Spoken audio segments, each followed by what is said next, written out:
जो कि विषय जगदलपुर विधानसभा के अंतर्गत है, लेकिन जिला जो है वो दंतेवाड़ा जिला है और इसलिए ये प्रश्नाधीन जो विषय है सुकमा जिला है, क्षमा करेंगे।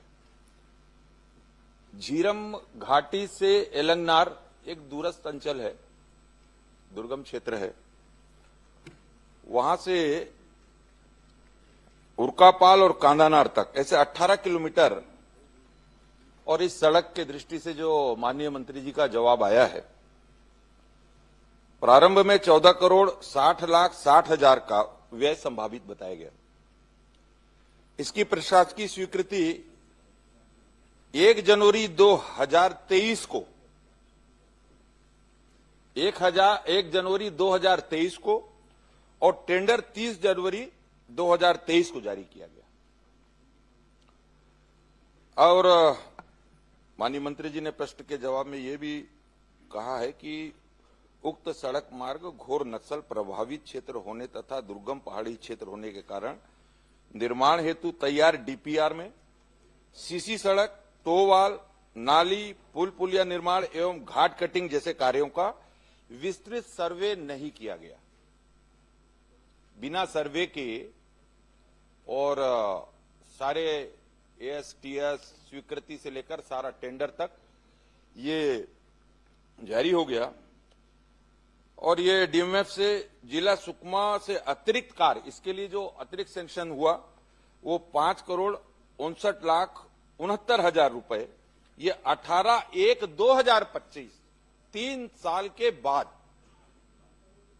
बार बार जब इस पर संज्ञान लिया गया, बातचीत किया गया और संबंधित जितने भी उसके अधिकारी, वरिष्ठ अधिकारी, ठेकेदार से लेकर सभी से लगातार 2 वर्षों तक इसकी बातचीत होने के बाद 25 को 3 साल बाद इसको, और तो आपके माध्यम से माननीय मंत्री जी से मैं ये जानना चाहता हूं कि प्रारंभ में जब इस 18 किलोमीटर की सड़क जिसका टेंडर 31 जनवरी 2023 को हुआ और कार्यादेश जिस ठेकेदार को दिया गया उसके द्वारा इन 3 वर्षों में कितना काम किया गया, इस हेतु कितनी राशि का भुगतान किया गया मंत्री जी, और आप इसमें ठेकेदार को कब तक कार्य पूर्ण करना था? जवाब आने दीजिए।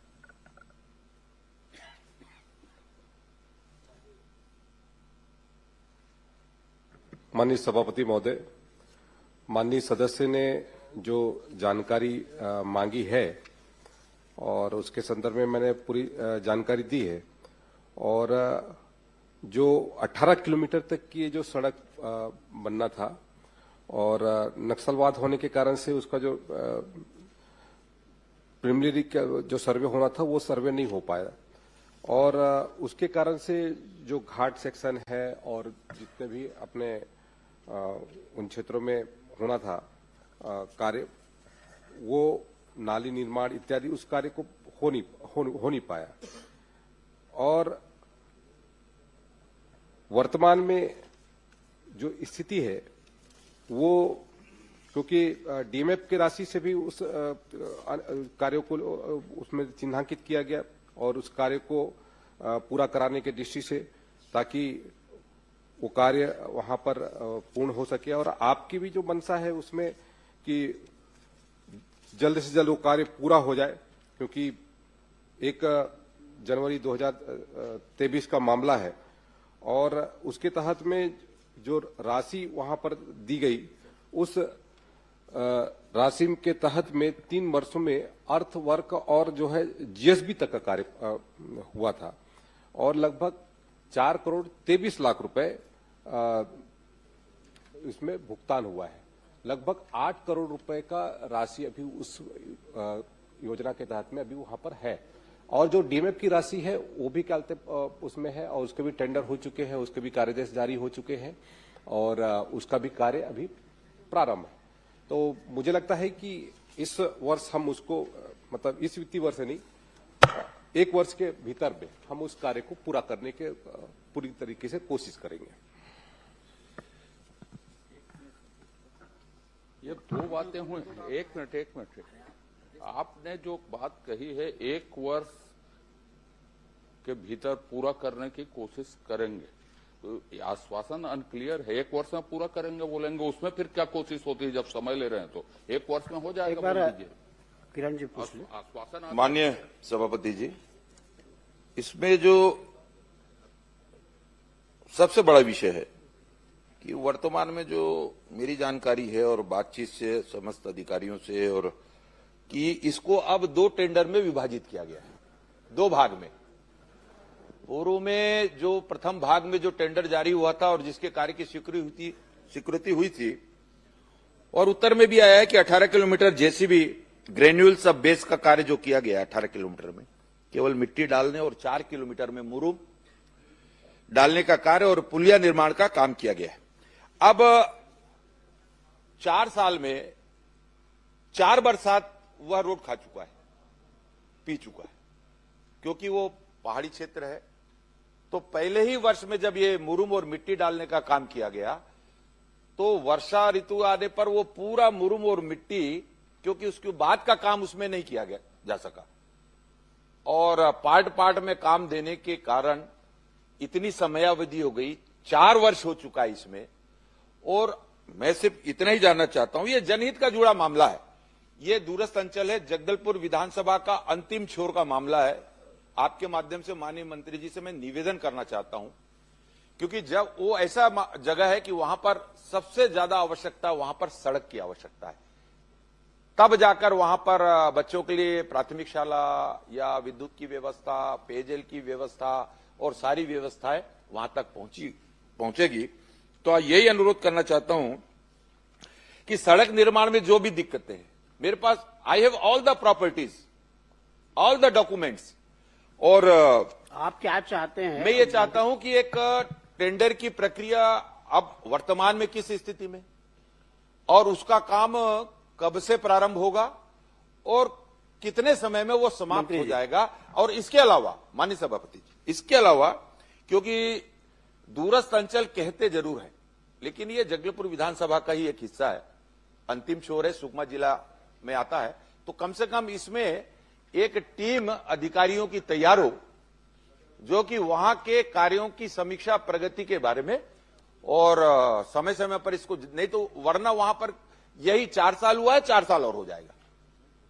तो ये कब तक इसका जितनी भी वहां पर कठिनाइयां हैं दूर करके निर्माण कार्य जल्द से जल्द हो, ताकि वहां के लोगों के इस मार्ग के माध्यम से सरकार की अन्य कल्याणकारी योजनाएं वहां तक पहुंच सके, उसकी सुविधाएं उनको प्राप्त हो सके।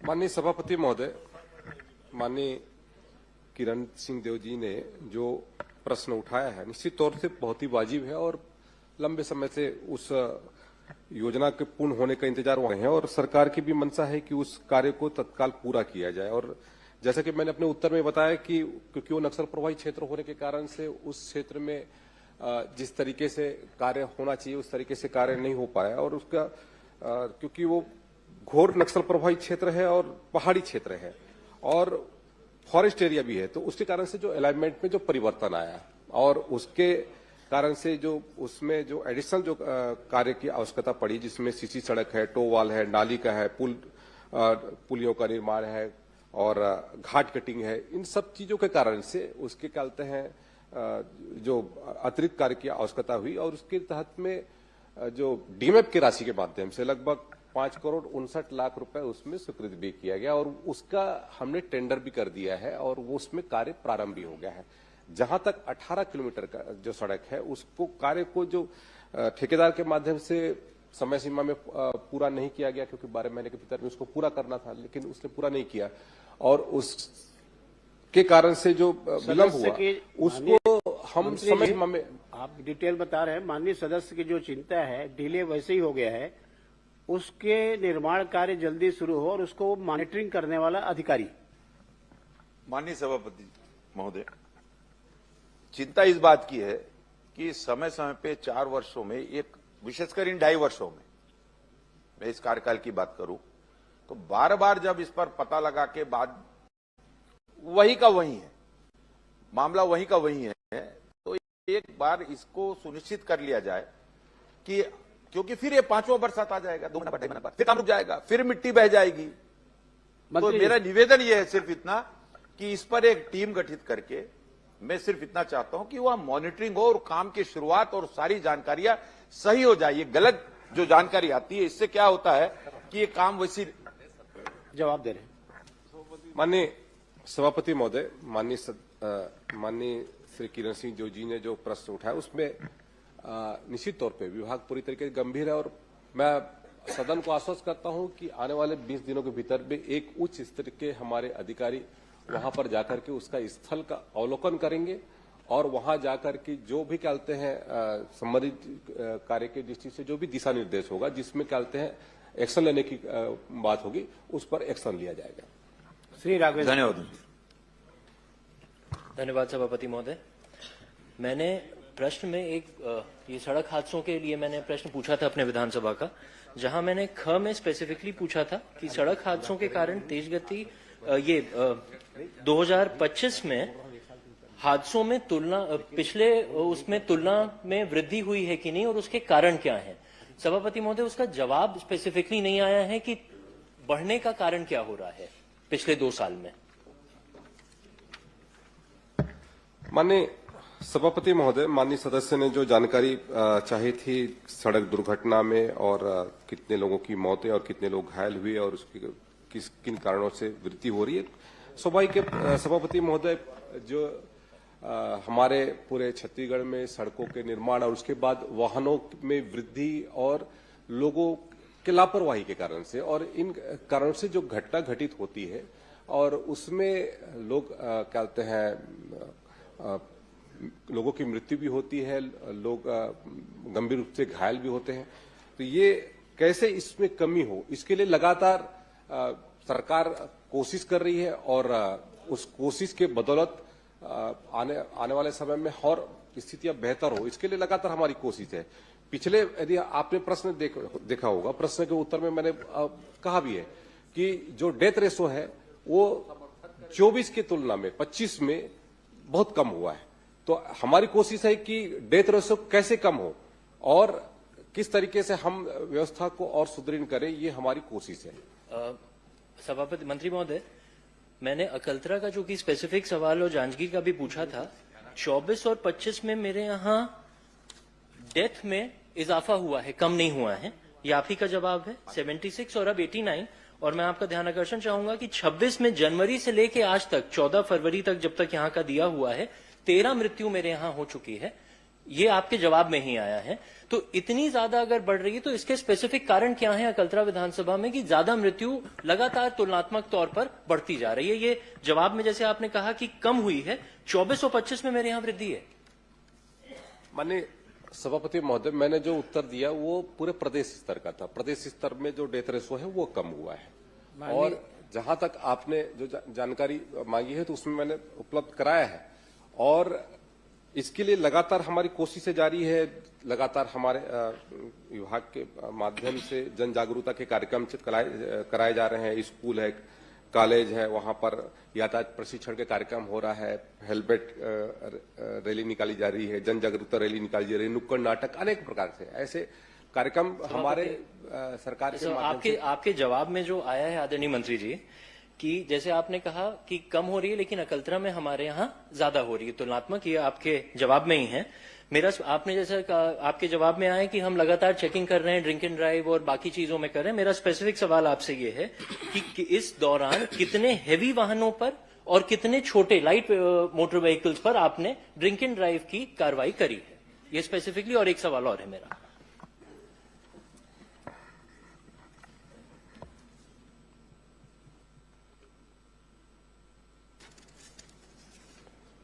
माननीय सभापति महोदय,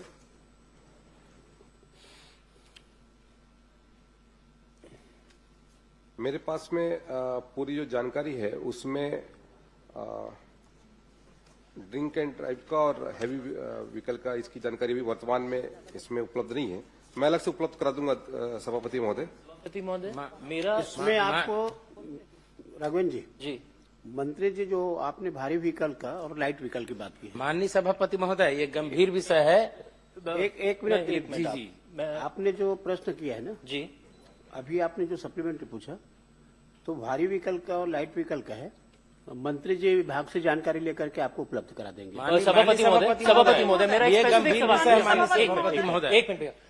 मेरा इसमें एक स्पेसिफिक सवाल है। जैसे इसमें जवाब में आया कि हमने कार्रवाई हम लगातार कर रहे हैं, लेकिन आंकड़ा इसमें नहीं आया है कि हम कितनी कार्रवाई हैवी व्हीकल्स पे मंत्री जी और कितनी कार्रवाई लाइट मोटर व्हीकल्स पे कर रहे हैं।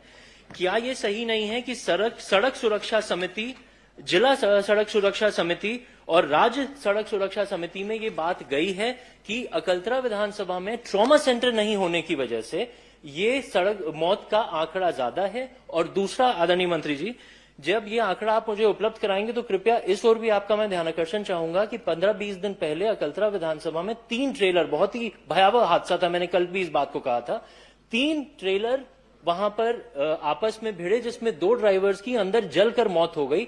एक उसमें आंकड़ा ये सामने आया, उसमें एक भी हेल्पर अंदर नहीं था और उनकी फिटनेस तक नहीं थी। तो इन सारे मामलों की लगातार हम चौकी लगाकर क्या जांच करेंगे? माननीय सभापति महोदय, जो कार्रवाइयां जो की गई है उसकी संदर्भ में मैं जानकारी देना चाहूंगा। पूरे प्रदेश में जितने प्रकरण बने उसमें लगभग 2024 में 6,12,000 प्रकरण बने। अकलतरा का है सभापति महोदय। हाँ जी मंत्री जी, मेरा सवाल अकलतरा का ही और आंकड़े भी अकलतरा और जिले जांजगीर चांपा के हैं। जिले जांजगीर चांपा का लगभग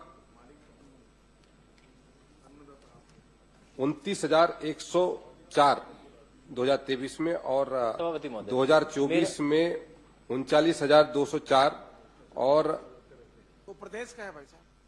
2025 में 41,615। ये प्रदेश का बता रहे हैं ना? नहीं, हम, मेरा सवाल जांजगीर जिला और ये अकलतरा जांजगीर का बता रहा हूं मैं जी। ये जांजगीर का मैंने बताया। ये जवाब लेकिन उपलब्ध, आदरणीय आपसे मेरा स्पेसिफिक सवाल है, क्या जो जिला की सड़क सुरक्षा समिति है और राज्य की समिति जो सुप्रीम कोर्ट के, माननीय सुप्रीम कोर्ट के ऑर्डर से बनी हुई है, क्या इसमें ये जानकारी नहीं दी गई है कि ट्रॉमा सेंटर ना होने की वजह से ये डेथ का रेशियो अकलतरा विधानसभा में ज्यादा है? बड़ा बिल्कुल स्पेसिफिक सवाल। सभापति महोदय जी, माननीय सभापति महोदय, माननीय सदस्य ने जो जानकारी मांगी है कि वहां पर ट्रामा सेंटर या फिर जो सुविधा होनी चाहिए, तो मैं बताना चाहूंगा कि स्वास्थ्य विभाग उसमें लगातार कोशिश कर रहा है। जांजगीर में अभी मेडिकल कॉलेज भी वहां पर बन रहा है, 357 करोड़ का लगभग वहां पर मेडिकल कॉलेज की स्थापना हो रही है पूरे। और राज्य की जो सड़क सुरक्षा समिति है उसमें पुलिस, पीडब्ल्यूडी हेडक्वार्टर में ही होता है। हाँ, मैं बता रहा हूँ ना जी। राज्य में जो हमारे कहते हैं यहाँ पर जो सड़क सुरक्षा की दृष्टि से जो बैठकें होती है और उसमें लगातार, चाहे वो जिला कलेक्टर के माध्यम से हो या सांसद के माध्यम से हो, उसकी बैठकें भी नियमित रूप से हो ही रही है और उसके माध्यम से जो भी दिशा निर्देश हमको करना है, जिसके तहत में हमारा जो सड़क में जितनी भी दुर्घटना होती है उसमें कैसे कमी लाई जाए, उसके लिए लगातार मेरा स्पेसिफिक सवाल है सभापति महोदय।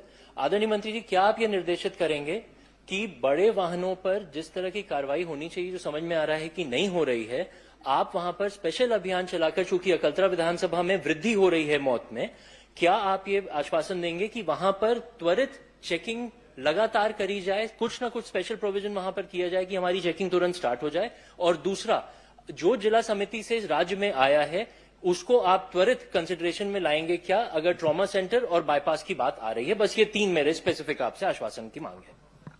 बाईपास के संदर्भ में तो कल माननीय मंत्री जी ने उत्तर दे दिया है आपको और आप उससे बहुत वो भी हैं और आपको तो धन्यवाद ज्ञापित भी करना चाहिए कि माननीय मंत्री जी ने उसके लिए कहा है। और जहां यदि आप बाकी चीजों की बात करें, जिला स्तर की टीम ने क्या प्रस्ताव भेजा है तो उसके प्रस्ताव के आधार पर उस पर अपन चिंतन करेंगे। मंत्री जी, जो मैंने बताया कि लगातार ज्यादा हमारे यहाँ ड्रिंक एंड ड्राइव और इसकी प्रॉब्लम हो रही है, उसके लिए क्या स्पेशल अभियान अकलतरा विधानसभा में, क्योंकि दिख रहा है कि मौतें हमारे यहाँ ज्यादा हो रही हैं। अभी जनवरी से अभी 14 फरवरी तक लगभग 13 लोग मर चुके हैं, तो क्या स्पेशल अभियान वहां पर चलाया जाएगा?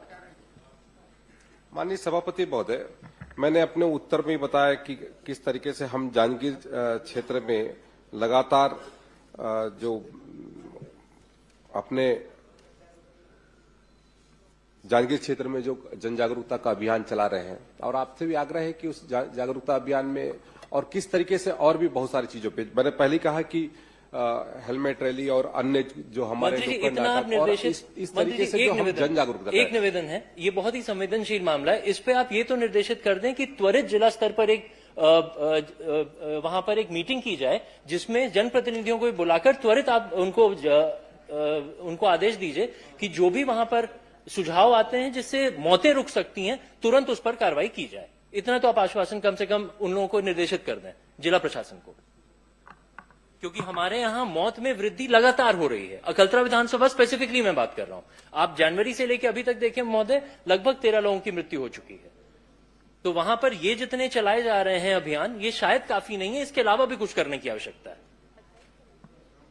माननीय सभापति महोदय, मैं इसको स्पेशली दिखवा लूंगा सभापति महोदय। वहां पर हमारे गृह विभाग के माध्यम से, परिवहन विभाग के माध्यम से जो भी संभव होगा यथासंभव कोशिश की जाएगी कि वहां की व्यवस्था को हम सुदृढ़ करें। वहां के यातायात व्यवस्था, वहां पर जिस तरीके से भी यदि कोई ऐसा स्पॉट जहां पर लगातार घटना घटित हो रही है तो उसको भी चिन्हांकित करके वहां पर उसका निराकरण करेंगे। आप एक उनको आदेशित कर दें कि जल्द से जल्द उस बैठक को वो बुला लें।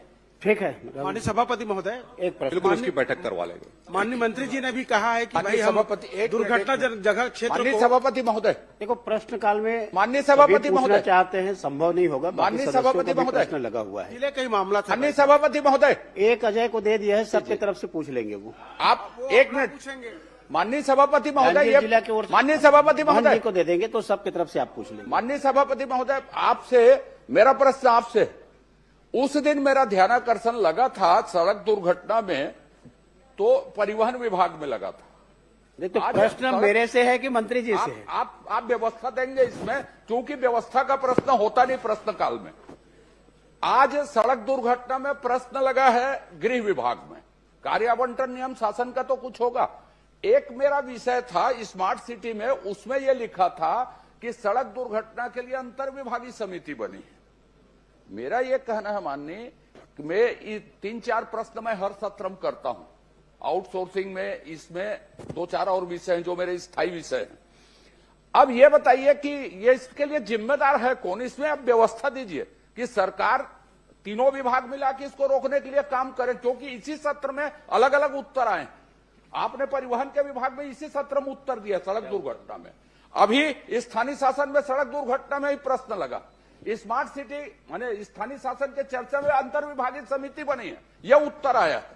तो इसलिए मेरा आग्रह है कि आपकी ओर से शासन को कोई ना कोई निर्देश आए। यह बहुत गंभीर मानवीय मामला है, छत्तीसगढ़ में सबसे ज्यादा हो रही है, गंभीरता है, इसके लिए कोई आप निर्देश दीजिए। माननीय सभापति महोदय, मैंने अपने उत्तर में स्पष्ट किया, माननीय सदस्य ने अकलतरा की जानकारी चाहिए और पूरे दूसरी बात अपने बोला हूं, विधानसभा आपसे की, नहीं तो बोला, उसके मैं संदर्भ में इसी जानकारी सत्र की दिया है। घटना माननीय बताया। सदस्य को यदि कुछ जानकारी की आवश्यकता है तो मैं अलग से उपलब्ध करा दूंगा, लेकिन यदि ये कहें कि परिवहन विभाग का की दृष्टि से, तो परिवहन विभाग भी कार्य इसको काम आवंटन करता किसका है और कौन सा विभाग जिम्मेदार है? आप ही उत्तर दिए थे परिवहन मंत्री के तौर पर इसी सत्र में सड़क दुर्घटना में। अभी सड़क दुर्घटना गृह विभाग में लगी है। स्मार्ट सिटी की चर्चा मैंने बताई आपको कि अंतर विभागीय समिति बनी है इसके लिए। मानवीय दुर्घटना रोकनी, आप संवेदनशील हैं, वरिष्ठ मंत्री हैं, मंत्री जी इसके को लिए उत्तर आने आप दीजिए। बोलिए कुछ। माननीय सभापति महोदय, सरकार पूरी तरीके से गंभीर है और लगातार हमारा जो कहते हैं इसके दृष्टि से जो जन जागरूकता के कार्यक्रम हो रहे हैं और इन्फोर्समेंट को किस तरीके से हम और ज्यादा कल तेजी लाएं, इसके लिए भी लगातार हमारी कोशिश है। प्रवर्तन के माध्यम से ही हम इस घटना को हम रोक सकते हैं और उसके दृष्टि से हम डॉक्टर चरणदास महन जी। सभी विभाग सरकार करेगी, पूरा सभी विभाग मिलकर करेंगे इसमें। संसदीय कार्य मंत्री है, परिवहन भी उनके पास है, आज जवाब गृह मंत्री जी का दे रहे हैं, आप भरोसा रखिए उनके ऊपर। तो आज तो परिवहन विभाग में छोटी गाड़ी पहले आई और उसके बाद बड़ी बड़ी गाड़ियां आ रही हैं। सड़क दुर्घटना विशेष करके अकलतरा के क्षेत्र में जो बढ़ रही हैं, उसके कारण मौतें ज्यादा हो रही हैं, ये मुख्य बिंदु है सर। और आपने ही अपने मन से कहा है कि वहां मेडिकल कॉलेज खुल रहा है, ये खुल रहा है। औद्योगिक क्षेत्र में वो काफी लगातार विकास हो रहा है, चाहे वो चांपा हो, अकलतरा हो, शक्ति हो, जांजगीर हो। तो यहाँ अब जब मेडिकल कॉलेज खुल रहा है तो उसमें क्रिटिकल केयर यूनिट आप स्वीकृत करा दें, क्योंकि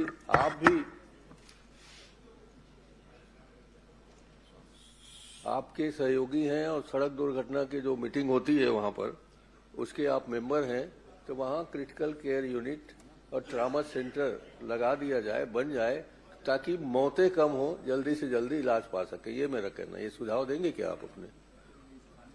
श्रोती लता हुसैनी जी, मंत्री जी आप कुछ बोलना चाहे बोल लीजिए। नहीं, माननीय नेता प्रतिपक्ष जी का सुझाव अच्छा है और उस पर अपन मनन करेंगे सभापति महोदय। श्रोती लता हुसैनी जी। माननीय सभापति महोदय, मेरा माननीय मंत्री जी से प्रश्न है।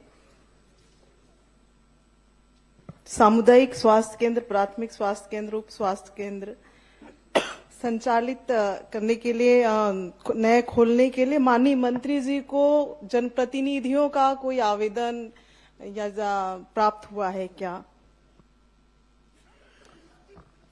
माननीय सभापति महोदय, कोंडागांव जिले के अंतर्गत समय समय पर कई जनप्रतिनिधियों के प्राथमिक स्वास्थ्य केंद्र, सामुदायिक स्वास्थ्य केंद्र और उप स्वास्थ्य केंद्र खोलने के लिए आवेदन प्राप्त हुए हैं और उन पर विभाग परीक्षण कराकर अपनी उपलब्धता के अनुसार उसमें समय समय पर खोलती है। और इन 2 सालों में हम लोगों ने सुदृढ़ीकरण किया भी है।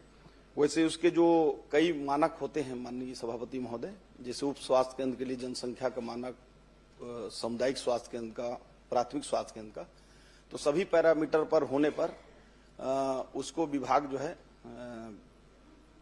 प्रस्तावित करती है और जैसे ही उसकी उपलब्धता होता है तो या तो भारत सरकार से या राज्य सरकार की ओर से खोले जाते हैं। ये इसलिए पूछ रही थी माननीय सभापति महोदय, इसमें माननीय मंत्री जी ने जो उत्तर दिया है वो सिर्फ ये लिखा हुआ है कि मुख्य चिकित्सा एवं स्वास्थ्य अधिकारी के द्वारा हमको आवेदन प्राप्त हुआ था, सिर्फ एक लाइन नहीं लिखा हुआ है। इसलिए मैं जानना चाह रही थी कि बाकी लोगों का आवेदन मिला है कि नहीं मिला है, क्योंकि हम लोगों ने भी दिया था। माननीय सभापति महोदय जी, मैं माननीय मंत्री जी से एक चीज और जानना चाहूंगी। अगर किसी जिले में स्वास्थ्य विभाग का कोई कार्यक्रम होता है तो उसको स्वास्थ्य विभाग के उस कार्यक्रम को आयोजित करने के लिए और निर्देशित करने के लिए कौन कौन सक्षम अधिकारी होते हैं? माननीय सभापति महोदय, स्वास्थ्य विभाग में जो कार्यक्रम होते हैं 2 प्रकार के होते हैं। एक तो राष्ट्रीय स्तर से जो कार्यक्रम होते हैं उसको एनएचएम विभाग संचालित करता है, जो और इसके बाद जो राज्य स्तर के जो कार्यक्रम हैं उसको डायरेक्टर हेल्थ के माध्यम से वो संचालित होती हैं और वहां से निर्देशित करके उसके मुख्य रूप से जिला में जो सीएमएचओ हमारे होते हैं वो नोडल होते हैं और उनके माध्यम से नीचे तक के कार्यक्रमों का क्रियान्वयन होता है। मौखिक भी निर्देशित होते हैं या फिर सिर्फ पूरे लिखित में ऑर्डर निकाला जाता है? कई बार मौखिक भी देखिए, कुछ जो सामान्य कार्यक्रम हैं जो रूटीन में हैं, जैसे विश्व पर्यावरण दिवस करना है तो उसको लिखित भी देते हैं और लिखित नहीं पहुंच पाए तो सामान्य रूप से मौखिक भी पहुंच जाते हैं और बाकी जो प्रमुख कार्यक्रम है वो लिखित में ही जारी होते हैं और उसका कैलेंडर बना होता है। माननीय सभापति महोदय, आपका एक प्रश्न मेरा है कि जो कार्यक्रम आयोजित हुए हैं हमारे जिले में उसमें भुगतान के विषय में मैंने जानकारी चाहा है। माननीय मंत्री जी ने ये जानकारी दिया है कि किसी भी तरह का भुगतान शेष नहीं है, पर माननीय सभापति महोदय, मैं ये जानना चाहूंगी कि कार्यक्रम हुआ है और भुगतान शेष है, इसकी जानकारी मेरे पास है। माननीय मंत्री जी इस पे क्या कहना चाहेंगे? आपके मौखिक आदेश पे भी, आपके अमला के द्वारा मौखिक आदेश पे भी हुआ है, लिखित वर्क आर्डर पे भी हुआ है, लेकिन भुगतान नहीं है, उसके तथ्य मेरे पास हैं। अब आप इस पे क्या कहना चाहेंगे, मैं जानना चाहूंगी। माननीय सभापति महोदय, कोंडागांव जिले में विभिन्न कार्यक्रमों में जो वैसे तो 1157 कार्यक्रम हुए, तो मतलब सभी संस्थावार करके, और उसमें कुछ में तो हॉस्पिटल में ही बैठकर अपना कार्यक्रम हो जाते हैं, कुछ जगह टेंट और अन्य सुविधाएं करनी पड़ती हैं। तो उस दृष्टि से कुल 4,57,000 रुपए का कार्य हुए हैं, उसमें भुगतान काम हुए हैं और भुगतान पूरा कर दिया गया है। किसी प्रकार का भुगतान शेष नहीं है। यदि माननीय सदस्य महोदया के पास कोई ऐसी जानकारी है कि यदि कार्यक्रम कराया गया है उसका भुगतान नहीं हुआ है तो मैं निश्चित रूप से उसको परीक्षण कराऊंगा और अगर उसने कार्यक्रम किया होगा तो उसकी भुगतान हम सुनिश्चित करेंगे। दोनों चीजें हैं माननीय मंत्री महोदय, एक तो मौखिक आदेश भी दिया गया है और वर्क ऑर्डर पे भी है, तो आप क्या मौखिक आदेश का भी भुगतान कराएंगे और या फिर वर्क ऑर्डर जो मिला है उसका भी कराएंगे? क्योंकि कभी इस प्रश्न में है कि जो मौखिक है जो लिखित में है हम उसी का ही भुगतान करेंगे, ऐसे आपके कई बार ये विषय प्रश्न आता है। तो मैं दोनों चीज चाह रही हूँ, मौखिक निर्देश पे भी कई कार्यक्रम हुए हैं और लिखित पे भी हुए हैं, तो आप दोनों का भुगतान करवाएंगे क्या और किस सक्षम अधिकारी के समक्ष बैठकर इस भुगतान को करवाएंगे, किसके उस पे करवाएंगे, ये भी स्पष्ट करेंगे। देखिए, आप भी जानती हैं कि मौखिक का कोई उसमें सरकारी कार्यक्रमों में सरकारी हिसाब किताब में कोई स्थान नहीं होता है। यदि लिखित में वर्क ऑर्डर हुआ है, काम हुए हैं, तो आप मुझे दीजिएगा, कहीं जाने की जरूरत नहीं है, भुगतान मैं सुनिश्चित कराऊंगा। माननीय सभापति महोदय, मेरे पास उसके भी पेपर है। माननीय मंत्री जी का जो अमला है उसने मौखिक निर्देश पे कार्यक्रम कराए हैं और उसका भुगतान भी किया है, तो जब आप पहले कर सकते हैं तो आप क्यों नहीं कर सकते हैं? देखिए, मौखिक यदि उसने निर्देश दिया होगा, वैसे मौखिक का तो कोई हिसाब किताब होता नहीं है, लेकिन यदि मौखिक में भी अर्जेंटली कोई कार्यक्रम आया होगा, कराया होगा, तो जो मौखिक आदेश दिया होगा वो यदि हमारे पास जेन्युइन दस्तावेजों के साथ कार्यक्रम की पूरी उसकी पुष्टि के साथ भेजता है कि कार्यक्रम हुआ है, तो उस पर विभाग विचार करेगी। नहीं, विचार की बात नहीं है माननीय सभापति महोदय, ये बार बार पिछले प्रश्न में भी आपने कहा था, पिछले बार भी जब इस सदन में प्रश्न आया था आपने कहा था कि 1 महीने के भीतर मैं कार्रवाई करके बताऊंगा। आज 9 महीने हो गए माननीय मंत्री जी। मेरा ये कहने का मतलब है ना, मुझे कोई जानकारी भी नहीं मिला। मैं सिर्फ इतना कहना चाह रही हूँ कि अगर आपने, आपके अमला ने, कई कार्यक्रम ऐसे हैं जिसपे मौखिक सूचना पे कार्यक्रम करने के बाद जिसमें हम लोग भी उपस्थित रहते हैं माननीय सभापति महोदय, मैं ये नहीं कहती कि आपके अमला ही कार्यक्रम आपका कर लेता है, उसमें आपने कई बिल का भुगतान हो जाता है, कई बिल का नहीं होता है। फिर क्यों ऐसा, क्यों भेदभाव, क्यों इस तरह से विषय आते? या तो आप पूरा कराएं या फिर नहीं कराना है तो मत कराएं। आप इस सदन में इस तरह से जवाब देंगे तो बाहर अलग जवाब रहेगा। ये दोनों चीजें मुझे नहीं लगता कि उचित है। माननीय सभापति जी, ये वरिष्ठ नेत्री है और पूर्व मंत्री भी है, राष्ट्रीय उपाध्यक्ष भी है, उनका सुनवाई नहीं होगा तो हम लोग का क्या सुनवाई होगा और छत्तीसगढ़ का जनता का क्या मोर्चा होगा? अब चिल्ला चिल्ला के बोल रही है कोई सुनवाई नहीं हुआ, कोई अरे पूरा तो होने मीटिंग दो में नहीं दादी, बुलाया जाता, उसके ये बाद सरकार बोलना। किधर चल रहा है? दादी पूरा हो जाने दो, बहुत अच्छा पूछ रही हो, इतना अच्छा पॉइंटेड पूछना सीखो 5 बार के आप भी हो, समझे? अरे पूरा पूछ तो लेने दो, फिर बोलना आप, यही तो बात है हम लोग दादी। तो इसलिए दर्द है। मंत्री जी, दादी का सुनवाई न्यायालय में। माननीय सभापति जी, चूंकि माननीय सदस्य महोदय ने खुद ही कहा है कि मौखिक आदेश, और आप सभी जानते हैं कि मौखिक आदेश का effective सभापति रूप से महोदय, मैं ये मौखिक कहना में- चाह रही हूँ कि पिछले बार आपके अमला ने भुगतान किया है, तो क्या एक बार करेंगे, नहीं करेंगे? विश्वास में अगर लोगों ने काम कर दिया आपके अमला पे कहने पे, तो ये 2 तरह की चीजें किस आधार पे पालन हो रहा है, मैं ये कहना चाह रही हूँ माननीय सभापति महोदय। जिसने वर्क किया तो वो तो किया, और आपके पुराने पिछले प्रश्नों के साथ भी आपने एक अतारांकित प्रश्न मैंने लगा, अतारांकित में मेरा प्रश्न आया है माननीय सभापति महोदय, उसमें भी पिछले बार के विषय के सब्जेक्ट इसी तरह के थे माननीय सभापति महोदय, आश्वासन मिला, कार्रवाई नहीं हुई, और अभी फिर माननीय मंत्री जी यहाँ पे कह रहे हैं कि मौखिक आदेश का कोई, लेकिन आपके पहले भुगतान आपके अधिकारियों ने किया है, तो कुछ का करेंगे और कुछ का नहीं करेंगे, इसके पीछे का कारण क्या है, ये मैं जानना चाहती हूँ कि आपके अधिकारियों के द्वारा ही इस तरह की गति। और सबसे बड़ी बात, आपने यहाँ पे अभी मुझे बताया कि निरंक है, और मैं ये तथ्य दे रही हूँ कि निरंक नहीं है, तो आप उस अमला जिसने आपको ये जानकारी दिया है, आपका भी गलती नहीं है, क्योंकि नीचे के लोग आपको दे रहे हैं, आप वो यहाँ पे सदन में बता रहे हैं। तो अगर जिन लोगों ने इस तरह की हरकत लगातार आपके साथ कर रहे हैं माननीय मंत्री जी, 1.5-2 साल के अंदर से लगातार गलत जानकारियां दे रहे हैं, उनको आप संरक्षण देते आ रहे हैं। मैं माननीय मंत्री जी से यही कहना चाहूंगी, आश्वासन चाहूंगी इस सदन से, अगर मौखिक हो चाहे लिखित हो, अगर वर्क हुआ है, काम हुआ है, फुटेज है, फोटो है, आश्वासन चाहिए कि भुगतान कराना? नहीं, भुगतान चाहिए माननीय सभापति महोदय, और लिखित सब डॉक्यूमेंट्स है हमारे पास। मंत्री जी, पूरा ऐसा आश्वासन जो पूरा हो। पता चल रहा है हमको अगले सत्र का इंतजार करना पड़ेगा कहीं। मंत्री जी सुनिश्चित करें ना उसको, बार बार माननीय सदस्य का जो प्रश्न है। सभापति महोदय, ये पूरा क्लियर है कि यदि कोई वर्क ऑर्डर दिया गया है और भुगतान नहीं हुआ है तो मैं बड़े जिम्मेदारी से, मुझे अभी आप दे देंगे और मैं उसको भुगतान कराऊंगा। लेकिन मैंने दूसरा पहलू ये भी बोला कि मौखिक भी दिए हैं, कभी मौखिक भी यदि दिए हैं और वाकई में उसने काम किया है, इस बात की पुष्टि विभाग भेजता है तो हम उसको कार्योत्तर अनुमति देकर उसको भी भुगतान करा देंगे। इससे और लिबरल जवाब क्या हो सकता है। प्रबोध बेंच।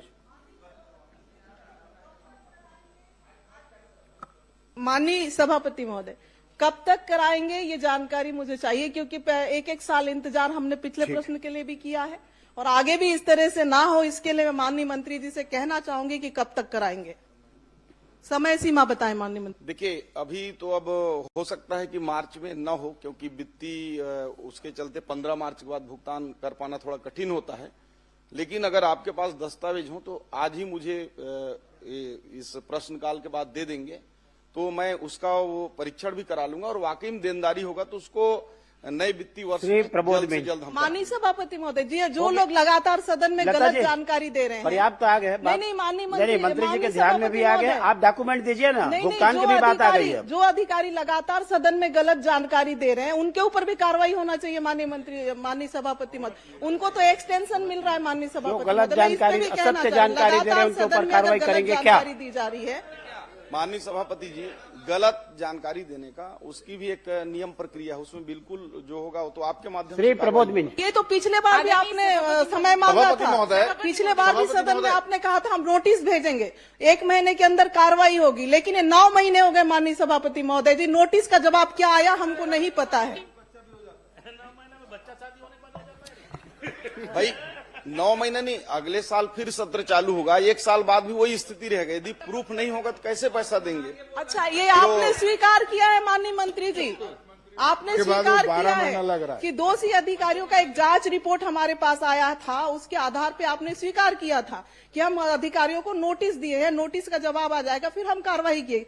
जो तथ्य तो आपके पास था माननीय मंत्री जी। नहीं, उसमें जो जांच में जो पाया गया उसके आधार पर हमने कार्रवाई कर दिया है और जो भी रिपोर्ट में आते हैं, चूंकि जांच क्या कार्रवाई हुई है मुझे भी जानने का, विधायक के नाते तो इतना तो उसको मैं अलग से आपको बता भी दूंगा, क्योंकि इस क्वेश्चन से वो उद्भूत नहीं है। सदन में रख दीजिए माननीय मंत्री जी, सदन में रख दे ताकि बाकी सदस्यों को भी इसकी जानकारी हो।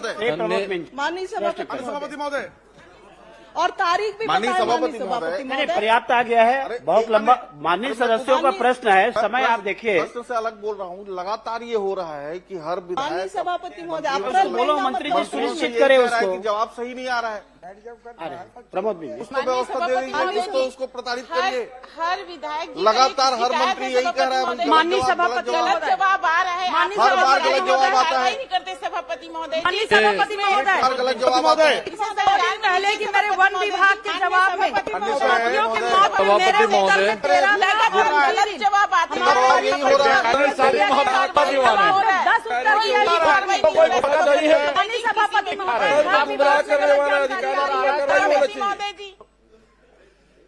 माननीय सभापति महोदय, मेरा सवाल माननीय स्वास्थ्य मंत्री जी से था। सरगुजा जिले में जो उप स्वास्थ्य केंद्र हैं, प्राथमिक स्वास्थ्य केंद्र हैं और सामुदायिक स्वास्थ्य केंद्र हैं, उसमें कितने कार्यरत हैं, कितने स्वीकृत पद हैं, कितने पदस्थ हैं, उसकी जानकारी उन्होंने प्रपत्र अ में दिया है। पुस्तकालय में जरूर कहा गया था ऐसे जवाब में, अब वो मुझे प्राप्त हुआ है। अब मैं इसमें माननीय मंत्री से जानना चाहूंगा, जो इसमें स्वीकृत पद है और उसमें भरे पद है, उसमें आधे से ज्यादा पद रिक्त बताए गए, तो वो जो रिक्त पद हैं वो बहुत समय से रिक्त पद हैं और वो स्वास्थ्य केंद्र भी बहुत पहले से स्वीकृत हुए हैं, कार्यरत हैं, तो उसमें कब तक उन पदों पर भर्ती कर पाएंगे या कब तक भर्ती करेंगे उस पर? माननीय सभापति महोदय, ये माननीय सदस्य ने अपने विधानसभा क्षेत्र और सरगुजा जिले के जो पद हैं उनके संदर्भ में पूछा है।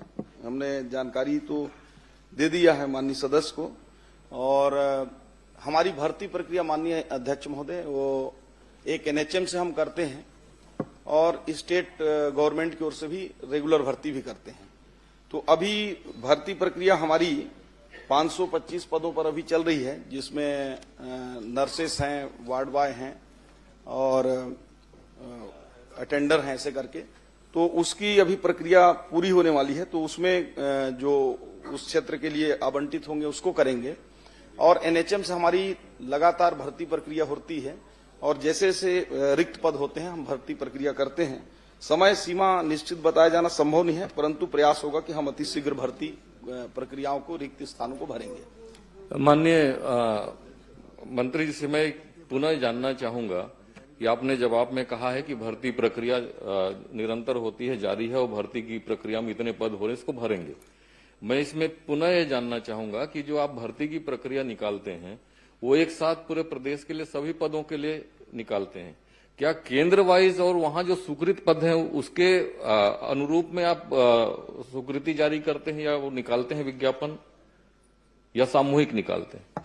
देखिए, जो भर्ती प्रक्रिया है, स्वीकृत पद जो होते हैं उसके विरुद्ध में हमको जितने भी वित्त से अनुमति मिलता है पदों को भरने का, उस अनुपात में करते हैं। 100% की भर्ती कभी भी नहीं होती, क्योंकि कुछ हमारे अनुकंपा के लिए भी रखने होते हैं, कुछ प्रमोशन के लिए भी रखने होते हैं। तो इस दृष्टि से भर्ती प्रक्रिया उसमें 2 प्रकार की होती हैं। जो जिला कैडर के जो जैसे एनएचएम के हैं वो डिस्ट्रिक्ट से होते हैं, स्टेट कैडर के हैं वो स्टेट से होते हैं, और बाकी अधिकांश भर्ती परीक्षाएं हमारी पीएससी के माध्यम से और व्यापम के माध्यम से की जाती हैं और प्रक्रियाएं चालू भी हैं। सभापति महोदय, मैं इसलिए सवाल पूछा क्योंकि हमारे ग्रामीण क्षेत्रों में, सरगुजा जैसे क्षेत्र में जहां प्राथमिक स्वास्थ्य केंद्र हैं, उप स्वास्थ्य केंद्र हैं, सामुदायिक स्वास्थ्य केंद्र हैं, वो ग्रामीण अंचलों में है, दूर में, वहां कोई जाने को तैयार नहीं होता और जो भर्तियां होती है शहरों में भर्ती कर दिए जाते हैं। तो मैं इसलिए जानना चाहता हूं, क्या वो स्वीकृत जो केंद्र है उन केंद्र के हिसाब से यदि नर्सिंग के स्टाफ के मामला है, टेक्नीशियन का मामला है, डॉक्टरों का मामला है, क्या केंद्र के हिसाब से विज्ञापन जारी करके आप उसमें भर्ती करेंगे क्या?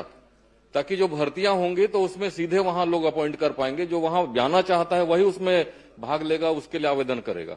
मैं जानना चाहता हूं आप उसमें करेंगे क्या? देखिए, केंद्रवार, माननीय सभापति महोदय, केंद्रवार भर्ती किया जाना संभव नहीं है और व्यवहारिक स्तर पर वो संभव हो भी नहीं पाएगा, क्योंकि हमारे पास लगभग 2000 से ऊपर स्वास्थ्य केंद्र जो पीएससी तक हैं और उससे नीचे जाएंगे तो हमारे पास 5500 उप स्वास्थ्य केंद्र हैं। तो इतनी बड़ी भर्ती प्रक्रिया तो संभव नहीं है, हम उसको एकजाई ही करते हैं। परंतु मैं बताना चाहूंगा माननीय सदस्य जी को कि आपके क्षेत्र में पदों की संख्या कम जरूर है, परंतु उतनी कम नहीं है। जैसे आपका लुंड्रा क्षेत्र है, मैन पार्ट है, लखनपुर है, लगभग 75 से 80% तक पद भरे हुए हैं। उसमें सिर्फ वही खाली हैं जैसे स्पेशलिस्ट हैं।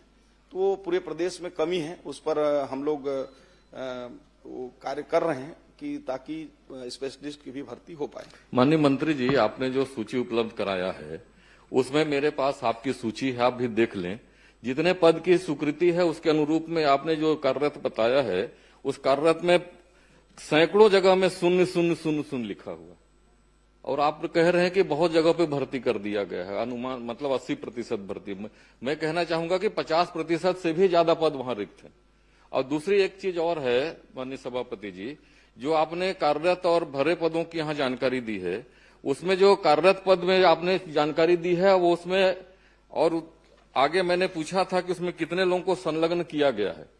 तो जो पद आप भरे हुए बता रहे हैं वो सारे लोग, बहुत सारे लोग इसमें प्राथमिक स्वास्थ्य केंद्र में 19 लोग और सामुदायिक स्वास्थ्य केंद्र में 28 लोग, ये शहरी क्षेत्रों में संलग्न करके रखे गए और आपके सूची में भरे पद में बताए जा रहे हैं। तो ये रिक्त पद की संख्या और ज्यादा बढ़ गई है। तो आप इसमें भी गौर करेंगे और इसको भी ठीक कराएंगे जो जानकारी आई है। और दूसरी चीज मैं जानना चाहूंगा कि जो आप अटैच किए हैं, संलग्नीकरण किए हैं, उस संलग्नीकरण का नियम क्या है? क्यों संलग्नीकरण किया जाता है और किसको अधिकार है संलग्न करने का? माननीय सभापति महोदय, संलग्नीकरण के कोई नियम नहीं है, लेकिन समय काल परिस्थिति के अनुसार कभी कभी आवश्यकता अनुसार संलग्नीकरण करना होता है। जैसे मान लीजिए कि एयरपोर्ट में ड्यूटी करना है, वहां सेटअप नहीं है तो एक करना पड़ेगा। माननीय न्यायालय में कहीं करना है, वहां करना पड़ता है। और ऐसी हमारे अन्य संस्थानों में भी करना पड़ता है, वो भी करते हैं। कभी कभी कहीं बहुत ज्यादा फुटफॉल है आप बढ़िया ना और माननीय मंत्री जी, आप केवल ये बता दीजिए, नियम को बता दिए, आप नियम में मत जाओ। आपके यहाँ नहीं है, अटैचमेंट में है, संलग्नीकरण नहीं, में माननीय है। सभापति- आपको उपलब्ध हो जाए वो पूछ लीजिए आप। नहीं, संलग्नीकरण इसका मतलब कि मैं भी संलग्नीकरण कर सकता हूं, कोई नियम नहीं है तो कुछ तो नियम होगा। कैसे संलग्न करेंगे, कौन करेगा, संलग्न करेगा इसको? हाँ, और मैं ये कहना चाहूंगा आपके माध्यम सभापति जी, माननीय मंत्री जी से, जितने भी आपने संलग्नीकरण किया है वो केवल ग्रामीण क्षेत्रों से, मेरे ग्रामीण क्षेत्र से आप शहरों में संलग्नीकरण कर दिए। तो संलग्नीकरण क्या जनता के लिए होता है कि जो कर्मचारी उनकी सुविधा के लिए होता? देखिए, आपकी चिंता से मैं वाकिफ हूं, मुझे समझ में आ रहा है। निश्चित रूप से आपका जो ग्रामीण क्षेत्र है वहां से अटैच हो गए होंगे और मैं आपको आश्वस्त करता हूं कि उसमें परीक्षण करा के जो भी ऐसे अति आवश्यक नहीं हो उनको, जो आपने 18 और 28 बताया है, उन सभी का परीक्षण करा के मैं 15 दिन के अंदर, अगर अनावश्यक रूप से अगर संलग्नीकरण हुए हैं तो उन सबको निरस्त करके फिर से आवश्यकता अनुसार जो होगा, कुछ मैं देख रहा था उसमें कि कुछ अति आवश्यक थे तो करना होगा। और जब करना होगा तो जैसा आप बोल रहे थे नियम, तो नियम ऐसा कोई नहीं है, लेकिन यदि ब्लॉक लेवल अधिकारी को करना है अटैचमेंट तो ऊपर के सीएमएचओ से लेगा, सीएमएचओ को करना है तो जेडी से एक बार अनुमोदन लेगा, और जेडी को भी करना है तो या तो कलेक्टर या डायरेक्टर हेल्थ या एमडी एनएचएम से, जो एनएचएम को होगा तो लेगा, तभी करें। ऐसा मैं आपको पूरे प्रदेश के लिए नहीं, माननीय मंत्री जी, मैंने आपको इसलिए कहा क्योंकि जो जिन केंद्रों से शहरों में उनको अटैच किया गया है और वहीं पर भी और दूसरे लोगों को भी अटैच कर दिया गया, तो जब वहां से हटाना ही था दूसरी जगह व्यवस्था में, तो वहां फिर क्यों भर्ती किया गया?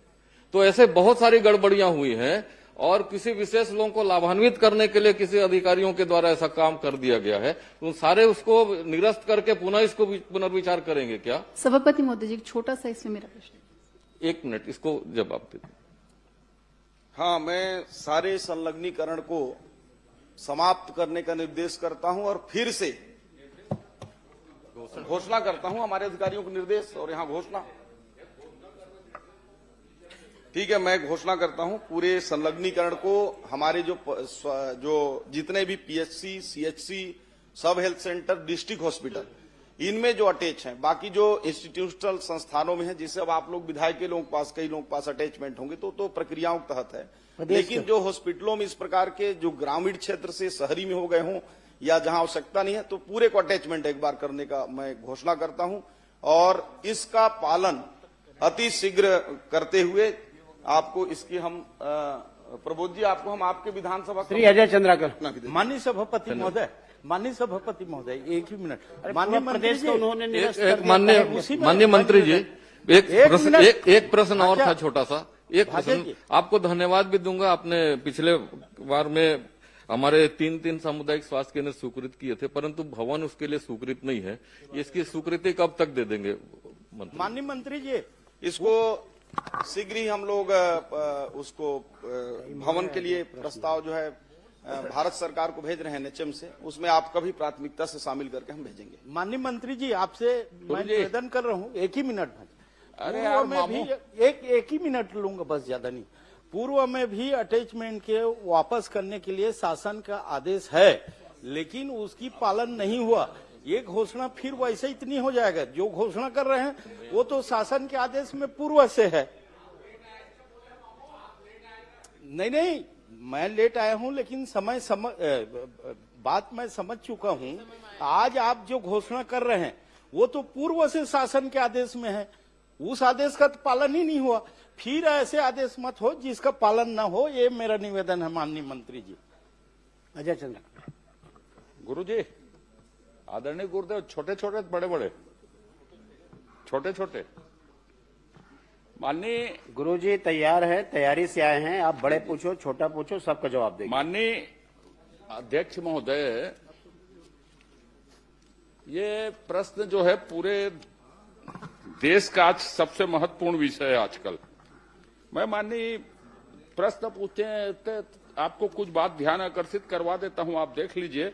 सबसे पहले आप देखिए कि उत्तर में आपने बताया है 171 संस्थान है, और आपने भुगतान किया है 184 को। ये एक देख लीजिए। दूसरा, आप बोल रहे हैं कोई सर्वे नहीं है।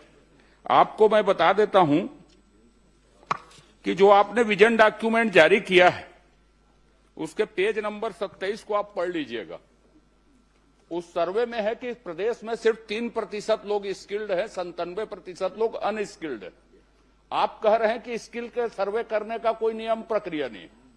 आपने ही दस्तावेज इस सदन में पटल में रखा, उसके पेज नंबर 27 में है कि 3% लोग भर स्किल्ड हैं। अब आप ये बता दीजिए गुरुदेव, यदि नहीं है पूछ लेता हूं फिर, आप सिलेक्शन कैसे करते हैं कि साहब इसको स्किल करना है, और आपके जो स्किल के प्रोग्राम है वो आवासीय है गैर आवासीय?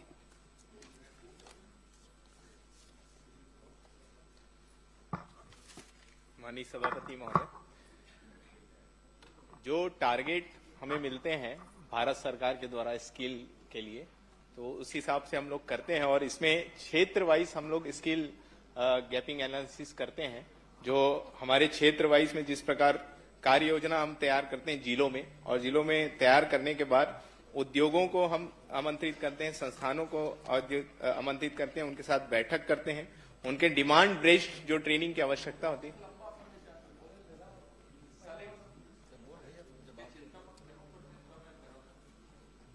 आप ये बता दो, चलो छोड़ो सबको, इसको सुधारने की जरूरत है। आपके सिलेक्शन को, आपके स्किल के, आपके ट्रेड को, जिन चीजों की बाजार में डिमांड है, एक अध्ययन जैसे मैं बता देता हूं, आउटसोर्सिंग कंपनी आप लाते हो, उनको किस तरह के लोगों की जरूरत है, वो छत्तीसगढ़ के लोग है कि नहीं है, वो ट्रेंड है कि नहीं है, ये अध्ययन की जरूरत है। एक लाइन। दूसरी बात आपको बता देता हूं, जिसको करेंगे तो ठीक है, आखिरी विषय है मेरा। भारत सरकार ने कौशल उन्नयन की नीति, माननीय सभापति महोदय, जारी करके पब्लिक डोमेन में डाली हुई है। छत्तीसगढ़ सरकार, आपने जो उत्तर दिया है जितना, उसमें आपका कोई नीति कार्यक्रम नहीं है। छत्तीसगढ़ के नौजवानों के कौशल उन्नयन के लिए कोई नीति बनाएंगे क्या? यदि नीति नहीं बनाएंगे तो उसी नीति में से जो पब्लिक डोमेन में है उसको स्वीकार करके आप अपने अनुरूप ढालेंगे क्या, या इसके लिए कोई कदम उठाएंगे? किस तरह उठाएंगे, कब उठाएंगे, ये भर बता दीजिए मुझको। निश्चित ही माननीय वरिष्ठ सदस्य हैं, उत्कृष्ट विधायक हैं, उनका सुझाव हम सबको हमेशा मिलते रहता है, और जो सुझाव उनका मिला है उसमें आने वाले समय निश्चित ही विचार करने का हम सब प्रयास करेंगे, ताकि हमारे यहाँ युवाओं को ज्यादा से ज्यादा स्किल मिल सके। माननीय सभापति महोदय, जहां जहां पे छत्तीसगढ़ के लोग हैं, आपको बता दूं, चाहे वो गिग वर्कर्स हो, चाहे आउटसोर्सिंग के वर्कर्स हो, अब ये कौशल उन्नयन हो। पूरे देश में भी यदि बात करें तो 87% लोग अनस्किल्ड हैं। छत्तीसगढ़ में तो आप ही के दस्तावेज में 3% लोग अनस्किल्ड हैं। जो संस्थाएं हैं उसको पढ़ लीजिए, किसी के पास आवासीय व्यवस्था नहीं है। बस्तर को छोड़ के कहीं आवासीय स्किल्ड करते नहीं। भवन बने हैं, यहीं के लाइवलीहुड कॉलेज में, उस भवन का कोई उपयोग नहीं। इसलिए ये बेतरतीब है, सिर्फ हम कागज में स्किल्ड कर रहे हैं। मेरा आपके ऊपर आरोप नहीं है, बिल्कुल भी। मेरी आपसे अपेक्षा है कि इसको आप दुरुस्त कीजिए। स्किल्ड आवासीय हो, ट्रेड का सिलेक्शन नया हो, इसके लिए प्राधिकरण जो आपके हैं जिला स्तर में, स्टेट लेवल में, उसकी देखरेख की व्यवस्था। अब नियोजन कितने दिन का करते हैं? 90 दिन का नियोजन करते हैं, वो किए कि नहीं किए, इसको देखने की आपके पास व्यवस्था नहीं है। तो मेरा आपका ये आग्रह है फिर से कि कौशल उन्नयन के लिए स्टेट की कोई नीति बनाएंगे क्या? छत्तीसगढ़ के लोगों का इससे भला होगा। और बनाएंगे तो कोई समय अवधि तय करेंगे। यदि विशेषज्ञ नहीं है तो संस्थाएं मौजूद है देश भर में बनाने के लिए नीति। भारत सरकार ने ही किसी से बनवाई है। तो आप छत्तीसगढ़ इसमें पहल करेगा क्या? छत्तीसगढ़ की सबसे बड़ी जरूरत है ये कि आप नीति कौशल उन्नयन के लिए बनाएंगे, कोई समय सीमा निर्धारित करेंगे क्या? उसके लिए कोई भी, मैं धोखे से आरोप प्रत्यारोप प्रक्रिया में अब नहीं जाना चाहता। आप इतना करेंगे तो सभी चीज आप ही आप दुरुस्त हो जाएगी। निगरानी की प्रक्रिया भी, नियोजन की प्रक्रिया भी, ट्रेड के सिलेक्शन भी, प्रवेश का तरीका भी, सब उसी में तय हो जाएगा। इसलिए आप उसकी नीति बनाएंगे क्या, और बनाएंगे तो कब तक बनाएंगे? निश्चित ही जो लाइवलीहुड कॉलेजेस हैं उसमें आवासीय सुविधा रहती है, जो जहां LWE क्षेत्र जो होता है वहां पे होती है, और जो गैर एलडब्ल्यू क्षेत्र होता है वहां वैसी नहीं होती सुविधा। और जो निगरानी की जो बात है, तो जो 90 दिन का हम लोग हमेशा देखते हैं, परीक्षण करते हैं, निगरानी करते हैं उसका, उसके बाद ही पेमेंट होता है। उसके पहले हम लोग कुछ ना कुछ पेमेंट उनका रोक के रखते हैं। तो निश्चित ही आने वाले समय में और इसमें जिस प्रकार से माननीय सदस्य जो सुझाव दे रहे हैं, उसमें आने वाले समय में और इसमें बदलाव करने का प्रयास एक लाइन करेंगे। है, सब कर लो आप। नीति आप बनाएंगे क्या, आप बनाएंगे कब तक बनाएंगे एक लाइन में, और नहीं तो आप छोड़ देता हूं। मेरा और कोई प्रश्न नहीं है। प्रक्रियाजनक छोटी छोटी बात क्या करेंगे, यह सब छोटी प्रक्रिया। छत्तीसगढ़ को जरूरत है कौशल उन्नयन के लिए पॉलिसी की। आपको देखना है तो भारत सरकार की पॉलिसी पब्लिक डोमेन में है सुझाव के लिए। निश्चित ही जो माननीय सदस्य जो सुझाव दे रहे हैं, तो हम लोग पिछले 2 सालों में लगातार बहुत सारा प्रयास किए हैं कि इसमें जितना बदलाव आ सके। और जो आज के समय में जो आवश्यकताएं हैं, जो ट्रेडों की जिस प्रशिक्षण हमारे युवाओं को देना चाहिए, उसके लिए हम लोग लगातार प्रयास कर रहे हैं। और इन सुझावों को भी हम अपने उसमें लेंगे और आने वाले में इसके लिए भी हम प्रयास करेंगे। माननीय सभापति महोदय, माननीय मंत्री जी ने जवाब दिया है कि लगभग 80% के आसपास भुगतान हो गया है। जो आपने उत्तर दिया है 187 संस्थाओं को 80% के आसपास भुगतान हुआ है। माननीय सभापति महोदय, मैं मंत्री जी सिर्फ इतना जानना चाहता हूं, क्या भुगतान के लिए कोई ऐसे नियम विभाग ने बनाए थे कि नियोजन के पश्चात भुगतान होगा और वो कितना % होगा और कितना % पे भुगतान को रोका जाएगा? क्या ऐसा कोई नियम है, और यदि है तो उसका पालन किया गया है? निश्चित ही उसके नियम है और नियम को हम पालन करते हैं। और जो जिनके सारे डॉक्यूमेंट्स जो नियम के तहत होते हैं, जो आ जाते हैं। नहीं, भुगतान का नियम 60% भुगतान किया जाएगा अगर इतने % नियोजन करने के पश्चात, क्या ऐसा नियम है, और यदि है तो उसका पालन किया गया है? प्रथम किस्त हम बैच आवंटन के 1 माह उपरांत प्रशिक्षण लागत का 20%, न्यूनतम 10 प्रशिक्षणार्थियों की उपस्थिति जो 75% से अधिक होना अनिवार्य है, तब हम करते हैं। द्वितीय किस्त हमारे मूल्यांकन एवं प्रमाणीकरण उपरांत प्रशिक्षण लागत का 20% हम करते हैं। तृतीय किस्त नियोजन प्रतिशत के आधार पर 60%। वही तीसरा कितना % है भुगतान? आप कब करते हैं, कितने % सभापति महोदय, मैंने आपको बताया मेरे को 20% मंत्री जी का करते हैं। उसके बाद उत्तर तो आ गया है जिसमें 9,780 युवाओं को कौशल आप कितना प्रशिक्षण नियोजन कितना दिया गया है, जिसमें मैं यही पूछना चाहता हूं कि कितने युवाओं को किस ट्रेड में प्रशिक्षण दिया गया है? माननीय सदस्य ने जो चाहा है, हमने बताया कि उसमें 9,760 युवाओं को कौशल विकास प्रशिक्षण दिया गया। नहीं, कितने युवाओं को किस ट्रेड में दिया गया है, ये बता दीजिए। देखिए, वो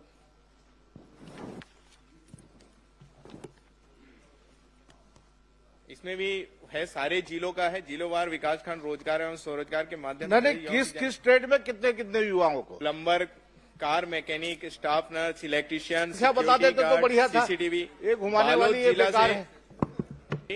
संख्या बता देते कितने युवाओं किस ट्रेड में दिया? अलग अलग जिले के अलग अलग संख्यावार हैं। बालोद पूरा जिला में प्रदेश का बता दीजिए। 61 लोग हैं। पूरा प्रदेश का बता दीजिए। मंत्री जी, ITI इंजीनियरिंग करे तेला तो नौकरी दे नहीं सका था। राम कुमार जी, खाली आंकड़ा बताते हैं। अरे मंत्री का जवाब और बता दीजिए किस संस्थान में दी है, कितने संस्थान दीजिए, कितने शासकीय हैं?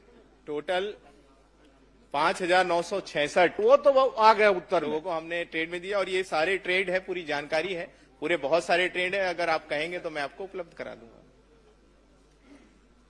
अलग से मैं आपको सारे ट्रेड की जानकारी दे दूंगा। यहाँ पे 15,66,957 रोजगार विभाग के पोर्टल में अपलोड है। इसमें सिर्फ अपने ST/SC के 45% है। इसके हिसाब से 7 लाख ST/SC होते हैं, प्रश्नकाल समाप्त। जिसके हिसाब से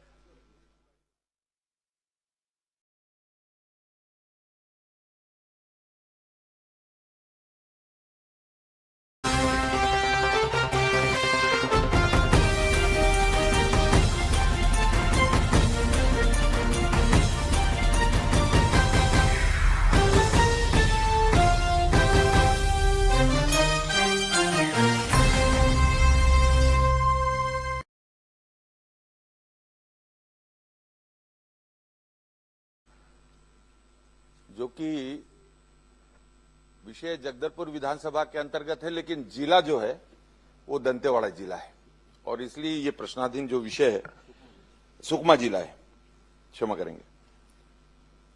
झीरम घाटी से एलंगनार एक दूरस्थ अंचल है, दुर्गम क्षेत्र है।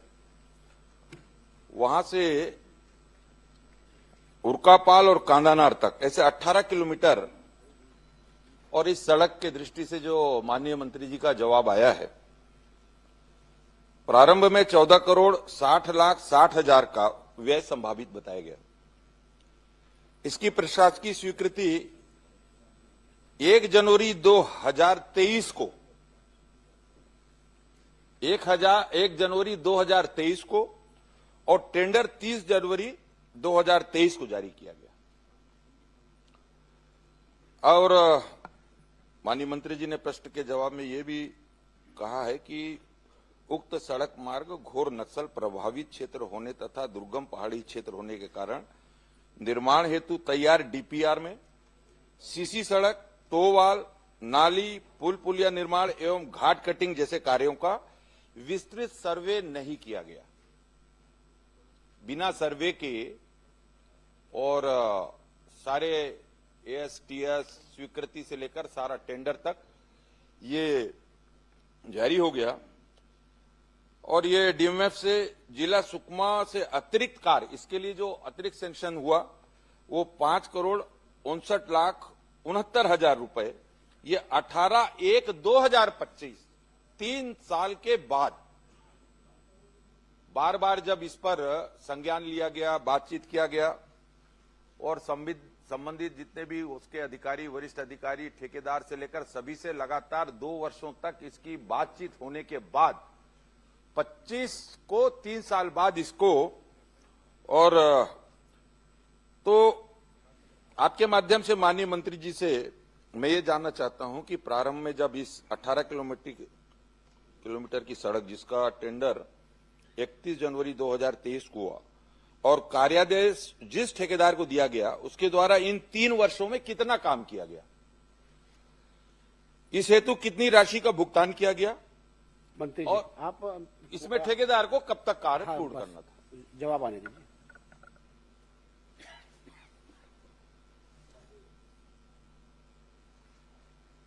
माननीय सभापति महोदय, माननीय सदस्य ने जो जानकारी मांगी है और उसके संदर्भ में मैंने पूरी जानकारी दी है।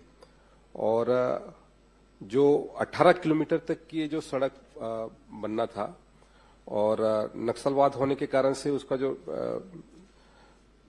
प्रिलिमिनरी जो सर्वे होना था वो सर्वे नहीं हो पाया और उसके कारण से जो घाट सेक्शन है और जितने भी अपने उन क्षेत्रों में होना था कार्य, वो नाली निर्माण इत्यादि उस कार्य को हो नहीं पाया।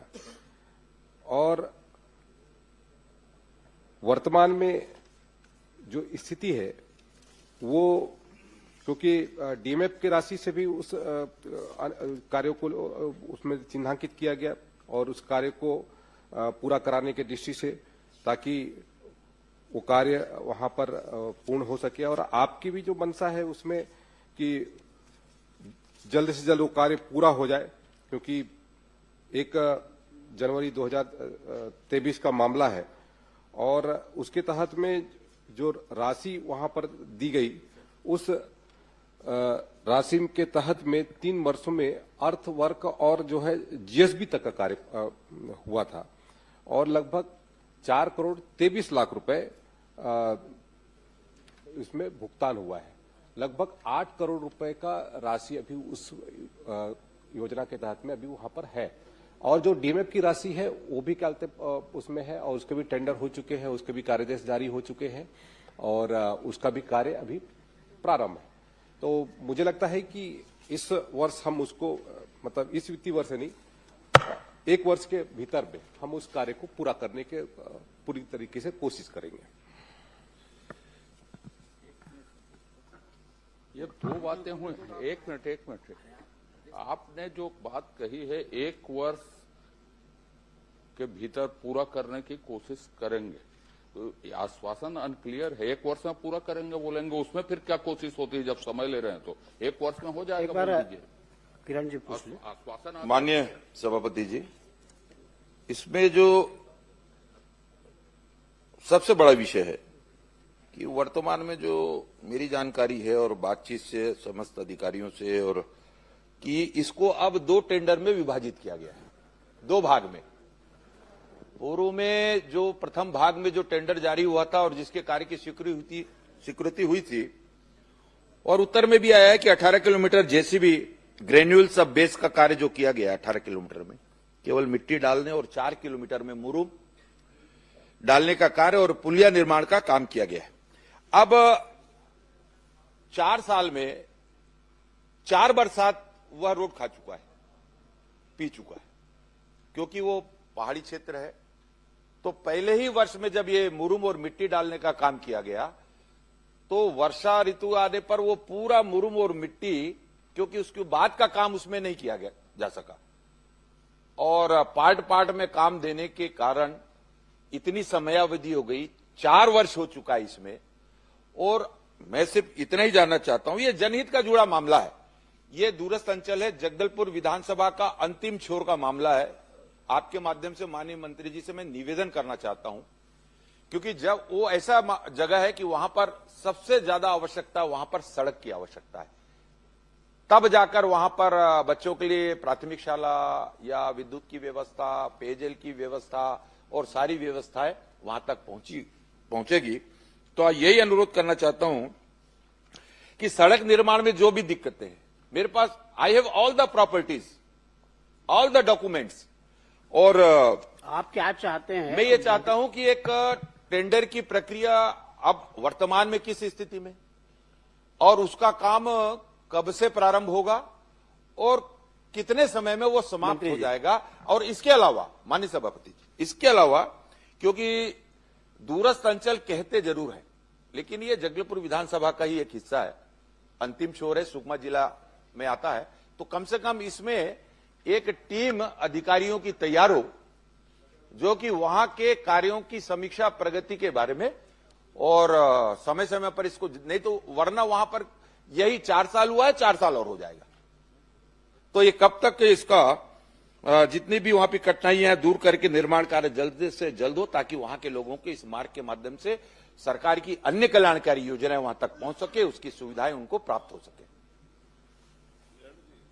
माननीय सभापति महोदय, माननीय किरण सिंह देव जी ने जो प्रश्न उठाया है निश्चित तौर से बहुत ही वाजिब है, और लंबे समय से उस योजना के पूर्ण होने का इंतजार हो रहे हैं, और सरकार की भी मंशा है कि उस कार्य को तत्काल पूरा किया जाए। और जैसा कि मैंने अपने उत्तर में बताया कि क्योंकि वो नक्सल प्रभावित क्षेत्र होने के कारण से उस क्षेत्र में जिस तरीके से कार्य होना चाहिए उस तरीके से कार्य नहीं हो पाया, और उसका क्योंकि वो घोर नक्सल प्रभावित क्षेत्र है और पहाड़ी क्षेत्र है और फॉरेस्ट एरिया भी है, तो उसके कारण से जो अलाइनमेंट में जो परिवर्तन आया, और उसके कारण से जो उसमें जो एडिशनल जो कार्य की आवश्यकता पड़ी, जिसमें सीसी सड़क है, टो वाल है, नाली का है, पुलियों का निर्माण है और घाट कटिंग है, इन सब चीजों के कारण से उसके क्या कहते हैं जो अतिरिक्त कार्य की आवश्यकता हुई, और उसके तहत में जो डीमेप की राशि के माध्यम से लगभग 5,59,00,000 रुपए उसमें स्वीकृत भी किया गया, और उसका हमने टेंडर भी कर दिया है, और वो उसमें कार्य प्रारंभ भी हो गया है।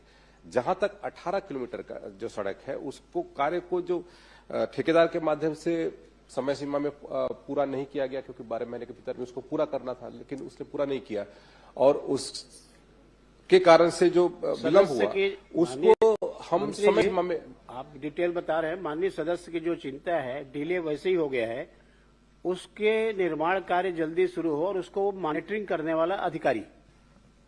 माननीय सभापति महोदय, चिंता इस बात की है कि समय समय पे 4 वर्षों में, एक विशेषकर इन 2.5 वर्षों में, मैं इस कार्यकाल की बात करूं तो बार बार जब इस पर पता लगा के बाद वही का वही है, मामला वही का वही है, तो एक बार इसको सुनिश्चित कर लिया जाए कि, क्योंकि फिर ये 5वां बरसात आ जाएगा, 2 महीना बाद, 2.5 महीना बाद, फिर काम रुक जाएगा, फिर मिट्टी बह जाएगी। तो मेरा निवेदन ये है सिर्फ इतना कि इस पर एक टीम गठित करके मैं सिर्फ इतना चाहता हूं कि वह मॉनिटरिंग हो और काम की शुरुआत और सारी जानकारियां सही हो जाए। ये गलत जो जानकारी आती है इससे क्या होता है कि ये काम वैसी जवाब दे रहे हैं। माननीय सभापति महोदय, माननीय श्री किरण सिंह जो जी ने जो प्रश्न उठाया उसमें निश्चित तौर पे विभाग पूरी तरीके से गंभीर है और मैं सदन को आश्वस्त करता हूं कि आने वाले 20 दिनों के भीतर में एक उच्च स्तर के हमारे अधिकारी वहां पर जाकर के उसका स्थल का अवलोकन करेंगे और वहां जाकर के जो भी कहते हैं संबंधित कार्य की दृष्टि से जो भी दिशा निर्देश होगा जिसमें कहते हैं एक्शन लेने की बात होगी उस पर एक्शन लिया जाएगा। श्री राघवेंद्र, धन्यवाद। धन्यवाद सभापति महोदय। मैंने प्रश्न में ये सड़क हादसों के लिए मैंने प्रश्न पूछा था अपने विधानसभा का, जहां मैंने ख में स्पेसिफिकली पूछा था कि सड़क हादसों के कारण तेज गति 2025 में हादसों में पिछले उसमें तुलना में वृद्धि हुई है कि नहीं और उसके कारण क्या है। सभापति महोदय, उसका जवाब स्पेसिफिकली नहीं आया है कि बढ़ने का कारण क्या हो रहा है पिछले 2 साल में। माननीय सभापति महोदय, माननीय सदस्य ने जो जानकारी चाही थी सड़क दुर्घटना में और कितने लोगों की मौतें और कितने लोग घायल हुए और उसकी किन कारणों से वृद्धि हो रही है, स्वाभाविक सभापति महोदय जो हमारे पूरे छत्तीसगढ़ में सड़कों के निर्माण और उसके बाद वाहनों में वृद्धि और लोगों के लापरवाही के कारण से और इन कारणों से जो घटना घटित होती है और उसमें लोग कहते हैं लोगों की मृत्यु भी होती है, लोग गंभीर रूप से घायल भी होते हैं। तो ये कैसे इसमें कमी हो, इसके लिए लगातार सरकार कोशिश कर रही है और उस कोशिश के बदौलत आने वाले समय में और स्थितियां बेहतर हो, इसके लिए लगातार हमारी कोशिश है। पिछले यदि आपने प्रश्न देखा होगा, प्रश्न के उत्तर में मैंने कहा भी है कि जो डेथ रेशो है वो 24 की तुलना में 25 में बहुत कम हुआ है। तो हमारी कोशिश है कि डेथ रेशो कैसे कम हो और किस तरीके से हम व्यवस्था को और सुदृढ़ करें, ये हमारी कोशिश है। सभापति मंत्री महोदय, मैंने अकलतरा का जो कि स्पेसिफिक सवाल और जांजगीर का भी पूछा था, 24 और 25 में मेरे यहाँ डेथ में इजाफा हुआ है, कम नहीं हुआ है। ये आप ही का जवाब है। 76 और अब 89। और मैं आपका ध्यान आकर्षण चाहूंगा कि 26 में जनवरी से लेके आज तक 14 फरवरी तक जब तक यहाँ का दिया हुआ है 13 मृत्यु मेरे यहाँ हो चुकी है। ये आपके जवाब में ही आया है। तो इतनी ज्यादा अगर बढ़ रही है तो इसके स्पेसिफिक कारण क्या है अकलतरा विधानसभा में कि ज्यादा मृत्यु लगातार तुलनात्मक तौर पर बढ़ती जा रही है। ये जवाब में जैसे आपने कहा कि कम हुई है, 24 और 25 में मेरे यहाँ वृद्धि है। माननीय सभापति महोदय, मैंने जो उत्तर दिया वो पूरे प्रदेश स्तर का था। प्रदेश स्तर में जो डेथ रेशो है वो कम हुआ है और जहां तक आपने जो जानकारी मांगी है तो उसमें मैंने उपलब्ध कराया है और इसके लिए लगातार हमारी कोशिशें जारी है। लगातार हमारे विभाग के माध्यम से जन जागरूकता के कार्यक्रम कराए जा रहे हैं। स्कूल है, कॉलेज है, वहां पर यातायात प्रशिक्षण के कार्यक्रम हो रहा है, हेलमेट रैली निकाली जा रही है, जन जागरूकता रैली निकाली जा रही है, नुक्कड़ नाटक, अनेक प्रकार से ऐसे कार्यक्रम हमारे सरकार के माध्यम से। आपके जवाब में जो आया है आदरणीय मंत्री जी कि जैसे आपने कहा कि कम हो रही है लेकिन अकलतरा में हमारे यहाँ ज्यादा हो रही है तुलनात्मक, ये आपके जवाब में ही है। मेरा आपने जैसा कहा, आपके जवाब में आया कि हम लगातार चेकिंग कर रहे हैं, ड्रिंक एंड ड्राइव और बाकी चीजों में कर रहे हैं। मेरा स्पेसिफिक सवाल आपसे ये है कि इस दौरान कितने हैवी वाहनों पर और कितने छोटे लाइट मोटर व्हीकल्स पर आपने ड्रिंक एंड ड्राइव की कार्रवाई करी है, ये स्पेसिफिकली। और एक सवाल और है मेरा।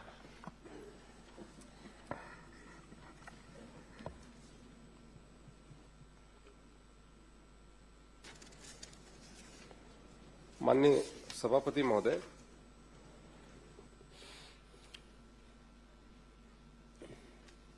मेरे पास में पूरी जो जानकारी है उसमें ड्रिंक एंड ड्राइव का और हैवी व्हीकल का इसकी जानकारी भी वर्तमान में इसमें उपलब्ध नहीं है। मैं अलग से उपलब्ध करा दूंगा सभापति महोदय। सभापति महोदय, मेरा इसमें आपको राघवेंद्र जी मंत्री जी जो आपने भारी व्हीकल का और लाइट व्हीकल की बात की है, माननीय सभापति महोदय, ये गंभीर विषय है। एक मिनट जी आपने जो प्रश्न किया है ना जी, अभी आपने जो सप्लीमेंट्री पूछा तो भारी व्हीकल का और लाइट व्हीकल का है मंत्री जी विभाग से जानकारी लेकर के आपको उपलब्ध करा देंगे। सभापति महोदय मेरा एक स्पेसिफिक सवाल है। एक मिनट मेरा इसमें एक स्पेसिफिक सवाल है। जैसे इसमें जवाब में आया कि हमने कार्रवाई हम लगातार कर रहे हैं, लेकिन आंकड़ा इसमें नहीं आया है कि हम कितनी कार्रवाई हैवी व्हीकल्स पे मंत्री जी और कितनी कार्रवाई लाइट मोटर व्हीकल्स पे कर रहे हैं। क्या ये सही नहीं है कि सड़क सुरक्षा समिति, जिला सड़क सुरक्षा समिति और राज्य सड़क सुरक्षा समिति में ये बात गई है कि अकलतरा विधानसभा में ट्रॉमा सेंटर नहीं होने की वजह से ये सड़क मौत का आंकड़ा ज्यादा है? और दूसरा, आदरणीय मंत्री जी, जब ये आंकड़ा आप मुझे उपलब्ध कराएंगे तो कृपया इस ओर भी आपका मैं ध्यान आकर्षण चाहूंगा कि 15-20 दिन पहले अकलतरा विधानसभा में 3 ट्रेलर, बहुत ही भयावह हादसा था, मैंने कल भी इस बात को कहा था, 3 ट्रेलर वहां पर आपस में भिड़े जिसमें 2 ड्राइवर्स की अंदर जलकर मौत हो गई। एक उसमें आंकड़ा ये सामने आया, उसमें एक भी हेल्पर अंदर नहीं था और उनकी फिटनेस तक नहीं थी। तो इन सारे मामलों की लगातार हम चौकी लगाकर क्या जांच करेंगे?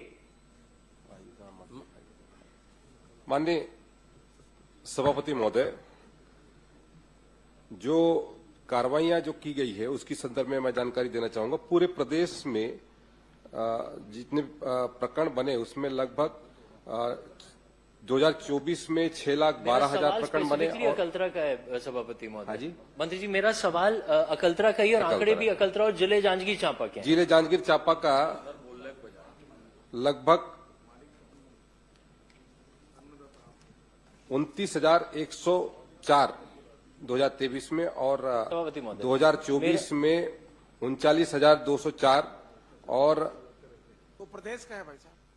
2025 में 41,615। ये प्रदेश का बता रहे हैं ना? नहीं, ये मेरा सवाल जांजगीर जिला और ये अकलतरा जांजगीर का बता रहा हूं मैं जी। ये जांजगीर का मैंने बताया। ये जवाब लेकिन उपलब्ध, आदरणीय आपसे मेरा स्पेसिफिक सवाल है, क्या जो जिला की सड़क सुरक्षा समिति है और राज्य की समिति जो सुप्रीम कोर्ट के, माननीय सुप्रीम कोर्ट के ऑर्डर से बनी हुई है, क्या इसमें ये जानकारी नहीं दी गई है कि ट्रॉमा सेंटर ना होने की वजह से ये डेथ का रेशियो अकलतरा विधानसभा में ज्यादा है? बड़ा बिल्कुल स्पेसिफिक सवाल। सभापति महोदय जी। माननीय सभापति महोदय, माननीय सदस्य ने जो जानकारी मांगी है कि वहां पर ट्रामा सेंटर या फिर जो सुविधा होनी चाहिए, तो मैं बताना चाहूंगा कि स्वास्थ्य विभाग उसमें लगातार कोशिश कर रहा है। जांजगीर में अभी मेडिकल कॉलेज भी वहां पर बन रहा है। 357 करोड़ का लगभग वहां पर मेडिकल कॉलेज की स्थापना हो रही है पूरे। और राज्य की जो सड़क सुरक्षा समिति है उसमें पुलिस, पीडब्ल्यूडी हेडक्वार्टर में ही होता है। मैं बता रहा हूँ जी। राज्य में जो हमारे कहते हैं यहाँ पर जो सड़क सुरक्षा की दृष्टि से जो बैठकें होती है और उसमें लगातार, चाहे वो जिला कलेक्टर के माध्यम से हो या सांसद के माध्यम से हो, उसकी बैठकें भी नियमित रूप से हो ही रही हैं और उसके माध्यम से जो भी दिशा निर्देश हमको करना है, जिसके तहत में हमारा जो सड़क में जितनी भी दुर्घटना होती है उसमें कैसे कमी लाई जाए, उसके लिए लगातार मेरा स्पेसिफिक सवाल है सभापति महोदय। आदरणीय मंत्री जी, क्या आप ये निर्देशित करेंगे कि बड़े वाहनों पर जिस तरह की कार्रवाई होनी चाहिए, जो समझ में आ रहा है कि नहीं हो रही है, आप वहां पर स्पेशल अभियान चलाकर, चूंकि अकलतरा विधानसभा में वृद्धि हो रही है मौत में, क्या आप ये आश्वासन देंगे कि वहां पर त्वरित चेकिंग लगातार करी जाए, कुछ ना कुछ स्पेशल प्रोविजन वहां पर किया जाए कि हमारी चेकिंग तुरंत स्टार्ट हो जाए? और दूसरा, जो जिला समिति से राज्य में आया है उसको आप त्वरित कंसिडरेशन में लाएंगे क्या, अगर ट्रॉमा सेंटर और बाईपास की बात आ रही है? बस ये 3 मेरे स्पेसिफिक आपसे आश्वासन की मांग है। बाईपास के संदर्भ में तो कल माननीय मंत्री जी ने उत्तर दे दिया है आपको और आप उससे बहुत वो भी हैं और आपको तो धन्यवाद ज्ञापित भी करना चाहिए कि माननीय मंत्री जी ने उसके लिए कहा है। और जहां यदि आप बाकी चीजों की बात करें, जिला स्तर की टीम ने क्या प्रस्ताव भेजा है तो उसके प्रस्ताव के आधार पर उस पर अपन चिंतन करेंगे। मंत्री जी, जो मैंने बताया कि लगातार ज्यादा हमारे यहाँ ड्रिंक एंड ड्राइव और इसकी प्रॉब्लम हो रही है, उसके लिए क्या स्पेशल अभियान अकलतरा विधानसभा में, क्योंकि दिख रहा है कि मौतें हमारे यहाँ ज्यादा हो रही हैं। अभी जनवरी से अभी 14 फरवरी तक लगभग 13 लोग मर चुके हैं, तो क्या स्पेशल अभियान वहां पर चलाया जाएगा? माननीय सभापति महोदय, मैंने अपने उत्तर में बताया कि किस तरीके से हम जांजगीर क्षेत्र में लगातार जो अपने जांजगीर क्षेत्र में जो जन जागरूकता का अभियान चला रहे हैं और आपसे भी आग्रह है कि उस जागरूकता अभियान में और किस तरीके से और भी बहुत सारी चीजों पे, मैंने पहले कहा कि हेलमेट रैली और अन्य जो हमारे मंत्री जी, जो इतना आप नाटक और निर्देशित इस मंत्री तरीके जी, से जो हम जन जागरूकता एक निवेदन है, ये बहुत ही संवेदनशील मामला है। इस पे आप ये तो निर्देशित कर दें कि त्वरित जिला स्तर पर एक वहां पर एक मीटिंग की जाए, जिसमें जनप्रतिनिधियों को बुलाकर त्वरित आप उनको आदेश दीजिए कि जो भी वहां पर सुझाव आते हैं जिससे मौतें रुक सकती हैं, तुरंत उस पर कार्रवाई की जाए। इतना तो आप आश्वासन कम से कम उन लोगों को निर्देशित कर दें, जिला प्रशासन को, क्योंकि हमारे यहां मौत में वृद्धि लगातार हो रही है। अकलतरा विधानसभा स्पेसिफिकली मैं बात कर रहा हूं। आप जनवरी से लेकर अभी तक देखें महोदय, लगभग 13 लोगों की मृत्यु हो चुकी है। तो वहां पर ये जितने चलाए जा रहे हैं अभियान, ये शायद काफी नहीं है, इसके अलावा भी कुछ करने की आवश्यकता है। माननीय सभापति महोदय, मैं इसको स्पेशली दिखवा लूंगा सभापति महोदय। वहां पर हमारे गृह विभाग के माध्यम से, परिवहन विभाग के माध्यम से जो भी संभव होगा यथासंभव कोशिश की जाएगी कि वहां की व्यवस्था को हम सुदृढ़ करें। वहां के यातायात व्यवस्था, वहां पर जिस तरीके से भी यदि कोई ऐसा स्पॉट जहां पर लगातार घटना घटित हो रही है तो उसको भी चिन्हांकित करके वहां पर उसका निराकरण करेंगे। आप एक उनको आदेशित कर दें कि जल्द से जल्द उस बैठक को वो बुला लें। ठीक है। माननीय सभापति महोदय, एक प्रश्न। बिल्कुल उसकी बैठक करवा लेंगे। माननीय मंत्री जी ने भी कहा है कि भाई माननीय हम सभापति, एक दुर्घटना जगह क्षेत्र माननीय को सभापति महोदय, देखो प्रश्न काल में माननीय सभापति सभी पूछना महोदय, चाहते हैं, संभव नहीं होगा। बाकी माननीय सदस्यों सभापति को भी महोदय, प्रश्न लगा हुआ है। जिले का ही मामला था। माननीय सभापति महोदय, एक अजय को दे दिया है, सबकी तरफ से पूछ लेंगे वो। आप एक मिनट। पूछेंगे। माननीय सभापति महोदय, जांजगीर जिला की ओर ये से माननीय सभापति बहन महोदय जी को दे देंगे तो सबकी तरफ से आप पूछ लेंगे। माननीय सभापति महोदय, आपसे मेरा प्रश्न आपसे, उस दिन मेरा ध्यानाकर्षण लगा था सड़क दुर्घटना में, तो परिवहन विभाग में लगा था। देखो प्रश्न मेरे से है कि मंत्री जी से है? आप व्यवस्था देंगे इसमें, क्योंकि व्यवस्था का प्रश्न होता नहीं प्रश्न काल में। आज सड़क दुर्घटना में प्रश्न लगा है गृह विभाग में, कार्य आवंटन नियम शासन का तो कुछ होगा। एक मेरा विषय था स्मार्ट सिटी में, उसमें यह लिखा था कि सड़क दुर्घटना के लिए अंतर विभागीय समिति बनी है। मेरा यह कहना है माननीय, मैं 3-4 प्रश्न मैं हर सत्र में करता हूं, आउटसोर्सिंग में, इसमें 2-4 और विषय हैं जो मेरे स्थायी विषय हैं। अब यह बताइए कि ये इसके लिए जिम्मेदार है कौन? इसमें आप व्यवस्था दीजिए कि सरकार तीनों विभाग मिला के इसको रोकने के लिए काम करे, क्योंकि इसी सत्र में अलग अलग उत्तर आए। आपने परिवहन के विभाग में इसी सत्र में उत्तर दिया सड़क दुर्घटना में, अभी स्थानीय शासन में सड़क दुर्घटना में ही प्रश्न लगा। स्मार्ट सिटी माने स्थानीय शासन के चर्चा में अंतर विभागीय समिति बनी है, यह उत्तर आया है। तो इसलिए मेरा आग्रह है कि आपकी ओर से शासन को कोई ना कोई निर्देश आए। यह बहुत गंभीर मानवीय मामला है, छत्तीसगढ़ में सबसे ज्यादा हो रही है, गंभीरता है, इसके लिए कोई आप निर्देश दीजिए। माननीय सभापति महोदय, मैंने अपने उत्तर में स्पष्ट किया, माननीय सदस्य ने अकलतरा की जानकारी चाहिए और पूरे दूसरी बात बोला हूं, आपसे नहीं बोला, उसके संदर्भ में इसी जानकारी सत्र की किया है। घटना माननीय बताया। सदस्य को यदि कुछ जानकारी की आवश्यकता है तो मैं अलग से उपलब्ध करा दूंगा, लेकिन यदि ये कहें कि परिवहन विभाग का की दृष्टि से, तो परिवहन विभाग कार्य आवंटन किसका है और कौन सा विभाग जिम्मेदार है? आप ही उत्तर दिए थे परिवहन मंत्री के तौर पर इसी सत्र में सड़क दुर्घटना में। अभी सड़क दुर्घटना गृह विभाग में लगी है। स्मार्ट सिटी की चर्चा मैंने बताई आपको कि अंतर विभागीय समिति बनी है इसके लिए। मानवीय दुर्घटना रोकनी, आप संवेदनशील हैं, वरिष्ठ मंत्री हैं, इसके लिए आप बोलिए कुछ। माननीय सभापति महोदय, सरकार पूरी तरीके से गंभीर है और लगातार हमारा जो कहते हैं इसके दृष्टि से जो जन जागरूकता के कार्यक्रम हो रहे हैं और इन्फोर्समेंट को किस तरीके से हम और ज्यादा कल तेजी लाएं, इसके लिए भी लगातार हमारी कोशिश है। प्रवर्तन के माध्यम से ही हम इस घटना को हम रोक सकते हैं और उसके दृष्टि से हम डॉक्टर चरणदास महन जी, सभी विभाग सरकार करेगी, पूरा सभी विभाग मिलकर करेंगे। इसमें संसदीय कार्य मंत्री है, परिवहन भी उनके पास है, आज जवाब गृह मंत्री जी का दे रहे हैं, आप भरोसा रखिए उनके ऊपर। तो आज तो परिवहन विभाग में छोटी गाड़ी पहले आई और उसके बाद बड़ी बड़ी गाड़ियां आ रही हैं। सड़क दुर्घटना विशेष करके अकलतरा के क्षेत्र में जो बढ़ रही है, उसके कारण मौतें ज्यादा हो रही हैं, ये मुख्य बिंदु है सर। और आपने ही अपने मन से कहा है कि वहां मेडिकल कॉलेज खुल रहा है, ये खुल रहा है। औद्योगिक क्षेत्र में वो काफी लगातार विकास हो रहा है, चाहे वो चांपा हो, अकलतरा हो, शक्ति हो, जांजगीर हो। तो यहाँ अब जब मेडिकल कॉलेज खुल रहा है तो उसमें क्रिटिकल केयर यूनिट आप स्वीकृत करा दें, क्योंकि आप भी आपके सहयोगी हैं और सड़क दुर्घटना की जो मीटिंग होती है वहां पर उसके आप मेंबर हैं, तो वहां क्रिटिकल केयर यूनिट और ट्रामा सेंटर लगा दिया जाए, बन जाए, ताकि मौतें कम हो, जल्दी से जल्दी इलाज पा सके। ये मेरा कहना है। ये सुझाव देंगे क्या आप अपने? श्री लता हुसैन जी, मंत्री जी आप कुछ बोलना चाहे बोल लीजिए। नहीं, माननीय नेता प्रतिपक्ष जी का सुझाव अच्छा है और उस पर अपन मनन करेंगे सभापति महोदय। श्री लता हुसैन जी। माननीय सभापति महोदय, मेरा माननीय मंत्री जी से प्रश्न है।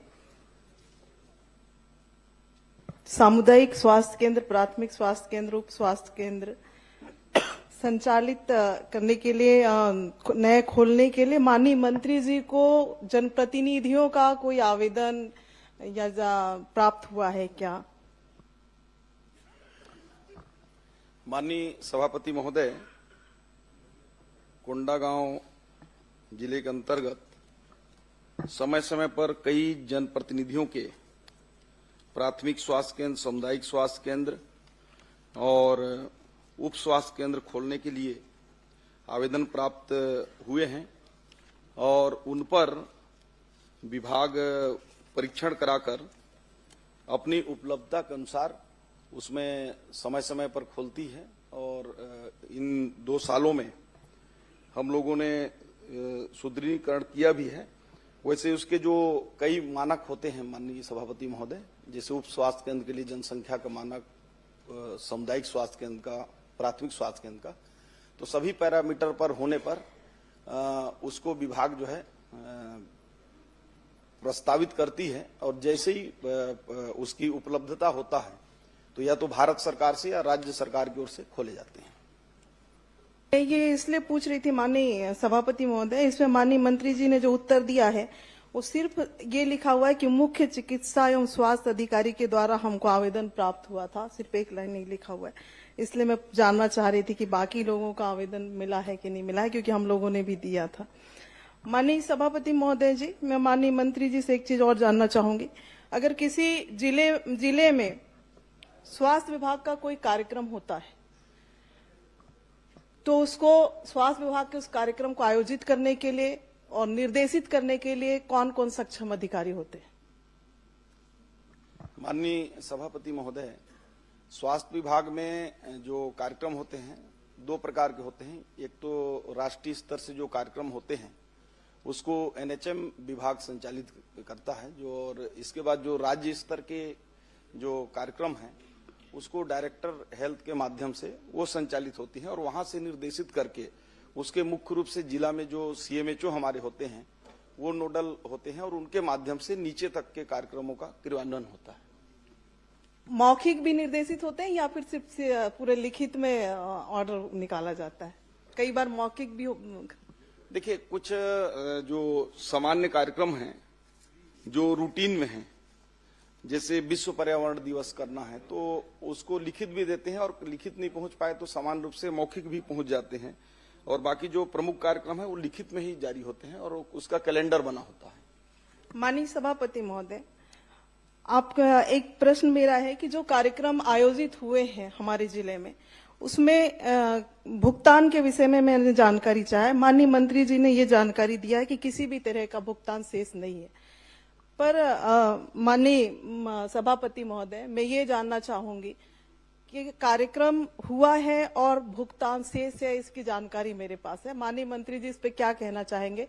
आपके मौखिक आदेश पे भी, आपके अमला के द्वारा मौखिक आदेश पे भी हुआ है, लिखित वर्क आर्डर पे भी हुआ है, लेकिन भुगतान नहीं है, उसके तथ्य मेरे पास हैं। अब आप इस पे क्या कहना चाहेंगे, मैं जानना चाहूंगी। माननीय सभापति महोदय, कोंडागांव जिले में विभिन्न कार्यक्रमों में जो वैसे तो 1157 कार्यक्रम हुए, तो मतलब सभी संस्थावार करके, और उसमें कुछ में तो हॉस्पिटल में ही बैठकर अपना कार्यक्रम हो जाते हैं, कुछ जगह टेंट और अन्य सुविधाएं करनी पड़ती हैं। तो उस दृष्टि से कुल 4,57,000 रुपए का कार्य हुए हैं, उसमें भुगतान काम हुए हैं और भुगतान पूरा कर दिया गया है। किसी प्रकार का भुगतान शेष नहीं है। यदि माननीय सदस्य महोदया के पास कोई ऐसी जानकारी है कि यदि कार्यक्रम कराया गया है उसका भुगतान नहीं हुआ है तो मैं निश्चित रूप से उसको परीक्षण कराऊंगा और अगर उसने कार्यक्रम किया होगा तो उसकी भुगतान हम सुनिश्चित करेंगे।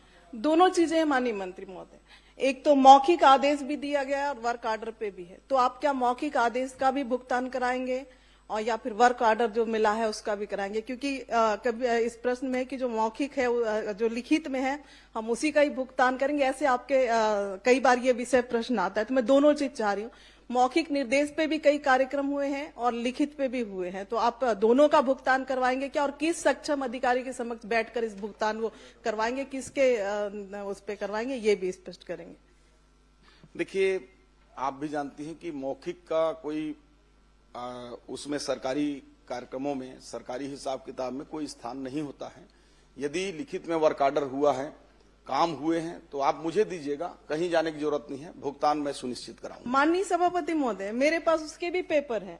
माननीय मंत्री जी का जो अमला है उसने मौखिक निर्देश पे कार्यक्रम कराए हैं और उसका भुगतान भी किया है, तो जब आप पहले कर सकते हैं तो आप क्यों नहीं कर सकते हैं?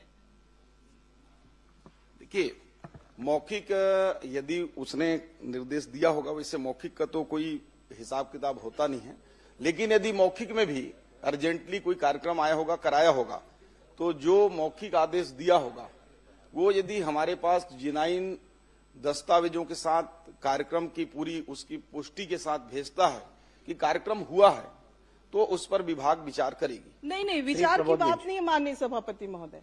ये बार बार पिछले प्रश्न में भी आपने कहा था, पिछले बार भी जब इस सदन में प्रश्न आया था, आपने कहा था कि 1 महीने के भीतर मैं कार्रवाई करके बताऊंगा। आज 9 महीने हो गए माननीय मंत्री जी।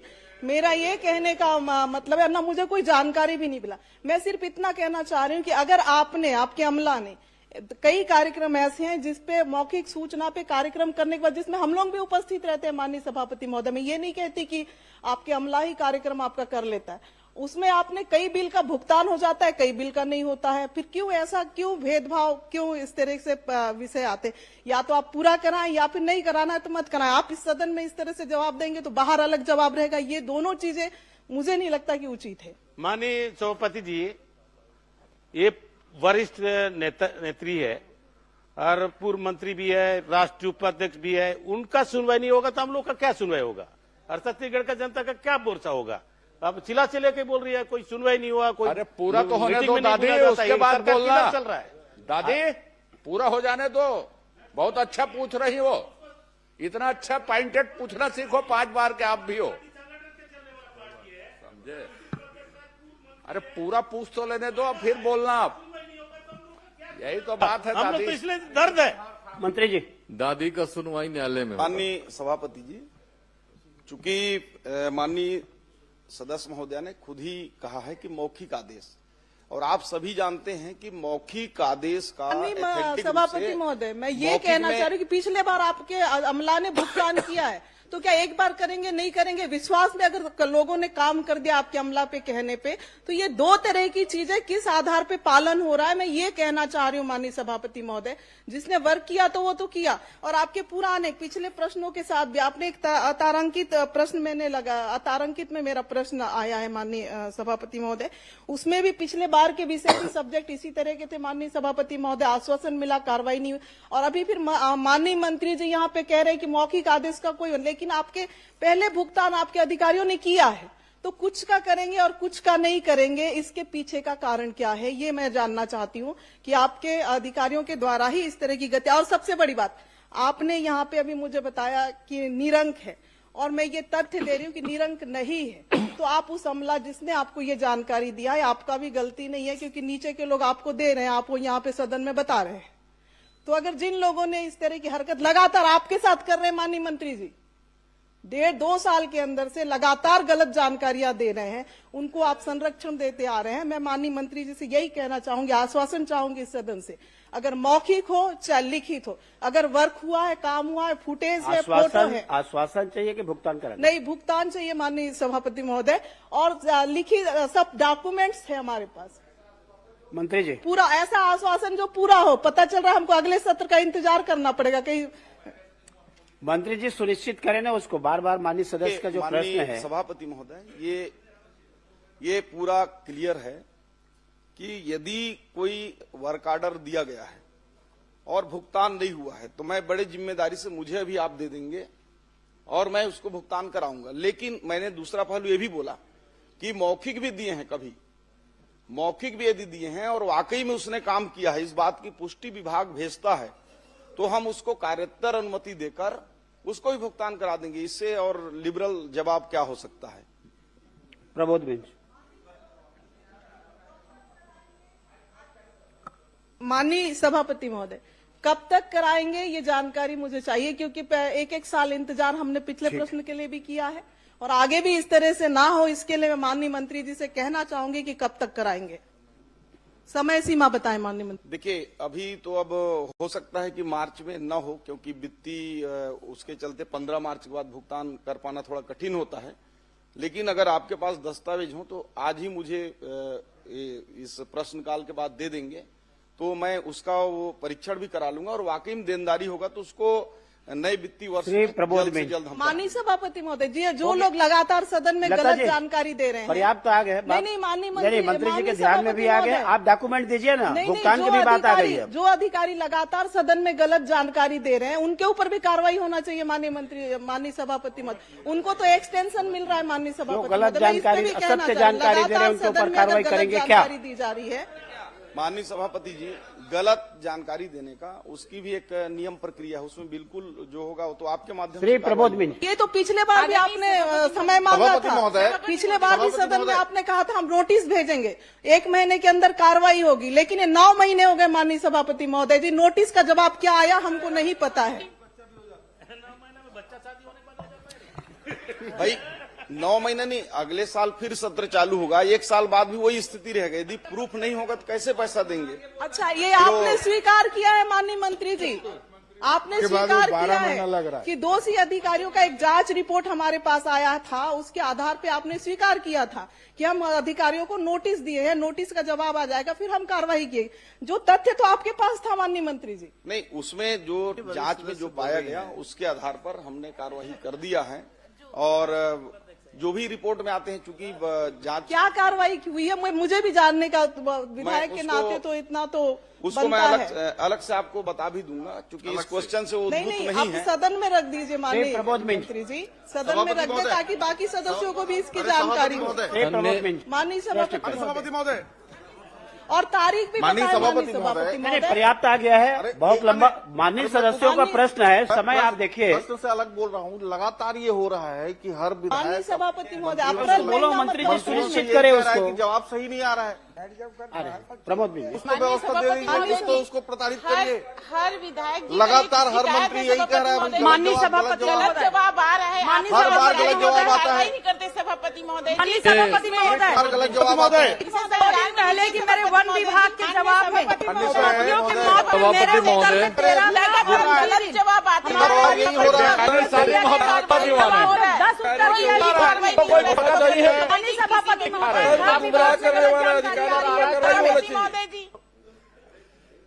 माननीय सभापति महोदय, मेरा सवाल माननीय स्वास्थ्य मंत्री जी से था।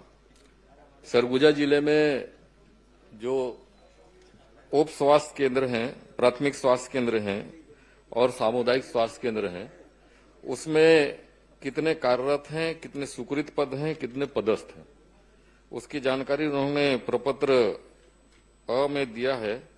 पुस्तकालय में जरूर कहा गया था ऐसे जवाब में, अब वो मुझे प्राप्त हुआ है।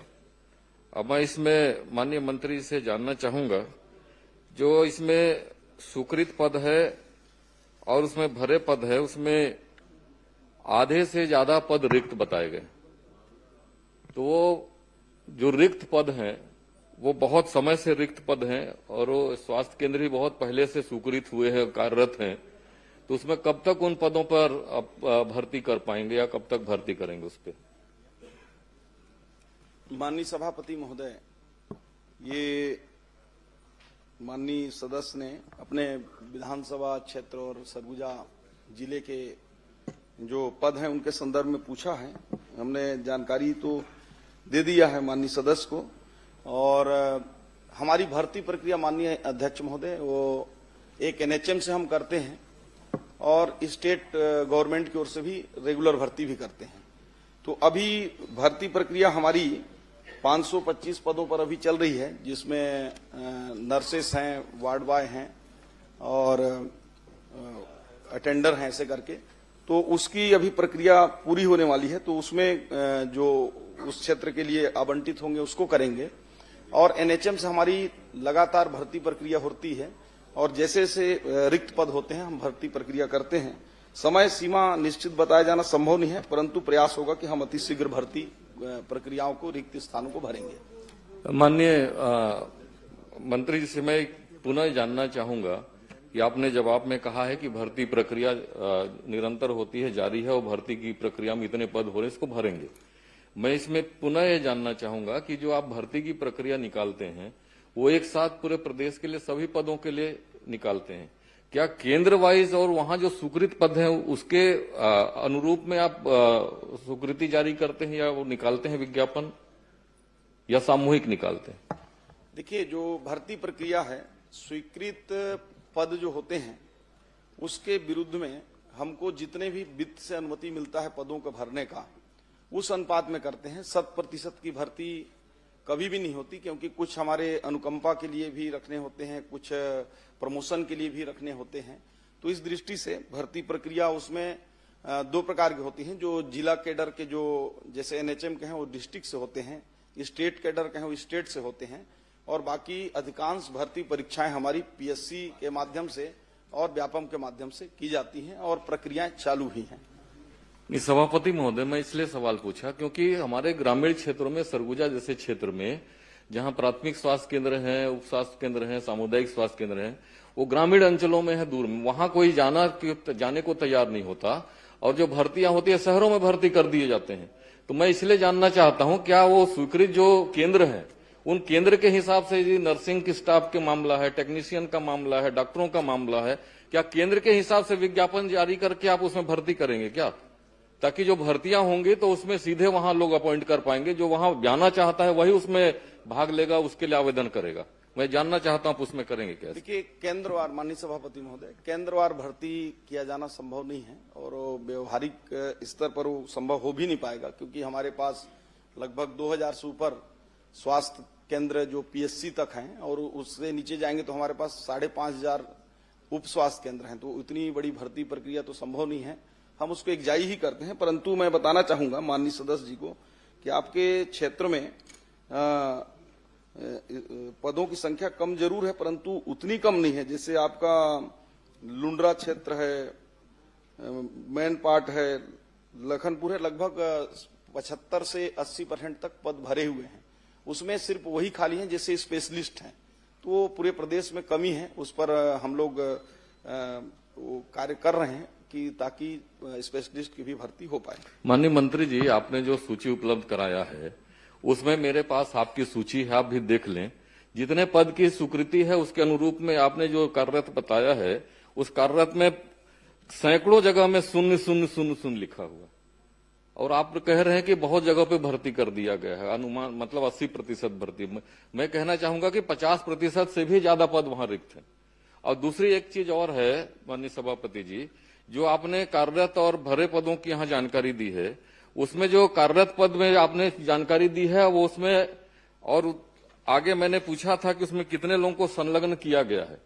तो जो पद आप भरे हुए बता रहे हैं वो सारे लोग, बहुत सारे लोग इसमें प्राथमिक स्वास्थ्य केंद्र में 19 लोग और सामुदायिक स्वास्थ्य केंद्र में 28 लोग, ये शहरी क्षेत्रों में संलग्न करके रखे गए और आपके सूची में भरे पद में बताए जा रहे हैं।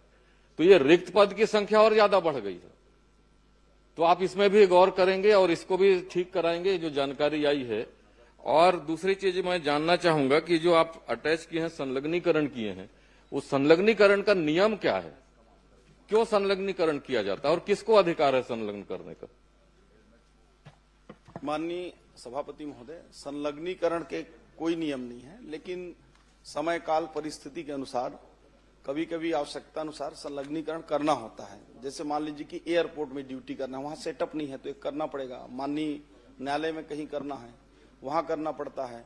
और ऐसी हमारे अन्य संस्थानों में भी करना पड़ता है, वो भी करते हैं। कभी कभी कहीं बहुत ज्यादा फुटफॉल है आप बैठ जाना। और माननीय मंत्री जी, आप केवल ये बता दीजिए, नियम को बता दिए, आप नियम में मत जाओ। आपके यहाँ नहीं है, अटैचमेंट में है, संलग्नीकरण नहीं, में माननीय है। सभापति, आप उपलब्ध हो जाए वो पूछ लीजिए आप। नहीं, संलग्नीकरण इसका मतलब कि मैं भी संलग्नीकरण कर सकता हूं, कोई नियम नहीं है तो कुछ तो नियम होगा। कैसे संलग्न करेंगे, कौन करेगा, संलग्न करेगा इसको? हाँ, और मैं ये कहना चाहूंगा आपके माध्यम सभापति जी, माननीय मंत्री जी से, जितने भी आपने संलग्नीकरण किया है वो केवल ग्रामीण क्षेत्रों से, मेरे ग्रामीण क्षेत्र से आप शहरों में संलग्नीकरण कर दिए। तो संलग्नीकरण क्या जनता के लिए होता है कि जो कर्मचारी उनकी सुविधा के लिए होता?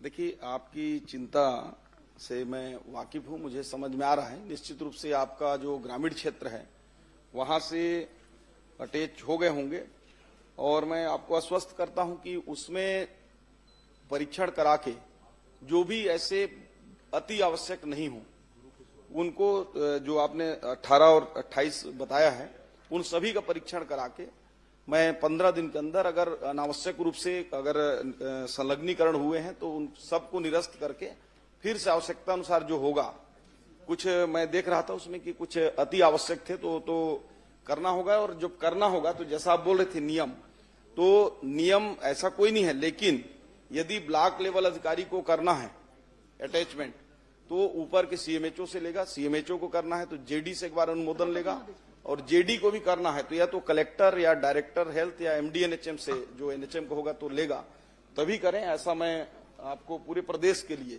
नहीं, माननीय मंत्री जी, मैंने आपको इसलिए कहा क्योंकि जो जिन केंद्रों से शहरों में उनको अटैच किया गया है और वहीं पर भी और दूसरे लोगों को भी अटैच कर दिया गया, तो जब वहां से हटाना ही था दूसरी जगह व्यवस्था में, तो वहां फिर क्यों भर्ती किया गया?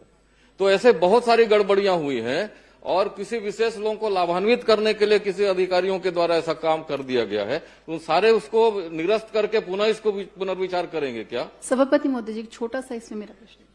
1 मिनट, इसको जवाब दे दीजिए। हाँ, मैं सारे संलग्नीकरण को समाप्त करने का निर्देश करता हूं और फिर से घोषणा करता हूं, हमारे अधिकारियों को निर्देश और यहां घोषणा। ठीक है, मैं घोषणा करता हूं पूरे संलग्नीकरण को हमारे जो जितने भी पीएचसी, सीएचसी, सब हेल्थ सेंटर, डिस्ट्रिक्ट हॉस्पिटल, इनमें जो अटैच हैं, बाकी जो इंस्टीट्यूशनल संस्थानों में है, जिससे अब आप लोग विधायक के लोगों के पास, कई लोगों के पास अटैचमेंट होंगे तो प्रक्रियाओं के तहत है, लेकिन जो हॉस्पिटलों में इस प्रकार के जो ग्रामीण क्षेत्र से शहरी में हो गए हों या जहां आवश्यकता नहीं है, तो पूरे को अटैचमेंट एक बार करने का मैं घोषणा करता हूं, और इसका पालन अति शीघ्र करते हुए आपको इसकी हम प्रबोध जी, आपको हम आपके विधानसभा श्री अजय चंद्राकर। माननीय सभापति महोदय, माननीय सभापति महोदय, एक ही मिनट। माननीय प्रदेश को उन्होंने निरस्त कर दिया। माननीय मंत्री जी, एक प्रश्न और था छोटा सा, एक प्रश्न। आपको धन्यवाद भी दूंगा, आपने पिछले बार में हमारे 3 सामुदायिक स्वास्थ्य केंद्र स्वीकृत किए थे, परंतु भवन उसके लिए स्वीकृत नहीं है। इसकी स्वीकृति कब तक दे देंगे मंत्री? माननीय मंत्री जी, इसको शीघ्र ही हम लोग उसको भवन के लिए प्रस्ताव जो है भारत सरकार को भेज रहे हैं एनएचएम से, उसमें आपका भी प्राथमिकता से शामिल करके हम भेजेंगे। माननीय मंत्री जी, आपसे मैं निवेदन कर रहा हूँ, एक ही मिनट में। अरे यार, मैं भी एक ही मिनट लूंगा, बस ज्यादा नहीं। पूर्व में भी अटैचमेंट के वापस करने के लिए शासन का आदेश है, लेकिन उसकी पालन नहीं हुआ। ये घोषणा फिर वैसे इतनी हो जाएगा, जो घोषणा कर रहे हैं वो तो शासन के आदेश में पूर्व से है।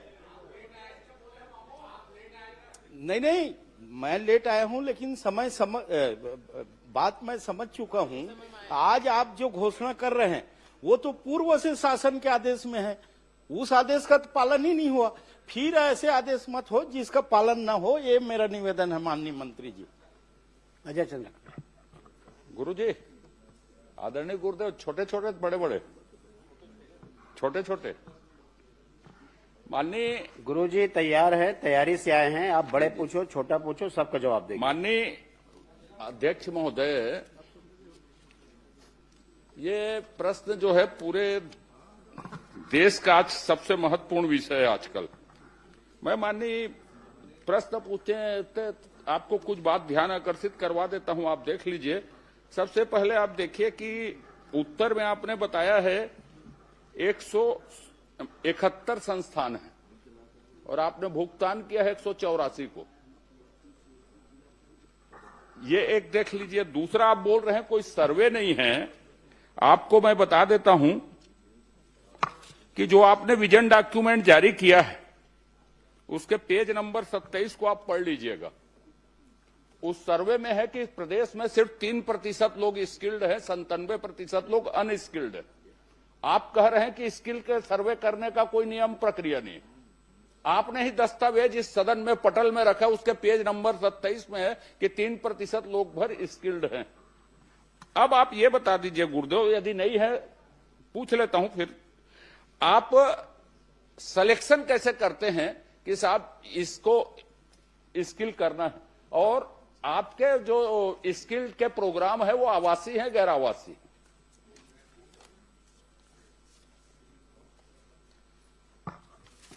माननीय सभापति महोदय, जो टारगेट हमें मिलते हैं भारत सरकार के द्वारा स्किल के लिए, तो उस हिसाब से हम लोग करते हैं, और इसमें क्षेत्र वाइज हम लोग स्किल गैपिंग एनालिसिस करते हैं। जो हमारे क्षेत्र वाइज में जिस प्रकार कार्य योजना हम तैयार करते हैं जिलों में, और जिलों में तैयार करने के बाद उद्योगों को हम आमंत्रित करते हैं, संस्थानों को आमंत्रित करते हैं, उनके साथ बैठक करते हैं, उनके डिमांड बेस्ड जो ट्रेनिंग की आवश्यकता होती है।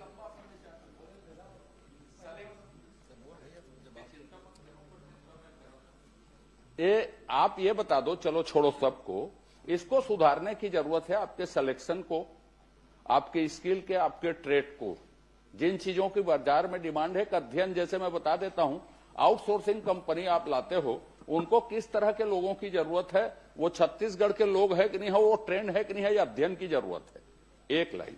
दूसरी बात आपको बता देता हूं, जिसको करेंगे तो ठीक है, आखिरी विषय है मेरा। भारत सरकार ने कौशल उन्नयन की नीति, माननीय सभापति महोदय, जारी करके पब्लिक डोमेन में डाली हुई है। छत्तीसगढ़ सरकार, आपने जो उत्तर दिया है जितना, उसमें आपका कोई नीति कार्यक्रम नहीं है। छत्तीसगढ़ के नौजवानों के कौशल उन्नयन के लिए कोई नीति बनाएंगे क्या? यदि नीति नहीं बनाएंगे तो उसी नीति में से जो पब्लिक डोमेन में है उसको स्वीकार करके आप अपने अनुरूप ढालेंगे क्या, या इसके लिए कोई कदम उठाएंगे? किस तरह उठाएंगे, कब उठाएंगे, ये भर बता दीजिए मुझको। निश्चित ही माननीय वरिष्ठ सदस्य हैं, उत्कृष्ट विधायक हैं, उनका सुझाव हम सबको हमेशा मिलते रहता है, और जो सुझाव उनका मिला है उसमें आने वाले समय निश्चित ही विचार करने का हम सब प्रयास करेंगे, ताकि हमारे यहाँ युवाओं को ज्यादा से ज्यादा स्किल मिल सके। माननीय सभापति महोदय, जहां जहां पे छत्तीसगढ़ के लोग हैं, आपको बता दूं, चाहे वो गिग वर्कर्स हो, चाहे आउटसोर्सिंग के वर्कर्स हो, अब ये कौशल उन्नयन हो। पूरे देश में भी यदि बात करें तो 87% लोग अनस्किल्ड हैं। छत्तीसगढ़ में तो आप ही के दस्तावेज में 3% लोग अनस्किल्ड हैं। जो संस्थाएं हैं उसको पढ़ लीजिए, किसी के पास आवासीय व्यवस्था नहीं है। बस्तर को छोड़ के कहीं आवासीय स्किल्ड करते नहीं। भवन बने हैं यहीं के लाइवलीहुड कॉलेज में, उस भवन का कोई उपयोग नहीं। इसलिए ये बेतरतीब है, सिर्फ हम कागज में स्किल्ड कर रहे हैं। मेरा आपके ऊपर आरोप नहीं है बिल्कुल भी। मेरी आपसे अपेक्षा है कि इसको आप दुरुस्त कीजिए। स्किल्ड आवासीय हो, ट्रेड का सिलेक्शन नया हो, इसके लिए प्राधिकरण जो आपके हैं जिला स्तर में, स्टेट लेवल में, उसकी देखरेख की व्यवस्था। अब नियोजन कितने दिन का करते हैं? 90 दिन का नियोजन करते हैं, वो किए कि नहीं किए, इसको देखने की आपके पास व्यवस्था नहीं है। तो मेरा आपका ये आग्रह है फिर से कि कौशल उन्नयन के लिए स्टेट की कोई नीति बनाएंगे क्या? छत्तीसगढ़ के लोगों का इससे भला होगा, और बनाएंगे तो कोई समय अवधि तय करेंगे। यदि विशेषज्ञ नहीं है तो संस्थाएं मौजूद है देश भर में बनाने के लिए नीति। भारत सरकार ने ही किसी से बनवाई है। तो आप छत्तीसगढ़ इसमें पहल करेगा क्या? छत्तीसगढ़ की सबसे बड़ी जरूरत है ये कि आप नीति कौशल उन्नयन के लिए बनाएंगे, कोई समय सीमा निर्धारित करेंगे क्या? उसके लिए कोई भी, मैं धोखे से आरोप प्रत्यारोप प्रक्रिया में अब नहीं जाना चाहता। आप इतना करेंगे तो सभी चीज आप ही आप दुरुस्त हो जाएगी। निगरानी की प्रक्रिया भी, नियोजन की प्रक्रिया भी, ट्रेड के सिलेक्शन भी, प्रवेश का तरीका भी, सब उसी में तय हो जाएगा। इसलिए आप उसकी नीति बनाएंगे क्या, और बनाएंगे तो कब तक बनाएंगे? निश्चित ही जो लाइवलीहुड कॉलेजेस हैं उसमें आवासीय सुविधा रहती है, जो जहां LWE क्षेत्र जो होता है वहां पे होती है, और जो गैर एलडब्ल्यू क्षेत्र होता है वहां वैसी नहीं होती सुविधा। और जो निगरानी की जो बात है, तो जो 90 दिन का हम लोग हमेशा देखते हैं, परीक्षण करते हैं, निगरानी करते हैं उसके बाद ही पेमेंट होता है। उसके पहले हम लोग कुछ ना कुछ पेमेंट उनका रोक के रखते हैं। तो निश्चित ही आने वाले समय में और इसमें जिस प्रकार से माननीय सदस्य जो सुझाव दे रहे हैं उसमें आने वाले समय में और इसमें बदलाव करने का प्रयास एक लाइन करेंगे। है, सब कर लो आप। नीति आप बनाएंगे क्या, आप बनाएंगे कब तक बनाएंगे एक लाइन में, और नहीं तो आप छोड़ देता हूं। मेरा और कोई प्रश्न नहीं है। प्रक्रियाजनक छोटी छोटी बात क्या करेंगे, यह सब छोटी प्रक्रिया। छत्तीसगढ़ को जरूरत है कौशल उन्नयन के लिए पॉलिसी की। आपको देखना है तो भारत सरकार की पॉलिसी पब्लिक डोमेन में है सुझाव के लिए। निश्चित ही जो माननीय सदस्य जो सुझाव दे रहे हैं, तो हम लोग पिछले 2 सालों में लगातार बहुत सारा प्रयास किए हैं कि इसमें जितना बदलाव आ सके। और जो आज के समय में जो आवश्यकताएं हैं, जो ट्रेडों की जिस प्रशिक्षण हमारे युवाओं को देना चाहिए, उसके लिए हम लोग लगातार प्रयास कर रहे हैं। और इन सुझावों को भी हम अपने उसमें लेंगे और आने वाले में इसके लिए भी हम प्रयास करेंगे। माननीय सभापति महोदय, माननीय मंत्री जी ने जवाब दिया है कि लगभग 80% के आसपास भुगतान हो गया है। जो आपने उत्तर दिया है 187 संस्थाओं को 80% के आसपास भुगतान हुआ है। माननीय सभापति महोदय, मैं मंत्री जी सिर्फ इतना जानना चाहता हूं, क्या भुगतान के लिए कोई ऐसे नियम विभाग ने बनाए थे कि नियोजन के पश्चात भुगतान होगा और वो कितना % होगा और कितना % पे भुगतान को रोका जाएगा? क्या ऐसा कोई नियम है, और यदि है तो उसका पालन किया गया है? निश्चित ही उसके नियम है और नियम को हम पालन करते हैं। और जो जिनके सारे डॉक्यूमेंट्स जो नियम के तहत होते हैं, जो आ जाते हैं। नहीं, भुगतान का नियम 60% भुगतान किया जाएगा अगर इतने % नियोजन करने के पश्चात। क्या ऐसा नियम है, और यदि है तो उसका पालन किया गया है? प्रथम किस्त हम बैच आवंटन के 1 माह उपरांत प्रशिक्षण लागत का 20%, न्यूनतम 10 प्रशिक्षणार्थियों की उपस्थिति जो 75% से अधिक होना अनिवार्य है, तब हम करते हैं। द्वितीय किस्त हमारे मूल्यांकन एवं प्रमाणीकरण उपरांत प्रशिक्षण लागत का 20% हम करते हैं। तृतीय किस्त नियोजन प्रतिशत के आधार पर 60%। वही तीसरा कितना % है भुगतान? आप कब करते हैं, कितने % सभापति महोदय, मैंने आपको बताया कि मेरे को 20% मंत्री जी का करते हैं। उसके बाद उत्तर तो आ गया है जिसमें 9,780 युवाओं को कौशल आप कितना प्रशिक्षण दिया गया है, जिसमें मैं यही पूछना चाहता हूं कि कितने युवाओं को किस ट्रेड में प्रशिक्षण दिया गया है? माननीय सदस्य ने जो चाहा है, हमने बताया कि उसमें 9,760 युवाओं को कौशल विकास प्रशिक्षण दिया गया। नहीं, कितने युवाओं को किस ट्रेड में दिया गया है, ये बता दीजिए। देखिए, वो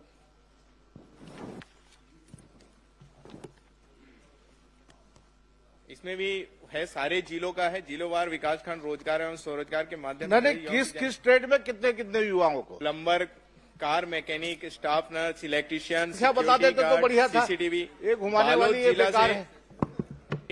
संख्या बता देते कितने युवाओं किस ट्रेड में दिया? अलग अलग जिले के अलग अलग संख्यावार हैं। बालोद पूरा जिला में प्रदेश का बता दीजिए। 61 लोग हैं। पूरा प्रदेश का बता दीजिए। मंत्री जी, ITI इंजीनियरिंग करे तेला तो नौकरी दे नहीं सका था। राम कुमार जी, खाली आंकड़ा बताते हैं। अरे मंत्री का जवाब और बता दीजिए किस संस्थान में दिए है, कितने संस्थान दीजिए, कितने शासकीय है? टोटल 5,966 वो तो आ गया उत्तर लोगों को हमने ट्रेड में दिया। और ये सारे ट्रेड है, पूरी जानकारी है, पूरे बहुत सारे ट्रेड है। अगर आप कहेंगे तो मैं आपको उपलब्ध करा दूंगा, अलग से मैं आपको सारे ट्रेड की जानकारी दे दूंगा। यहाँ पे 15,66,957 रोजगार विभाग के पोर्टल में अपलोड है। इसमें सिर्फ अपने ST/SC के 45% है। इसके हिसाब से 7 लाख ST/SC होते हैं, प्रश्नकाल समाप्त। जिसके हिसाब से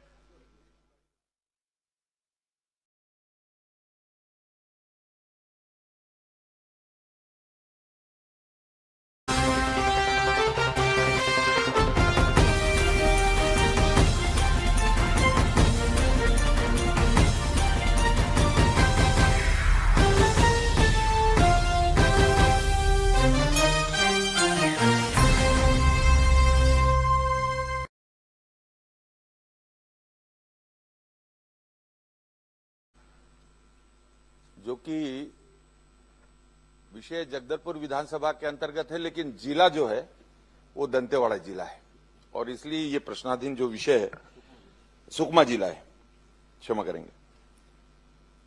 झीरम घाटी से एलंगनार एक दूरस्थ अंचल है, दुर्गम क्षेत्र है। वहां से उरकापाल और कांदानार तक ऐसे 18 किलोमीटर, और इस सड़क के दृष्टि से जो माननीय मंत्री जी का जवाब आया है, प्रारंभ में 14,60,60,000 का व्यय संभावित बताया गया। इसकी प्रशासकीय स्वीकृति 1 जनवरी 2023 को 1 जनवरी 2023 को और टेंडर 30 जनवरी 2023 को जारी किया गया। और माननीय मंत्री जी ने प्रश्न के जवाब में यह भी कहा है कि उक्त सड़क मार्ग घोर नक्सल प्रभावित क्षेत्र होने तथा दुर्गम पहाड़ी क्षेत्र होने के कारण निर्माण हेतु तैयार डीपीआर में सीसी सड़क, टोवाल, नाली, पुल पुलिया निर्माण एवं घाट कटिंग जैसे कार्यों का विस्तृत सर्वे नहीं किया गया। बिना सर्वे के और सारे एएसटीएस स्वीकृति से लेकर सारा टेंडर तक ये जारी हो गया और ये डीएमएफ से जिला सुकमा से अतिरिक्त कार्य, इसके लिए जो अतिरिक्त सैंक्शन हुआ वो 5,59,69,000 रुपए, ये 18/1/2025 3 साल के बाद बार बार जब इस पर संज्ञान लिया गया, बातचीत किया गया और संबंधित जितने भी उसके अधिकारी, वरिष्ठ अधिकारी, ठेकेदार से लेकर सभी से लगातार 2 वर्षों तक इसकी बातचीत होने के बाद 25 को 3 साल बाद इसको, और तो आपके माध्यम से माननीय मंत्री जी से मैं ये जानना चाहता हूं कि प्रारंभ में जब इस 18 किलोमीटर की सड़क जिसका टेंडर 31 जनवरी 2023 को हुआ और कार्यादेश जिस ठेकेदार को दिया गया उसके द्वारा इन 3 वर्षों में कितना काम किया गया, इस हेतु कितनी राशि का भुगतान किया गया मंत्री जी, और आप इसमें ठेकेदार को कब तक कार्य पूर्ण करना था? जवाब आने दीजिए।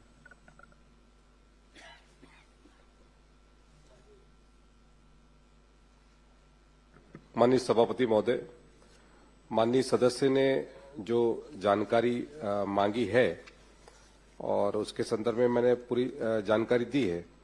और जो 18 किलोमीटर तक की जो सड़क बनना था और नक्सलवाद होने के कारण से उसका जो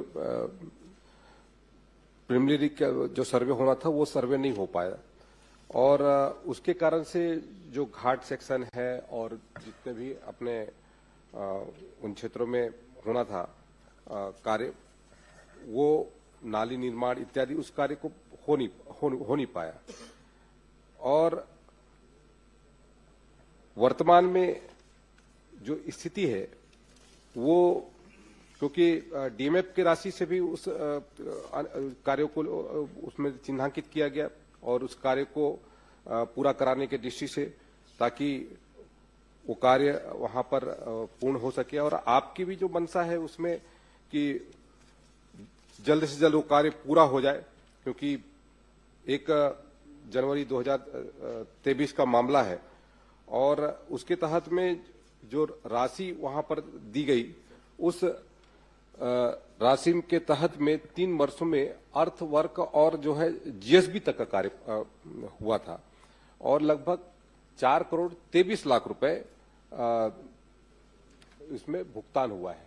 लगभग 8 करोड़ रुपए का राशि अभी उस योजना के तहत में अभी वहां पर है और जो डीएमएफ की राशि है वो भी क्या उसमें है और उसके भी टेंडर हो चुके हैं, उसके भी कार्यदेश जारी हो चुके हैं और उसका भी कार्य अभी प्रारंभ है। तो मुझे लगता है कि इस वर्ष हम उसको, मतलब इस वित्तीय वर्ष नहीं, 1 वर्ष के भीतर में हम उस कार्य को पूरा करने के पूरी तरीके से कोशिश करेंगे। ये 2 बातें हुई। एक मिनट। आपने जो बात कही है 1 वर्ष के भीतर पूरा करने की कोशिश करेंगे, आश्वासन अनक्लियर है। 1 वर्ष में पूरा करेंगे बोलेंगे, उसमें फिर क्या कोशिश होती है? जब समय ले रहे हैं तो 1 वर्ष में हो जाएगा। बोल दीजिए किरण जी पूछ लीजिए। आश्वासन। माननीय सभापति जी, इसमें जो सबसे बड़ा विषय है कि वर्तमान में जो मेरी जानकारी है और बातचीत से समस्त अधिकारियों से, और कि इसको अब 2 टेंडर में विभाजित किया गया है, 2 भाग में। पूर्व में जो प्रथम भाग में जो टेंडर जारी हुआ था और जिसके कार्य की स्वीकृति हुई थी, और उत्तर में भी आया है कि 18 किलोमीटर जेसीबी ग्रेन्यूल सब बेस का कार्य जो किया गया 18 किलोमीटर में केवल मिट्टी डालने और 4 किलोमीटर में मुरुम डालने का कार्य और पुलिया निर्माण का काम किया गया है। अब 4 साल में 4 बरसात वह रोड खा चुका है, पी चुका है, क्योंकि वो पहाड़ी क्षेत्र है। तो पहले ही वर्ष में जब ये मुरुम और मिट्टी डालने का काम किया गया तो वर्षा ऋतु आने पर वो पूरा मुरुम और मिट्टी, क्योंकि उसके बाद का काम उसमें नहीं किया गया जा सका, और पार्ट पार्ट में काम देने के कारण इतनी समयावधि हो गई, 4 वर्ष हो चुका है इसमें। और मैं सिर्फ इतना ही जानना चाहता हूं, ये जनहित का जुड़ा मामला है, ये दूरस्थ अंचल है, जगदलपुर विधानसभा का अंतिम छोर का मामला है।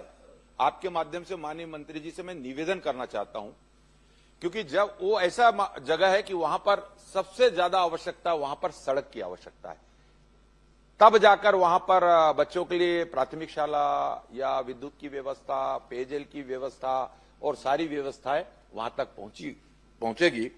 तो यही अनुरोध करना चाहता हूं कि सड़क निर्माण में जो भी दिक्कतें हैं, मेरे पास I have all the properties, all the documents, और आप क्या चाहते हैं? मैं ये चाहता हूं कि एक टेंडर की प्रक्रिया अब वर्तमान में किस स्थिति में, और उसका काम कब से प्रारंभ होगा और कितने समय में वो समाप्त हो जाएगा। और इसके अलावा माननीय सभापति जी, इसके अलावा, क्योंकि दूरस्थ अंचल कहते जरूर है, लेकिन ये जगदलपुर विधानसभा का ही एक हिस्सा है, अंतिम छोर है, सुकमा जिला में आता है, तो कम से कम इसमें एक टीम अधिकारियों की तैयार हो, जो कि वहां के कार्यों की समीक्षा प्रगति के बारे में, और समय समय पर इसको, नहीं तो वरना वहां पर यही 4 साल हुआ है, 4 साल और हो जाएगा। तो ये कब तक इसका जितनी भी वहां पे कठिनाइयां हैं दूर करके निर्माण कार्य जल्द से जल्द हो, ताकि वहां के लोगों के इस मार्ग के माध्यम से सरकार की अन्य कल्याणकारी योजनाएं वहां तक पहुंच सके, उसकी सुविधाएं उनको प्राप्त हो सके। माननीय सभापति महोदय, माननीय किरण सिंह देव जी ने जो प्रश्न उठाया है निश्चित तौर से बहुत ही वाजिब है, और लंबे समय से उस योजना के पूर्ण होने का इंतजार हुआ है, और सरकार की भी मंशा है कि उस कार्य को तत्काल पूरा किया जाए। और जैसा कि मैंने अपने उत्तर में बताया कि क्योंकि वो नक्सल प्रभावित क्षेत्र होने के कारण से उस क्षेत्र में जिस तरीके से कार्य होना चाहिए उस तरीके से कार्य नहीं हो पाया, और उसका क्योंकि वो घोर नक्सल प्रभावित क्षेत्र है और पहाड़ी क्षेत्र है और फॉरेस्ट एरिया भी है, तो उसके कारण से जो अलाइनमेंट में जो परिवर्तन आया और उसके कारण से जो उसमें जो एडिशनल जो कार्य की आवश्यकता पड़ी, जिसमें सीसी सड़क है, टो वाल है, नाली का है, पुलियों का निर्माण है और घाट कटिंग है, इन सब चीजों के कारण से उसके क्या कहते हैं जो अतिरिक्त कार्य की आवश्यकता हुई, और उसके तहत में जो डीमेप की राशि के माध्यम से लगभग 5 करोड़ 59 लाख रुपए उसमें स्वीकृत भी किया गया, और उसका हमने टेंडर भी कर दिया है और वो उसमें कार्य प्रारंभ भी हो गया है। जहां तक 18 किलोमीटर का जो सड़क है उसको कार्य को जो ठेकेदार के माध्यम से समय सीमा में पूरा नहीं किया गया, क्योंकि 12 महीने के भीतर में उसको पूरा करना था, लेकिन उसने पूरा नहीं किया, और उसके कारण से जो विलंब हुआ उसको हम समय सीमा में।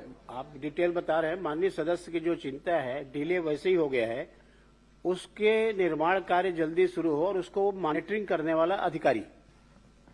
माननीय सभापति महोदय, चिंता इस बात की है कि समय समय पे 4 वर्षों में, एक विशेषकर इन 2.5 वर्षों में, मैं इस कार्यकाल की बात करूं तो बार बार जब इस पर पता लगा के बाद वही का वही है, मामला वही का वही है, तो एक बार इसको सुनिश्चित कर लिया जाए कि, क्योंकि फिर ये 5वां बरसात आ जाएगा, 2 महीना बाद फिर काम रुक जाएगा, फिर मिट्टी बह जाएगी। तो मेरा निवेदन ये है सिर्फ इतना कि इस पर एक टीम गठित करके मैं सिर्फ इतना चाहता हूं कि वह मॉनिटरिंग हो और काम की शुरुआत और सारी जानकारियां सही हो जाए। ये गलत जो जानकारी आती है, इससे क्या होता है कि ये काम वैसी। जवाब दे रहे हैं माननीय सभापति महोदय, माननीय श्री किरण सिंह जो जी ने जो प्रश्न उठाया उसमें निश्चित तौर पे विभाग पूरी तरीके से गंभीर है और मैं सदन को आश्वस्त करता हूं कि आने वाले 20 दिनों के भीतर में एक उच्च स्तर के हमारे अधिकारी वहां पर जाकर के उसका स्थल का अवलोकन करेंगे और वहां जाकर के जो भी कहते हैं संबंधित कार्य के दृष्टि से जो भी दिशा निर्देश होगा, जिसमें कहते हैं एक्शन लेने की बात होगी, उस पर एक्शन लिया जाएगा। श्री राघवेंद्र। धन्यवाद। धन्यवाद सभापति महोदय। मैंने प्रश्न में ये सड़क हादसों के लिए मैंने प्रश्न पूछा था अपने विधानसभा का, जहां मैंने ख में स्पेसिफिकली पूछा था कि सड़क हादसों के कारण तेज गति 2025 में हादसों में पिछले उसमें तुलना में वृद्धि हुई है कि नहीं और उसके कारण क्या है।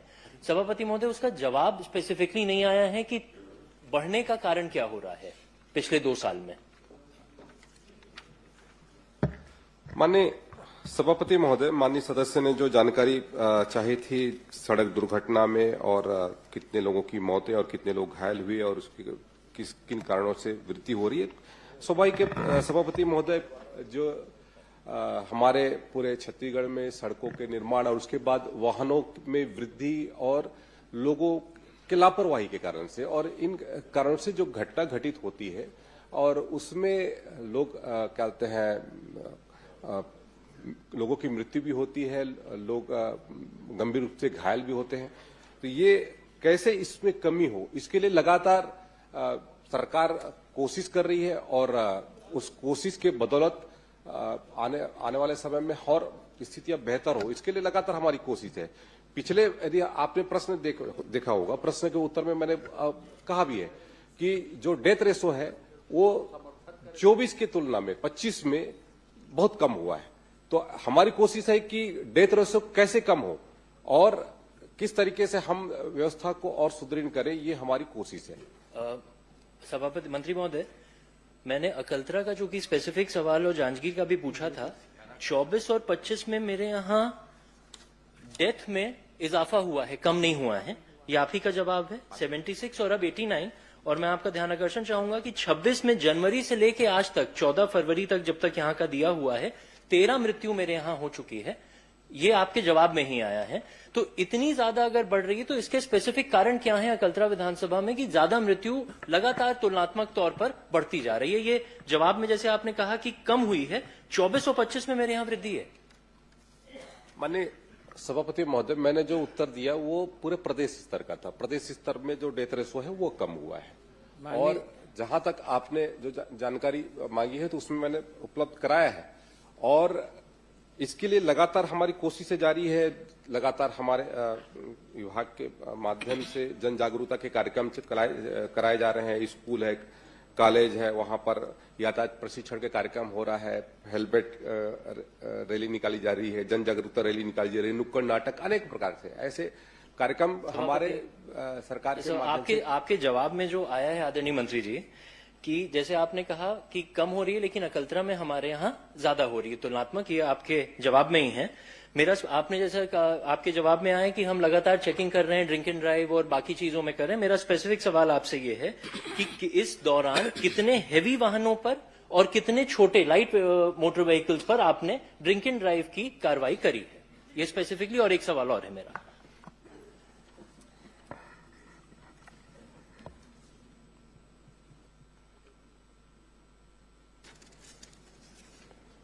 माननीय सभापति महोदय,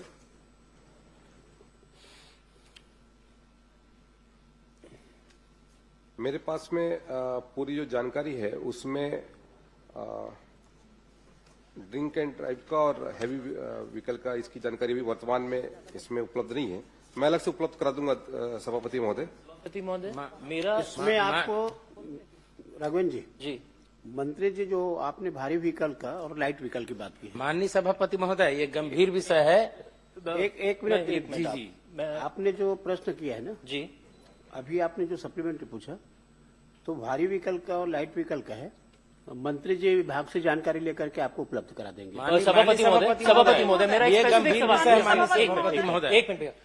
मेरा इसमें एक स्पेसिफिक सवाल है। जैसे इसमें जवाब में आया कि हमने कार्रवाई हम लगातार कर रहे हैं, लेकिन आंकड़ा इसमें नहीं आया है कि हम कितनी कार्रवाई हैवी व्हीकल्स पे मंत्री जी और कितनी कार्रवाई लाइट मोटर व्हीकल्स पे कर रहे हैं। क्या ये सही नहीं है कि सड़क सुरक्षा समिति, जिला सड़क सुरक्षा समिति और राज्य सड़क सुरक्षा समिति में ये बात गई है कि अकलतरा विधानसभा में ट्रॉमा सेंटर नहीं होने की वजह से ये सड़क मौत का आंकड़ा ज्यादा है? और दूसरा, आदरणीय मंत्री जी, जब ये आंकड़ा आप मुझे उपलब्ध कराएंगे तो कृपया इस ओर भी आपका मैं ध्यान आकर्षण चाहूंगा कि 15-20 दिन पहले अकलतरा विधानसभा में 3 ट्रेलर, बहुत ही भयावह हादसा था, मैंने कल भी इस बात को कहा था, 3 ट्रेलर वहां पर आपस में भिड़े जिसमें 2 ड्राइवर्स की अंदर जलकर मौत हो गई। एक उसमें आंकड़ा ये सामने आया, उसमें एक भी हेल्पर अंदर नहीं था और उनकी फिटनेस तक नहीं थी। तो इन सारे मामलों की लगातार हम चौकी लगाकर क्या जांच करेंगे? माननीय सभापति महोदय, जो कार्रवाइयां जो की गई है उसकी संदर्भ में मैं जानकारी देना चाहूंगा। पूरे प्रदेश में जितने प्रकरण बने उसमें लगभग 2024 में 6,12,000 प्रकरण बने। अकलतरा का है सभापति महोदय। हाँ जी, मंत्री जी, मेरा सवाल अकलतरा का ही और आंकड़े भी अकलतरा और जिले जांजगीर चांपा के। जिले जांजगीर चांपा का लगभग 29,104 2023 में और 2024 में 39,204 और प्रदेश का है भाई साहब। 2025 में 41,615। ये प्रदेश का बता रहे हैं ना? नहीं, ये मेरा सवाल जांजगीर जिला और ये अकलतरा जांजगीर का बता रहा हूं मैं जी। ये जांजगीर का मैंने बताया।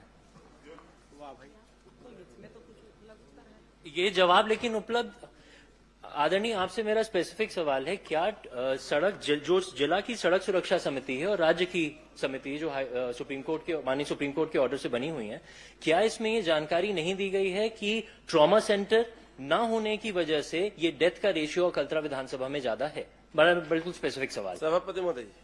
माननीय सभापति महोदय, माननीय सदस्य ने जो जानकारी मांगी है कि वहां पर ट्रॉमा सेंटर या फिर जो सुविधा होनी चाहिए, तो मैं बताना चाहूंगा कि स्वास्थ्य विभाग उसमें लगातार कोशिश कर रहा है। जांजगीर में अभी मेडिकल कॉलेज भी वहां पर बन रहा है, 357 करोड़ का लगभग वहां पर मेडिकल कॉलेज की स्थापना हो रही है पूरे। और राज्य की जो सड़क सुरक्षा समिति है उसमें पुलिस, पीडब्ल्यूडी हेडक्वार्टर में ही होता है। हाँ, मैं बता रहा हूँ ना जी। राज्य में जो हमारे कहते हैं यहाँ पर जो सड़क सुरक्षा की दृष्टि से जो बैठकें होती है और उसमें लगातार, चाहे वो जिला कलेक्टर के माध्यम से हो या सांसद के माध्यम से हो, उसकी बैठकें भी नियमित रूप से हो ही रही है और उसके माध्यम से जो भी दिशा निर्देश हमको करना है, जिसके तहत में हमारा जो सड़क में जितनी भी दुर्घटना होती है उसमें कैसे कमी लाई जाए, उसके लिए लगातार मेरा स्पेसिफिक सवाल है सभापति महोदय। आदरणीय मंत्री जी, क्या आप ये निर्देशित करेंगे कि बड़े वाहनों पर जिस तरह की कार्रवाई होनी चाहिए, जो समझ में आ रहा है कि नहीं हो रही है, आप वहां पर स्पेशल अभियान चलाकर, चूंकि अकलतरा विधानसभा में वृद्धि हो रही है मौत में, क्या आप ये आश्वासन देंगे कि वहां पर त्वरित चेकिंग लगातार करी जाए, कुछ ना कुछ स्पेशल प्रोविजन वहां पर किया जाए कि हमारी चेकिंग तुरंत स्टार्ट हो जाए? और दूसरा, जो जिला समिति से राज्य में आया है उसको आप त्वरित कंसिडरेशन में लाएंगे क्या, अगर ट्रॉमा सेंटर और बाईपास की बात आ रही है? बस ये 3 मेरे स्पेसिफिक आपसे आश्वासन की मांग है। बाईपास के संदर्भ में तो कल माननीय मंत्री जी ने उत्तर दे दिया है आपको और आप उससे बहुत वो भी हैं और आपको तो धन्यवाद ज्ञापित भी करना चाहिए कि माननीय मंत्री जी ने उसके लिए कहा है। और जहां यदि आप बाकी चीजों की बात करें, जिला स्तर की टीम ने क्या प्रस्ताव भेजा है तो उसके प्रस्ताव के आधार पर उस पर अपन चिंतन करेंगे। मंत्री जी, जो मैंने बताया कि लगातार ज्यादा हमारे यहाँ ड्रिंक एंड ड्राइव और इसकी प्रॉब्लम हो रही है, उसके लिए क्या स्पेशल अभियान अकलतरा विधानसभा में, क्योंकि दिख रहा है कि मौतें हमारे यहाँ ज्यादा हो रही हैं। अभी जनवरी से अभी 14 फरवरी तक लगभग 13 लोग मर चुके हैं, तो क्या स्पेशल अभियान वहां पर चलाया जाएगा? माननीय सभापति महोदय, मैंने अपने उत्तर में बताया कि किस तरीके से हम जांजगीर क्षेत्र में लगातार जो अपने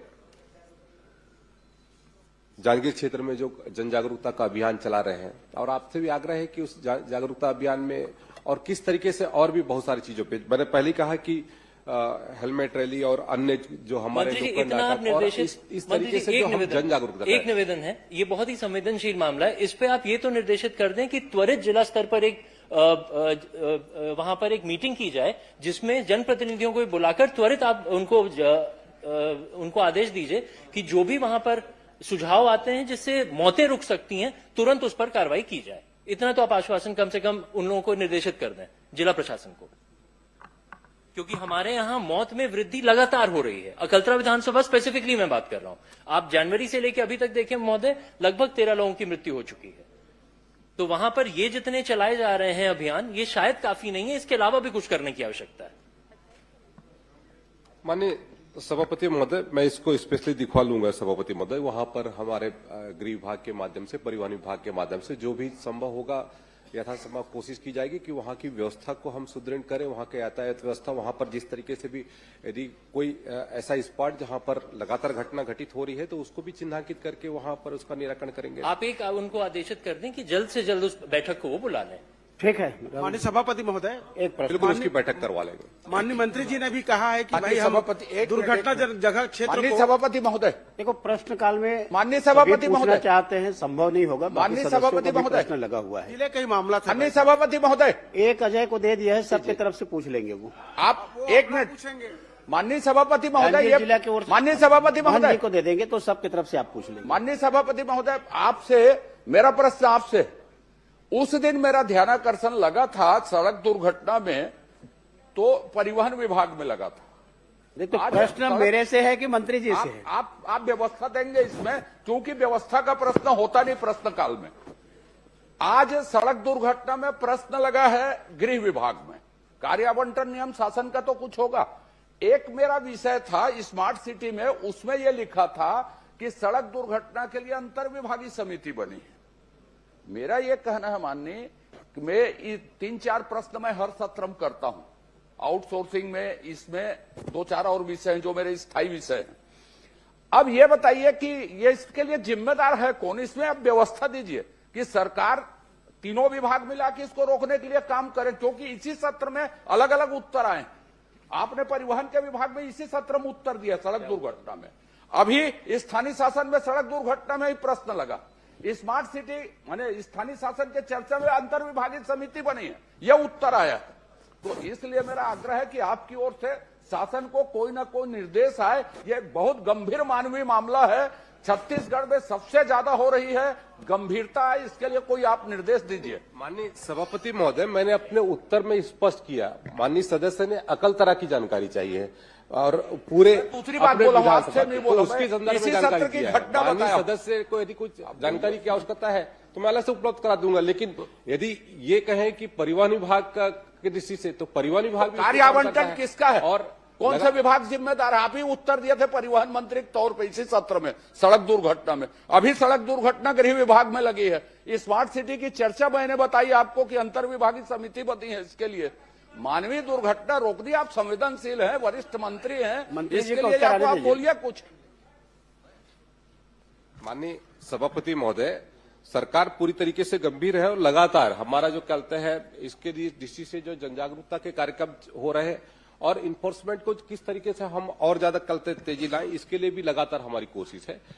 प्रवर्तन के माध्यम से ही हम इस घटना को हम रोक सकते हैं और उसके दृष्टि से हम डॉक्टर चरणदास महन जी, सभी विभाग सरकार करेगी, पूरा सभी विभाग मिलकर करेंगे। इसमें संसदीय कार्य मंत्री है, परिवहन भी उनके पास है, आज जवाब गृह मंत्री जी का दे रहे हैं, आप भरोसा रखिए उनके ऊपर। तो आज तो परिवहन विभाग में छोटी गाड़ी पहले आई और उसके बाद बड़ी बड़ी गाड़ियां आ रही हैं। सड़क दुर्घटना विशेष करके अकलतरा के क्षेत्र में जो बढ़ रही हैं, उसके कारण मौतें ज्यादा हो रही हैं, ये मुख्य बिंदु है सर। और आपने ही अपने मन से कहा है कि वहां मेडिकल कॉलेज खुल रहा है, ये खुल रहा है। औद्योगिक क्षेत्र में वो काफी लगातार विकास हो रहा है, चाहे वो चांपा हो, अकलतरा हो, शक्ति हो, जांजगीर हो। तो यहाँ अब जब मेडिकल कॉलेज खुल रहा है तो उसमें क्रिटिकल केयर यूनिट आप स्वीकृत करा दें, क्योंकि आप भी आपके सहयोगी हैं और सड़क दुर्घटना की जो मीटिंग होती है वहां पर उसके आप मेंबर हैं, तो वहां क्रिटिकल केयर यूनिट और ट्रामा सेंटर लगा दिया जाए, बन जाए, ताकि मौतें कम हो, जल्दी से जल्दी इलाज पा सके। ये मेरा कहना है। ये सुझाव देंगे क्या आप अपने? श्रोती लता हुसैनी जी, मंत्री जी आप कुछ बोलना चाहे बोल लीजिए। नहीं, माननीय नेता प्रतिपक्ष जी का सुझाव अच्छा है और उस पर अपन मनन करेंगे सभापति महोदय। श्रोती लता हुसैनी जी। माननीय सभापति महोदय, मेरा माननीय मंत्री जी से प्रश्न है। सामुदायिक स्वास्थ्य केंद्र, प्राथमिक स्वास्थ्य केंद्र, उप स्वास्थ्य केंद्र संचालित करने के लिए, नए खोलने के लिए माननीय मंत्री जी को जनप्रतिनिधियों का कोई आवेदन या प्राप्त हुआ है क्या? माननीय सभापति महोदय, कोंडागांव जिले के अंतर्गत समय समय पर कई जनप्रतिनिधियों के प्राथमिक स्वास्थ्य केंद्र, सामुदायिक स्वास्थ्य केंद्र और उप स्वास्थ्य केंद्र खोलने के लिए आवेदन प्राप्त हुए हैं और उन पर विभाग परीक्षण कराकर अपनी उपलब्धता के अनुसार उसमें समय समय पर खोलती है। और इन 2 सालों में हम लोगों ने सुदृढ़ीकरण किया भी है। वैसे उसके जो कई मानक होते हैं माननीय सभापति महोदय, जैसे उप स्वास्थ्य केंद्र के लिए जनसंख्या का मानक, सामुदायिक स्वास्थ्य केंद्र का, प्राथमिक स्वास्थ्य केंद्र का, तो सभी पैरामीटर पर होने पर उसको विभाग जो है प्रस्तावित करती है और जैसे ही उसकी उपलब्धता होता है तो या तो भारत सरकार से या राज्य सरकार की ओर से खोले जाते हैं। ये इसलिए पूछ रही थी माननीय सभापति महोदय, इसमें माननीय मंत्री जी ने जो उत्तर दिया है वो सिर्फ ये लिखा हुआ है कि मुख्य चिकित्सा एवं स्वास्थ्य अधिकारी के द्वारा हमको आवेदन प्राप्त हुआ था, सिर्फ एक लाइन नहीं लिखा हुआ है। इसलिए मैं जानना चाह रही थी कि बाकी लोगों का आवेदन मिला है कि नहीं मिला है, क्योंकि हम लोगों ने भी दिया था। माननीय सभापति महोदय जी, मैं माननीय मंत्री जी से एक चीज और जानना चाहूंगी। अगर किसी जिले में स्वास्थ्य विभाग का कोई कार्यक्रम होता है तो उसको स्वास्थ्य विभाग के उस कार्यक्रम को आयोजित करने के लिए और निर्देशित करने के लिए कौन कौन सक्षम अधिकारी होते हैं? माननीय सभापति महोदय, स्वास्थ्य विभाग में जो कार्यक्रम होते हैं 2 प्रकार के होते हैं। एक तो राष्ट्रीय स्तर से जो कार्यक्रम होते हैं उसको NHM विभाग संचालित करता है, जो और इसके बाद जो राज्य स्तर के जो कार्यक्रम हैं उसको डायरेक्टर हेल्थ के माध्यम से वो संचालित होती हैं और वहां से निर्देशित करके उसके मुख्य रूप से जिला में जो CMHO हमारे होते हैं वो नोडल होते हैं और उनके माध्यम से नीचे तक के कार्यक्रमों का क्रियान्वयन होता है। मौखिक भी निर्देशित होते हैं या फिर सिर्फ पूरे लिखित में ऑर्डर निकाला जाता है? कई बार मौखिक भी देखिए, कुछ जो सामान्य कार्यक्रम हैं जो रूटीन में हैं, जैसे विश्व पर्यावरण दिवस करना है तो उसको लिखित भी देते हैं और लिखित नहीं पहुंच पाए तो सामान्य रूप से मौखिक भी पहुंच जाते हैं और बाकी जो प्रमुख कार्यक्रम है वो लिखित में ही जारी होते हैं और उसका कैलेंडर बना होता है। माननीय सभापति महोदय, आपका एक प्रश्न मेरा है कि जो कार्यक्रम आयोजित हुए हैं हमारे जिले में उसमें भुगतान के विषय में मैंने जानकारी चाहा। माननीय मंत्री जी ने ये जानकारी दिया है कि किसी भी तरह का भुगतान शेष नहीं है, पर माननीय सभापति महोदय, मैं ये जानना चाहूंगी कि कार्यक्रम हुआ है और भुगतान शेष है, इसकी जानकारी मेरे पास है। माननीय मंत्री जी इस पे क्या कहना चाहेंगे? आपके मौखिक आदेश पे भी, आपके अमला के द्वारा मौखिक आदेश पे भी हुआ है, लिखित वर्क आर्डर पे भी हुआ है, लेकिन भुगतान नहीं है, उसके तथ्य मेरे पास हैं। अब आप इस पे क्या कहना चाहेंगे, मैं जानना चाहूंगी। माननीय सभापति महोदय, कोंडागांव जिले में विभिन्न कार्यक्रमों में जो वैसे तो 1157 कार्यक्रम हुए, तो मतलब सभी संस्थावार करके, और उसमें कुछ में तो हॉस्पिटल में ही बैठकर अपना कार्यक्रम हो जाते हैं, कुछ जगह टेंट और अन्य सुविधाएं करनी पड़ती हैं। तो उस दृष्टि से कुल 4,57,000 रुपए का कार्य हुए हैं, उसमें भुगतान काम हुए हैं और भुगतान पूरा कर दिया गया है। किसी प्रकार का भुगतान शेष नहीं है। यदि माननीय सदस्य महोदया के पास कोई ऐसी जानकारी है कि यदि कार्यक्रम कराया गया है उसका भुगतान नहीं हुआ है तो मैं निश्चित रूप से उसको परीक्षण कराऊंगा और अगर उसने कार्यक्रम किया होगा तो उसकी भुगतान हम सुनिश्चित करेंगे। दोनों चीजें हैं माननीय मंत्री महोदय, एक तो मौखिक आदेश भी दिया गया है और वर्क ऑर्डर पे भी है, तो आप क्या मौखिक आदेश का भी भुगतान कराएंगे और या फिर वर्क ऑर्डर जो मिला है उसका भी कराएंगे? क्योंकि कभी इस प्रश्न में है कि जो मौखिक है जो लिखित में है हम उसी का ही भुगतान करेंगे, ऐसे आपके कई बार ये विषय प्रश्न आता है, तो मैं दोनों चीज चाह रही हूँ। मौखिक निर्देश पे भी कई कार्यक्रम हुए हैं और लिखित पे भी हुए हैं, तो आप दोनों का भुगतान करवाएंगे क्या और किस सक्षम अधिकारी के समक्ष बैठकर इस भुगतान को करवाएंगे, किसके उस पे करवाएंगे, ये भी स्पष्ट करेंगे। देखिए, आप भी जानती हैं कि मौखिक का कोई उसमें सरकारी कार्यक्रमों में सरकारी हिसाब किताब में कोई स्थान नहीं होता है। यदि लिखित में वर्क ऑर्डर हुआ है, काम हुए हैं, तो आप मुझे दीजिएगा, कहीं जाने की जरूरत नहीं है, भुगतान मैं सुनिश्चित कराऊंगा। माननीय सभापति महोदय, मेरे पास उसके भी पेपर हैं। माननीय मंत्री जी का जो अमला है उसने मौखिक निर्देश पे कार्यक्रम कराए हैं और उसका भुगतान भी किया है, तो जब आप पहले कर सकते हैं तो आप क्यों नहीं कर सकते हैं? देखिए, मौखिक यदि उसने निर्देश दिया होगा, वैसे मौखिक का तो कोई हिसाब किताब होता नहीं है, लेकिन यदि मौखिक में भी अर्जेंटली कोई कार्यक्रम आया होगा, कराया होगा, तो जो मौखिक आदेश दिया होगा वो यदि हमारे पास जिनाइन दस्तावेजों के साथ कार्यक्रम की पूरी उसकी पुष्टि के साथ भेजता है कि कार्यक्रम हुआ है, तो उस पर विभाग विचार करेगी। नहीं, विचार की बात नहीं है माननीय सभापति महोदय, ये बार बार पिछले प्रश्न में भी आपने कहा था, पिछले बार भी जब इस सदन में प्रश्न आया था आपने कहा था कि 1 महीने के भीतर मैं कार्रवाई करके बताऊंगा। आज 9 महीने हो गए माननीय मंत्री जी, मेरा ये कहने का मतलब है ना, मुझे कोई जानकारी भी नहीं मिला।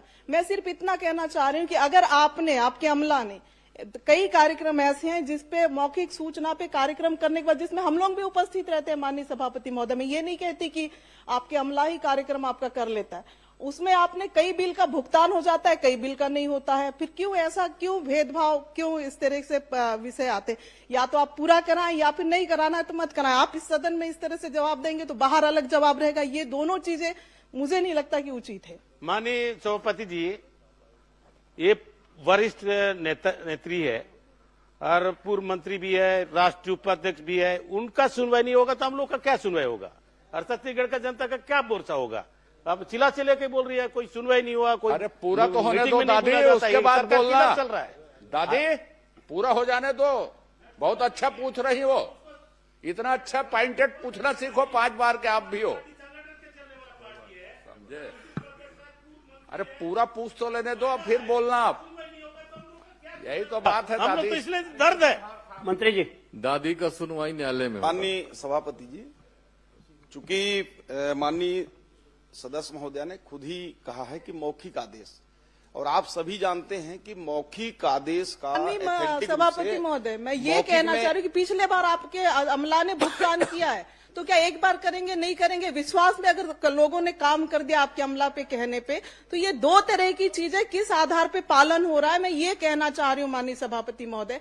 जिसने वर्क किया तो वो तो किया, और आपके पुराने पिछले प्रश्नों के साथ भी आपने एक अतारांकित प्रश्न मैंने लगा, अतारांकित में मेरा प्रश्न आया है माननीय सभापति महोदय, उसमें भी पिछले बार के विषय के सब्जेक्ट इसी तरह के थे माननीय सभापति महोदय, आश्वासन मिला, कार्रवाई नहीं हुई, और अभी फिर माननीय मंत्री जी यहाँ पे कह रहे हैं कि मौखिक आदेश का कोई, लेकिन आपके पहले भुगतान आपके अधिकारियों ने किया है, तो कुछ का करेंगे और कुछ का नहीं करेंगे, इसके पीछे का कारण क्या है, ये मैं जानना चाहती हूँ कि आपके अधिकारियों के द्वारा ही इस तरह की गति। और सबसे बड़ी बात, आपने यहाँ पे अभी मुझे बताया कि निरंक है, और मैं ये तथ्य दे रही हूँ कि निरंक नहीं है, तो आप उस अमला जिसने आपको ये जानकारी दिया है, आपका भी गलती नहीं है, क्योंकि नीचे के लोग आपको दे रहे हैं, आप वो यहाँ पे सदन में बता रहे हैं।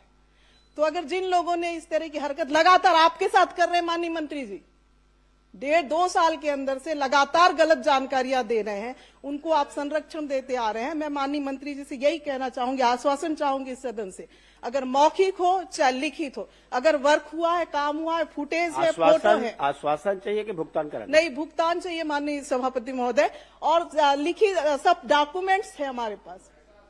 मंत्री जी, पूरा ऐसा आश्वासन जो पूरा हो। पता चल रहा है हमको अगले सत्र का इंतजार करना पड़ेगा कहीं।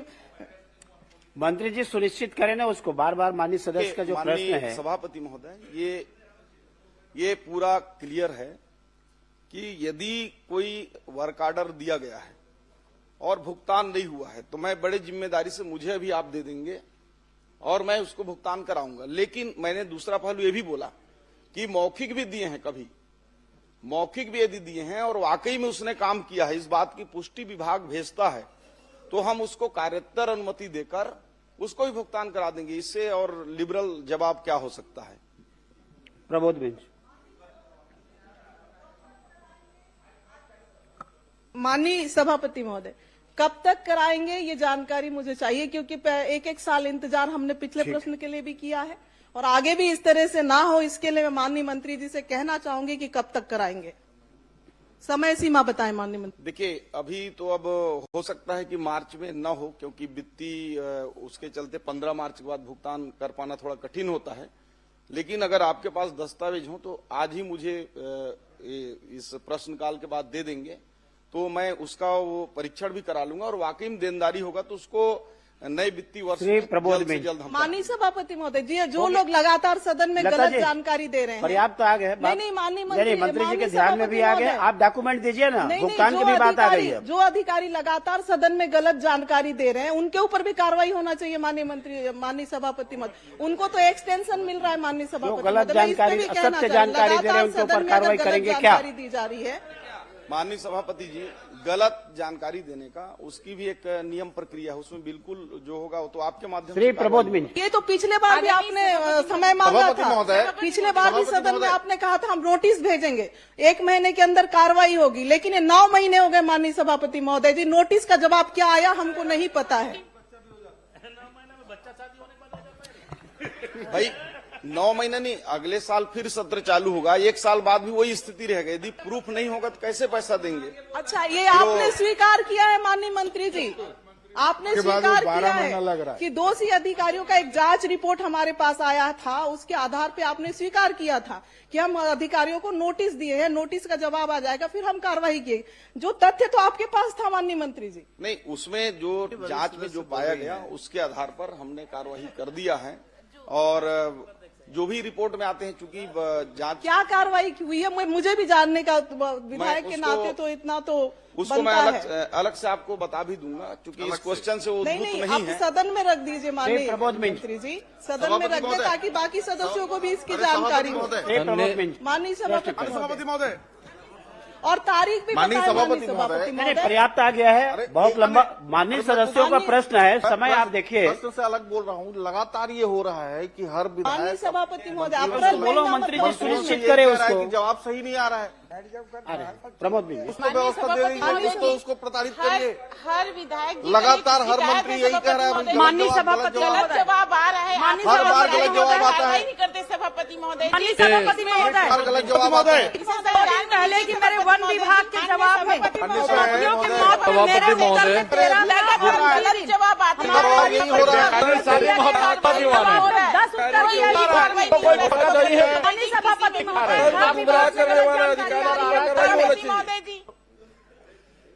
माननीय सभापति महोदय, मेरा सवाल माननीय स्वास्थ्य मंत्री जी से था। सरगुजा जिले में जो उप स्वास्थ्य केंद्र हैं, प्राथमिक स्वास्थ्य केंद्र हैं और सामुदायिक स्वास्थ्य केंद्र हैं, उसमें कितने कार्यरत हैं, कितने स्वीकृत पद हैं, कितने पदस्थ हैं, उसकी जानकारी उन्होंने प्रपत्र अ में दिया है। पुस्तकालय में जरूर कहा गया था ऐसे जवाब में, अब वो मुझे प्राप्त हुआ है।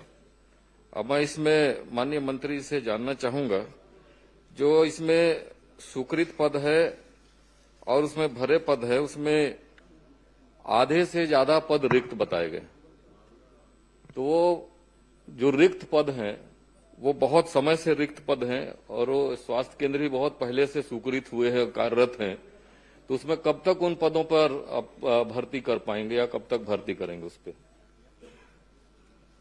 माननीय सभापति महोदय, ये माननीय सदस्य ने अपने विधानसभा क्षेत्र और सरगुजा जिले के जो पद हैं उनके संदर्भ में पूछा है। हमने जानकारी तो दे दिया है माननीय सदस्य को, और हमारी भर्ती प्रक्रिया माननीय अध्यक्ष महोदय वो एक एनएचएम से हम करते हैं और स्टेट गवर्नमेंट की ओर से भी रेगुलर भर्ती भी करते हैं। तो अभी भर्ती प्रक्रिया हमारी 525 पदों पर अभी चल रही है, जिसमें नर्सेस हैं, वार्ड बॉय हैं और अटेंडर हैं, ऐसे करके। तो उसकी अभी प्रक्रिया पूरी होने वाली है, तो उसमें जो उस क्षेत्र के लिए आवंटित होंगे उसको करेंगे। और एनएचएम से हमारी लगातार भर्ती प्रक्रिया होती है और जैसे जैसे रिक्त पद होते हैं हम भर्ती प्रक्रिया करते हैं। समय सीमा निश्चित बताया जाना संभव नहीं है, परंतु प्रयास होगा कि हम अतिशीघ्र भर्ती प्रक्रियाओं को, रिक्त स्थानों को भरेंगे। माननीय मंत्री जी से मैं पुनः जानना चाहूंगा कि आपने जवाब में कहा है कि भर्ती प्रक्रिया निरंतर होती है, जारी है और भर्ती की प्रक्रिया में इतने पद हो रहे हैं, इसको भरेंगे। मैं इसमें पुनः यह जानना चाहूंगा कि जो आप भर्ती की प्रक्रिया निकालते हैं वो एक साथ पूरे प्रदेश के लिए सभी पदों के लिए निकालते हैं, क्या केंद्र वाइज और वहां जो स्वीकृत पद हैं उसके अनुरूप में आप स्वीकृति जारी करते हैं या वो निकालते हैं विज्ञापन, या सामूहिक निकालते हैं? देखिए, जो भर्ती प्रक्रिया है, स्वीकृत पद जो होते हैं उसके विरुद्ध में हमको जितने भी वित्त से अनुमति मिलता है पदों को भरने का, उस अनुपात में करते हैं। 100% की भर्ती कभी भी नहीं होती, क्योंकि कुछ हमारे अनुकंपा के लिए भी रखने होते हैं, कुछ प्रमोशन के लिए भी रखने होते हैं। तो इस दृष्टि से भर्ती प्रक्रिया उसमें 2 प्रकार की होती हैं। जो जिला कैडर के जो जैसे एनएचएम के हैं वो डिस्ट्रिक्ट से होते हैं, स्टेट कैडर के हैं वो स्टेट से होते हैं, और बाकी अधिकांश भर्ती परीक्षाएं हमारी पीएससी के माध्यम से और व्यापम के माध्यम से की जाती हैं और प्रक्रियाएं चालू भी हैं। सभापति महोदय, मैं इसलिए सवाल पूछा क्योंकि हमारे ग्रामीण क्षेत्रों में, सरगुजा जैसे क्षेत्र में जहां प्राथमिक स्वास्थ्य केंद्र हैं, उप स्वास्थ्य केंद्र हैं, सामुदायिक स्वास्थ्य केंद्र हैं, वो ग्रामीण अंचलों में है, दूर में, वहां कोई जाने को तैयार नहीं होता और जो भर्तियां होती है शहरों में भर्ती कर दिए जाते हैं। तो मैं इसलिए जानना चाहता हूं, क्या वो स्वीकृत जो केंद्र है उन केंद्र के हिसाब से यदि नर्सिंग की स्टाफ के मामला है, टेक्नीशियन का मामला है, डॉक्टरों का मामला है, क्या केंद्र के हिसाब से विज्ञापन जारी करके आप उसमें भर्ती करेंगे क्या, ताकि जो भर्तियां होंगी तो उसमें सीधे वहां लोग अपॉइंट कर पाएंगे, जो वहां जाना चाहता है वही उसमें भाग लेगा, उसके लिए आवेदन करेगा। मैं जानना चाहता हूं आप उसमें करेंगे क्या? देखिए, केंद्रवार, माननीय सभापति महोदय, केंद्रवार भर्ती किया जाना संभव नहीं है और व्यवहारिक स्तर पर वो संभव हो भी नहीं पाएगा, क्योंकि हमारे पास लगभग 2000 से ऊपर स्वास्थ्य केंद्र जो पीएससी तक हैं और उससे नीचे जाएंगे तो हमारे पास 5500 उप स्वास्थ्य केंद्र हैं। तो इतनी बड़ी भर्ती प्रक्रिया तो संभव नहीं है, हम उसको एकजाई ही करते हैं। परंतु मैं बताना चाहूंगा माननीय सदस्य जी को कि आपके क्षेत्र में पदों की संख्या कम जरूर है, परंतु उतनी कम नहीं है। जैसे आपका लुंड्रा क्षेत्र है, मैन पार्ट है, लखनपुर है, लगभग 75 से 80% तक पद भरे हुए हैं। उसमें सिर्फ वही खाली हैं जैसे स्पेशलिस्ट हैं। तो पूरे प्रदेश में कमी है, उस पर हम लोग कार्य कर रहे हैं कि ताकि स्पेशलिस्ट की भी भर्ती हो पाए। माननीय मंत्री जी, आपने जो सूची उपलब्ध कराया है उसमें मेरे पास आपकी सूची है, आप भी देख लें। जितने पद की स्वीकृति है उसके अनुरूप में आपने जो कार्यरत बताया है, उस कार्यरत में सैकड़ों जगह में 000 लिखा हुआ, और आप कह रहे हैं कि बहुत जगह पे भर्ती कर दिया गया है, अनुमान मतलब 80% भर्ती। मैं कहना चाहूंगा कि 50% से भी ज्यादा पद वहां रिक्त है। और दूसरी एक चीज और है माननीय सभापति जी, जो आपने कार्यरत और भरे पदों की यहाँ जानकारी दी है, उसमें जो कार्यरत पद में आपने जानकारी दी है वो उसमें, और आगे मैंने पूछा था कि उसमें कितने लोगों को संलग्न किया गया है। तो जो पद आप भरे हुए बता रहे हैं वो सारे लोग, बहुत सारे लोग इसमें प्राथमिक स्वास्थ्य केंद्र में 19 लोग और सामुदायिक स्वास्थ्य केंद्र में 28 लोग, ये शहरी क्षेत्रों में संलग्न करके रखे गए और आपकी सूची में भरे पद में बताए जा रहे हैं। तो ये रिक्त पद की संख्या और ज्यादा बढ़ गई है। तो आप इसमें भी गौर करेंगे और इसको भी ठीक कराएंगे जो जानकारी आई है। और दूसरी चीज मैं जानना चाहूंगा कि जो आप अटैच किए हैं, संलग्नीकरण किए हैं, उस संलग्नीकरण का नियम क्या है, क्यों संलग्नीकरण किया जाता है और किसको अधिकार है संलग्न करने का? माननीय सभापति महोदय, संलग्नीकरण के कोई नियम नहीं है, लेकिन समय काल परिस्थिति के अनुसार कभी कभी आवश्यकता अनुसार संलग्नीकरण करना होता है। जैसे मान लीजिए कि एयरपोर्ट में ड्यूटी करना है, वहां सेटअप नहीं है तो एक करना पड़ेगा। माननीय न्यायालय में कहीं करना है, वहां करना पड़ता है। और ऐसी हमारे अन्य संस्थानों में भी करना पड़ता है, वो भी करते हैं। कभी कभी कहीं बहुत ज्यादा फुटफॉल है आप बैठ जाना। और माननीय मंत्री जी, आप केवल ये बता दीजिए, नियम को बता दिए, आप नियम में मत जाओ। आपके यहाँ नहीं है, अटैचमेंट में है, संलग्नीकरण नहीं, में माननीय है। सभापति- आप उपलब्ध हो जाए वो पूछ लीजिए आप। नहीं, संलग्नीकरण इसका मतलब कि मैं भी संलग्नीकरण कर सकता हूं, कोई नियम नहीं है तो कुछ तो नियम होगा। कैसे संलग्न करेंगे, कौन करेगा, संलग्न करेगा इसको? हाँ, और मैं ये कहना चाहूंगा आपके माध्यम सभापति जी, माननीय मंत्री जी से, जितने भी आपने संलग्नीकरण किया है वो केवल ग्रामीण क्षेत्रों से, मेरे ग्रामीण क्षेत्र से आप शहरों में संलग्नीकरण कर दिए। तो संलग्नीकरण क्या जनता के लिए होता है कि जो कर्मचारी उनकी सुविधा के लिए होता? देखिए, आपकी चिंता से मैं वाकिफ हूं, मुझे समझ में आ रहा है। निश्चित रूप से आपका जो ग्रामीण क्षेत्र है वहां से अटैच हो गए होंगे, और मैं आपको आश्वस्त करता हूं कि उसमें परीक्षण करा के जो भी ऐसे अति आवश्यक नहीं हो उनको, जो आपने 18 और 28 बताया है, उन सभी का परीक्षण करा के मैं 15 दिन के अंदर, अगर अनावश्यक रूप से अगर संलग्नीकरण हुए हैं तो उन सबको निरस्त करके फिर से आवश्यकता अनुसार जो होगा, कुछ मैं देख रहा था उसमें कि कुछ अति आवश्यक थे तो करना होगा। और जब करना होगा तो जैसा आप बोल रहे थे नियम, तो नियम ऐसा कोई नहीं है, लेकिन यदि ब्लॉक लेवल अधिकारी को करना है अटैचमेंट तो ऊपर के सीएमएचओ से लेगा, सीएमएचओ को करना है तो जेडी से एक बार अनुमोदन लेगा, और जेडी को भी करना है तो या तो कलेक्टर या डायरेक्टर हेल्थ या एमडी एनएचएम से, जो एनएचएम को होगा तो लेगा, तभी करें। ऐसा मैं आपको पूरे प्रदेश के लिए नहीं, माननीय मंत्री जी, मैंने आपको इसलिए कहा क्योंकि जो जिन केंद्रों से शहरों में उनको अटैच किया गया है और वहीं पर भी और दूसरे लोगों को भी अटैच कर दिया गया, तो जब वहां से हटाना ही था दूसरी जगह व्यवस्था में, तो वहां फिर क्यों भर्ती किया गया? तो ऐसे बहुत सारी गड़बड़ियां हुई हैं, और किसी विशेष लोगों को लाभान्वित करने के लिए किसी अधिकारियों के द्वारा ऐसा काम कर दिया गया है। तो सारे उसको निरस्त करके पुनः इसको पुनर्विचार करेंगे क्या? सभापति महोदय जी, छोटा सा इसमें मेरा प्रश्न। 1 मिनट, इसको जवाब दे दीजिए। हाँ, मैं सारे संलग्नीकरण को समाप्त करने का निर्देश करता हूं और फिर से घोषणा करता हूं, हमारे अधिकारियों को निर्देश और यहां घोषणा।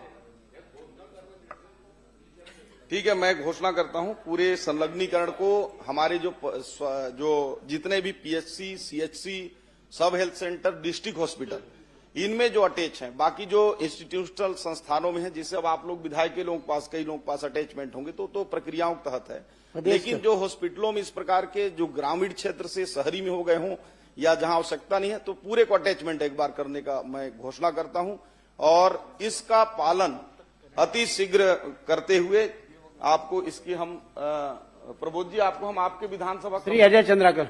माननीय सभापति महोदय, माननीय सभापति महोदय, एक ही मिनट। माननीय प्रदेश को उन्होंने निरस्त कर दिया।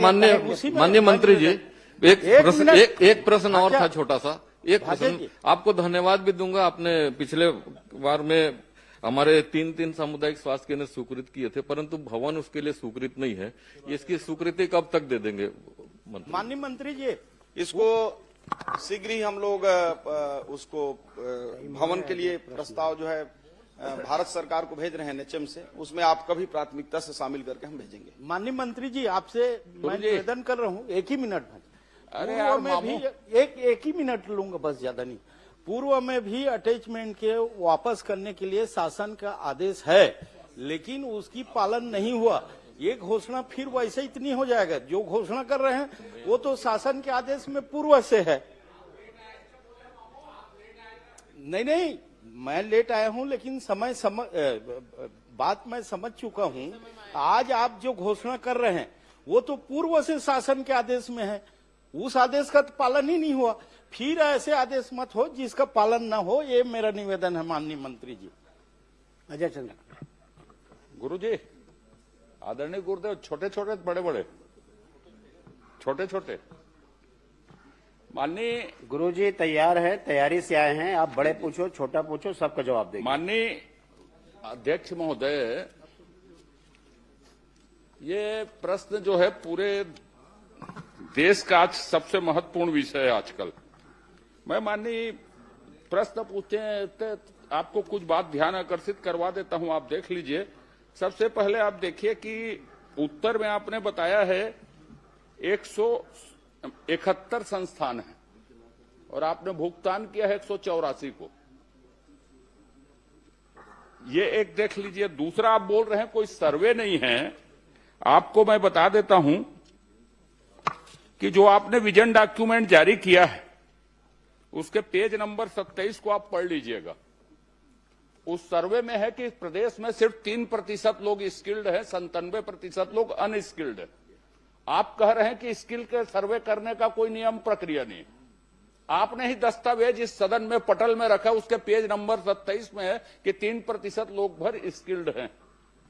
अब आप ये बता दीजिए गुरुदेव, यदि नहीं है पूछ लेता हूं फिर, आप सिलेक्शन कैसे करते हैं कि साहब इसको स्किल करना है, और आपके जो स्किल के प्रोग्राम है वो आवासीय है गैर आवासीय?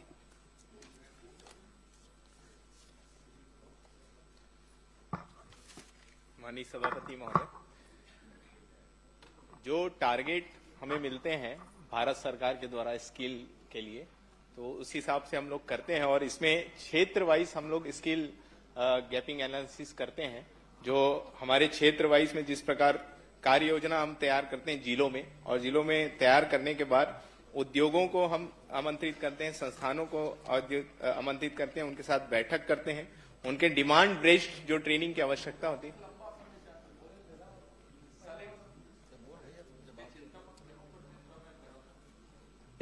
आप ये बता दो, चलो छोड़ो सबको, इसको सुधारने की जरूरत है। आपके सिलेक्शन को, आपके स्किल के, आपके ट्रेड को, जिन चीजों की बाजार में डिमांड है, एक अध्ययन जैसे मैं बता देता हूं, आउटसोर्सिंग कंपनी आप लाते हो, उनको किस तरह के लोगों की जरूरत है, वो छत्तीसगढ़ के लोग है कि नहीं है, वो ट्रेंड है कि नहीं है, ये अध्ययन की जरूरत है। एक लाइन। दूसरी बात आपको बता देता हूं, जिसको करेंगे तो ठीक है, आखिरी विषय है मेरा। भारत सरकार ने कौशल उन्नयन की नीति, माननीय सभापति महोदय, जारी करके पब्लिक डोमेन में डाली हुई है। छत्तीसगढ़ सरकार, आपने जो उत्तर दिया है जितना, उसमें आपका कोई नीति कार्यक्रम नहीं है। छत्तीसगढ़ के नौजवानों के कौशल उन्नयन के लिए कोई नीति बनाएंगे क्या? यदि नीति नहीं बनाएंगे तो उसी नीति में से जो पब्लिक डोमेन में है उसको स्वीकार करके आप अपने अनुरूप ढालेंगे क्या, या इसके लिए कोई कदम उठाएंगे? किस तरह उठाएंगे, कब उठाएंगे, ये भर बता दीजिए मुझको। निश्चित ही माननीय वरिष्ठ सदस्य हैं, उत्कृष्ट विधायक हैं, उनका सुझाव हम सबको हमेशा मिलते रहता है, और जो सुझाव उनका मिला है उसमें आने वाले समय निश्चित ही विचार किया करने का हम सब प्रयास करेंगे, ताकि हमारे यहाँ युवाओं को ज्यादा से ज्यादा स्किल मिल सके। माननीय सभापति महोदय, जहां जहां पे छत्तीसगढ़ के लोग हैं, आपको बता दूं, चाहे वो गिग वर्कर्स हो, चाहे आउटसोर्सिंग के वर्कर्स हो, अब ये कौशल उन्नयन हो। पूरे देश में भी यदि बात करें तो 87% लोग अनस्किल्ड हैं। छत्तीसगढ़ में तो आप ही के दस्तावेज में 3% लोग अनस्किल्ड हैं। जो संस्थाएं हैं उसको पढ़ लीजिए, किसी के पास आवासीय व्यवस्था नहीं है। बस्तर को छोड़ के कहीं आवासीय स्किल्ड करते नहीं। भवन बना है यहीं के लाइवलीहुड कॉलेज में, उस भवन का कोई उपयोग नहीं। इसलिए ये बेतरतीब है, सिर्फ हम कागज में स्किल्ड कर रहे हैं। मेरा आपके ऊपर आरोप नहीं है बिल्कुल भी, मेरी आपसे अपेक्षा है कि इसको आप दुरुस्त कीजिए। स्किल्ड आवासीय हो, ट्रेड का सिलेक्शन नया हो, इसके लिए प्राधिकरण जो आपके हैं जिला स्तर में, स्टेट लेवल में, उसकी देखरेख की व्यवस्था। अब नियोजन कितने दिन का करते हैं? 90 दिन का नियोजन करते हैं, वो किए कि नहीं किए, इसको देखने की आपके पास व्यवस्था नहीं है। तो मेरा आपका ये आग्रह है फिर से कि कौशल उन्नयन के लिए स्टेट की कोई नीति बनाएंगे क्या? छत्तीसगढ़ के लोगों का इससे भला होगा, और बनाएंगे तो कोई समयावधि तय करेंगे। यदि विशेषज्ञ नहीं है तो संस्थाएं मौजूद है देश भर में बनाने के लिए नीति। भारत सरकार ने ही किसी से बनवाई है, तो आप छत्तीसगढ़ इसमें पहल करेगा क्या? छत्तीसगढ़ की सबसे बड़ी जरूरत है ये कि आप नीति कौशल उन्नयन के लिए बनाएंगे, कोई समय सीमा निर्धारित करेंगे क्या? उसके लिए कोई भी, मैं धोखे से आरोप प्रत्यारोप प्रक्रिया में अब नहीं जाना चाहता। आप इतना करेंगे तो सभी चीज आप ही दुरुस्त हो जाएगी। निगरानी की प्रक्रिया भी, नियोजन की प्रक्रिया भी, ट्रेड के सिलेक्शन भी, प्रवेश का तरीका भी, सब उसी में तय हो जाएगा। इसलिए आप उसकी नीति बनाएंगे क्या, और बनाएंगे तो कब तक बनाएंगे? निश्चित ही जो लाइवलीहुड कॉलेजेस हैं उसमें आवासीय सुविधा रहती है, जो जहां LWE क्षेत्र जो होता है वहां पे होती है, और जो गैर एलडब्ल्यू क्षेत्र होता है वहां वैसी नहीं होती सुविधा। और जो निगरानी की जो बात है, तो जो 90 दिन का हम लोग हमेशा देखते हैं, परीक्षण करते हैं, निगरानी करते हैं उसके बाद ही पेमेंट होता है। उसके पहले हम लोग कुछ ना कुछ पेमेंट उनका रोक के रखते हैं।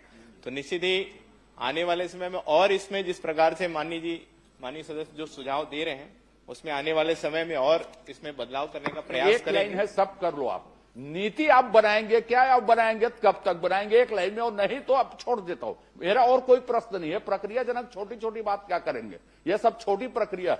छत्तीसगढ़ को जरूरत है कौशल उन्नयन के लिए पॉलिसी की। आपको देखना है तो भारत सरकार की पॉलिसी पब्लिक डोमेन में है सुझाव के लिए। निश्चित ही जो माननीय सदस्य जो सुझाव दे रहे हैं, तो हम लोग पिछले 2 सालों में लगातार बहुत सारा प्रयास किए हैं कि इसमें जितना बदलाव आ सके। और जो आज के समय में जो आवश्यकताएं हैं, जो ट्रेडों की जिस प्रशिक्षण हमारे युवाओं को देना चाहिए, उसके लिए हम लोग लगातार प्रयास कर रहे हैं। और इन सुझावों को भी हम अपने उसमें लेंगे और आने वाले में इसके लिए भी हम प्रयास करेंगे। माननीय सभापति महोदय, माननीय मंत्री जी ने जवाब दिया है कि लगभग 80% के आसपास भुगतान हो गया है। जो आपने उत्तर दिया है 187 संस्थाओं को 80% के आसपास भुगतान हुआ है। माननीय सभापति महोदय, मैं मंत्री जी सिर्फ इतना जानना चाहता हूं, क्या भुगतान के लिए कोई ऐसे नियम विभाग ने बनाए थे कि नियोजन के पश्चात भुगतान होगा और वो कितना % होगा और कितना % पे भुगतान को रोका जाएगा? क्या ऐसा कोई नियम है, और यदि है तो उसका पालन किया गया है? निश्चित ही उसके नियम है और नियम को हम पालन करते हैं। और जो जिनके सारे डॉक्यूमेंट्स जो नियम के तहत होते हैं, जो आ जाते हैं। नहीं, भुगतान का नियम 60% भुगतान किया जाएगा अगर इतने % नियोजन करने के पश्चात। क्या ऐसा नियम है, और यदि है तो उसका पालन किया गया है? प्रथम किस्त हम बैच आवंटन के 1 माह उपरांत प्रशिक्षण लागत का 20%, न्यूनतम 10 प्रशिक्षणार्थियों की उपस्थिति जो 75% से अधिक होना अनिवार्य है, तब हम करते हैं। द्वितीय किस्त हमारे मूल्यांकन एवं प्रमाणीकरण उपरांत प्रशिक्षण लागत का 20% हम करते हैं। तृतीय किस्त नियोजन प्रतिशत के आधार पर 60%। वही तीसरा कितना % है भुगतान? आप कब करते हैं? कितने % सभापति महोदय, मैंने आपको बताया मेरे को 20% मंत्री जी का करते हैं। उसके बाद उत्तर तो आ गया है जिसमें 9,780 युवाओं को कौशल आप कितना प्रशिक्षण दिया गया है, जिसमें मैं यही पूछना चाहता हूं कि कितने युवाओं को किस ट्रेड में प्रशिक्षण दिया गया है? माननीय सदस्य ने जो चाहा है, हमने बताया कि उसमें 9,760 युवाओं को कौशल विकास प्रशिक्षण दिया गया। नहीं, कितने युवाओं को किस ट्रेड में दिया गया है, ये बता दीजिए। देखिए, वो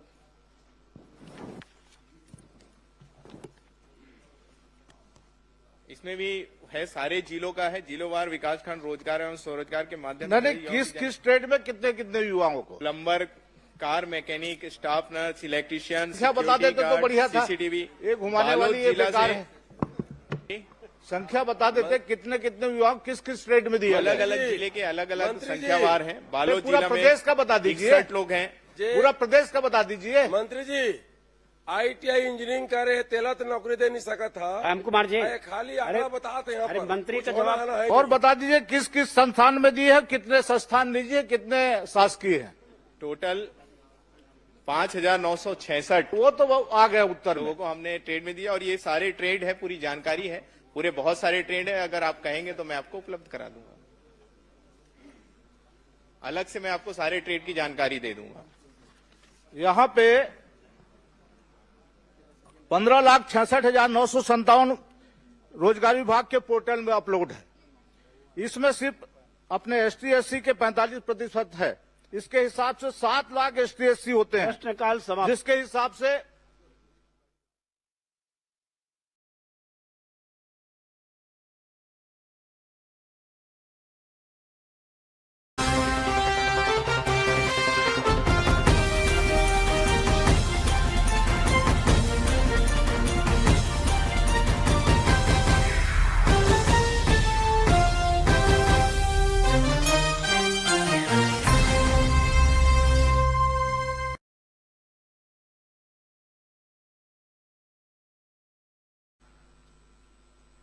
की विषय जगदलपुर विधानसभा के अंतर्गत है, लेकिन जिला जो है वो दंतेवाड़ा जिला है और इसलिए ये प्रश्नाधीन जो विषय है सुकमा जिला है, क्षमा करेंगे।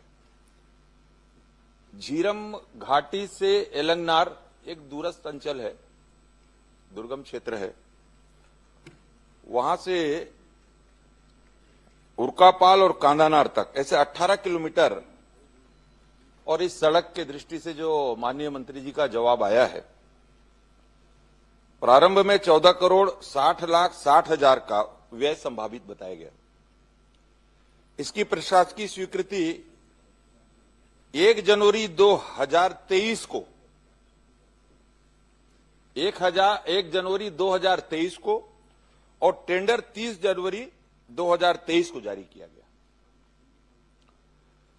और माननीय मंत्री जी ने प्रश्न के जवाब में यह भी कहा है कि उक्त सड़क मार्ग घोर नक्सल प्रभावित क्षेत्र होने तथा दुर्गम पहाड़ी क्षेत्र होने के कारण निर्माण हेतु तैयार डीपीआर में सीसी सड़क, टोवाल, नाली, पुल पुलिया निर्माण एवं घाट कटिंग जैसे कार्यों का विस्तृत सर्वे नहीं किया गया।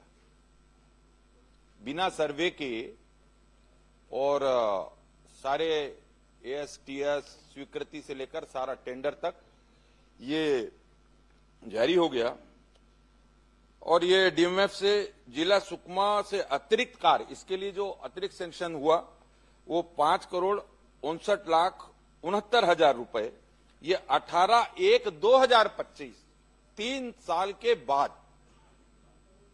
बार बार जब इस पर संज्ञान लिया गया, बातचीत किया गया और संबंधित जितने भी उसके अधिकारी, वरिष्ठ अधिकारी, ठेकेदार से लेकर सभी से लगातार 2 वर्षों तक इसकी बातचीत होने के बाद 25 को 3 साल बाद इसको, और तो आपके माध्यम से माननीय मंत्री जी से मैं ये जानना चाहता हूं कि प्रारंभ में जब इस 18 किलोमीटर की सड़क जिसका टेंडर 31 जनवरी 2023 को हुआ और कार्यादेश जिस ठेकेदार को दिया गया उसके द्वारा इन 3 वर्षों में कितना काम किया गया, इस हेतु कितनी राशि का भुगतान किया गया मंत्री और जी, आप इसमें ठेकेदार को कब तक कार्य पूर्ण करना था? जवाब आने दीजिए।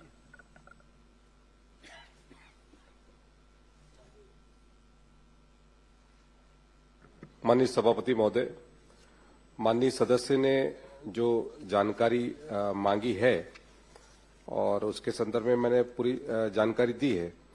और जो 18 किलोमीटर तक की जो सड़क बनना था और नक्सलवाद होने के कारण से उसका जो प्रिलिमिनरी जो सर्वे होना था वो सर्वे नहीं हो पाया और उसके कारण से जो घाट सेक्शन है और जितने भी अपने उन क्षेत्रों में होना था कार्य, वो नाली निर्माण इत्यादि उस कार्य को हो नहीं पाया।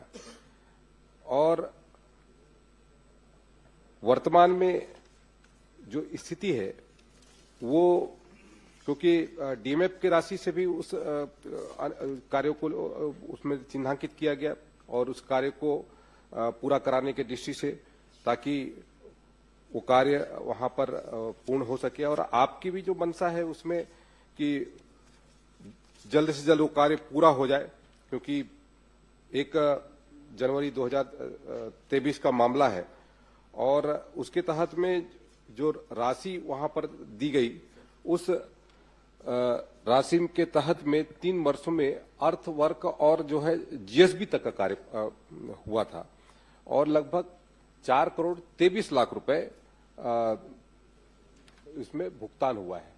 लगभग 8 करोड़ रुपए का राशि अभी उस योजना के तहत में अभी वहां पर है और जो डीएमएफ की राशि है वो भी क्या उसमें है और उसके भी टेंडर हो चुके हैं, उसके भी कार्यदेश जारी हो चुके हैं और उसका भी कार्य अभी प्रारंभ है। तो मुझे लगता है कि इस वर्ष हम उसको, मतलब इस वित्तीय वर्ष नहीं, 1 वर्ष के भीतर में हम उस कार्य को पूरा करने के पूरी तरीके से कोशिश करेंगे। ये 2 बातें हुई। एक मिनट। आपने जो बात कही है 1 वर्ष के भीतर पूरा करने की कोशिश करेंगे, तो ये आश्वासन अनक्लियर है। 1 वर्ष में पूरा करेंगे बोलेंगे, उसमें फिर क्या कोशिश होती है? जब समय ले रहे हैं तो 1 वर्ष में हो जाएगा। एक बार बोल दीजिए। किरण जी पूछ लें। आश्वासन माननीय सभापति जी, इसमें जो सबसे बड़ा विषय है कि वर्तमान में जो मेरी जानकारी है और बातचीत से समस्त अधिकारियों से, और कि इसको अब 2 टेंडर में विभाजित किया गया है, 2 भाग में। पूर्व में जो प्रथम भाग में जो टेंडर जारी हुआ था और जिसके कार्य की स्वीकृति हुई थी, और उत्तर में भी आया है कि 18 किलोमीटर जेसीबी ग्रेन्यूल सब बेस का कार्य जो किया गया 18 किलोमीटर में केवल मिट्टी डालने, और 4 किलोमीटर में मुरुम डालने का कार्य और पुलिया निर्माण का काम किया गया है। अब 4 साल में 4 बरसात वह रोड खा चुका है, पी चुका है, क्योंकि वो पहाड़ी क्षेत्र है। तो पहले ही वर्ष में जब ये मुरुम और मिट्टी डालने का काम किया गया, तो वर्षा ऋतु आने पर वो पूरा मुरुम और मिट्टी, क्योंकि उसके बाद का काम उसमें नहीं किया जा सका, और पार्ट में काम देने के कारण इतनी समयावधि हो गई, 4 वर्ष हो चुका है इसमें। और मैं सिर्फ इतना ही जानना चाहता हूं, ये जनहित का जुड़ा मामला है, ये दूरस्थ अंचल है, जगदलपुर विधानसभा का अंतिम छोर का मामला है। आपके माध्यम से माननीय मंत्री जी से मैं निवेदन करना चाहता हूं, क्योंकि जब वो ऐसा जगह है कि वहां पर सबसे ज्यादा आवश्यकता, वहां पर सड़क की आवश्यकता है, तब जाकर वहां पर बच्चों के लिए प्राथमिक शाला या विद्युत की व्यवस्था, पेयजल की व्यवस्था और सारी व्यवस्थाएं वहां तक पहुंचेगी। तो यही अनुरोध करना चाहता हूं कि सड़क निर्माण में जो भी दिक्कतें हैं, मेरे पास I have all the properties, all the documents, और आप क्या चाहते हैं? मैं ये चाहता हूं कि एक टेंडर की प्रक्रिया अब वर्तमान में किस स्थिति में, और उसका काम कब से प्रारंभ होगा और कितने समय में वो समाप्त हो जाएगा। और इसके अलावा माननीय सभापति जी, इसके अलावा, क्योंकि दूरस्थ अंचल कहते जरूर है, लेकिन ये जगदलपुर विधानसभा का ही एक हिस्सा है, अंतिम छोर है, सुकमा जिला में आता है, तो कम से कम इसमें एक टीम अधिकारियों की तैयार हो, जो कि वहां के कार्यों की समीक्षा प्रगति के बारे में, और समय समय पर इसको, नहीं तो वरना वहां पर यही 4 साल हुआ है, 4 साल और हो जाएगा। तो ये कब तक इसका जितनी भी वहां की कठिनाइयां हैं दूर करके निर्माण कार्य जल्द से जल्द हो, ताकि वहां के लोगों के इस मार्ग के माध्यम से सरकार की अन्य कल्याणकारी योजनाएं वहां तक पहुंच सके, उसकी सुविधाएं उनको प्राप्त हो सके।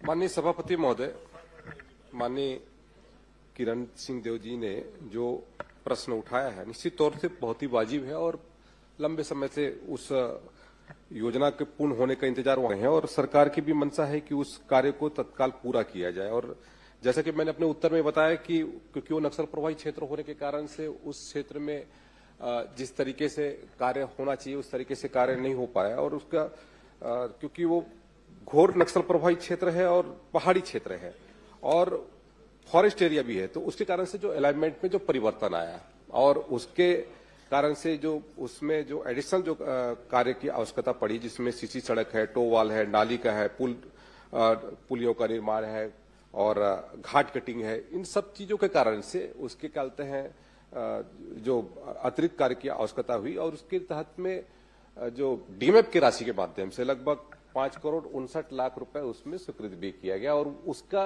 हमने टेंडर भी कर दिया है, और वो उसमें कार्य प्रारंभ भी हो गया है।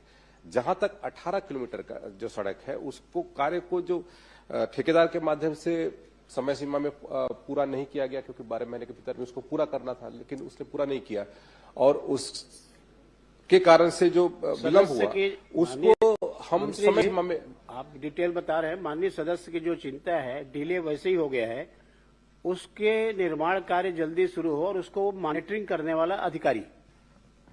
माननीय सभापति महोदय, चिंता इस बात की है कि समय समय पे 4 वर्षों में, एक विशेषकर इन 2.5 वर्षों में, मैं इस कार्यकाल की बात करूं तो बार बार जब इस पर पता लगा के बाद वही का वही है, मामला वही का वही है, तो एक बार इसको सुनिश्चित कर लिया जाए कि, क्योंकि फिर ये 5वां बरसात आ जाएगा, 2 महीना पर फिर काम रुक जाएगा, फिर मिट्टी बह जाएगी।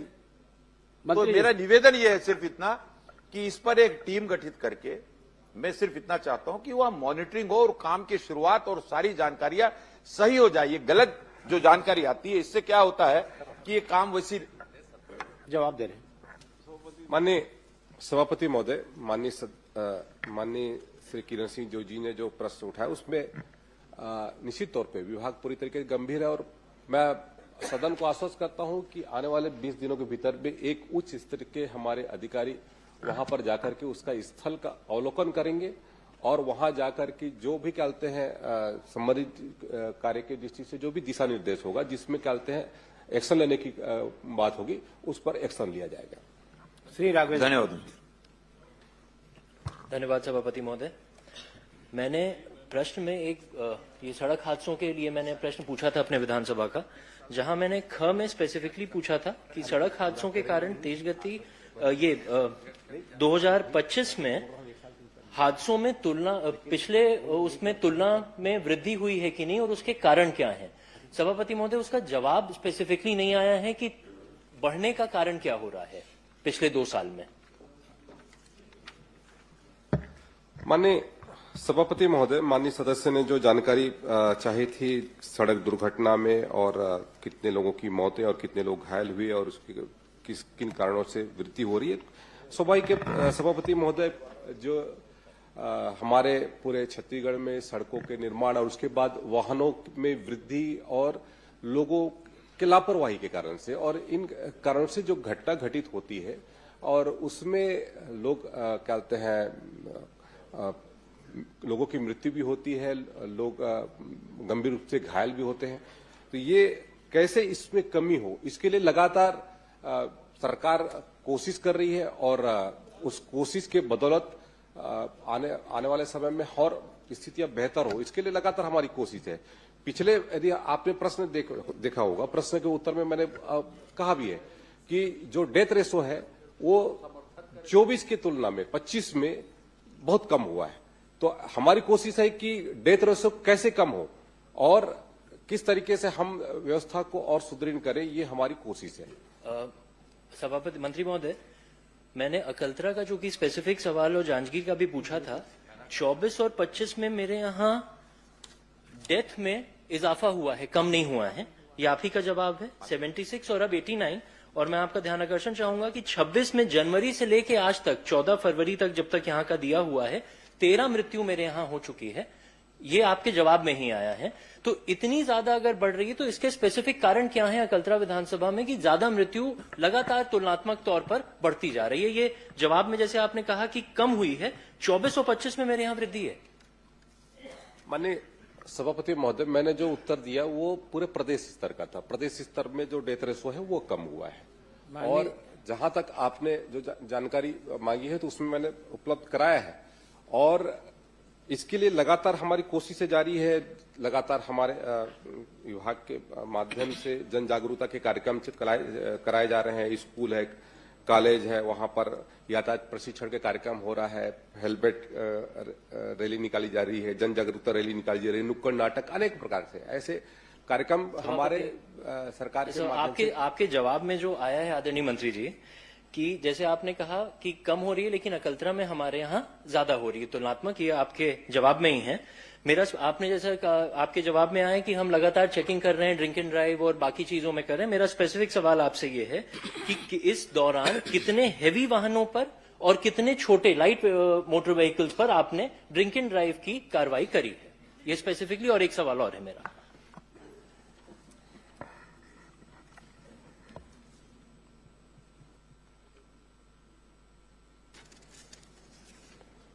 माननीय सभापति महोदय,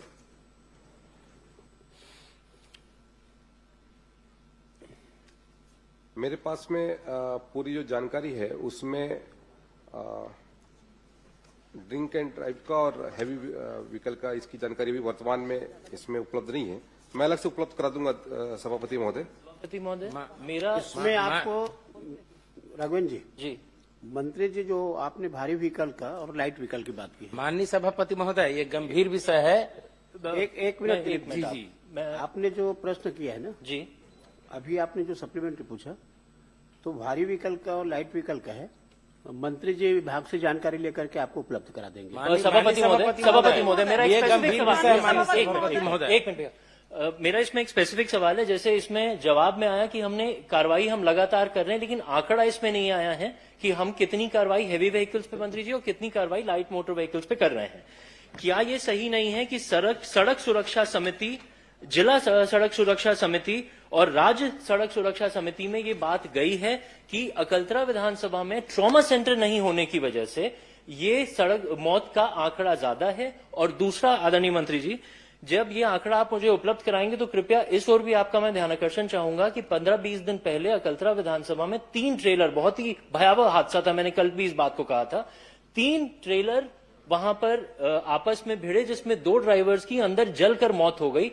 एक उसमें आंकड़ा ये सामने आया, उसमें एक भी हेल्पर अंदर नहीं था और उनकी फिटनेस तक नहीं थी। तो इन सारे मामलों की लगातार हम चौकी लगाकर क्या जांच करेंगे?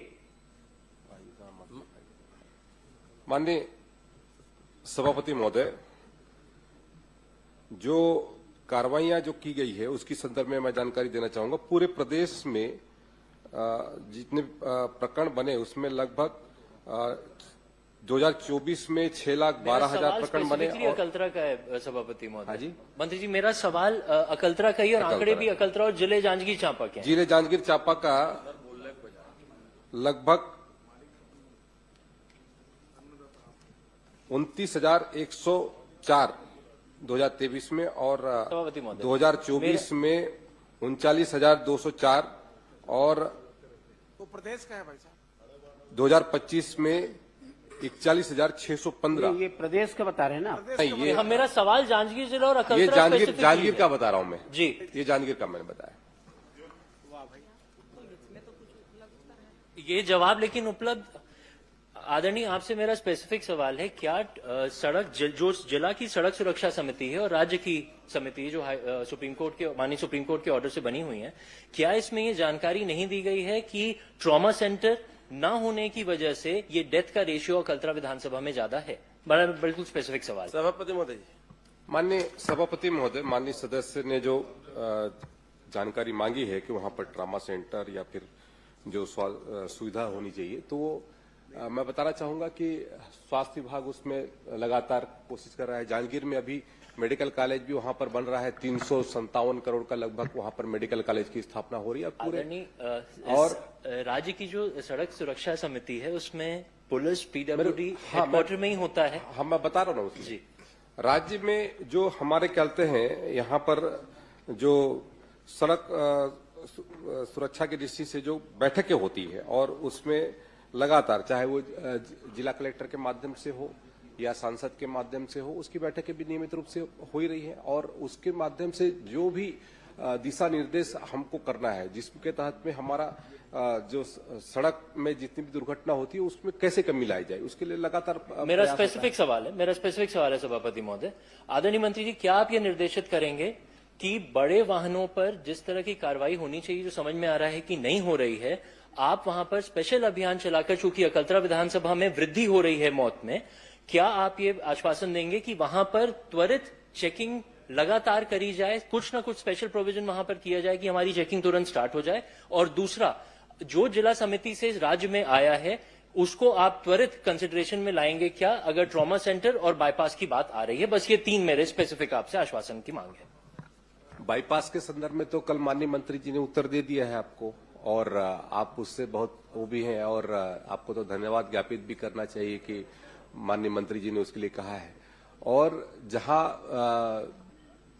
यदि आप बाकी चीजों की बात करें, जिला स्तर की टीम ने क्या प्रस्ताव भेजा है, तो उसके प्रस्ताव के आधार पर उस पर अपन चिंतन करेंगे।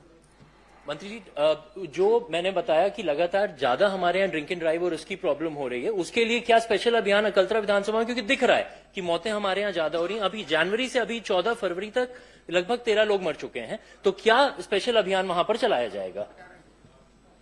माननीय सभापति महोदय, मैंने अपने उत्तर में बताया कि किस तरीके से हम जांजगीर क्षेत्र में लगातार जो अपने जांजगीर क्षेत्र में जो जन जागरूकता का अभियान चला रहे हैं, और आपसे भी आग्रह है कि उस जागरूकता अभियान में और किस तरीके से और भी बहुत सारी चीजों पे, मैंने पहले कहा कि हेलमेट रैली और अन्य जो हमारे मंत्री जी, नुक्कड़ इतना आप नाटक और निर्देशित इस तरीके से जो हम जन जागरूकता एक निवेदन है, ये बहुत ही संवेदनशील मामला है। इस पे आप ये तो निर्देशित कर दें कि त्वरित जिला स्तर पर एक वहां पर एक मीटिंग की जाए, जिसमें जनप्रतिनिधियों को बुलाकर त्वरित आप उनको आदेश दीजिए कि जो भी वहां पर सुझाव आते हैं जिससे मौतें रुक सकती हैं, तुरंत उस पर कार्रवाई की जाए। इतना तो आप आश्वासन कम से कम उन लोगों को निर्देशित कर दें, जिला प्रशासन को, क्योंकि हमारे यहां मौत में वृद्धि लगातार हो रही है। अकलतरा विधानसभा स्पेसिफिकली मैं बात कर रहा हूं। आप जनवरी से लेकर अभी तक देखें महोदय, लगभग 13 लोगों की मृत्यु हो चुकी है। तो वहां पर ये जितने चलाए जा रहे हैं अभियान, ये शायद काफी नहीं है, इसके अलावा भी कुछ करने की आवश्यकता है। माननीय सभापति महोदय, मैं इसको स्पेशली दिखवा लूंगा सभापति महोदय। वहां पर हमारे गृह विभाग के माध्यम से, परिवहन विभाग के माध्यम से जो भी संभव होगा यथासंभव कोशिश की जाएगी कि वहां की व्यवस्था को हम सुदृढ़ करें। वहां के यातायात व्यवस्था, वहां पर जिस तरीके से भी यदि कोई ऐसा स्पॉट जहां पर लगातार घटना घटित हो रही है तो उसको भी चिन्हांकित करके वहां पर उसका निराकरण करेंगे। आप एक उनको आदेशित कर दें कि जल्द से जल्द उस बैठक को वो बुला लें। ठीक है। माननीय सभापति महोदय, एक प्रश्न। बिल्कुल उसकी बैठक करवा लेंगे। माननीय मंत्री जी ने भी कहा है कि भाई माननीय हम सभापति, एक दुर्घटना जगह क्षेत्र माननीय को सभापति महोदय, देखो प्रश्न काल में माननीय सभापति पूछना महोदय, चाहते हैं, संभव नहीं होगा। बाकी माननीय सदस्यों सभापति को भी महोदय, प्रश्न लगा हुआ है। जिले का ही मामला था। माननीय सभापति महोदय, एक अजय को दे दिया है, सबके तरफ से पूछ लेंगे वो। आप एक मिनट। पूछेंगे। माननीय सभापति महोदय, जांजगीर जिला की ओर से माननीय सभापति मोहन महोदय जी को दे देंगे तो सबकी तरफ से आप पूछ लेंगे। माननीय सभापति महोदय, आपसे मेरा प्रश्न आपसे, उस दिन मेरा ध्यानाकर्षण लगा था सड़क दुर्घटना में तो परिवहन विभाग में लगा था। देखो प्रश्न मेरे से है कि मंत्री जी से है? आप व्यवस्था देंगे इसमें, क्योंकि व्यवस्था का प्रश्न होता नहीं प्रश्न काल में। आज सड़क दुर्घटना में प्रश्न लगा है गृह विभाग में, कार्य आवंटन नियम शासन का तो कुछ होगा।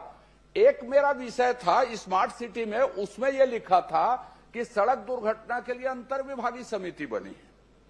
मेरा यह कहना है माननीय कि मैं 3-4 प्रश्न मैं हर सत्र में करता हूं, आउटसोर्सिंग में, इसमें 2-4 और विषय हैं जो मेरे स्थायी विषय हैं। अब यह बताइए कि ये इसके लिए जिम्मेदार है कौन? इसमें आप व्यवस्था दीजिए कि सरकार तीनों विभाग मिला के इसको रोकने के लिए काम करे, क्योंकि इसी सत्र में अलग अलग उत्तर आए। आपने परिवहन के विभाग में इसी सत्र में उत्तर दिया सड़क दुर्घटना में, अभी स्थानीय शासन में सड़क दुर्घटना में ही प्रश्न लगा। स्मार्ट सिटी माने स्थानीय शासन के चर्चा में अंतर विभागीय समिति बनी है, यह उत्तर आया है।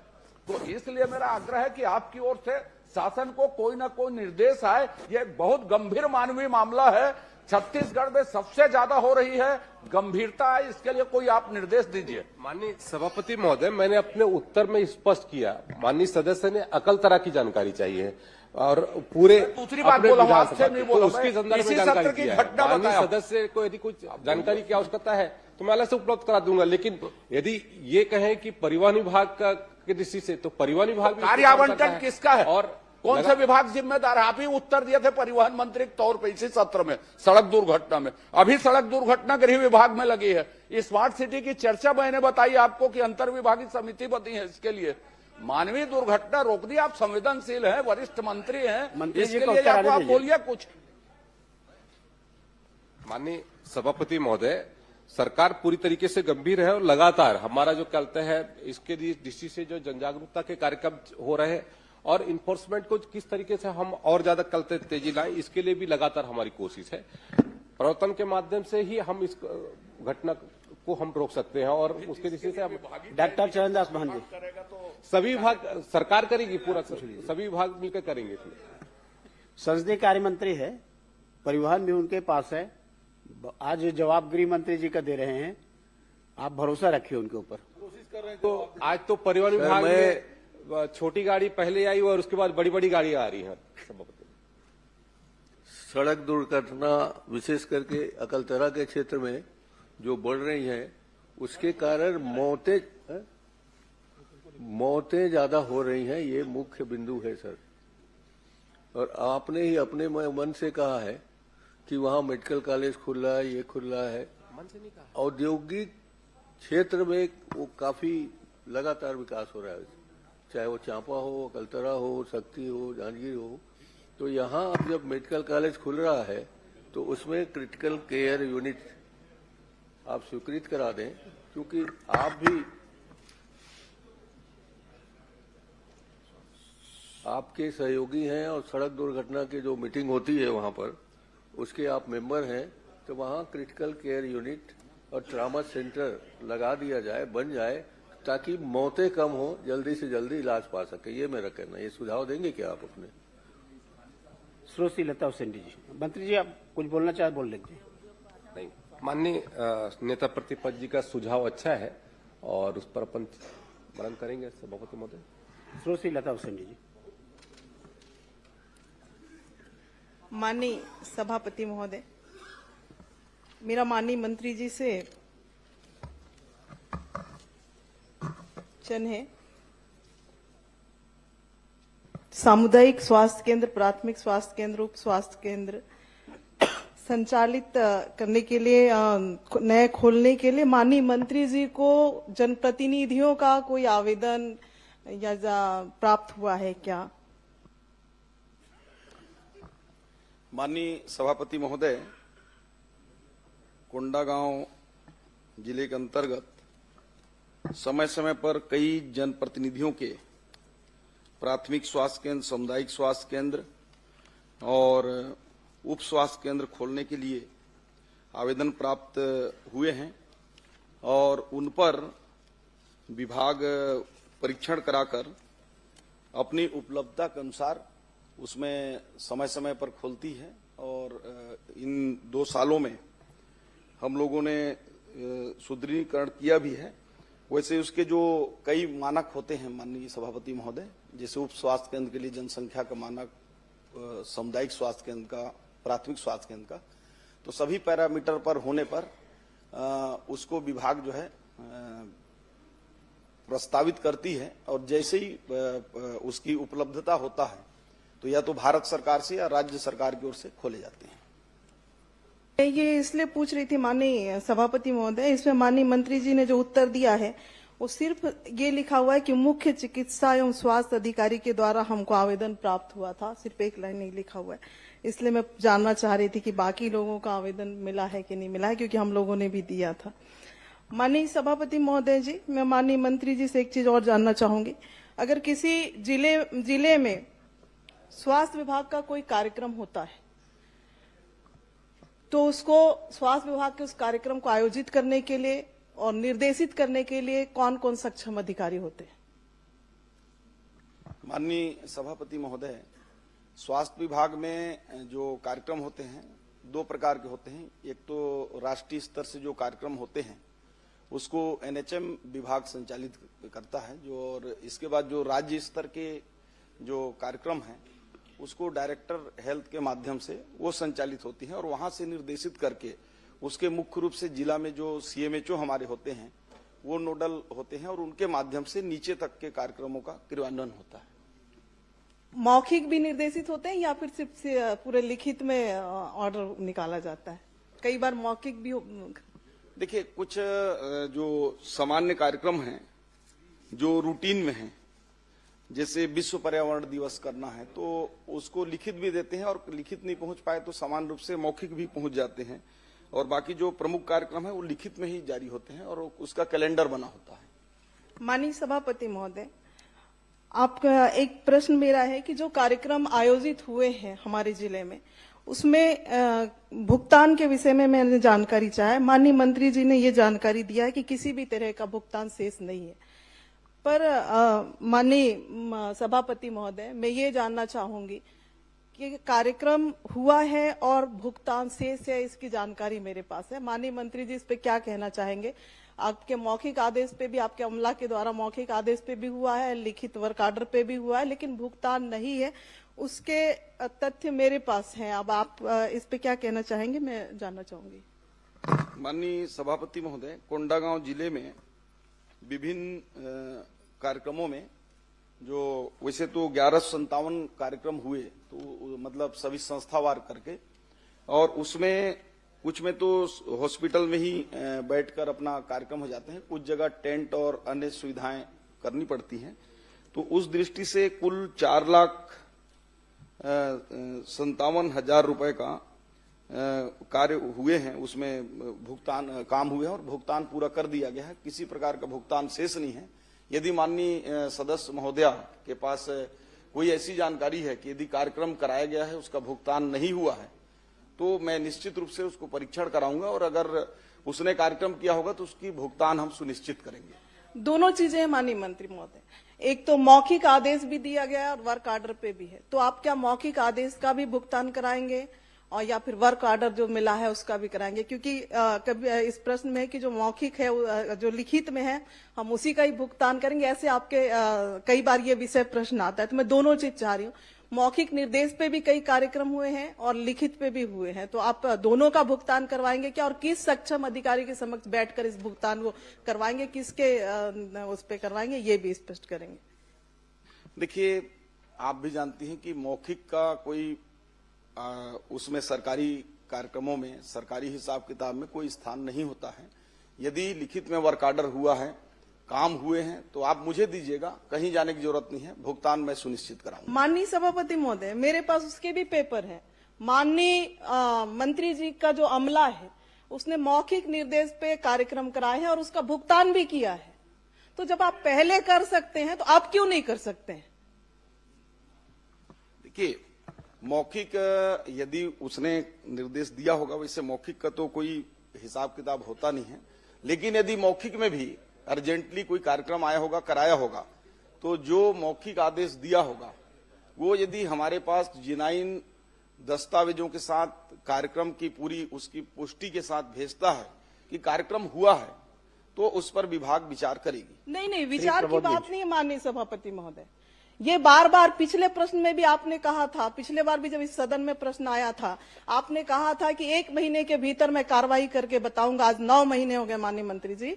मेरा ये कहने का मतलब है ना, मुझे कोई जानकारी भी नहीं मिला। मैं सिर्फ इतना कहना चाह रही हूँ कि अगर आपने, आपके अमला ने, कई कार्यक्रम ऐसे हैं जिसपे मौखिक सूचना पे कार्यक्रम करने के बाद जिसमें हम लोग भी उपस्थित रहते हैं माननीय सभापति महोदय, मैं ये नहीं कहती कि आपके अमला ही कार्यक्रम आपका कर लेता है, उसमें आपने कई बिल का भुगतान हो जाता है, कई बिल का नहीं होता है। फिर क्यों ऐसा, क्यों भेदभाव, क्यों इस तरह से विषय आते?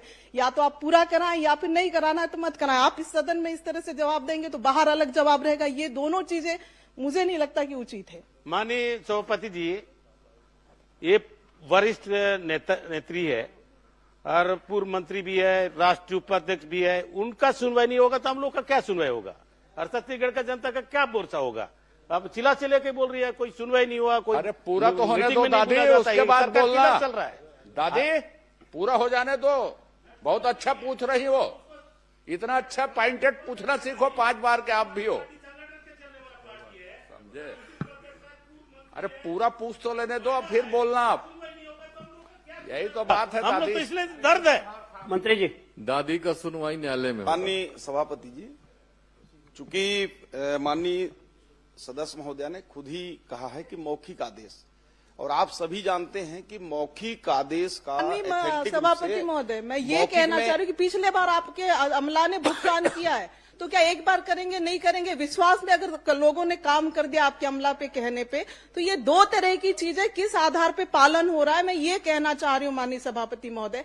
जिसने वर्क किया तो वो तो किया, और आपके पुराने पिछले प्रश्नों के साथ भी आपने एक अतारांकित प्रश्न मैंने लगा, अतारांकित में मेरा प्रश्न आया है माननीय सभापति महोदय, उसमें भी पिछले बार के विषय के सब्जेक्ट इसी तरह के थे माननीय सभापति महोदय। आश्वासन मिला, कार्रवाई नहीं हुई, और अभी फिर माननीय मंत्री जी यहाँ पे कह रहे हैं कि मौखिक आदेश का कोई, लेकिन आपके पहले भुगतान आपके अधिकारियों ने किया है, तो कुछ का करेंगे और कुछ का नहीं करेंगे, इसके पीछे का कारण क्या है, ये मैं जानना चाहती हूँ कि आपके अधिकारियों के द्वारा ही इस तरह की गति। और सबसे बड़ी बात, आपने यहाँ पे अभी मुझे बताया कि निरंक है, और मैं ये तथ्य दे रही हूँ कि निरंक नहीं है, तो आप उस अमला जिसने आपको ये जानकारी दिया है, आपका भी गलती नहीं है, क्योंकि नीचे के लोग आपको दे रहे हैं, आपको यहाँ पे सदन में बता रहे हैं।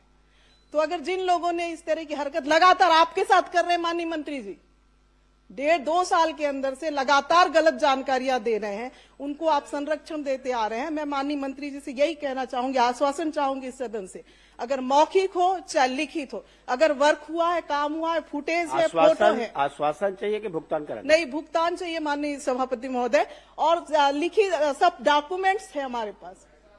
मंत्री जी, पूरा ऐसा आश्वासन जो पूरा हो। पता चल रहा है हमको अगले सत्र का इंतजार करना पड़ेगा कहीं।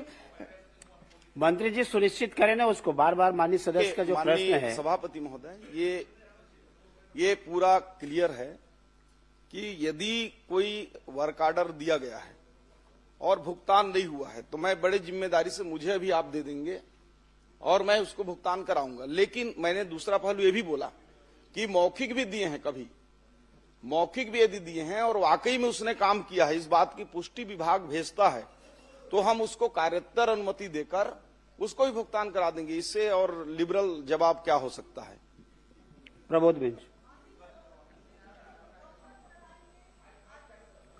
माननीय सभापति महोदय, कब तक कराएंगे ये जानकारी मुझे चाहिए, क्योंकि एक एक साल इंतजार हमने पिछले प्रश्न के लिए भी किया है और आगे भी इस तरह से ना हो, इसके लिए मैं माननीय मंत्री जी से कहना चाहूंगी कि कब तक कराएंगे, समय सीमा बताएं माननीय मंत्री। देखिए, अभी तो अब हो सकता है कि मार्च में न हो, क्योंकि वित्तीय उसके चलते 15 मार्च के बाद भुगतान कर पाना थोड़ा कठिन होता है।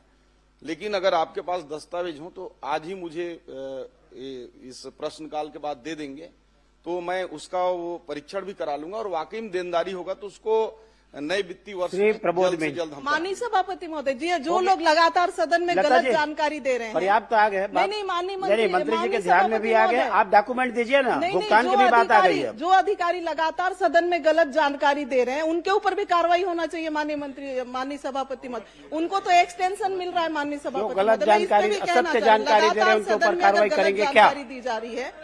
माननीय सभापति जी, गलत जानकारी देने का उसकी भी एक नियम प्रक्रिया है, उसमें बिल्कुल जो होगा वो तो आपके माध्यम से। प्रबोध मिनट। ये तो पिछले बार भी आपने समय मांगा था, पिछले बार भी सदन में आपने कहा था हम नोटिस भेजेंगे, 1 महीने के अंदर कार्रवाई होगी, लेकिन ये 9 महीने हो गए माननीय सभापति महोदय जी, नोटिस का जवाब क्या आया हमको नहीं पता है।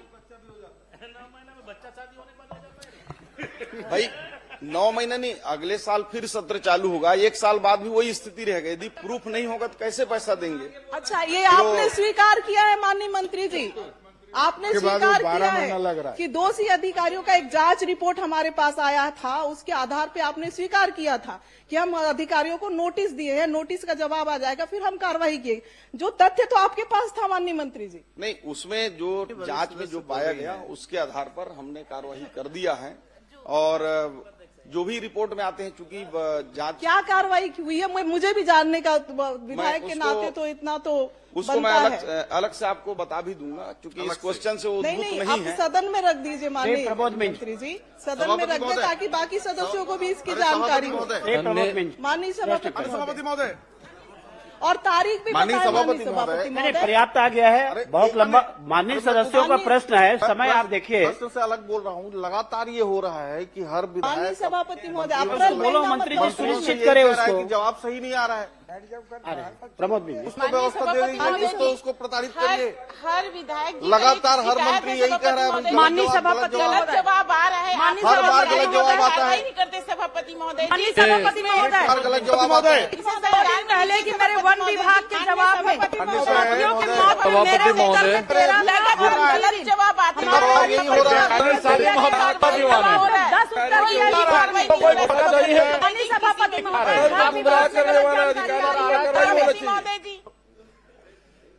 माननीय सभापति महोदय, मेरा सवाल माननीय स्वास्थ्य मंत्री जी से था।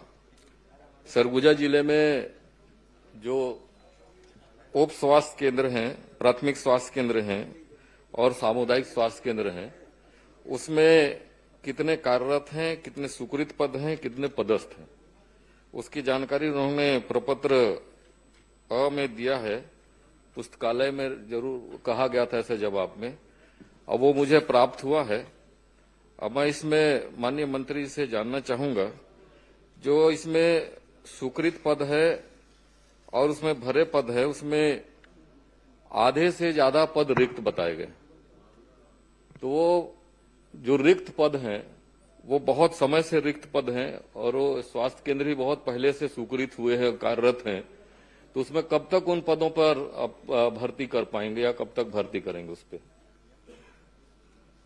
माननीय सभापति महोदय, ये माननीय सदस्य ने अपने विधानसभा क्षेत्र और सरगुजा जिले के जो पद हैं उनके संदर्भ में पूछा है।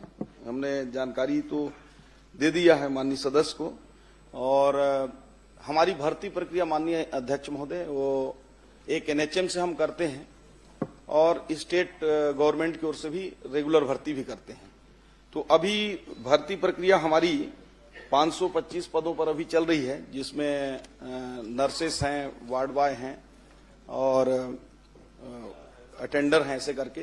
तो उसकी अभी प्रक्रिया पूरी होने वाली है, तो उसमें जो उस क्षेत्र के लिए आवंटित होंगे उसको करेंगे। और एनएचएम से हमारी लगातार भर्ती प्रक्रिया होती है और जैसे जैसे रिक्त पद होते हैं हम भर्ती प्रक्रिया करते हैं। समय सीमा निश्चित बताया जाना संभव नहीं है, परंतु प्रयास होगा कि हम अतिशीघ्र भर्ती प्रक्रियाओं को, रिक्त स्थानों को भरेंगे। माननीय मंत्री जी से मैं पुनः जानना चाहूंगा कि आपने जवाब में कहा है कि भर्ती प्रक्रिया निरंतर होती है, जारी है और भर्ती की प्रक्रिया में इतने पद हो रहे इसको भरेंगे। मैं इसमें पुनः ये जानना चाहूंगा कि जो आप भर्ती की प्रक्रिया निकालते हैं वो एक साथ पूरे प्रदेश के लिए सभी पदों के लिए निकालते हैं, क्या केंद्र वाइज और वहां जो स्वीकृत पद हैं उसके अनुरूप में आप स्वीकृति जारी करते हैं या वो निकालते हैं विज्ञापन, या सामूहिक निकालते हैं? देखिए, जो भर्ती प्रक्रिया है, स्वीकृत पद जो होते हैं उसके विरुद्ध में हमको जितने भी वित्त से अनुमति मिलता है पदों को भरने का, उस अनुपात में करते हैं। 100% की भर्ती कभी भी नहीं होती, क्योंकि कुछ हमारे अनुकंपा के लिए भी रखने होते हैं, कुछ प्रमोशन के लिए भी रखने होते हैं। तो इस दृष्टि से भर्ती प्रक्रिया उसमें 2 प्रकार की होती हैं। जो जिला कैडर के जो जैसे एनएचएम के हैं वो डिस्ट्रिक्ट से होते हैं, स्टेट कैडर के हैं वो स्टेट से होते हैं, और बाकी अधिकांश भर्ती परीक्षाएं हमारी पीएससी के माध्यम से और व्यापम के माध्यम से की जाती हैं और प्रक्रियाएं चालू ही हैं। सभापति महोदय, मैं इसलिए सवाल पूछा क्योंकि हमारे ग्रामीण क्षेत्रों में, सरगुजा जैसे क्षेत्र में जहां प्राथमिक स्वास्थ्य केंद्र हैं, उप स्वास्थ्य केंद्र हैं, सामुदायिक स्वास्थ्य केंद्र हैं, वो ग्रामीण अंचलों में है, दूर में, वहां कोई जाने को तैयार नहीं होता और जो भर्तियां होती है शहरों में भर्ती कर दिए जाते हैं। तो मैं इसलिए जानना चाहता हूं, क्या वो स्वीकृत जो केंद्र है उन केंद्र के हिसाब से जी नर्सिंग की स्टाफ के मामला है, टेक्नीशियन का मामला है, डॉक्टरों का मामला है, क्या केंद्र के हिसाब से विज्ञापन जारी करके आप उसमें भर्ती करेंगे क्या? ताकि जो भर्तियां होंगी तो उसमें सीधे वहां लोग अपॉइंट कर पाएंगे, जो वहां जाना चाहता है वही उसमें भाग लेगा, उसके लिए आवेदन करेगा। मैं जानना चाहता हूं आप उसमें करेंगे क्या? देखिए, केंद्रवार, माननीय सभापति महोदय, केंद्रवार भर्ती किया जाना संभव नहीं है और व्यवहारिक स्तर पर वो संभव हो भी नहीं पाएगा, क्योंकि हमारे पास लगभग 2000 से ऊपर स्वास्थ्य केंद्र जो पीएससी तक हैं और उससे नीचे जाएंगे तो हमारे पास 5500 उप स्वास्थ्य केंद्र हैं। तो इतनी बड़ी भर्ती प्रक्रिया तो संभव नहीं है, हम उसको एकजाई ही करते हैं। परंतु मैं बताना चाहूंगा माननीय सदस्य जी को कि आपके क्षेत्र में पदों की संख्या कम जरूर है, परंतु उतनी कम नहीं है। जैसे आपका लुंड्रा क्षेत्र है, मैन पार्ट है, लखनपुर है, लगभग 75 से 80% तक पद भरे हुए हैं। उसमें सिर्फ वही खाली हैं जैसे स्पेशलिस्ट हैं। तो पूरे प्रदेश में कमी है, उस पर हम लोग कार्य कर रहे हैं कि ताकि स्पेशलिस्ट की भी भर्ती हो पाए। माननीय मंत्री जी, आपने जो सूची उपलब्ध कराया है उसमें मेरे पास आपकी सूची है, आप भी देख लें। जितने पद की स्वीकृति है उसके अनुरूप में आपने जो कार्यरत बताया है, उस कार्यरत में सैकड़ों जगह में 000 लिखा हुआ, और आप कह रहे हैं कि बहुत जगह पे भर्ती कर दिया गया है, अनुमान मतलब 80% भर्ती। मैं कहना चाहूंगा कि 50% से भी ज्यादा पद वहां रिक्त है। और दूसरी एक चीज और है माननीय सभापति जी, जो आपने कार्यरत और भरे पदों की यहाँ जानकारी दी है, उसमें जो कार्यरत पद में आपने जानकारी दी है वो उसमें, और आगे मैंने पूछा था कि उसमें कितने लोगों को संलग्न किया गया है। तो जो पद आप भरे हुए बता रहे हैं वो सारे लोग, बहुत सारे लोग इसमें प्राथमिक स्वास्थ्य केंद्र में 19 लोग और सामुदायिक स्वास्थ्य केंद्र में 28 लोग, ये शहरी क्षेत्रों में संलग्न करके रखे गए और आपके सूची में भरे पद में बताए जा रहे हैं। तो ये रिक्त पद की संख्या और ज्यादा बढ़ गई है।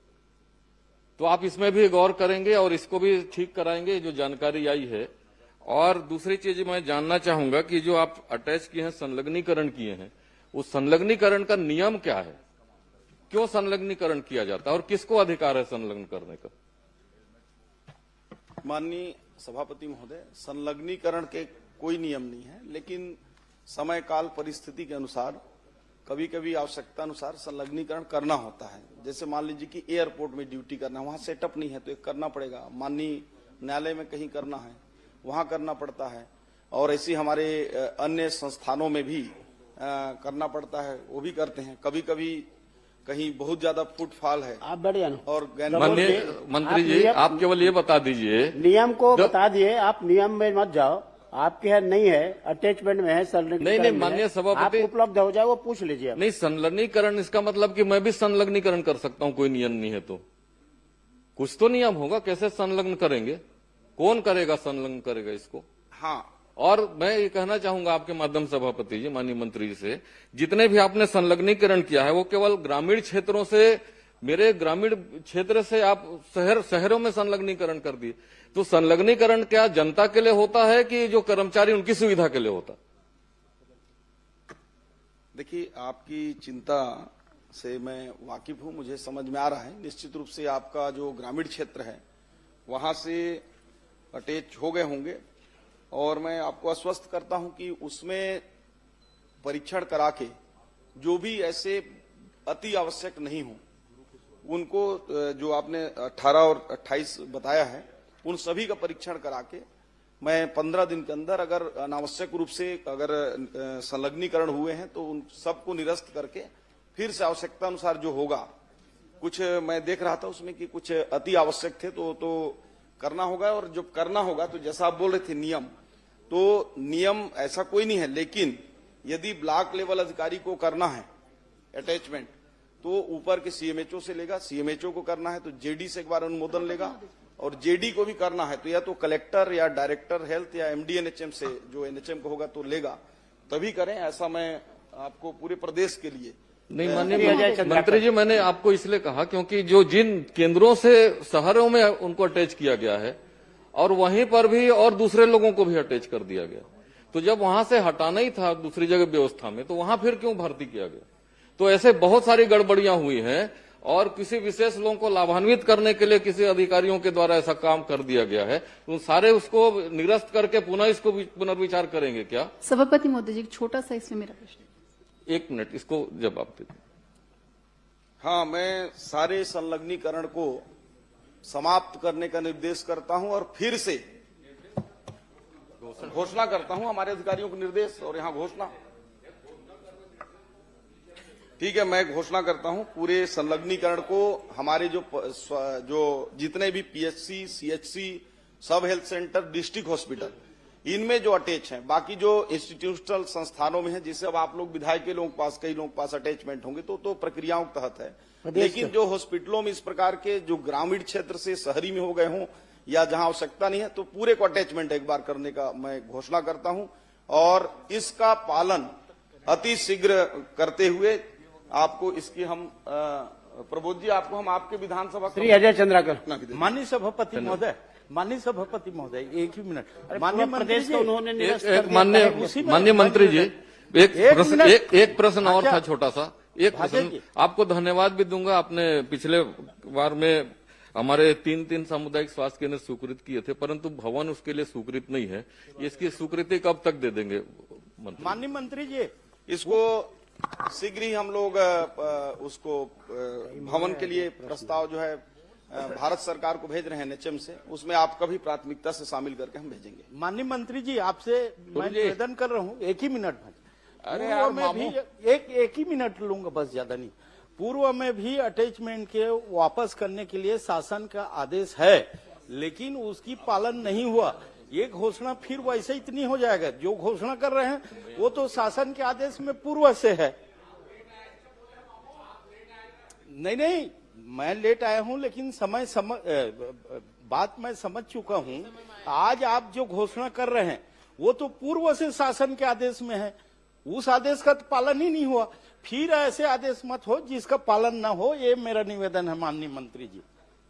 अजय चंद्र। गुरुजी, आदरणीय गुरुदेव, छोटे छोटे बड़े बड़े, छोटे छोटे। माननीय गुरुजी तैयार है, तैयारी से आए हैं, आप बड़े पूछो, छोटा पूछो, सबका जवाब देंगे। माननीय अध्यक्ष महोदय, ये प्रश्न जो है पूरे देश का आज सबसे महत्वपूर्ण विषय है आजकल।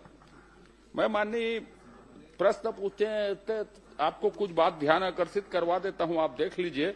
सबसे पहले आप देखिए कि उत्तर में आपने बताया है 171 संस्थान हैं, और आपने भुगतान किया है 184 को। ये एक देख लीजिए। दूसरा, आप बोल रहे हैं कोई सर्वे नहीं है। आपको मैं बता देता हूं कि जो आपने विजन डॉक्यूमेंट जारी किया है उसके पेज नंबर 27 को आप पढ़ लीजिएगा। उस सर्वे में है कि प्रदेश में सिर्फ 3% लोग स्किल्ड हैं, 97% लोग अनस्किल्ड हैं। आप कह रहे हैं कि स्किल के सर्वे करने का कोई नियम प्रक्रिया नहीं। आपने ही दस्तावेज इस सदन में पटल में रखा, उसके पेज नंबर 27 में है कि 3% लोग भर स्किल्ड हैं। अब आप ये बता दीजिए गुरुदेव, यदि नहीं है पूछ लेता हूं फिर, आप सिलेक्शन कैसे करते हैं कि साहब इसको स्किल करना है, और आपके जो स्किल के प्रोग्राम है वो आवासीय है गैर आवासीय?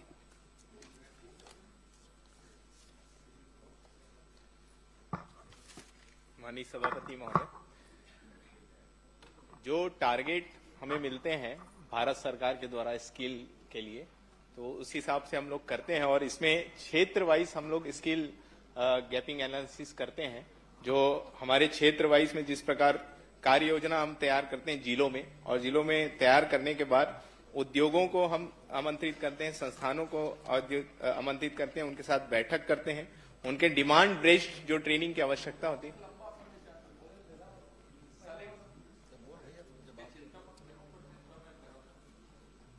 आप ये बता दो, चलो छोड़ो सबको, इसको सुधारने की जरूरत है। आपके सिलेक्शन को, आपके स्किल के, आपके ट्रेड को, जिन चीजों की बाजार में डिमांड है, अध्ययन जैसे मैं बता देता हूं, आउटसोर्सिंग कंपनी आप लाते हो, उनको किस तरह के लोगों की जरूरत है, वो छत्तीसगढ़ के लोग है कि नहीं है, वो ट्रेंड है कि नहीं है, या अध्ययन की जरूरत है। एक लाइन। दूसरी बात आपको बता देता हूं, जिसको करेंगे तो ठीक है, आखिरी विषय है मेरा। भारत सरकार ने कौशल उन्नयन की नीति, माननीय सभापति महोदय, जारी करके पब्लिक डोमेन में डाली हुई है। छत्तीसगढ़ सरकार, आपने जो उत्तर दिया है जितना, उसमें आपका कोई नीति कार्यक्रम नहीं है। छत्तीसगढ़ के नौजवानों के कौशल उन्नयन के लिए कोई नीति बनाएंगे क्या? यदि नीति नहीं बनाएंगे तो उसी नीति में से जो पब्लिक डोमेन में है उसको स्वीकार करके आप अपने अनुरूप ढालेंगे क्या, या इसके लिए कोई कदम उठाएंगे? किस तरह उठाएंगे, कब उठाएंगे, ये भर बता दीजिए मुझको। निश्चित ही माननीय वरिष्ठ सदस्य हैं, उत्कृष्ट विधायक हैं, उनका सुझाव हम सबको हमेशा मिलते रहता है, और जो सुझाव उनका मिला है उसमें आने वाले समय निश्चित ही विचार करने का हम सब प्रयास करेंगे, ताकि हमारे यहाँ युवाओं को ज्यादा से ज्यादा स्किल मिल सके। माननीय सभापति महोदय, जहां जहां पे छत्तीसगढ़ के लोग हैं, आपको बता दूं, चाहे वो गिग वर्कर्स हो, चाहे आउटसोर्सिंग के वर्कर्स हो, अब ये कौशल उन्नयन हो।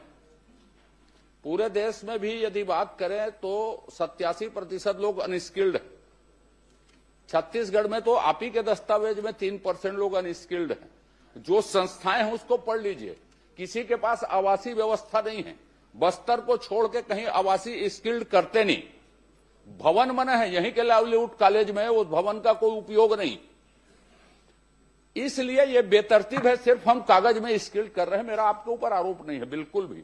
मेरी आपसे अपेक्षा है कि इसको आप दुरुस्त कीजिए। स्किल्ड आवासीय हो, ट्रेड का सिलेक्शन नया हो, इसके लिए प्राधिकरण जो आपके हैं जिला स्तर में, स्टेट लेवल में, उसकी देखरेख की व्यवस्था। अब नियोजन कितने दिन का करते हैं? 90 दिन का नियोजन करते हैं, वो किए कि नहीं किए, इसको देखने की आपके पास व्यवस्था नहीं है।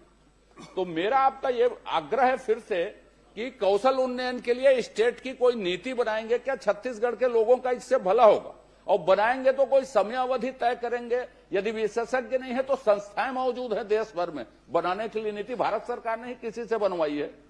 तो आप छत्तीसगढ़ इसमें पहल करेगा क्या? छत्तीसगढ़ की सबसे बड़ी जरूरत है ये कि आप नीति कौशल उन्नयन के लिए बनाएंगे, कोई समय सीमा निर्धारित करेंगे क्या? उसके लिए कोई भी, मैं धोखे से आरोप प्रत्यारोप प्रक्रिया में अब नहीं जाना चाहता। आप इतना करेंगे तो सभी चीज आप ही आप दुरुस्त हो जाएगी। निगरानी की प्रक्रिया भी, नियोजन की प्रक्रिया भी, ट्रेड के सिलेक्शन भी, प्रवेश का तरीका भी, सब उसी में तय हो जाएगा। इसलिए आप उसकी नीति बनाएंगे क्या, और बनाएंगे तो कब तक बनाएंगे? निश्चित ही जो लाइवलीहुड कॉलेजेस हैं उसमें आवासीय सुविधा रहती है, जो जहां LWE क्षेत्र जो होता है वहां पे होती है, और जो गैर एलडब्ल्यू क्षेत्र होता है वहां वैसी नहीं होती सुविधा। और जो निगरानी की जो बात है, तो जो 90 दिन का हम लोग हमेशा देखते हैं, परीक्षण करते हैं, निगरानी करते हैं उसके बाद ही पेमेंट होता है। उसके पहले हम लोग कुछ ना कुछ पेमेंट उनका रोक के रखते हैं। तो निश्चित ही आने वाले समय में और इसमें जिस प्रकार से माननीय सदस्य जो सुझाव दे रहे हैं उसमें आने वाले समय में और इसमें बदलाव करने का प्रयास एक लाइन करेंगे। है, सब कर लो आप। नीति आप बनाएंगे क्या, आप बनाएंगे कब तक बनाएंगे एक लाइन में, और नहीं तो आप छोड़ देता हूं। मेरा और कोई प्रश्न नहीं है। प्रक्रियाजनक छोटी छोटी बात क्या करेंगे, यह सब छोटी प्रक्रिया। छत्तीसगढ़ को जरूरत है कौशल उन्नयन के लिए पॉलिसी की। आपको देखना है तो भारत सरकार की पॉलिसी पब्लिक डोमेन में है सुझाव के लिए।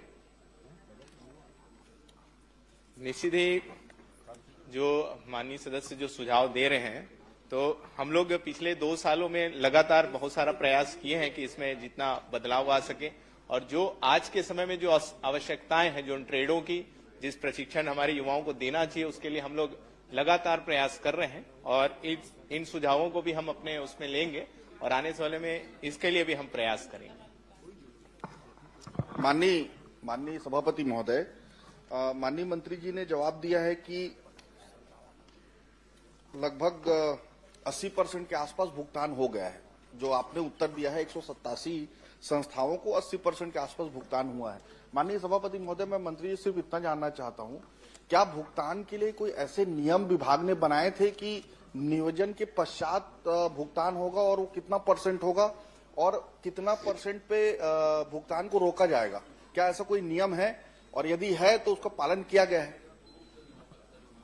निश्चित ही उसके नियम है और नियम को हम पालन करते हैं। और जो जिनके सारे डॉक्यूमेंट्स जो नियम के तहत होते हैं, जो आ जाते नहीं, भुगतान का नियम 60% भुगतान किया जाएगा अगर इतने % नियोजन करने के पश्चात। क्या ऐसा नियम है, और यदि है तो उसका पालन किया गया है? प्रथम किस्त हम बैच आवंटन के 1 माह उपरांत प्रशिक्षण लागत का 20%, न्यूनतम 10 प्रशिक्षणार्थियों की उपस्थिति जो 75% से अधिक होना अनिवार्य है, तब हम करते हैं। द्वितीय किस्त हम मूल्यांकन एवं प्रमाणीकरण उपरांत प्रशिक्षण लागत का 20% हम करते हैं। तृतीय किस्त नियोजन प्रतिशत के आधार पर 60%। वही तीसरा कितना % है भुगतान? आप कब करते हैं? कितने % सभापति महोदय, मैंने आपको बताया कि मेरे को 20% मंत्री जी का करते हैं। उसके बाद उत्तर तो आ गया है जिसमें 9,780 युवाओं को कौशल आप कितना प्रशिक्षण कितना दिया गया है, जिसमें मैं यही पूछना चाहता हूं कि कितने युवाओं को किस ट्रेड में प्रशिक्षण दिया गया है?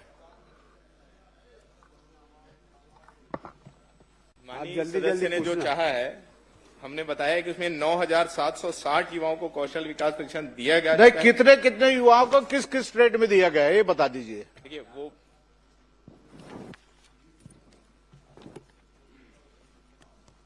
इसमें भी है, सारे जिलों का है, जिलोवार विकासखंड रोजगार एवं स्वरोजगार के माध्यम से। नहीं, किस ट्रेड में कितने युवाओं को? Plumber, car mechanic, staff nurse, electrician. संख्या बता देते तो बढ़िया था। सीसीटीवी, ये घुमाने वाली ये बेकार है। संख्या बता देते कितने युवाओं किस ट्रेड में दिया? अलग अलग जिले के अलग अलग संख्यावार हैं। बालोद जिला में प्रदेश का बता दीजिए। 61 लोग हैं। पूरा प्रदेश का बता दीजिए। मंत्री जी, ITI इंजीनियरिंग करे तेला तो नौकरी दे नहीं सका था। राम कुमार जी, खाली आंकड़ा बताते हैं। अरे मंत्री का जवाब और बता दीजिए किस संस्थान में दिए है, कितने संस्थान दीजिए, कितने शासकीय है?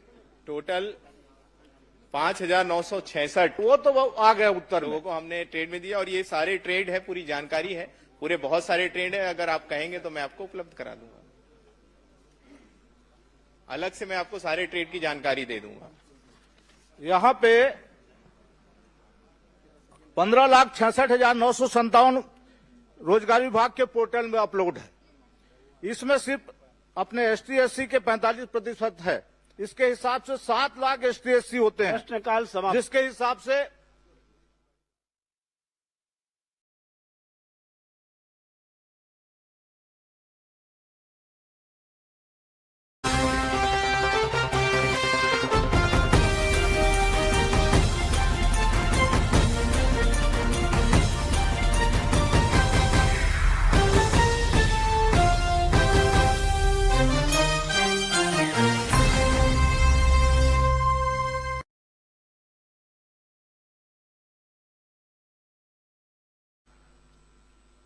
जो कि विषय जगदलपुर विधानसभा के अंतर्गत है, लेकिन जिला जो है वो दंतेवाड़ा जिला है और इसलिए ये प्रश्नाधीन जो विषय है सुकमा जिला है, क्षमा करेंगे।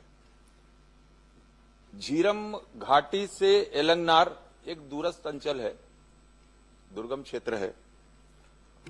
वहां से उरकापाल और कांदानार तक ऐसे 18 किलोमीटर, और इस सड़क के दृष्टि से जो माननीय मंत्री जी का जवाब आया है, प्रारंभ में 14,60,60,000 का व्यय संभावित बताया गया। इसकी प्रशासकीय स्वीकृति 1 जनवरी 2023 को 1 जनवरी 2023 को और टेंडर 30 जनवरी 2023 को जारी किया गया। और माननीय मंत्री जी ने प्रश्न के जवाब में यह भी कहा है कि उक्त सड़क मार्ग घोर नक्सल प्रभावित क्षेत्र होने तथा दुर्गम पहाड़ी क्षेत्र होने के कारण निर्माण हेतु तैयार डीपीआर में सीसी सड़क, टोवाल, नाली, पुल पुलिया निर्माण एवं घाट कटिंग जैसे कार्यों का विस्तृत सर्वे नहीं किया गया।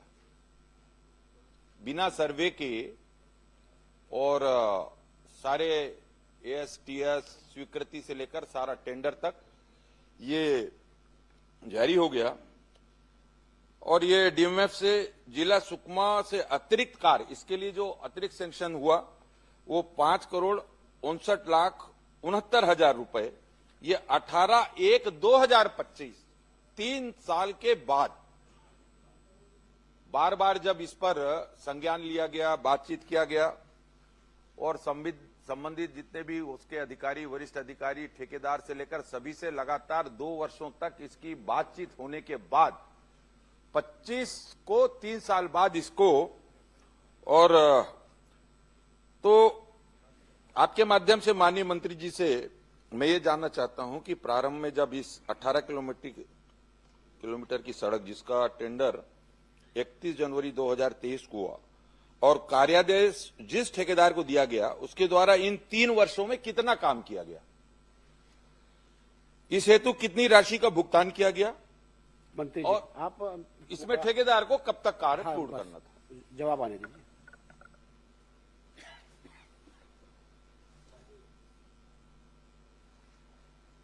माननीय सभापति महोदय, माननीय सदस्य ने जो जानकारी मांगी है और उसके संदर्भ में मैंने पूरी जानकारी दी है। और जो 18 किलोमीटर तक की जो सड़क बनना था और नक्सलवाद होने के कारण से उसका जो प्रिलिमिनरी जो सर्वे होना था वो सर्वे नहीं हो पाया और उसके कारण से जो घाट सेक्शन है और जितने भी अपने उन क्षेत्रों में होना था कार्य, वो नाली निर्माण इत्यादि उस कार्य को हो नहीं पाया। और वर्तमान में जो स्थिति है वो, क्योंकि डीएमएफ की राशि से भी उस कार्यों को उसमें चिन्हांकित किया गया और उस कार्य को पूरा कराने के दृष्टि से, ताकि वो कार्य वहां पर पूर्ण हो सके। और आपकी भी जो मंशा है उसमें कि जल्द से जल्द वो कार्य पूरा हो जाए, क्योंकि 1 जनवरी 2023 का मामला है और उसके तहत में जो राशि वहां पर दी गई उस राशि के तहत में 3 वर्षों में अर्थ वर्क और जो है जीएसबी तक का कार्य हुआ था और लगभग 4,23,00,000 रुपए इसमें भुगतान हुआ है। लगभग 8 करोड़ रुपए का राशि अभी उस योजना के तहत में अभी वहां पर है और जो डीएमएफ की राशि है वो भी क्या उसमें है और उसके भी टेंडर हो चुके हैं, उसके भी कार्यादेश जारी हो चुके हैं और उसका भी कार्य अभी प्रारंभ है। तो मुझे लगता है कि इस वर्ष हम उसको, मतलब इस वित्तीय वर्ष नहीं, 1 वर्ष के भीतर में हम उस कार्य को पूरा करने के पूरी तरीके से कोशिश करेंगे। ये 2 बातें हुई। एक मिनट। आपने जो बात कही है 1 वर्ष के भीतर पूरा करने की कोशिश करेंगे, आश्वासन अनक्लियर है। 1 वर्ष में पूरा करेंगे बोलेंगे, उसमें फिर क्या कोशिश होती है? जब समय ले रहे हैं तो 1 वर्ष में हो जाएगा। बोल दीजिए। किरण जी पूछ लें। आश्वासन। माननीय सभापति जी, इसमें जो सबसे बड़ा विषय है कि वर्तमान में जो मेरी जानकारी है और बातचीत से समस्त अधिकारियों से, और कि इसको अब 2 टेंडर में विभाजित किया गया है, 2 भाग में। पूर्व में जो प्रथम भाग में जो टेंडर जारी हुआ था और जिसके कार्य की स्वीकृति हुई थी, और उत्तर में भी आया है कि 18 किलोमीटर जेसीबी ग्रेन्यूल सब बेस का कार्य जो किया गया 18 किलोमीटर में केवल मिट्टी डालने और 4 किलोमीटर में मुरुम डालने का कार्य और पुलिया निर्माण का काम किया गया है। अब 4 साल में 4 बरसात वह रोड खा चुका है, पी चुका है, क्योंकि वो पहाड़ी क्षेत्र है। तो पहले ही वर्ष में जब ये मुरुम और मिट्टी डालने का काम किया गया तो वर्षा ऋतु आने पर वो पूरा मुरुम और मिट्टी, क्योंकि उसके बाद का काम उसमें नहीं किया गया जा सका, और पार्ट में काम देने के कारण इतनी समयावधि हो गई, 4 वर्ष हो चुका है इसमें। और मैं सिर्फ इतना ही जानना चाहता हूं, ये जनहित का जुड़ा मामला है, ये दूरस्थ अंचल है, जगदलपुर विधानसभा का अंतिम छोर का मामला है। आपके माध्यम से माननीय मंत्री जी से मैं निवेदन करना चाहता हूं, क्योंकि जब वो ऐसा जगह है कि वहां पर सबसे ज्यादा आवश्यकता, वहां पर सड़क की आवश्यकता है, तब जाकर वहां पर बच्चों के लिए प्राथमिक शाला या विद्युत की व्यवस्था, पेयजल की व्यवस्था और सारी व्यवस्थाएं वहां तक पहुंचेगी। तो यही अनुरोध करना चाहता हूं कि सड़क निर्माण में जो भी दिक्कतें हैं, मेरे पास I have all the properties, all the documents, और आप क्या चाहते हैं? मैं ये चाहता हूं कि एक टेंडर की प्रक्रिया अब वर्तमान में किस स्थिति में, और उसका काम कब से प्रारंभ होगा और कितने समय में वो समाप्त हो जाएगा। और इसके अलावा माननीय सभापति जी, इसके अलावा, क्योंकि दूरस्थ अंचल कहते जरूर है, लेकिन ये जगदलपुर विधानसभा का ही एक हिस्सा है, अंतिम छोर है, सुकमा जिला में आता है, तो कम से कम इसमें एक टीम अधिकारियों की तैयार हो, जो कि वहां के कार्यों की समीक्षा प्रगति के बारे में, और समय समय पर इसको, नहीं तो वरना वहां पर यही 4 साल हुआ है, 4 साल और हो जाएगा। तो ये कब तक इसका जितनी भी वहां की कठिनाइयां हैं दूर करके निर्माण कार्य जल्द से जल्द हो, ताकि वहां के लोगों के इस मार्ग के माध्यम से सरकार की अन्य कल्याणकारी योजनाएं वहां तक पहुंच सके, उसकी सुविधाएं उनको प्राप्त हो सके। माननीय सभापति महोदय, माननीय किरण सिंह देव जी ने जो प्रश्न उठाया है निश्चित तौर से बहुत ही वाजिब है, और लंबे समय से उस योजना के पूर्ण होने का इंतजार हुआ है, और सरकार की भी मंशा है कि उस कार्य को तत्काल पूरा किया जाए। और जैसा कि मैंने अपने उत्तर में बताया कि क्योंकि वो नक्सल प्रभावित क्षेत्र होने के कारण से उस क्षेत्र में जिस तरीके से कार्य होना चाहिए उस तरीके से कार्य नहीं हो पाया, और उसका क्योंकि वो घोर नक्सल प्रभावित क्षेत्र है और पहाड़ी क्षेत्र है और फॉरेस्ट एरिया भी है, तो उसके कारण से जो अलाइनमेंट में जो परिवर्तन आया और उसके कारण से जो उसमें जो एडिशनल जो कार्य की आवश्यकता पड़ी, जिसमें सीसी सड़क है, टो वाल है, नाली का है, पुलियों का निर्माण है और घाट कटिंग है, इन सब चीजों के कारण से उसके क्या कहते हैं जो अतिरिक्त कार्य की आवश्यकता हुई, और उसके तहत में जो डीएमएफ की राशि के माध्यम से लगभग 5,59,00,000 रुपए उसमें स्वीकृत भी किया गया, और उसका हमने टेंडर भी कर दिया है और वो उसमें कार्य प्रारंभ भी हो गया है।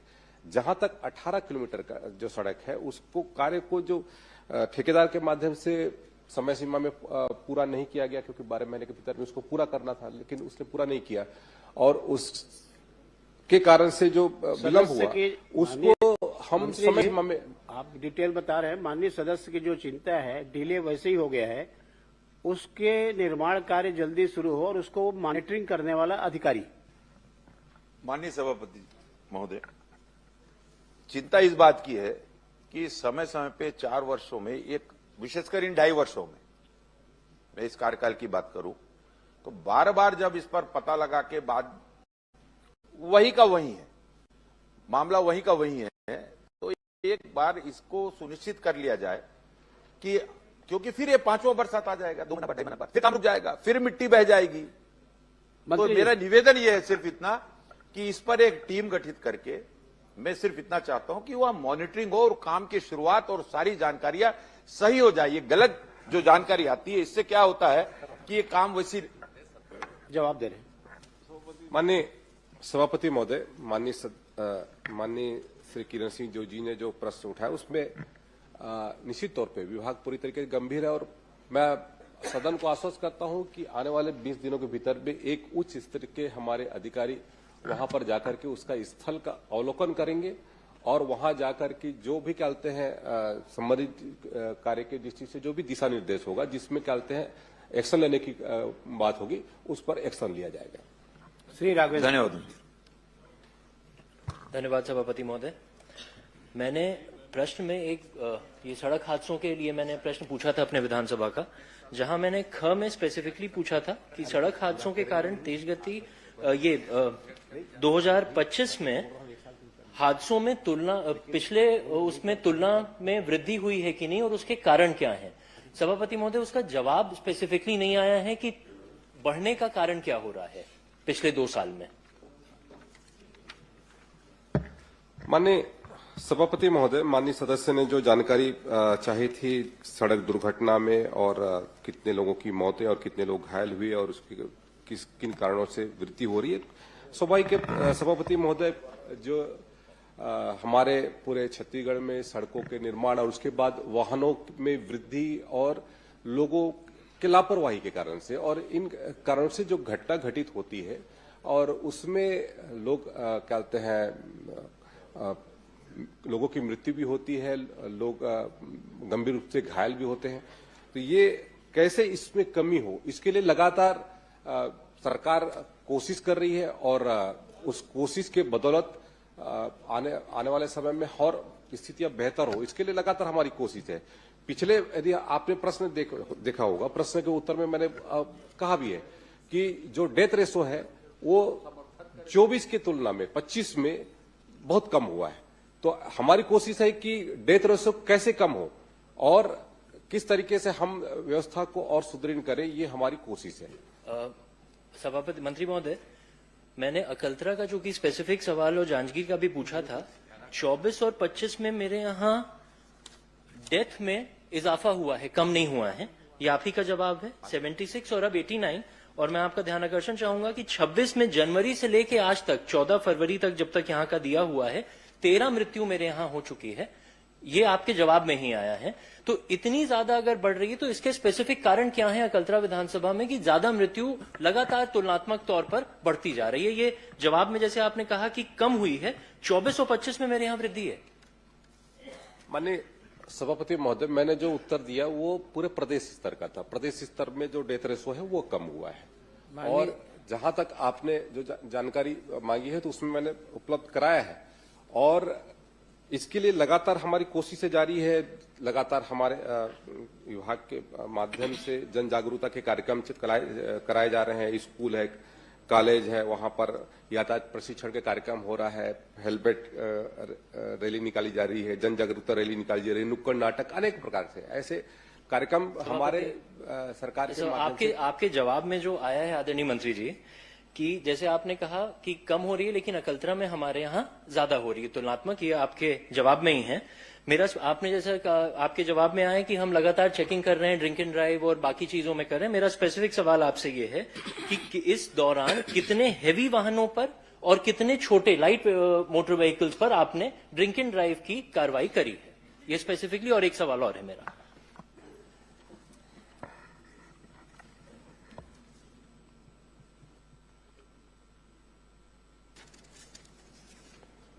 माननीय सभापति महोदय,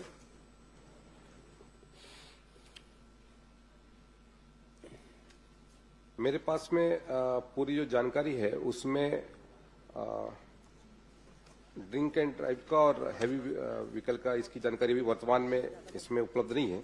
मैं अलग से उपलब्ध करा दूंगा सभापति महोदय। सभापति महोदय, मेरा इसमें आपको राघवेंद्र जी मंत्री जी जो आपने भारी व्हीकल का और लाइट व्हीकल की बात की है। माननीय सभापति महोदय, ये गंभीर विषय है। एक मिनट जी, आपने जो प्रश्न किया है ना जी, अभी आपने जो सप्लीमेंट्री पूछा तो भारी व्हीकल का और लाइट व्हीकल का है, मंत्री जी विभाग से जानकारी लेकर के आपको उपलब्ध करा देंगे। सभापति महोदय मेरा एक स्पेसिफिक सवाल है। एक मिनट मेरा इसमें एक स्पेसिफिक सवाल है। जैसे इसमें जवाब में आया कि हमने कार्रवाई हम लगातार कर रहे हैं, लेकिन आंकड़ा इसमें नहीं आया है कि हम कितनी कार्रवाई हैवी व्हीकल्स पे मंत्री जी और कितनी कार्रवाई लाइट मोटर व्हीकल्स पे कर रहे हैं।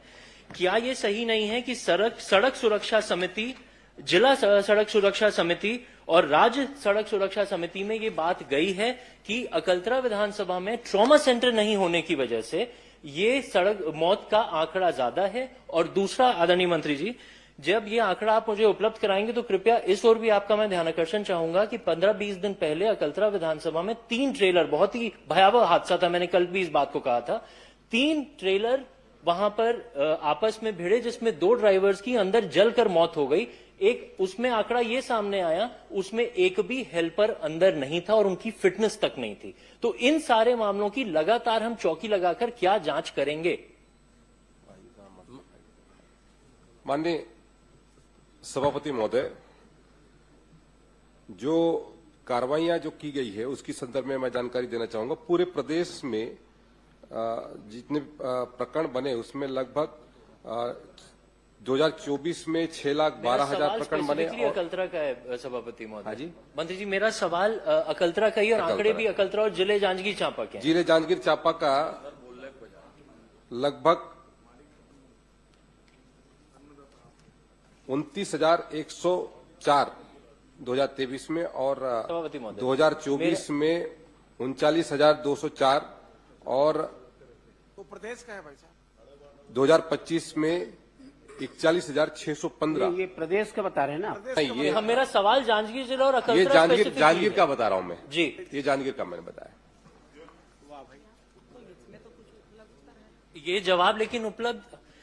आदरणीय, आपसे मेरा स्पेसिफिक सवाल है, क्या जो जिला की सड़क सुरक्षा समिति है और राज्य की समिति जो माननीय सुप्रीम कोर्ट के ऑर्डर से बनी हुई है, क्या इसमें ये जानकारी नहीं दी गई है कि ट्रॉमा सेंटर ना होने की वजह से ये डेथ का रेशियो अकलतरा विधानसभा में ज्यादा है? बड़ा बिल्कुल स्पेसिफिक सवाल। सभापति महोदय, माननीय सभापति महोदय, माननीय सदस्य ने जो जानकारी मांगी है कि वहां पर ट्रॉमा सेंटर या फिर जो सुविधा होनी चाहिए, तो मैं बताना चाहूंगा कि स्वास्थ्य विभाग उसमें लगातार कोशिश कर रहा है। जांजगीर में अभी मेडिकल कॉलेज भी वहां पर बन रहा है, 357 करोड़ का लगभग वहां पर मेडिकल कॉलेज की स्थापना हो रही है पूरे। और राज्य की जो सड़क सुरक्षा समिति है उसमें पुलिस पीडब्ल्यूडी हेडक्वार्टर में ही होता है। हाँ, मैं बता रहा हूँ ना जी। राज्य में जो हमारे कहते हैं यहाँ पर जो सड़क सुरक्षा की दृष्टि से जो बैठकें होती है और उसमें लगातार, चाहे वो जिला कलेक्टर के माध्यम से हो या सांसद के माध्यम से हो, उसकी बैठकें भी नियमित रूप से हो ही रही है और उसके माध्यम से जो भी दिशा निर्देश हमको करना है, जिसके तहत में हमारा जो सड़क में जितनी भी दुर्घटना होती है उसमें कैसे कमी लाई जाए, उसके लिए लगातार मेरा स्पेसिफिक सवाल है सभापति महोदय।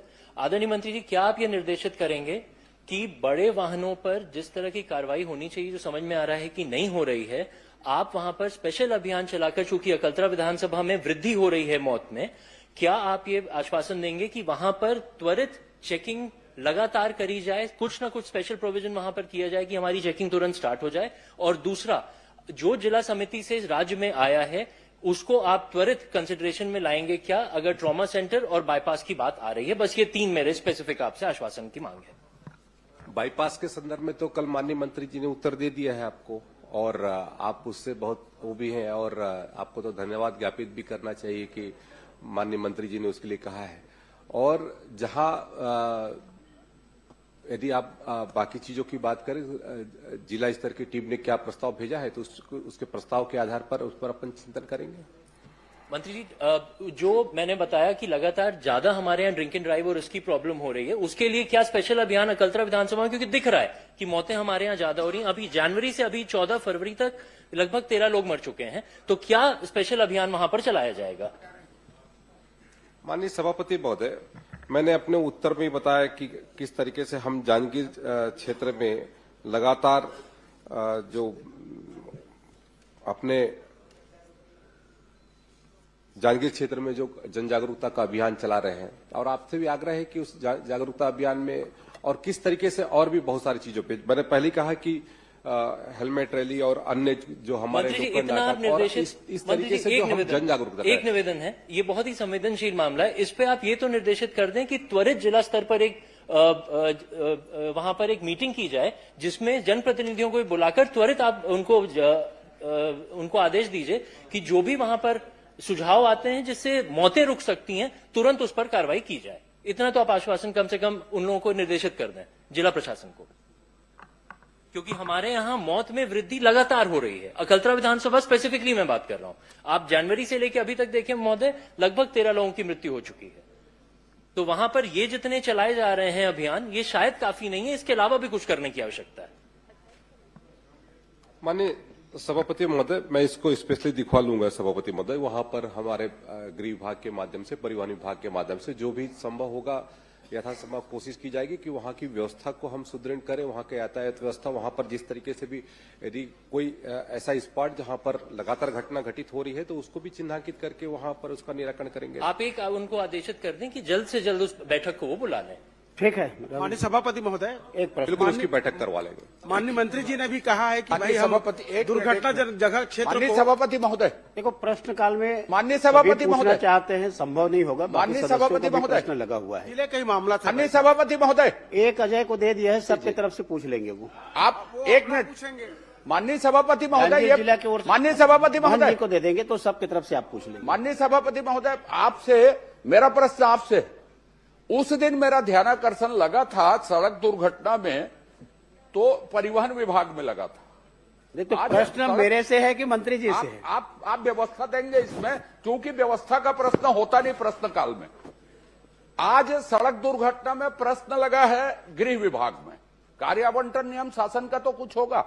एक मेरा विषय था स्मार्ट सिटी में, उसमें यह लिखा था कि सड़क दुर्घटना के लिए अंतर विभागीय समिति बनी है। मेरा यह कहना है माननीय कि मैं 3-4 प्रश्न मैं हर सत्र में करता हूं, आउटसोर्सिंग में, इसमें 2-4 और विषय हैं जो मेरे स्थायी विषय हैं। अब ये बताइए कि ये इसके लिए जिम्मेदार है कौन? इसमें आप व्यवस्था दीजिए कि सरकार तीनों विभाग मिला के इसको रोकने के लिए काम करे, क्योंकि इसी सत्र में अलग अलग उत्तर आए। आपने परिवहन के विभाग में इसी सत्र में उत्तर दिया सड़क दुर्घटना में। अभी स्थानीय शासन में सड़क दुर्घटना में ही प्रश्न लगा। स्मार्ट सिटी माने स्थानीय शासन के चर्चा में अंतर विभागीय समिति बनी है, यह उत्तर आया है। तो इसलिए मेरा आग्रह है कि आपकी ओर से शासन को कोई ना कोई निर्देश आए। यह बहुत गंभीर मानवीय मामला है, छत्तीसगढ़ में सबसे ज्यादा हो रही है, गंभीरता है, इसके लिए कोई आप निर्देश दीजिए। माननीय सभापति महोदय, मैंने अपने उत्तर में स्पष्ट किया, माननीय सदस्य ने अकलतरा की जानकारी चाहिए और पूरे दूसरी बात अपने बोला हूं, विधानसभा आपसे नहीं के, बोला, तो उसके मैं संदर्भ इसी में जानकारी सत्र की दिया है। घटना माननीय बताया। सदस्य को यदि कुछ जानकारी की आवश्यकता है तो मैं अलग से उपलब्ध करा दूंगा, लेकिन यदि ये कहें कि परिवहन विभाग का की दृष्टि से, तो परिवहन विभाग भी कार्य आवंटन किसका है और कौन सा विभाग जिम्मेदार है? आप ही उत्तर दिए थे परिवहन मंत्री के तौर पर इसी सत्र में सड़क दुर्घटना में। अभी सड़क दुर्घटना गृह विभाग में लगी है। स्मार्ट सिटी की चर्चा मैंने बताई आपको कि अंतर विभागीय समिति बनी है इसके लिए। मानवीय दुर्घटना रोकनी, आप संवेदनशील हैं, वरिष्ठ मंत्री हैं, इसके लिए आप बोलिए कुछ। माननीय सभापति महोदय, सरकार पूरी तरीके से गंभीर है और लगातार हमारा जो कहते हैं इसके दृष्टि से जो जन जागरूकता के कार्यक्रम हो रहे हैं और इन्फोर्समेंट को किस तरीके से हम और ज्यादा कल तेजी लाएं, इसके लिए भी लगातार हमारी कोशिश है। प्रवर्तन के माध्यम से ही हम इस घटना को हम रोक सकते हैं और उसके दृष्टि से हम डॉक्टर चरणदास महन जी, सभी विभाग सरकार करेगी, पूरा सभी विभाग मिलकर करेंगे। संसदीय कार्य मंत्री है, परिवहन भी उनके पास है, आज जवाब गृह मंत्री जी का दे रहे हैं, आप भरोसा रखिए उनके ऊपर। कोशिश कर रहे हैं तो आज तो परिवहन विभाग में छोटी गाड़ी पहले आई और उसके बाद बड़ी बड़ी गाड़ियां आ रही हैं। सड़क दुर्घटना विशेष करके अकलतरा के क्षेत्र में जो बढ़ रही हैं, उसके कारण मौतें ज्यादा हो रही हैं, ये मुख्य बिंदु है सर। और आपने ही अपने मन से कहा है कि वहां मेडिकल कॉलेज खुल रहा है, ये खुल रहा है। औद्योगिक क्षेत्र में वो काफी लगातार विकास हो रहा है, चाहे वो चांपा हो, अकलतरा हो, शक्ति हो, जांजगीर हो। तो यहाँ अब जब मेडिकल कॉलेज खुल रहा है तो उसमें क्रिटिकल केयर यूनिट आप स्वीकृत करा दें, क्योंकि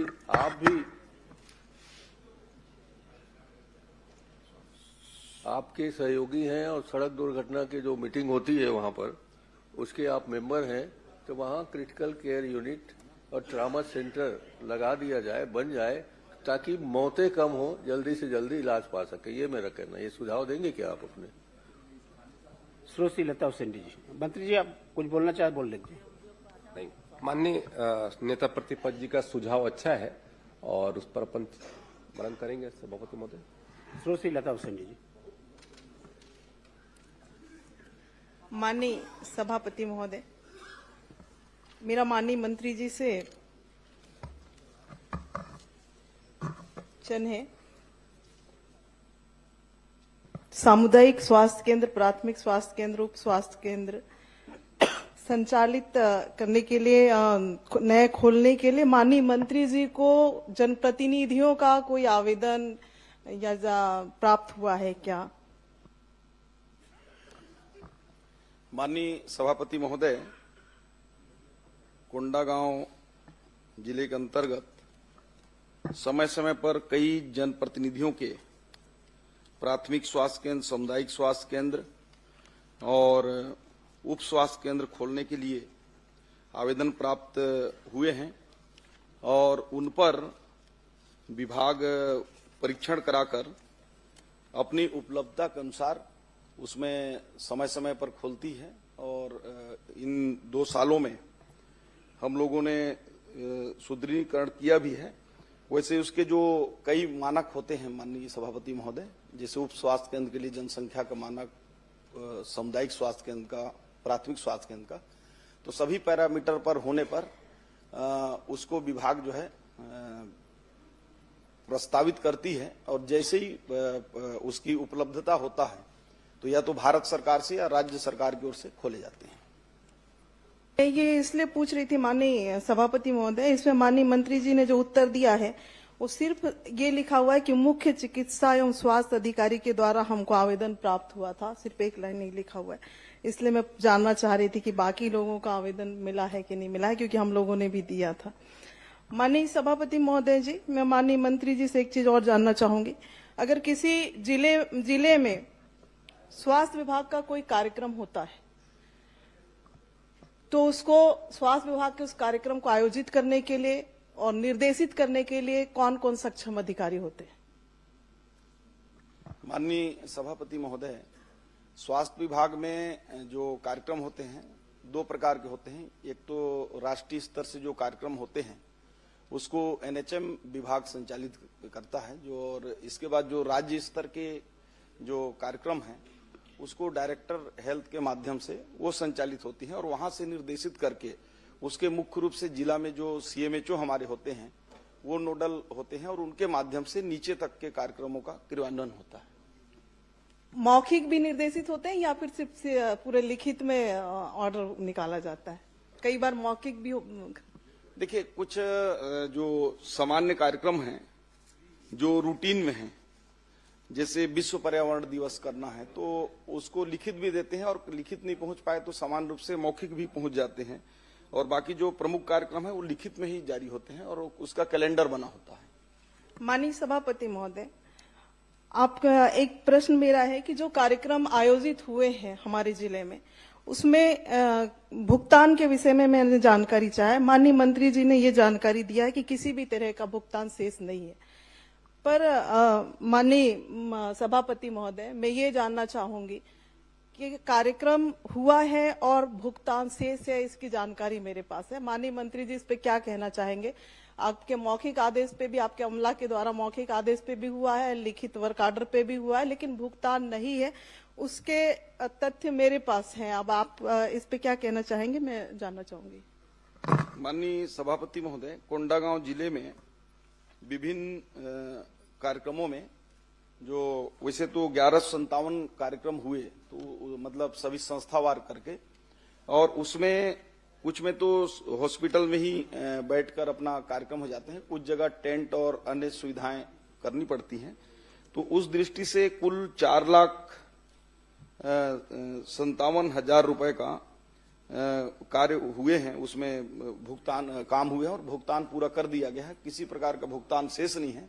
यदि माननीय सदस्य महोदया के पास कोई ऐसी जानकारी है कि यदि कार्यक्रम कराया गया है उसका भुगतान नहीं हुआ है तो मैं निश्चित रूप से उसको परीक्षण कराऊंगा और अगर उसने कार्यक्रम किया होगा तो उसकी भुगतान हम सुनिश्चित करेंगे। दोनों चीजें हैं माननीय मंत्री महोदय, एक तो मौखिक आदेश भी दिया गया है और वर्क ऑर्डर पे भी है, तो आप क्या मौखिक आदेश का भी भुगतान कराएंगे और या फिर वर्क ऑर्डर जो मिला है उसका भी कराएंगे? क्योंकि कभी इस प्रश्न में है कि जो मौखिक है जो लिखित में है हम उसी का ही भुगतान करेंगे, ऐसे आपके कई बार ये विषय प्रश्न आता है। तो मैं दोनों चीज चाह रही हूँ, मौखिक निर्देश पे भी कई कार्यक्रम हुए हैं और लिखित पे भी हुए हैं, तो आप दोनों का भुगतान करवाएंगे क्या और किस सक्षम अधिकारी के समक्ष बैठकर इस भुगतान को करवाएंगे, किसके उस पे करवाएंगे, ये भी स्पष्ट करेंगे। देखिए, आप भी जानती हैं कि मौखिक का कोई उसमें सरकारी कार्यक्रमों में सरकारी हिसाब किताब में कोई स्थान नहीं होता है। यदि लिखित में वर्क ऑर्डर हुआ है, काम हुए हैं, तो आप मुझे दीजिएगा, कहीं जाने की जरूरत नहीं है, भुगतान मैं सुनिश्चित कराऊंगा। माननीय सभापति महोदय, मेरे पास उसके भी पेपर है। माननीय मंत्री जी का जो अमला है उसने मौखिक निर्देश पे कार्यक्रम कराए हैं और उसका भुगतान भी किया है, तो जब आप पहले कर सकते हैं तो आप क्यों नहीं कर सकते हैं? देखिए, मौखिक यदि उसने निर्देश दिया होगा, वैसे मौखिक का तो कोई हिसाब किताब होता नहीं है, लेकिन यदि मौखिक में भी अर्जेंटली कोई कार्यक्रम आया होगा, कराया होगा, तो जो मौखिक आदेश दिया होगा वो यदि हमारे पास जेन्युइन दस्तावेजों के साथ कार्यक्रम की पूरी उसकी पुष्टि के साथ भेजता है कि कार्यक्रम हुआ है, तो उस पर विभाग विचार करेगी। नहीं, विचार की बात नहीं है माननीय सभापति महोदय, ये बार बार पिछले प्रश्न में भी आपने कहा था, पिछले बार भी जब इस सदन में प्रश्न आया था आपने कहा था कि 1 महीने के भीतर मैं कार्रवाई करके बताऊंगा। आज 9 महीने हो गए माननीय मंत्री जी। मेरा ये कहने का मतलब है ना, मुझे कोई जानकारी भी नहीं मिला। मैं सिर्फ इतना कहना चाह रही हूँ कि अगर आपने, आपके अमला ने, कई कार्यक्रम ऐसे हैं जिसपे मौखिक सूचना पे कार्यक्रम करने के बाद जिसमें हम लोग भी उपस्थित रहते हैं माननीय सभापति महोदय, मैं ये नहीं कहती कि आपके अमला ही कार्यक्रम आपका कर लेता है, उसमें आपने कई बिल का भुगतान हो जाता है, कई बिल का नहीं होता है। फिर क्यों ऐसा, क्यों भेदभाव, क्यों इस तरह से विषय आते? या तो आप पूरा कराएं या फिर नहीं कराना है तो मत कराएं। आप इस सदन में इस तरह से जवाब देंगे तो बाहर अलग जवाब रहेगा। ये दोनों चीजें मुझे नहीं लगता कि उचित है। माननीय सभापति जी, ये वरिष्ठ नेत्री है और पूर्व मंत्री भी है, राष्ट्रीय उपाध्यक्ष भी है, उनका सुनवाई नहीं होगा तो हम लोग का क्या सुनवाई होगा और छत्तीसगढ़ का जनता का क्या मोर्चा होगा? अब चिल्ला चिल्ला के बोल रही है कोई सुनवाई नहीं हुआ, कोई अरे पूरा तो होने दो दादी, उसके बाद बोलना। चल रहा है दादी, पूरा हो जाने दो। बहुत अच्छा पूछ रही हो, इतना अच्छा पॉइंटेड पूछना सीखो 5 बार के आप भी हो, समझे? अरे पूरा पूछ तो लेने दो, फिर बोलना आप। यही तो बात है दादी, तो इसलिए दर्द है। मंत्री जी, दादी का सुनवाई न्यायालय में। माननीय सभापति जी, चूंकि माननीय सदस्य महोदय ने खुद ही कहा है कि मौखिक आदेश, और आप सभी जानते हैं कि मौखिक आदेश का सभापति महोदय, मैं ये कहना चाह रही हूँ कि पिछले बार आपके अमला ने भुगतान किया है, तो क्या एक बार करेंगे, नहीं करेंगे? विश्वास में अगर लोगों ने काम कर दिया आपके अमला पे कहने पे, तो ये 2 तरह की चीजें किस आधार पे पालन हो रहा है, मैं ये कहना चाह रही हूँ माननीय सभापति महोदय। जिसने वर्क किया तो वो तो किया, और आपके पुराने पिछले प्रश्नों के साथ भी आपने एक अतारांकित प्रश्न मैंने लगा, अतारांकित में मेरा प्रश्न आया है माननीय सभापति महोदय, उसमें भी पिछले बार के विषय के सब्जेक्ट इसी तरह के थे माननीय सभापति महोदय, आश्वासन मिला, कार्रवाई नहीं हुई, और अभी फिर माननीय मंत्री जी यहाँ पे कह रहे हैं कि मौखिक आदेश का कोई, लेकिन आपके पहले भुगतान आपके अधिकारियों ने किया है, तो कुछ का करेंगे और कुछ का नहीं करेंगे, इसके पीछे का कारण क्या है, ये मैं जानना चाहती हूँ कि आपके अधिकारियों के द्वारा ही इस तरह की गति। और सबसे बड़ी बात, आपने यहाँ पे अभी मुझे बताया कि निरंक है, और मैं ये तथ्य दे रही हूँ कि निरंक नहीं है, तो आप उस अमला जिसने आपको ये जानकारी दिया है, आपका भी गलती नहीं है, क्योंकि नीचे के लोग आपको दे रहे हैं, आप वो यहाँ पे सदन में बता रहे हैं। तो अगर जिन लोगों ने इस तरह की हरकत लगातार आपके साथ कर रहे हैं माननीय मंत्री जी, 1.5-2 साल के अंदर से लगातार गलत जानकारियां दे रहे हैं, उनको आप संरक्षण देते आ रहे हैं। मैं माननीय मंत्री जी से यही कहना चाहूंगी, आश्वासन चाहूंगी इस सदन से, अगर मौखिक हो चाहे लिखित हो, अगर वर्क हुआ है, काम हुआ है, फुटेज है, फोटो है, आश्वासन चाहिए कि भुगतान करा? नहीं, भुगतान चाहिए माननीय सभापति महोदय, और लिखित सब डॉक्यूमेंट्स है हमारे पास। मंत्री जी, पूरा ऐसा आश्वासन जो पूरा हो। पता चल रहा है हमको अगले सत्र का इंतजार करना पड़ेगा कहीं। मंत्री जी सुनिश्चित करें ना उसको, बार बार माननीय सदस्य का जो प्रश्न है। सभापति महोदय, ये पूरा क्लियर है कि यदि कोई वर्क ऑर्डर दिया गया है और भुगतान नहीं हुआ है तो मैं बड़े जिम्मेदारी से, मुझे अभी आप दे देंगे और मैं उसको भुगतान कराऊंगा। लेकिन मैंने दूसरा पहलू ये भी बोला कि मौखिक भी दिए हैं, कभी मौखिक भी यदि दिए हैं और वाकई में उसने काम किया है, इस बात की पुष्टि विभाग भेजता है तो हम उसको कार्योत्तर अनुमति देकर उसको भी भुगतान करा देंगे। इससे और लिबरल जवाब क्या हो सकता है? प्रबोध बेंच।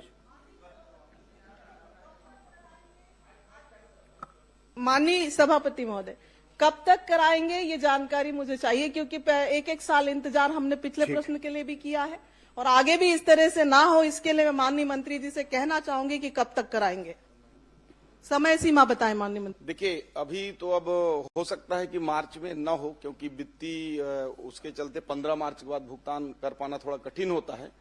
लेकिन अगर आपके पास दस्तावेज हो तो आज ही मुझे इस प्रश्नकाल के बाद दे देंगे तो मैं उसका वो परीक्षण भी करा लूंगा और वाकई में देनदारी होगा तो उसको नए वित्तीय वर्ष में जल्द से जल्द हम माननीय सभापति महोदय जी, जो लोग लगातार सदन में गलत जानकारी दे रहे हैं, पर्याप्त आ गए। नहीं माननीय मंत्री जी के ध्यान में भी आ गए, आप डॉक्यूमेंट दीजिए ना, भुगतान की भी बात आ गई है। जो अधिकारी लगातार सदन में गलत जानकारी दे रहे हैं उनके ऊपर भी कार्रवाई होना चाहिए माननीय सभापति महोदय। उनको तो एक्सटेंशन मिल रहा है माननीय सभापति, गलत जानकारी, असत्य जानकारी दे रहे हैं उनके ऊपर कार्रवाई करेंगे क्या? दी जा रही है माननीय सभापति जी, गलत जानकारी देने का उसकी भी एक नियम प्रक्रिया है, उसमें बिल्कुल जो होगा वो तो आपके माध्यम से। प्रबोध बेंच। ये तो पिछले बार भी आपने समय मांगा था, पिछले बार भी सदन में आपने कहा था हम नोटिस भेजेंगे, 1 महीने के अंदर कार्रवाई होगी, लेकिन ये 9 महीने हो गए माननीय सभापति महोदय जी, नोटिस का जवाब क्या आया हमको नहीं पता है।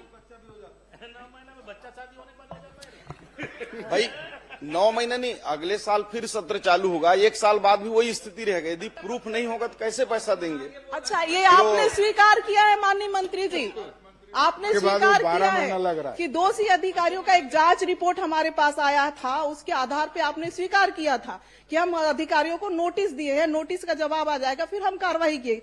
जो तथ्य तो आपके पास था माननीय मंत्री जी। नहीं, उसमें जो जांच में जो पाया गया उसके आधार पर हमने कार्रवाई कर दिया है और जो भी रिपोर्ट में आते हैं, चूंकि जांच क्या कार्रवाई हुई है मुझे भी जानने का, विधायक के नाते तो इतना तो उसको मैं अलग से आपको बता भी दूंगा, क्योंकि इस क्वेश्चन से वो उद्भूत नहीं है। सदन में रख दीजिए माननीय मंत्री जी, सदन में रख दे ताकि बाकी सदस्यों को भी इसकी जानकारी हो।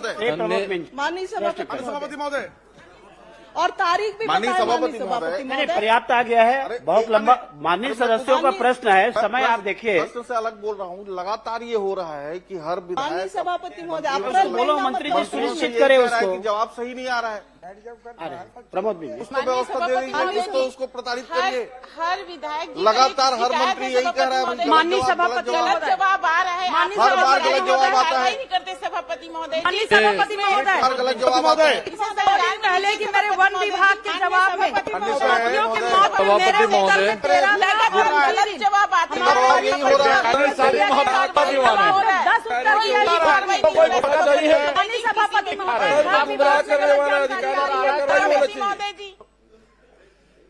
माननीय सभापति महोदय, मेरा सवाल माननीय स्वास्थ्य मंत्री जी से था।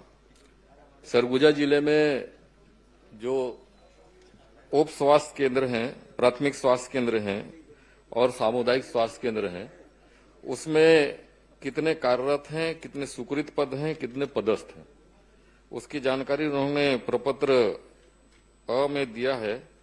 पुस्तकालय में जरूर कहा गया था ऐसे जवाब में, अब वो मुझे प्राप्त हुआ है। अब मैं इसमें माननीय मंत्री से जानना चाहूंगा, जो इसमें स्वीकृत पद है और उसमें भरे पद है, उसमें आधे से ज्यादा पद रिक्त बताए गए, तो वो जो रिक्त पद हैं वो बहुत समय से रिक्त पद हैं और वो स्वास्थ्य केंद्र भी बहुत पहले से स्वीकृत हुए हैं, कार्यरत हैं, तो उसमें कब तक उन पदों पर भर्ती कर पाएंगे या कब तक भर्ती करेंगे उस पर? माननीय सभापति महोदय, ये माननीय सदस्य ने अपने विधानसभा क्षेत्र और सरगुजा जिले के जो पद हैं उनके संदर्भ में पूछा है। हमने जानकारी तो दे दिया है माननीय सदस्य को, और हमारी भर्ती प्रक्रिया माननीय अध्यक्ष महोदय वो एक एनएचएम से हम करते हैं और स्टेट गवर्नमेंट की ओर से भी रेगुलर भर्ती भी करते हैं। तो अभी भर्ती प्रक्रिया हमारी 525 पदों पर अभी चल रही है, जिसमें नर्सेस हैं, वार्ड बॉय हैं और अटेंडर हैं, ऐसे करके। तो उसकी अभी प्रक्रिया पूरी होने वाली है, तो उसमें जो उस क्षेत्र के लिए आवंटित होंगे उसको करेंगे। और एनएचएम से हमारी लगातार भर्ती प्रक्रिया होती है और जैसे जैसे रिक्त पद होते हैं हम भर्ती प्रक्रिया करते हैं।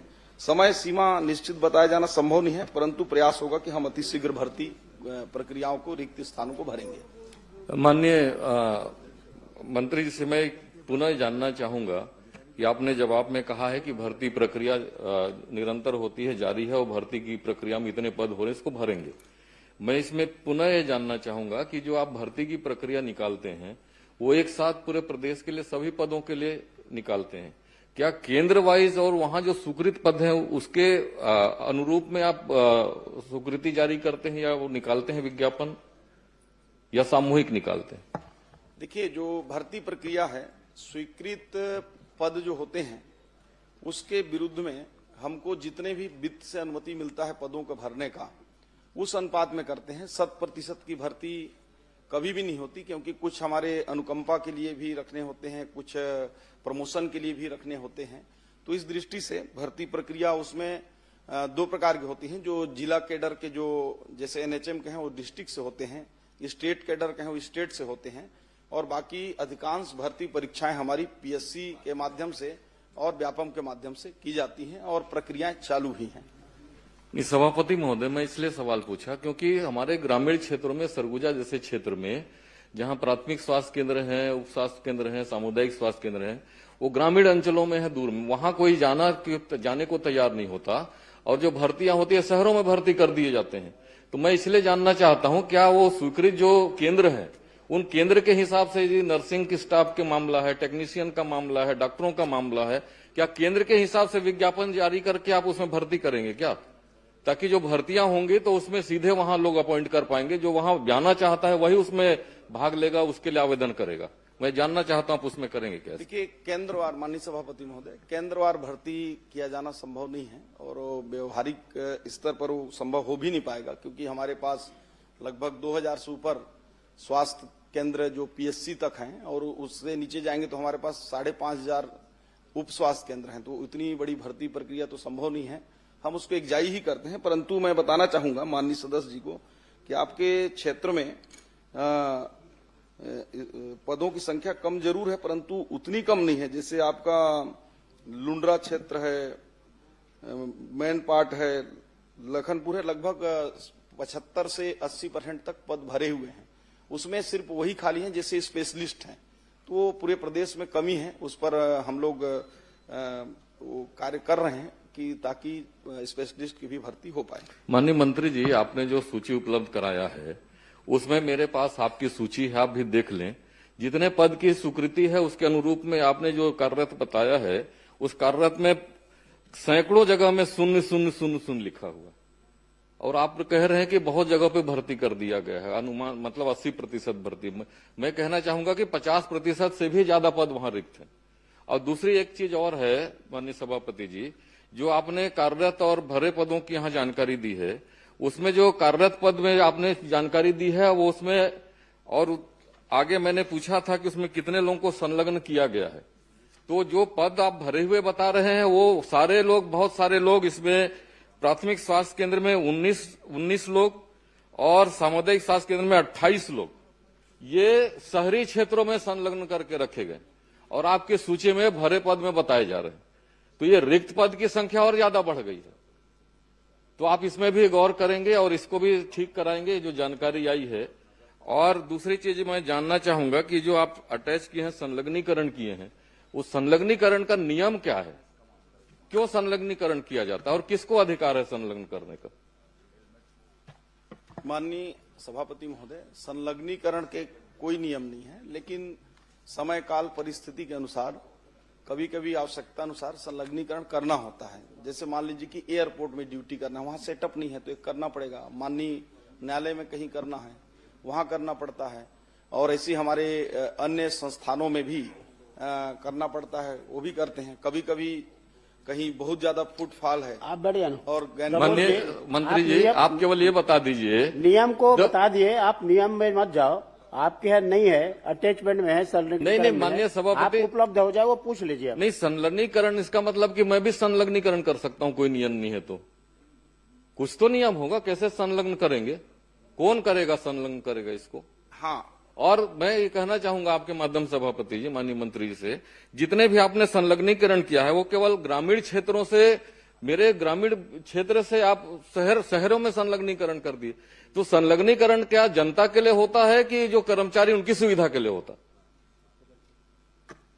देखिए, आपकी चिंता से मैं वाकिफ हूं, मुझे समझ में आ रहा है। निश्चित रूप से आपका जो ग्रामीण क्षेत्र है वहां से अटैच हो गए होंगे और मैं आपको आश्वस्त करता हूं कि उसमें परीक्षण करा के जो भी ऐसे अति आवश्यक नहीं हो उनको, जो आपने 18 और 28 बताया है, उन सभी का परीक्षण करा के मैं 15 दिन के अंदर, अगर अनावश्यक रूप से अगर संलग्नीकरण हुए हैं तो उन सबको निरस्त करके फिर से आवश्यकता अनुसार जो होगा, कुछ मैं देख रहा था उसमें कि कुछ अति आवश्यक थे तो करना होगा। और जब करना होगा तो जैसा आप बोल रहे थे नियम, तो नियम ऐसा कोई नहीं है, लेकिन यदि ब्लॉक लेवल अधिकारी को करना है अटैचमेंट तो ऊपर के सीएमएचओ से लेगा, सीएमएचओ को करना है तो जेडी से एक बार अनुमोदन लेगा, और जेडी को भी करना है तो या तो कलेक्टर या डायरेक्टर हेल्थ या एमडी एनएचएम से, जो एनएचएम को होगा तो लेगा, तभी करें। ऐसा मैं आपको पूरे प्रदेश के लिए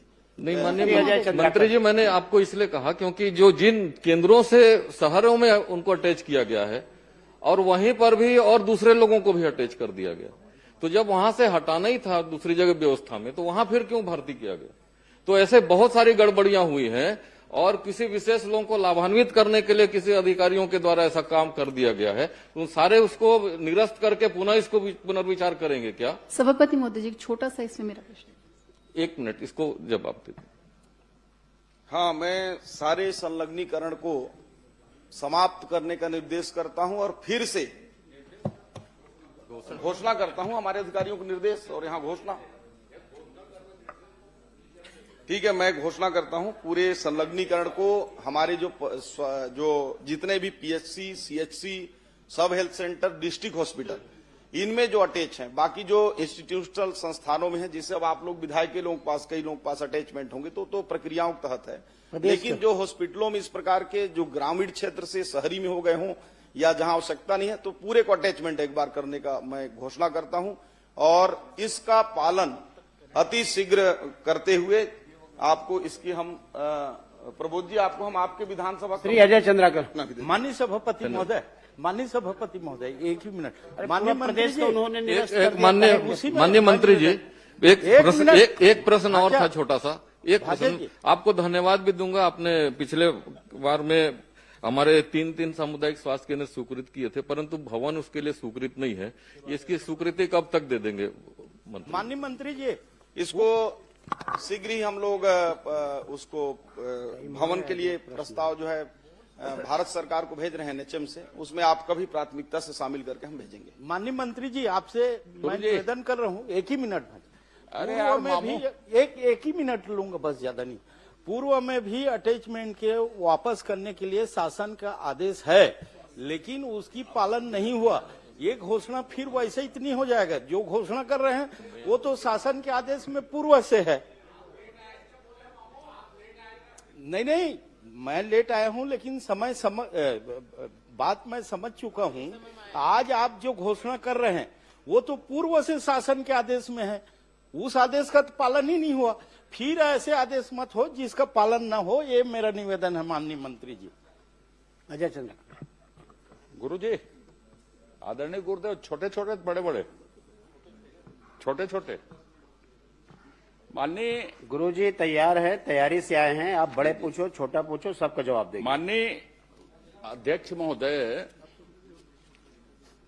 ये प्रश्न जो है पूरे देश का आज सबसे महत्वपूर्ण विषय है आजकल। मैं माननीय प्रश्न पूछते हैं तो आपको कुछ बात ध्यान आकर्षित करवा देता हूं, आप देख लीजिए। सबसे पहले आप देखिए कि उत्तर में आपने बताया है 171 संस्थान हैं। और आपने भुगतान किया है 184 को। ये एक देख लीजिए। दूसरा, आप बोल रहे हैं कोई सर्वे नहीं है। आपको मैं बता देता हूं कि जो आपने विजन डॉक्यूमेंट जारी किया है उसके पेज नंबर 27 को आप पढ़ लीजिएगा। उस सर्वे में है कि प्रदेश में सिर्फ 3% लोग स्किल्ड हैं, 97% लोग अनस्किल्ड हैं। आप कह रहे हैं कि स्किल के सर्वे करने का कोई नियम प्रक्रिया नहीं है। आपने ही दस्तावेज इस सदन में पटल में रखा, उसके पेज नंबर 27 में है कि 3% लोग भर स्किल्ड हैं। अब आप ये बता दीजिए गुरुदेव, यदि नहीं है पूछ लेता हूं फिर, आप सिलेक्शन कैसे करते हैं कि साहब इसको स्किल करना है, और आपके जो स्किल के प्रोग्राम है वो आवासीय है गैर आवासीय?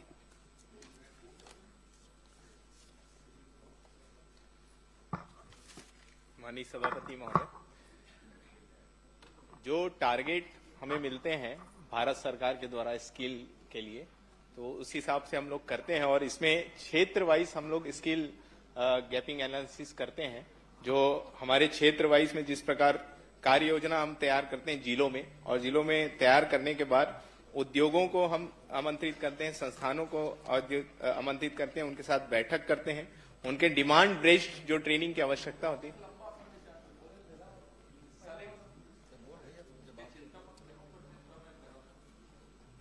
आप ये बता दो, चलो छोड़ो सबको, इसको सुधारने की जरूरत है। आपके सिलेक्शन को, आपके स्किल के, आपके ट्रेड को, जिन चीजों की बाजार में डिमांड है, एक अध्ययन जैसे मैं बता देता हूं, आउटसोर्सिंग कंपनी आप लाते हो, उनको किस तरह के लोगों की जरूरत है, वो छत्तीसगढ़ के लोग है कि नहीं है, वो ट्रेंड है कि नहीं है, ये अध्ययन की जरूरत है। एक लाइन। दूसरी बात आपको बता देता हूं, जिसको करेंगे तो ठीक है, आखिरी विषय है मेरा। भारत सरकार ने कौशल उन्नयन की नीति, माननीय सभापति महोदय, जारी करके पब्लिक डोमेन में डाली हुई है। छत्तीसगढ़ सरकार, आपने जो उत्तर दिया है जितना, उसमें आपका कोई नीति कार्यक्रम नहीं है। छत्तीसगढ़ के नौजवानों के कौशल उन्नयन के लिए कोई नीति बनाएंगे क्या? यदि नीति नहीं बनाएंगे तो उसी नीति में से जो पब्लिक डोमेन में है उसको स्वीकार करके आप अपने अनुरूप ढालेंगे क्या, या इसके लिए कोई कदम उठाएंगे? किस तरह उठाएंगे, कब उठाएंगे, ये भर बता दीजिए मुझको। निश्चित ही माननीय वरिष्ठ सदस्य हैं, उत्कृष्ट विधायक हैं, उनका सुझाव हम सबको हमेशा मिलते रहता है, और जो सुझाव उनका मिला है उसमें आने वाले समय निश्चित ही विचार करने का हम सब प्रयास करेंगे, ताकि हमारे यहाँ युवाओं को ज्यादा से ज्यादा स्किल मिल सके। माननीय सभापति महोदय, जहां जहां पे छत्तीसगढ़ के लोग हैं, आपको बता दूं, चाहे वो गिग वर्कर्स हो, चाहे आउटसोर्सिंग के वर्कर्स हो, अब ये कौशल उन्नयन हो। पूरे देश में भी यदि बात करें तो 87% लोग अनस्किल्ड हैं। छत्तीसगढ़ में तो आप ही के दस्तावेज में 3% लोग अनस्किल्ड हैं। जो संस्थाएं हैं उसको पढ़ लीजिए, किसी के पास आवासीय व्यवस्था नहीं है। बस्तर को छोड़ के कहीं आवासीय स्किल्ड करते नहीं। भवन बने हैं, यहीं के लाइवलीहुड कॉलेज में, उस भवन का कोई उपयोग नहीं। इसलिए ये बेतरतीब है, सिर्फ हम कागज में स्किल्ड कर रहे हैं। मेरा आपके ऊपर आरोप नहीं है, बिल्कुल भी। मेरी आपसे अपेक्षा है कि इसको आप दुरुस्त कीजिए। स्किल्ड आवासीय हो, ट्रेड का सिलेक्शन नया हो, इसके लिए प्राधिकरण जो आपके हैं जिला स्तर में, स्टेट लेवल में, उसकी देखरेख की व्यवस्था। अब नियोजन कितने दिन का करते हैं? 90 दिन का नियोजन करते हैं, वो किए कि नहीं किए, इसको देखने की आपके पास व्यवस्था नहीं है। तो मेरा आपका ये आग्रह है फिर से कि कौशल उन्नयन के लिए स्टेट की कोई नीति बनाएंगे क्या? छत्तीसगढ़ के लोगों का इससे भला होगा। और बनाएंगे तो कोई समय अवधि तय करेंगे। यदि विशेषज्ञ नहीं है तो संस्थाएं मौजूद है देश भर में बनाने के लिए नीति। भारत सरकार ने ही किसी से बनवाई है। तो आप छत्तीसगढ़ इसमें पहल करेगा क्या? छत्तीसगढ़ की सबसे बड़ी जरूरत है ये कि आप नीति कौशल उन्नयन के लिए बनाएंगे, कोई समय सीमा निर्धारित करेंगे क्या? उसके लिए कोई भी, मैं धोखे से आरोप प्रत्यारोप प्रक्रिया में अब नहीं जाना चाहता। आप इतना करेंगे तो सभी चीज आप ही आप दुरुस्त हो जाएगी। निगरानी की प्रक्रिया भी, नियोजन की प्रक्रिया भी, ट्रेड के सिलेक्शन भी, प्रवेश का तरीका भी, सब उसी में तय हो जाएगा। इसलिए आप उसकी नीति बनाएंगे क्या, और बनाएंगे तो कब तक बनाएंगे?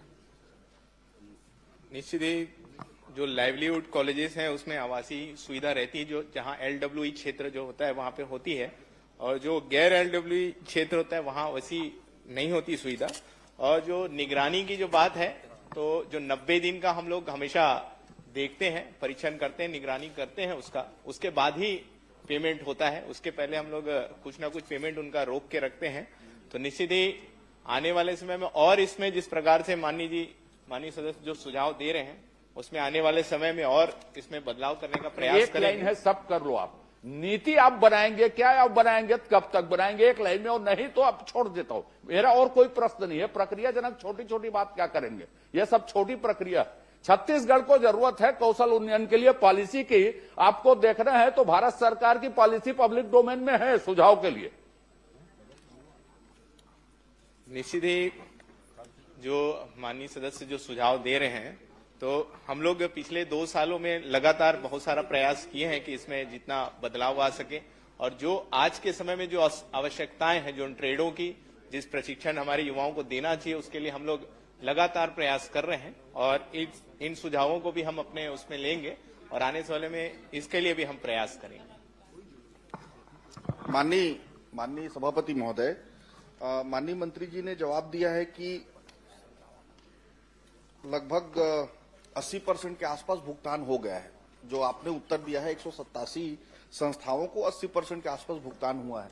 माननीय सभापति महोदय, मैं मंत्री जी सिर्फ इतना जानना चाहता हूं, क्या भुगतान के लिए कोई ऐसे नियम विभाग ने बनाए थे कि नियोजन के पश्चात भुगतान होगा और वो कितना % होगा और कितना % पे भुगतान को रोका जाएगा? क्या ऐसा कोई नियम है, और यदि है तो उसका पालन किया गया है? निश्चित ही उसके नियम है और नियम को हम पालन करते हैं। और जो जिनके सारे डॉक्यूमेंट्स जो नियम के तहत होते हैं, जो आ जाते हैं। नहीं, भुगतान का नियम 60% भुगतान किया जाएगा अगर इतने % नियोजन करने के पश्चात। क्या ऐसा नियम है, और यदि है तो उसका पालन किया गया है?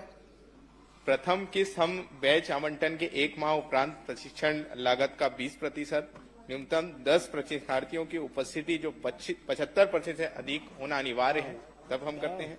द्वितीय किस्त हम मूल्यांकन एवं प्रमाणीकरण उपरांत प्रशिक्षण लागत का 20% हम करते हैं। तृतीय किस्त नियोजन प्रतिशत के आधार पर 60%। वही तीसरा कितना % है भुगतान? आप कब करते हैं, कितने % सभापति महोदय, मैंने आपको बताया मेरे को 20% मंत्री जी का करते हैं। उसके बाद उत्तर तो आ गया है जिसमें 9,780 युवाओं को कौशल आप कितना प्रशिक्षण नियोजन कितना दिया गया है, जिसमें मैं यही पूछना चाहता हूं कि कितने युवाओं को किस ट्रेड में प्रशिक्षण दिया गया है?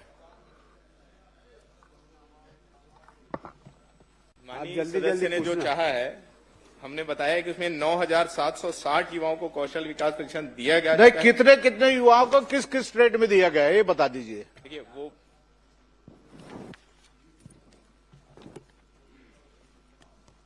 इसमें भी है, सारे जिलों का है, जिलोवार विकासखंड रोजगार एवं स्वरोजगार के माध्यम से। नहीं, किस ट्रेड में कितने युवाओं को? Plumber, car mechanic, staff nurse, electrician, संख्या बता देते तो बढ़िया था। सीसीटीवी, ये घुमाने वाली ये बेकार है। संख्या बता देते कितने युवाओं किस ट्रेड में दिया? अलग अलग जिले के अलग अलग संख्यावार हैं। बालोद पूरा जिला में प्रदेश का बता दीजिए। 61 लोग हैं। पूरा प्रदेश का बता दीजिए। मंत्री जी, ITI इंजीनियरिंग करे तेला तो नौकरी दे नहीं सका था। राम कुमार जी, खाली आंकड़ा बताते हैं। अरे मंत्री का जवाब और बता दीजिए किस संस्थान में दी है, कितने संस्थान दीजिए, कितने शासकीय है? टोटल 5,966 वो तो आ गया उत्तर लोगों को हमने ट्रेड में दिया। और ये सारे ट्रेड है, पूरी जानकारी है, पूरे बहुत सारे ट्रेड है। अगर आप कहेंगे तो मैं आपको उपलब्ध करा दूंगा, अलग से मैं आपको सारे ट्रेड की जानकारी दे दूंगा। यहाँ पे 15,66,957 रोजगार विभाग के पोर्टल में अपलोड है। इसमें सिर्फ अपने ST SC के 45% है। इसके हिसाब से 7 लाख ST SC होते हैं, प्रश्नकाल समाप्त। जिसके हिसाब से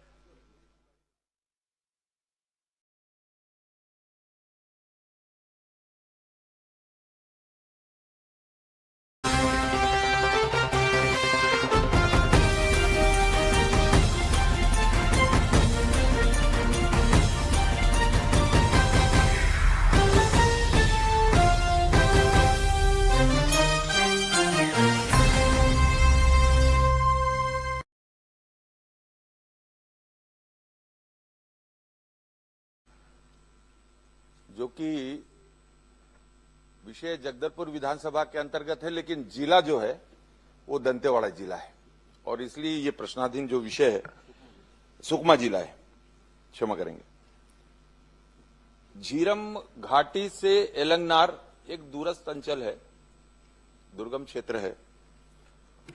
वहां से उरकापाल और कांदानार तक ऐसे 18 किलोमीटर, और इस सड़क के दृष्टि से जो माननीय मंत्री जी का जवाब आया है, प्रारंभ में 14,60,60,000 का व्यय संभावित बताया गया। इसकी प्रशासकीय स्वीकृति 1 जनवरी 2023 को 1 जनवरी 2023 को और टेंडर 30 जनवरी 2023 को जारी किया गया।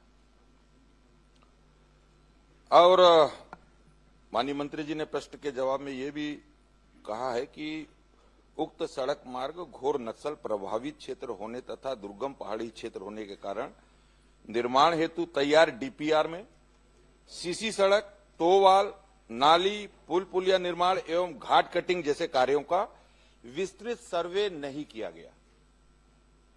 बिना सर्वे के और सारे एएसटीएस स्वीकृति से लेकर सारा टेंडर तक ये जारी हो गया और ये डीएमएफ से जिला सुकमा से अतिरिक्त कार्य, इसके लिए जो अतिरिक्त सैंक्शन हुआ वो 5,59,69,000 रुपए, ये 18/1/2025 3 साल के बाद बार बार जब इस पर संज्ञान लिया गया, बातचीत किया गया और संबंधित जितने भी उसके अधिकारी, वरिष्ठ अधिकारी, ठेकेदार से लेकर सभी से लगातार 2 वर्षों तक इसकी बातचीत होने के बाद 25 को 3 साल बाद इसको, और तो आपके माध्यम से माननीय मंत्री जी से मैं ये जानना चाहता हूं कि प्रारंभ में जब इस 18 किलोमीटर की सड़क जिसका टेंडर 31 जनवरी 2023 को हुआ और कार्यादेश जिस ठेकेदार को दिया गया उसके द्वारा इन 3 वर्षों में कितना काम किया गया, इस हेतु कितनी राशि का भुगतान किया गया मंत्री जी, और आप इसमें ठेकेदार को कब तक कार्य पूर्ण करना था? जवाब आने दीजिए।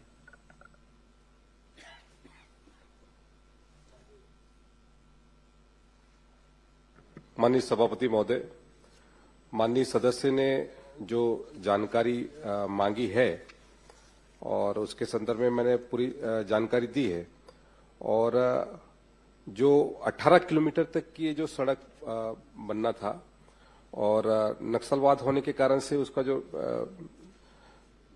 प्रिलिमिनरी जो सर्वे होना था वो सर्वे नहीं हो पाया और उसके कारण से जो घाट सेक्शन है और जितने भी अपने उन क्षेत्रों में होना था कार्य, वो नाली निर्माण इत्यादि उस कार्य को हो नहीं पाया।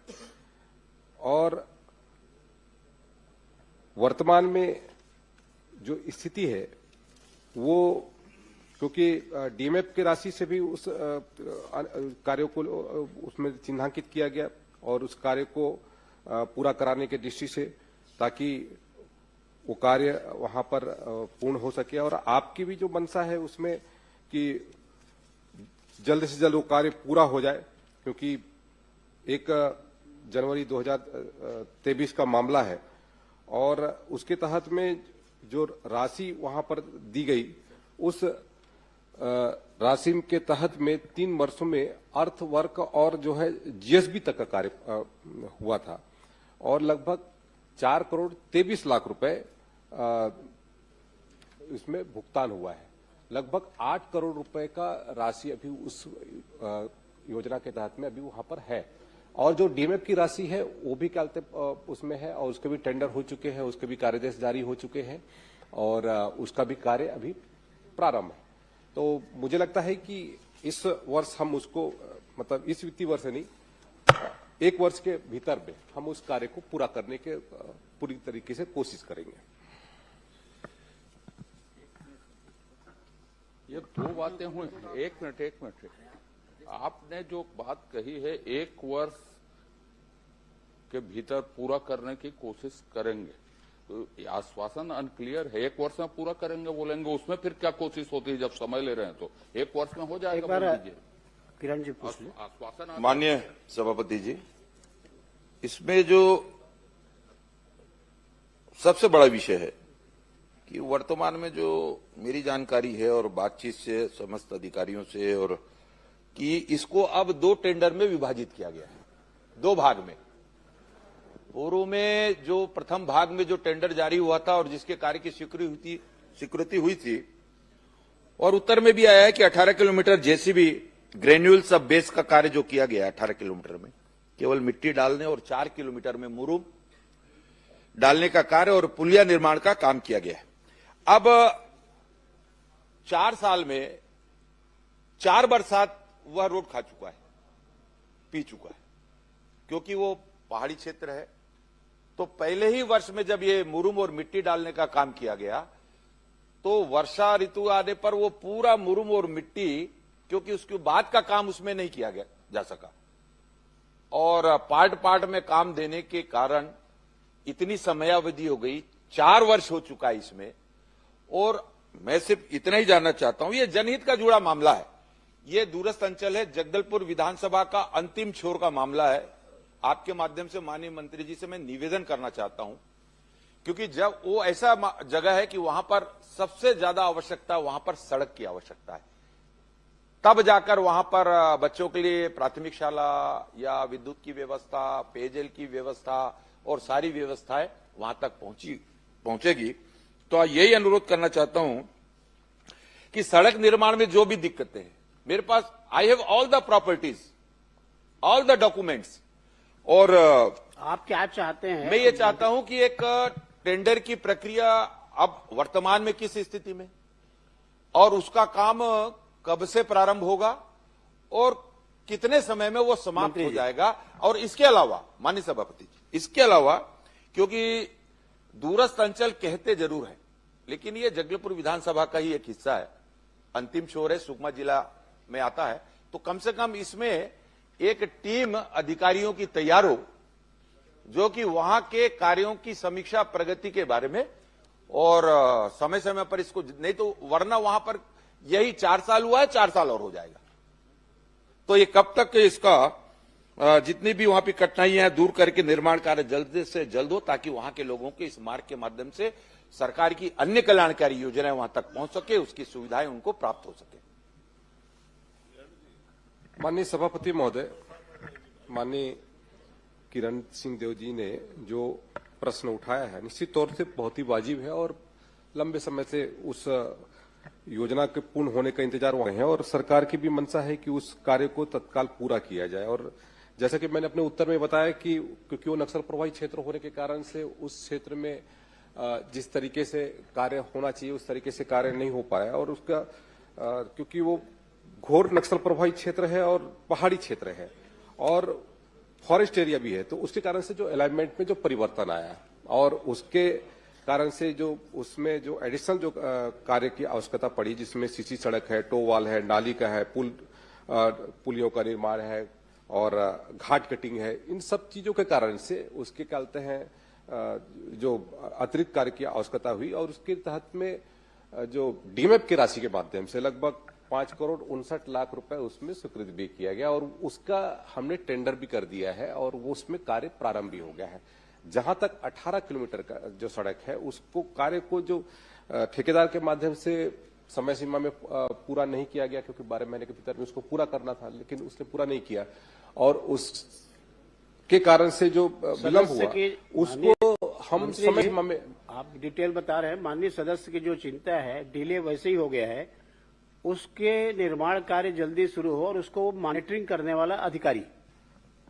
माननीय सभापति महोदय, चिंता इस बात की है कि समय समय पे 4 वर्षों में, एक विशेषकर इन 2.5 वर्षों में, मैं इस कार्यकाल की बात करूं तो बार बार जब इस पर पता लगा के बाद वही का वही है, मामला वही का वही है, तो एक बार इसको सुनिश्चित कर लिया जाए कि, क्योंकि फिर ये 5वां बरसात आ जाएगा, 2 महीना बाद फिर काम रुक जाएगा, फिर मिट्टी बह जाएगी। तो मेरा निवेदन ये है सिर्फ इतना कि इस पर एक टीम गठित करके मैं सिर्फ इतना चाहता हूं कि वह मॉनिटरिंग हो और काम की शुरुआत और सारी जानकारियां सही हो जाए। ये गलत जो जानकारी आती है, इससे क्या होता है कि ये काम वैसी।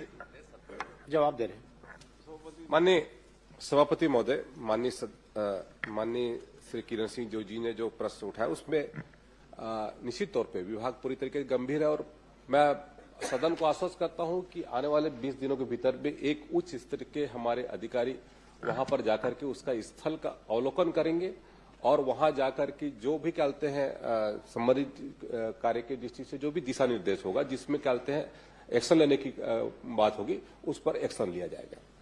श्री राघवेंद्र। धन्यवाद। धन्यवाद सभापति महोदय। मैंने प्रश्न में ये सड़क हादसों के लिए मैंने प्रश्न पूछा था अपने विधानसभा का, जहां मैंने ख में स्पेसिफिकली पूछा था कि सड़क हादसों के कारण तेज गति 2025 में हादसों में पिछले उसमें तुलना में वृद्धि हुई है कि नहीं और उसके कारण क्या है। सभापति महोदय, उसका जवाब स्पेसिफिकली नहीं आया है कि बढ़ने का कारण क्या हो रहा है पिछले 2 साल में।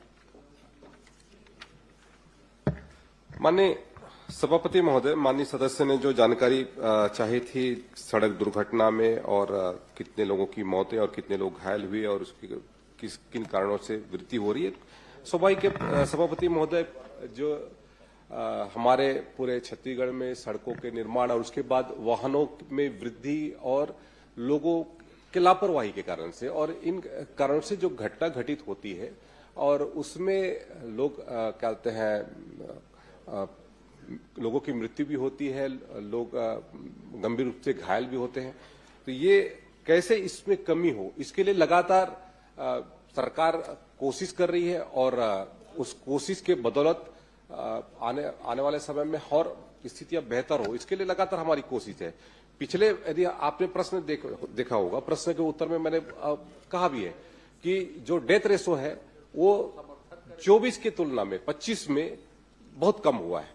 तो हमारी कोशिश है कि डेथ रेशो कैसे कम हो और किस तरीके से हम व्यवस्था को और सुदृढ़ करें, ये हमारी कोशिश है। सभापति मंत्री महोदय, मैंने अकलतरा का जो कि स्पेसिफिक सवाल और जांजगीर का भी पूछा था, 24 और 25 में मेरे यहाँ डेथ में इजाफा हुआ है, कम नहीं हुआ है। ये आप ही का जवाब है। 76 और अब 89। और मैं आपका ध्यान आकर्षण चाहूंगा कि 26 में जनवरी से लेके आज तक 14 फरवरी तक जब तक यहाँ का दिया हुआ है 13 मृत्यु मेरे यहाँ हो चुकी है। ये आपके जवाब में ही आया है।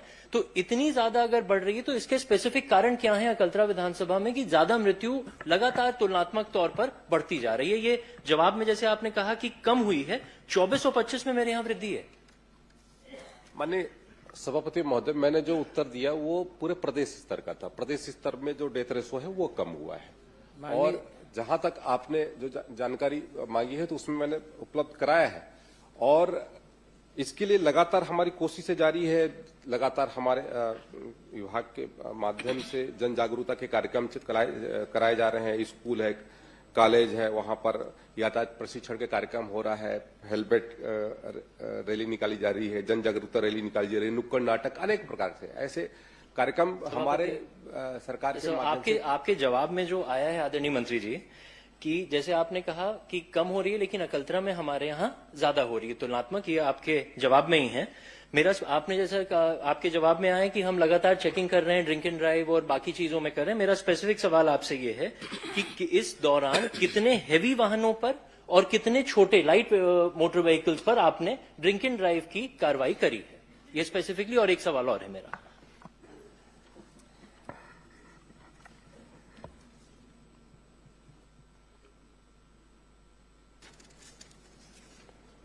माननीय सभापति महोदय,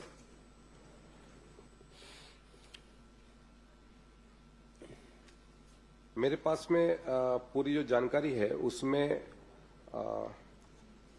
ड्रिंक एंड ड्राइव का और हैवी व्हीकल का इसकी जानकारी भी वर्तमान में इसमें उपलब्ध नहीं है। मैं अलग से उपलब्ध करा दूंगा सभापति महोदय। सभापति महोदय, मेरा इसमें आपको राघवेंद्र जी मंत्री जी जो आपने भारी व्हीकल का और लाइट व्हीकल की बात की है, माननीय सभापति महोदय, ये गंभीर विषय है।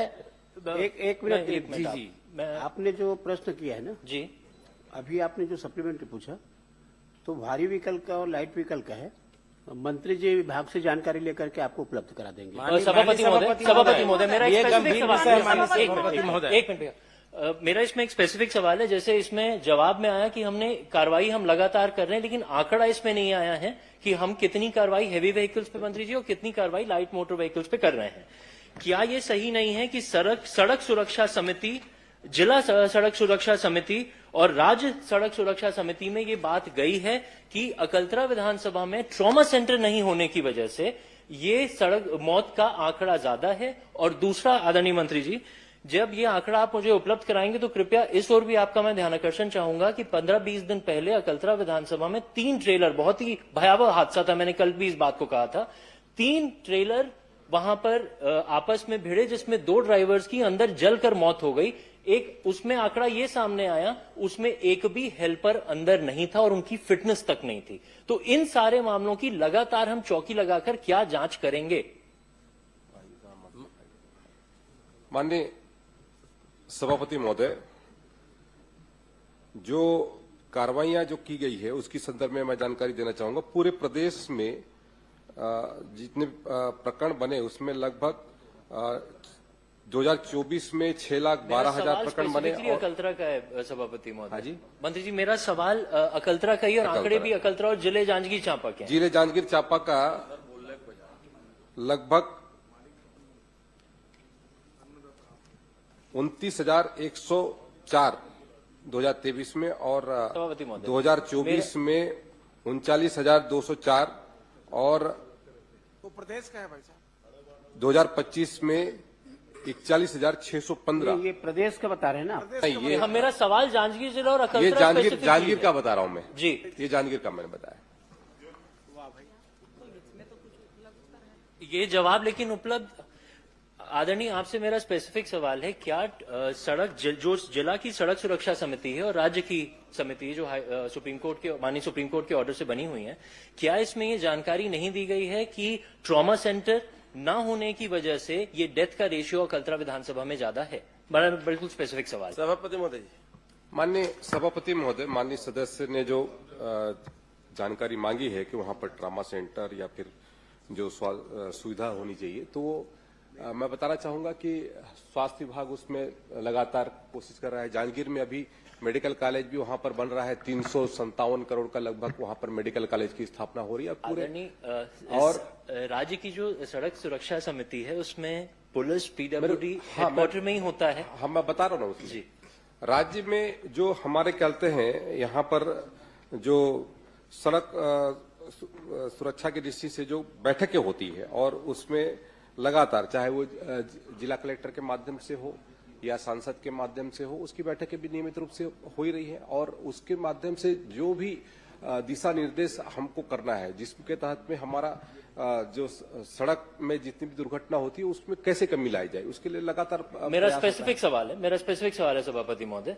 आदरणीय मंत्री जी, क्या आप ये निर्देशित करेंगे कि बड़े वाहनों पर जिस तरह की कार्रवाई होनी चाहिए, जो समझ में आ रहा है कि नहीं हो रही है, आप वहां पर स्पेशल अभियान चलाकर, चूंकि अकलतरा विधानसभा में वृद्धि हो रही है मौत में, क्या आप ये आश्वासन देंगे कि वहां पर त्वरित चेकिंग लगातार करी जाए, कुछ ना कुछ स्पेशल प्रोविजन वहां पर किया जाए कि हमारी चेकिंग तुरंत स्टार्ट हो जाए? और दूसरा, जो जिला समिति से राज्य में आया है उसको आप त्वरित कंसिडरेशन में लाएंगे क्या, अगर ट्रॉमा सेंटर और बाईपास की बात आ रही है? बस ये 3 मेरे स्पेसिफिक आपसे आश्वासन की मांग है।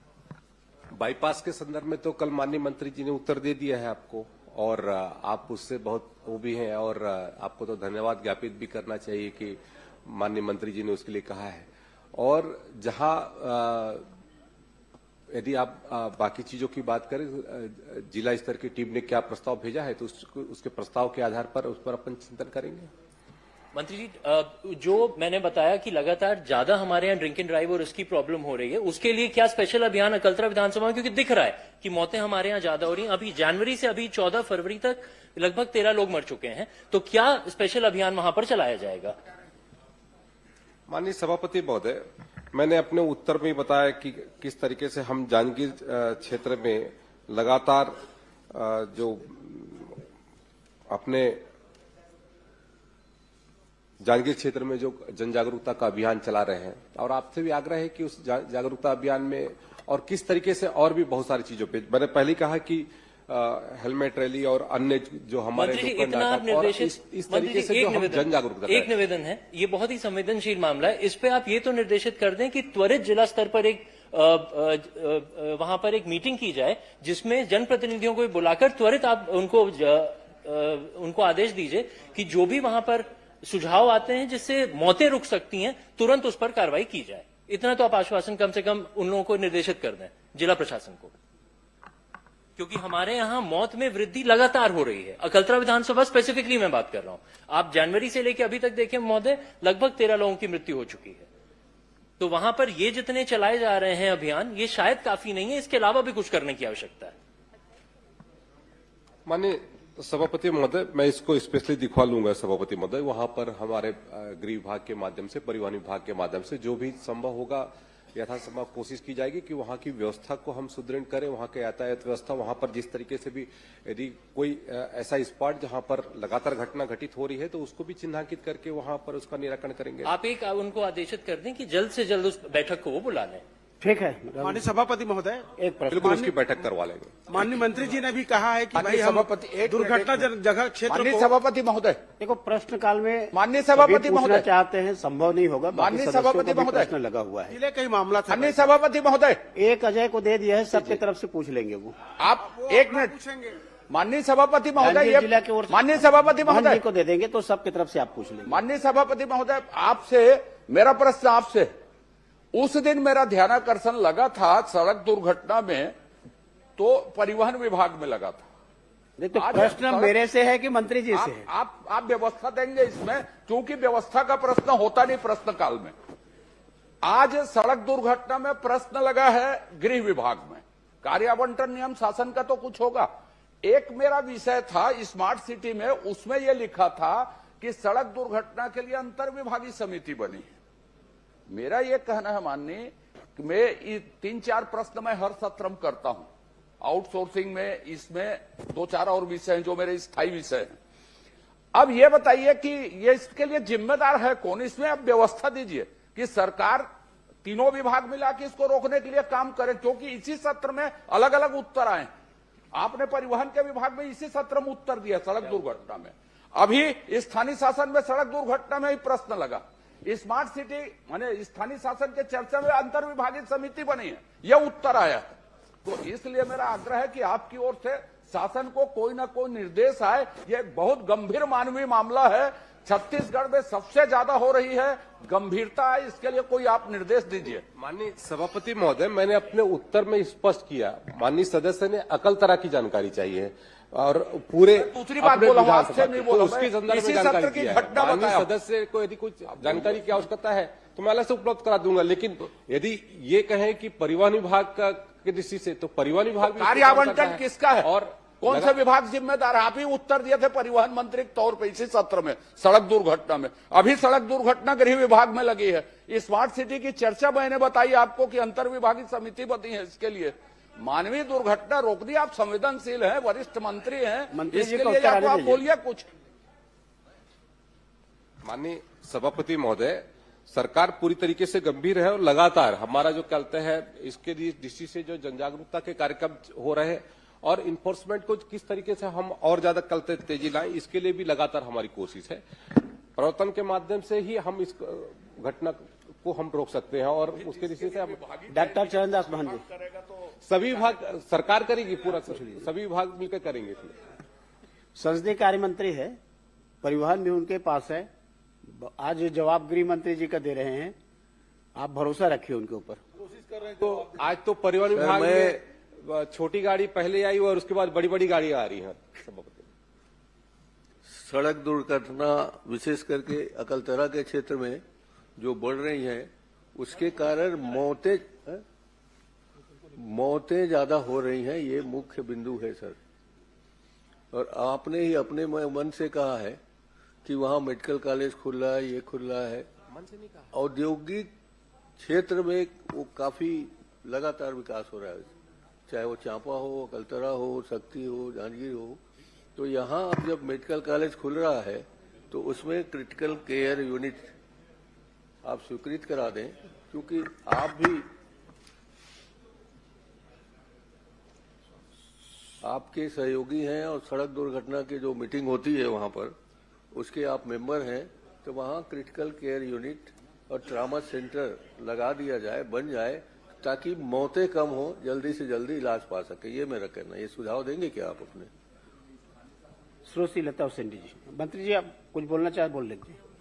नहीं, माननीय नेता प्रतिपक्ष जी का सुझाव अच्छा है और उस पर अपन मनन करेंगे सभापति महोदय। श्रोती लता हुसैन जी। माननीय सभापति महोदय, मेरा माननीय मंत्री जी से प्रश्न है। सामुदायिक स्वास्थ्य केंद्र, प्राथमिक स्वास्थ्य केंद्र, उप स्वास्थ्य केंद्र संचालित करने के लिए, नए खोलने के लिए माननीय मंत्री जी को जनप्रतिनिधियों का कोई आवेदन या प्राप्त हुआ है क्या? माननीय सभापति महोदय, कोंडागांव जिले के अंतर्गत समय समय पर कई जनप्रतिनिधियों के प्राथमिक स्वास्थ्य केंद्र, सामुदायिक स्वास्थ्य केंद्र और उप स्वास्थ्य केंद्र खोलने के लिए आवेदन प्राप्त हुए हैं और उन पर विभाग परीक्षण कराकर अपनी उपलब्धता के अनुसार उसमें समय समय पर खोलती है। और इन 2 सालों में हम लोगों ने सुदृढ़ीकरण किया भी है। वैसे उसके जो कई मानक होते हैं माननीय सभापति महोदय, जैसे उप स्वास्थ्य केंद्र के लिए जनसंख्या का मानक, सामुदायिक स्वास्थ्य केंद्र का, प्राथमिक स्वास्थ्य केंद्र का, तो सभी पैरामीटर पर होने पर उसको विभाग जो है प्रस्तावित करती है और जैसे ही उसकी उपलब्धता होता है तो या तो भारत सरकार से या राज्य सरकार की ओर से खोले जाते हैं। मैं ये इसलिए पूछ रही थी माननीय सभापति महोदय, इसमें माननीय मंत्री जी ने जो उत्तर दिया है वो सिर्फ ये लिखा हुआ है कि मुख्य चिकित्सा एवं स्वास्थ्य अधिकारी के द्वारा हमको आवेदन प्राप्त हुआ था, सिर्फ एक लाइन नहीं लिखा हुआ है। इसलिए मैं जानना चाह रही थी कि बाकी लोगों का आवेदन मिला है कि नहीं मिला है, क्योंकि हम लोगों ने भी दिया था। माननीय सभापति महोदय जी, मैं माननीय मंत्री जी से एक चीज और जानना चाहूंगी। अगर किसी जिले में स्वास्थ्य विभाग का कोई कार्यक्रम होता है तो उसको स्वास्थ्य विभाग के उस कार्यक्रम को आयोजित करने के लिए और निर्देशित करने के लिए कौन कौन सक्षम अधिकारी होते हैं? माननीय सभापति महोदय, स्वास्थ्य विभाग में जो कार्यक्रम होते हैं 2 प्रकार के होते हैं। एक तो राष्ट्रीय स्तर से जो कार्यक्रम होते हैं उसको NHM विभाग संचालित करता है, जो और इसके बाद जो राज्य स्तर के जो कार्यक्रम हैं उसको डायरेक्टर हेल्थ के माध्यम से वो संचालित होती हैं और वहां से निर्देशित करके उसके मुख्य रूप से जिला में जो CMHO हमारे होते हैं वो नोडल होते हैं और उनके माध्यम से नीचे तक के कार्यक्रमों का क्रियान्वयन होता है। मौखिक भी निर्देशित होते हैं या फिर सिर्फ पूरे लिखित में ऑर्डर निकाला जाता है?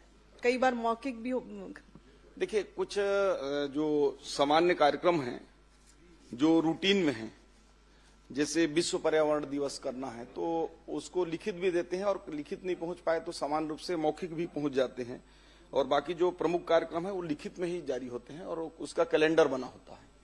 माननीय सभापति महोदय, आपका एक प्रश्न मेरा है कि जो कार्यक्रम आयोजित हुए हैं हमारे जिले में उसमें भुगतान के विषय में मैंने जानकारी चाहा। माननीय मंत्री जी ने ये जानकारी दिया है कि किसी भी तरह का भुगतान शेष नहीं है, पर माननीय सभापति महोदय, मैं ये जानना चाहूंगी कि कार्यक्रम हुआ है और भुगतान शेष है, इसकी जानकारी मेरे पास है। माननीय मंत्री जी इस पे क्या कहना चाहेंगे?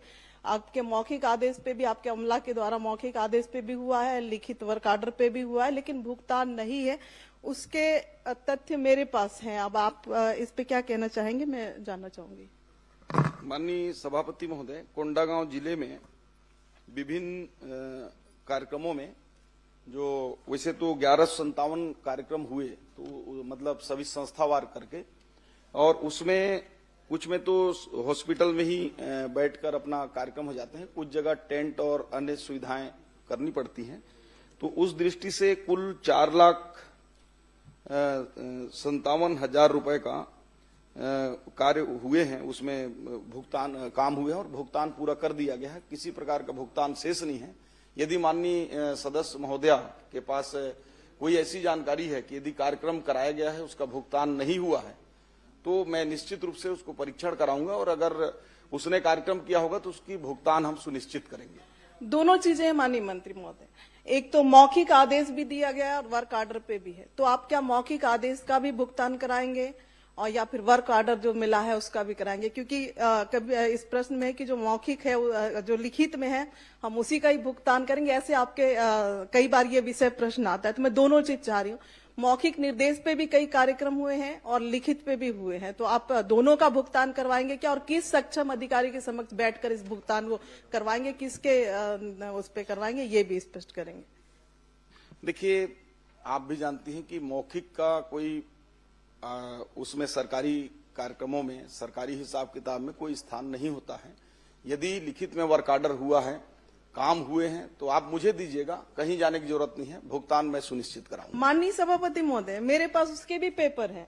माननीय मंत्री जी का जो अमला है उसने मौखिक निर्देश पे कार्यक्रम कराए हैं और उसका भुगतान भी किया है, तो जब आप पहले कर सकते हैं तो आप क्यों नहीं कर सकते हैं?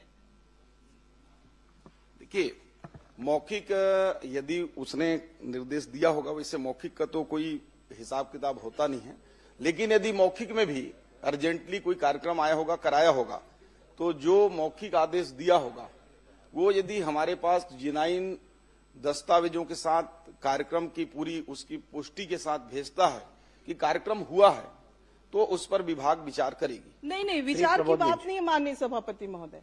ये बार बार पिछले प्रश्न में भी आपने कहा था, पिछले बार भी जब इस सदन में प्रश्न आया था, आपने कहा था कि 1 महीने के भीतर मैं कार्रवाई करके बताऊंगा। आज 9 महीने हो गए माननीय मंत्री जी।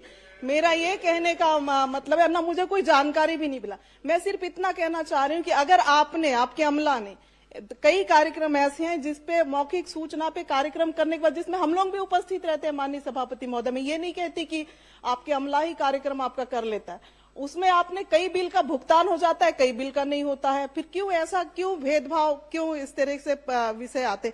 या तो आप पूरा कराएं या फिर नहीं कराना है तो मत कराएं। आप इस सदन में इस तरह से जवाब देंगे तो बाहर अलग जवाब रहेगा। ये दोनों चीजें मुझे नहीं लगता कि उचित है। माननीय सभापति जी, ये वरिष्ठ नेत्री है और पूर्व मंत्री भी है, राष्ट्रीय उपाध्यक्ष भी है, उनका सुनवाई नहीं होगा तो हम लोग का क्या सुनवाई होगा और छत्तीसगढ़ का जनता का क्या मोर्चा होगा? अब चिल्ला चिल्ला के बोल रही है, कोई सुनवाई नहीं हुआ, कोई। अरे पूरा तो होने मीटिंग दो में नहीं दादी, बोला जाता, उसके ये बाद सरकार बोलना। किधर चल रहा है दादी, पूरा हो जाने दो। बहुत अच्छा पूछ रही हो, इतना अच्छा पॉइंटेड पूछना सीखो 5 बार के आप भी हो, समझे? अरे पूरा पूछ तो लेने दो, फिर बोलना आप। यही तो बात है हम लोग दादी। तो इसलिए दर्द है। मंत्री जी, दादी का सुनवाई न्यायालय में होगा। माननीय सभापति जी, चूंकि माननीय सदस्य महोदय ने खुद ही कहा है कि मौखिक आदेश, और आप सभी जानते हैं कि मौखिक आदेश का सभापति महोदय, मैं ये कहना चाह रही हूँ कि पिछले बार आपके अमला ने भुगतान किया है, तो क्या एक बार करेंगे, नहीं करेंगे? विश्वास में अगर लोगों ने काम कर दिया आपके अमला पे कहने पे, तो ये 2 तरह की चीजें किस आधार पे पालन हो रहा है, मैं ये कहना चाह रही हूँ माननीय सभापति महोदय। जिसने वर्क किया तो वो तो किया, और आपके पुराने पिछले प्रश्नों के साथ भी आपने एक अतारंकित प्रश्न मैंने लगा, अतारंकित में मेरा प्रश्न आया है माननीय सभापति महोदय, उसमें भी पिछले बार के विषय के सब्जेक्ट इसी तरह के थे माननीय सभापति महोदय। आश्वासन मिला, कार्रवाई नहीं हुई, और अभी फिर माननीय मंत्री जी यहाँ पे कह रहे हैं कि मौखिक आदेश का कोई, लेकिन आपके पहले भुगतान आपके अधिकारियों ने किया है, तो कुछ का करेंगे और कुछ का नहीं करेंगे, इसके पीछे का कारण क्या है, ये मैं जानना चाहती हूँ कि आपके अधिकारियों के द्वारा ही इस तरह की गति। और सबसे बड़ी बात, आपने यहाँ पे अभी मुझे बताया कि निरंक है, और मैं ये तथ्य दे रही हूँ कि निरंक नहीं है, तो आप उस अमला जिसने आपको ये जानकारी दिया है, आपका भी गलती नहीं है, क्योंकि नीचे के लोग आपको दे रहे हैं, आप वो यहाँ पे सदन में बता रहे हैं। तो अगर जिन लोगों ने इस तरह की हरकत लगातार आपके साथ कर रहे हैं माननीय मंत्री जी, 1.5-2 साल के अंदर से लगातार गलत जानकारियां दे रहे हैं, उनको आप संरक्षण देते आ रहे हैं। मैं माननीय मंत्री जी से यही कहना चाहूंगी, आश्वासन चाहूंगी इस सदन से, अगर मौखिक हो चाहे लिखित हो, अगर वर्क हुआ है, काम हुआ है, फुटेज है, फोटो है, आश्वासन चाहिए कि भुगतान कराना? नहीं, भुगतान चाहिए माननीय सभापति महोदय, और लिखित सब डॉक्यूमेंट्स है हमारे पास।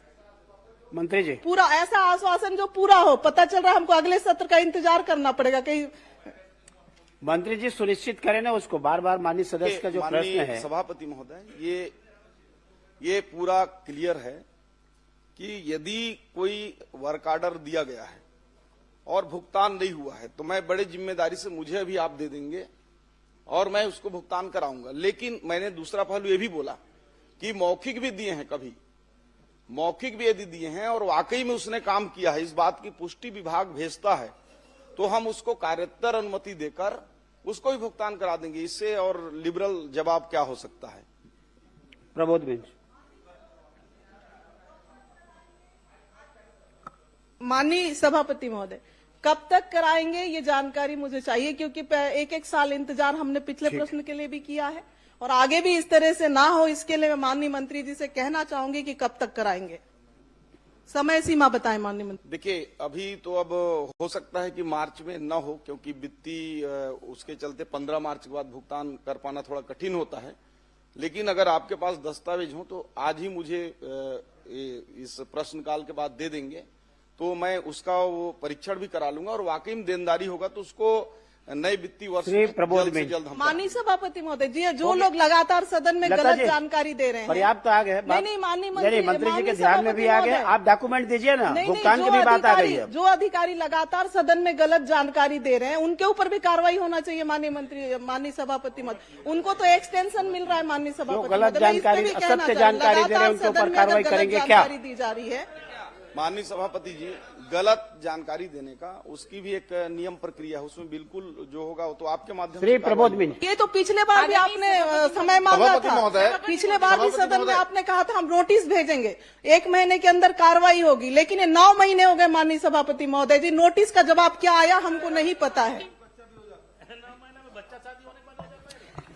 भाई 9 महीने नहीं, अगले साल फिर सत्र चालू होगा, 1 साल बाद भी वही स्थिति रहेगा। यदि प्रूफ नहीं होगा तो कैसे पैसा देंगे? अच्छा, ये आपने स्वीकार किया है माननीय मंत्री जी, आपने स्वीकार किया है कि दोषी अधिकारियों का एक जांच रिपोर्ट हमारे पास आया था, उसके आधार पे आपने स्वीकार किया था कि हम अधिकारियों को नोटिस दिए हैं, नोटिस का जवाब आ जाएगा, फिर हम कार्रवाई किए। जो तथ्य तो आपके पास था माननीय मंत्री जी। नहीं, उसमें जो जांच में जो पाया गया उसके आधार पर हमने कार्रवाई कर दिया है और जो भी रिपोर्ट में आते हैं, चूंकि जांच क्या कार्रवाई हुई है मुझे भी जानने का, विधायक के नाते तो इतना तो उसको मैं अलग से आपको बता भी दूंगा, चूंकि इस क्वेश्चन से उद्भूत नहीं है। सदन में रख दीजिए माननीय मंत्री जी, सदन में रख दे ताकि बाकी सदस्यों को भी इसकी जानकारी हो। माननीय सभापति महोदय, और तारीख भी माननीय सभापति महोदय। पर्याप्त आ गया है, बहुत लंबा। माननीय सदस्यों का प्रश्न है, समय आप देखिए। प्रश्न से अलग बोल रहा हूँ, लगातार ये हो रहा है कि हर माननीय सभापति महोदय बोलो, मंत्री जी सुनिश्चित करे उसको, जवाब सही नहीं आ रहा है। प्रमोद भी उसको व्यवस्था दे दीजिए, तो उसको प्रताड़ित करिए। हर विधायक लगातार हर मंत्री यही कह रहा है, माननीय सभापति गलत जवाब आ रहा है, हर बार गलत जवाब आता है। नहीं करते सभापति महोदय, माननीय सभापति महोदय, हर गलत जवाब आता है। पहले कि मेरे वन विभाग के जवाब में सभापति महोदय, गलत जवाब आता है। यही हो रहा है। 10 उत्तर माननीय सभापति महोदय। माननीय सभापति महोदय, मेरा सवाल माननीय स्वास्थ्य मंत्री जी से था। सरगुजा जिले में जो उप स्वास्थ्य केंद्र हैं, प्राथमिक स्वास्थ्य केंद्र हैं और सामुदायिक स्वास्थ्य केंद्र हैं, उसमें कितने कार्यरत हैं, कितने स्वीकृत पद हैं, कितने पदस्थ हैं, उसकी जानकारी उन्होंने प्रपत्र अ में दिया है। पुस्तकालय में जरूर कहा गया था ऐसे जवाब में, अब वो मुझे प्राप्त हुआ है। अब मैं इसमें माननीय मंत्री से जानना चाहूंगा, जो इसमें स्वीकृत पद है और उसमें भरे पद है, उसमें आधे से ज्यादा पद रिक्त बताए गए, तो वो जो रिक्त पद हैं वो बहुत समय से रिक्त पद हैं और वो स्वास्थ्य केंद्र भी बहुत पहले से स्वीकृत हुए हैं, कार्यरत हैं, तो उसमें कब तक उन पदों पर भर्ती कर पाएंगे या कब तक भर्ती करेंगे उस पर? माननीय सभापति महोदय, ये माननीय सदस्य ने अपने विधानसभा क्षेत्र और सरगुजा जिले के जो पद हैं उनके संदर्भ में पूछा है।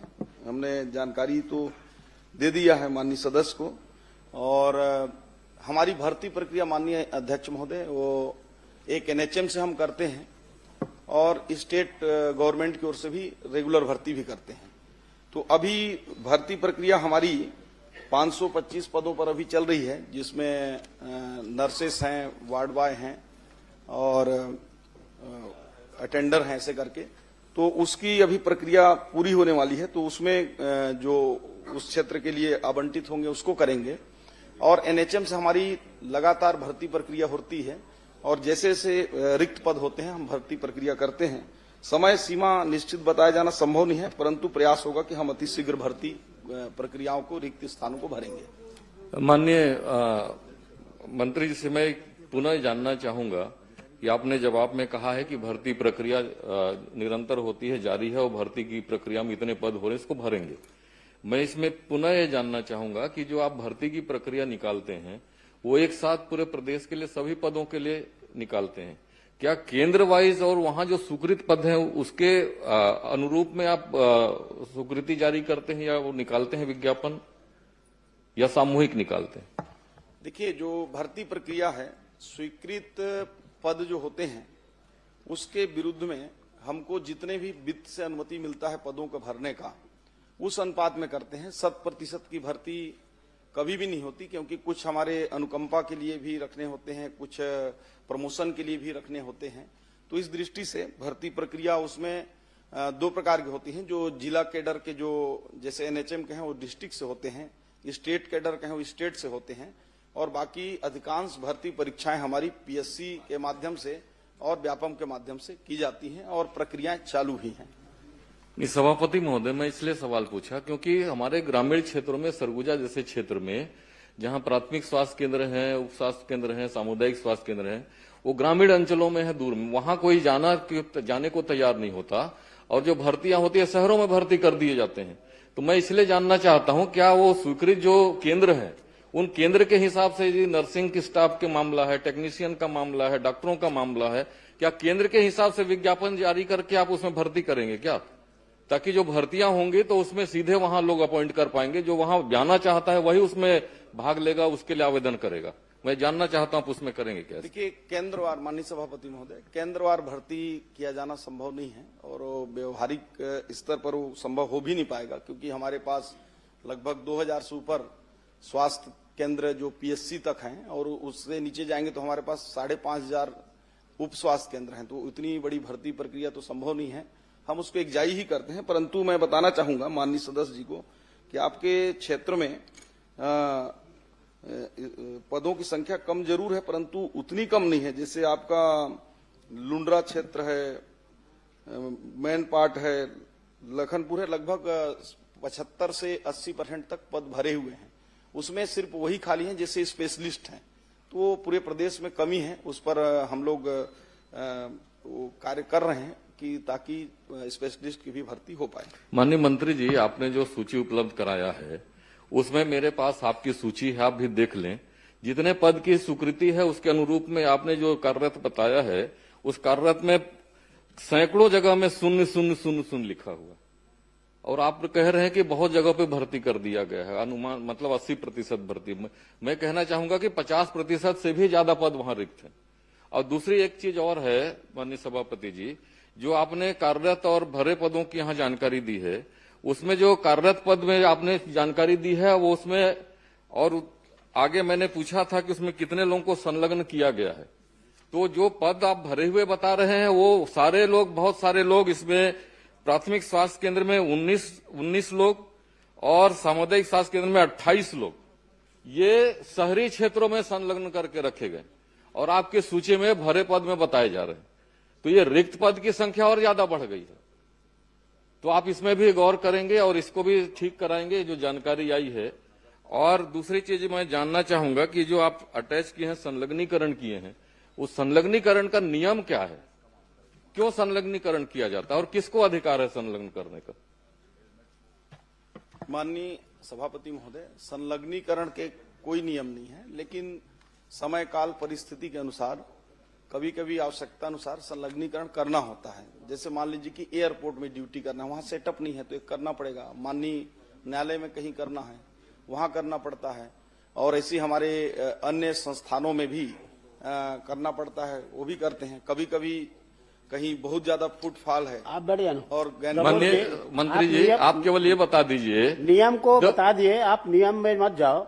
आपके यहाँ नहीं है, अटैचमेंट में है, संलग्नीकरण नहीं, में माननीय है। सभापति, आप उपलब्ध हो जाए वो पूछ लीजिए आप। नहीं, संलग्नीकरण इसका मतलब कि मैं भी संलग्नीकरण कर सकता हूं, कोई नियम नहीं है तो कुछ तो नियम होगा। कैसे संलग्न करेंगे, कौन करेगा, संलग्न करेगा इसको? हाँ, और मैं ये कहना चाहूंगा आपके माध्यम सभापति जी, माननीय मंत्री जी से, जितने भी आपने संलग्नीकरण किया है वो केवल ग्रामीण क्षेत्रों से, मेरे ग्रामीण क्षेत्र से आप शहरों में संलग्नीकरण कर दिए।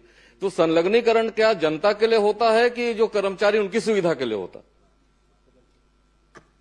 देखिए, आपकी चिंता से मैं वाकिफ हूं, मुझे समझ में आ रहा है। निश्चित रूप से आपका जो ग्रामीण क्षेत्र है वहां से अटैच हो गए होंगे, और मैं आपको आश्वस्त करता हूं कि उसमें परीक्षण करा के जो भी ऐसे अति आवश्यक नहीं हो उनको, जो आपने 18 और 28 बताया है, उन सभी का परीक्षण करा के मैं 15 दिन के अंदर, अगर अनावश्यक रूप से अगर संलग्नीकरण हुए हैं तो उन सबको निरस्त करके फिर से आवश्यकता अनुसार जो होगा, कुछ मैं देख रहा था उसमें कि कुछ अति आवश्यक थे तो करना होगा। और जब करना होगा तो जैसा आप बोल रहे थे नियम, तो नियम ऐसा कोई नहीं है, लेकिन यदि ब्लॉक लेवल अधिकारी को करना है अटैचमेंट तो ऊपर के सीएमएचओ से लेगा, सीएमएचओ को करना है तो जेडी से एक बार अनुमोदन लेगा, और जेडी को भी करना है तो या तो कलेक्टर या डायरेक्टर हेल्थ या एमडी एनएचएम से, जो एनएचएम को होगा तो लेगा, तभी करें। ऐसा मैं आपको पूरे प्रदेश के लिए नहीं, माननीय मंत्री जी, मैंने आपको इसलिए कहा क्योंकि जो जिन केंद्रों से शहरों में उनको अटैच किया गया है और वहीं पर भी और दूसरे लोगों को भी अटैच कर दिया गया, तो जब वहां से हटाना ही था दूसरी जगह व्यवस्था में, तो वहां फिर क्यों भर्ती किया गया? तो ऐसे बहुत सारी गड़बड़ियां हुई हैं, और किसी विशेष लोगों को लाभान्वित करने के लिए किसी अधिकारियों के द्वारा ऐसा काम कर दिया गया है। तो सारे उसको निरस्त करके पुनः इसको पुनर्विचार करेंगे क्या? सभापति महोदय जी, एक छोटा सा इसमें मेरा प्रश्न। 1 मिनट, इसको जवाब दे दीजिए। हाँ, मैं सारे संलग्नीकरण को समाप्त करने का निर्देश करता हूं और फिर से घोषणा करता हूं, हमारे अधिकारियों को निर्देश और यहां घोषणा। ठीक है, मैं घोषणा करता हूं पूरे संलग्नीकरण को हमारे जो जितने भी पीएचसी, सीएचसी, सब हेल्थ सेंटर, डिस्ट्रिक्ट हॉस्पिटल, इनमें जो अटैच हैं, बाकी जो इंस्टीट्यूशनल संस्थानों में है, जिससे अब आप लोग विधायक के लोगों के पास, कई लोगों के पास अटैचमेंट होंगे तो प्रक्रियाओं के तहत है, लेकिन जो हॉस्पिटलों में इस प्रकार के जो ग्रामीण क्षेत्र से शहरी में हो गए हों या जहां आवश्यकता नहीं है, तो पूरे को अटैचमेंट एक बार करने का मैं घोषणा करता हूं, और इसका पालन अति शीघ्र करते हुए आपको इसकी हम प्रबोध जी, आपको हम आपके विधानसभा श्री अजय चंद्राकर। माननीय सभापति महोदय, माननीय सभापति महोदय, एक ही मिनट। माननीय प्रदेश को उन्होंने माननीय मंत्री जी, एक प्रश्न और था छोटा सा, एक प्रश्न आपको धन्यवाद भी दूंगा। आपने पिछले बार में हमारे 3 सामुदायिक स्वास्थ्य केंद्र स्वीकृत किए थे, परंतु भवन उसके लिए स्वीकृत नहीं है। इसकी स्वीकृति कब तक दे देंगे मंत्री? माननीय मंत्री जी, इसको शीघ्र ही हम लोग उसको भवन के लिए प्रस्ताव जो है भारत सरकार को भेज रहे हैं एनएचएम से, उसमें आपका भी प्राथमिकता से शामिल करके हम भेजेंगे। माननीय मंत्री जी, आपसे मैं निवेदन कर रहा हूं, एक ही मिनट में। अरे यार, मैं भी एक ही मिनट लूंगा, बस ज्यादा नहीं। पूर्व में भी अटैचमेंट के वापस करने के लिए शासन का आदेश है, लेकिन उसकी पालन नहीं हुआ। ये घोषणा फिर वैसे इतनी हो जाएगा। जो घोषणा कर रहे हैं वो तो शासन के आदेश में पूर्व से है। नहीं, मैं लेट आया हूं, लेकिन बात मैं समझ चुका हूं। आज आप जो घोषणा कर रहे हैं वो तो पूर्व से शासन के आदेश में है, उस आदेश का तो पालन ही नहीं हुआ। फिर ऐसे आदेश मत हो जिसका पालन ना हो, ये मेरा निवेदन है माननीय मंत्री जी। अजय चंद्र। गुरुजी, आदरणीय गुरुदेव, छोटे छोटे बड़े बड़े, छोटे छोटे। माननीय गुरुजी तैयार है, तैयारी से आए हैं, आप बड़े पूछो, छोटा पूछो, सबका जवाब देंगे। माननीय अध्यक्ष महोदय,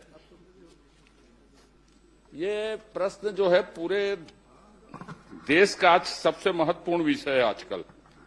मैं माननीय प्रश्न पूछते हैं तो आपको कुछ बात ध्यान आकर्षित करवा देता हूं, आप देख लीजिए।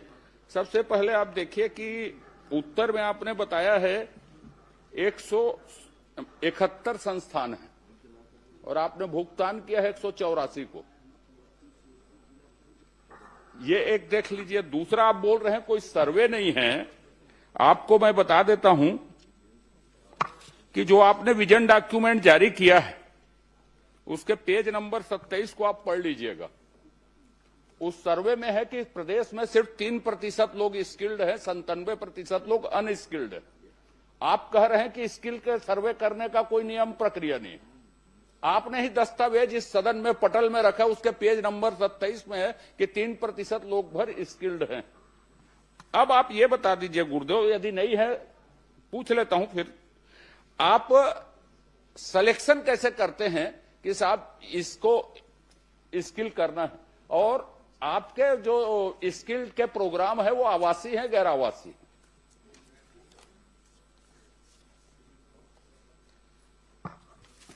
माननीय सभापति महोदय,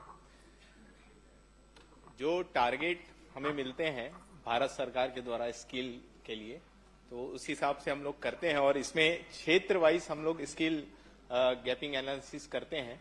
जो हमारे क्षेत्र वाइज में जिस प्रकार कार्य योजना हम तैयार करते हैं जिलों में, और जिलों में तैयार करने के बाद उद्योगों को हम आमंत्रित करते हैं, संस्थानों को आमंत्रित करते हैं, उनके साथ बैठक करते हैं, उनके डिमांड बेस्ड जो ट्रेनिंग की आवश्यकता होती है।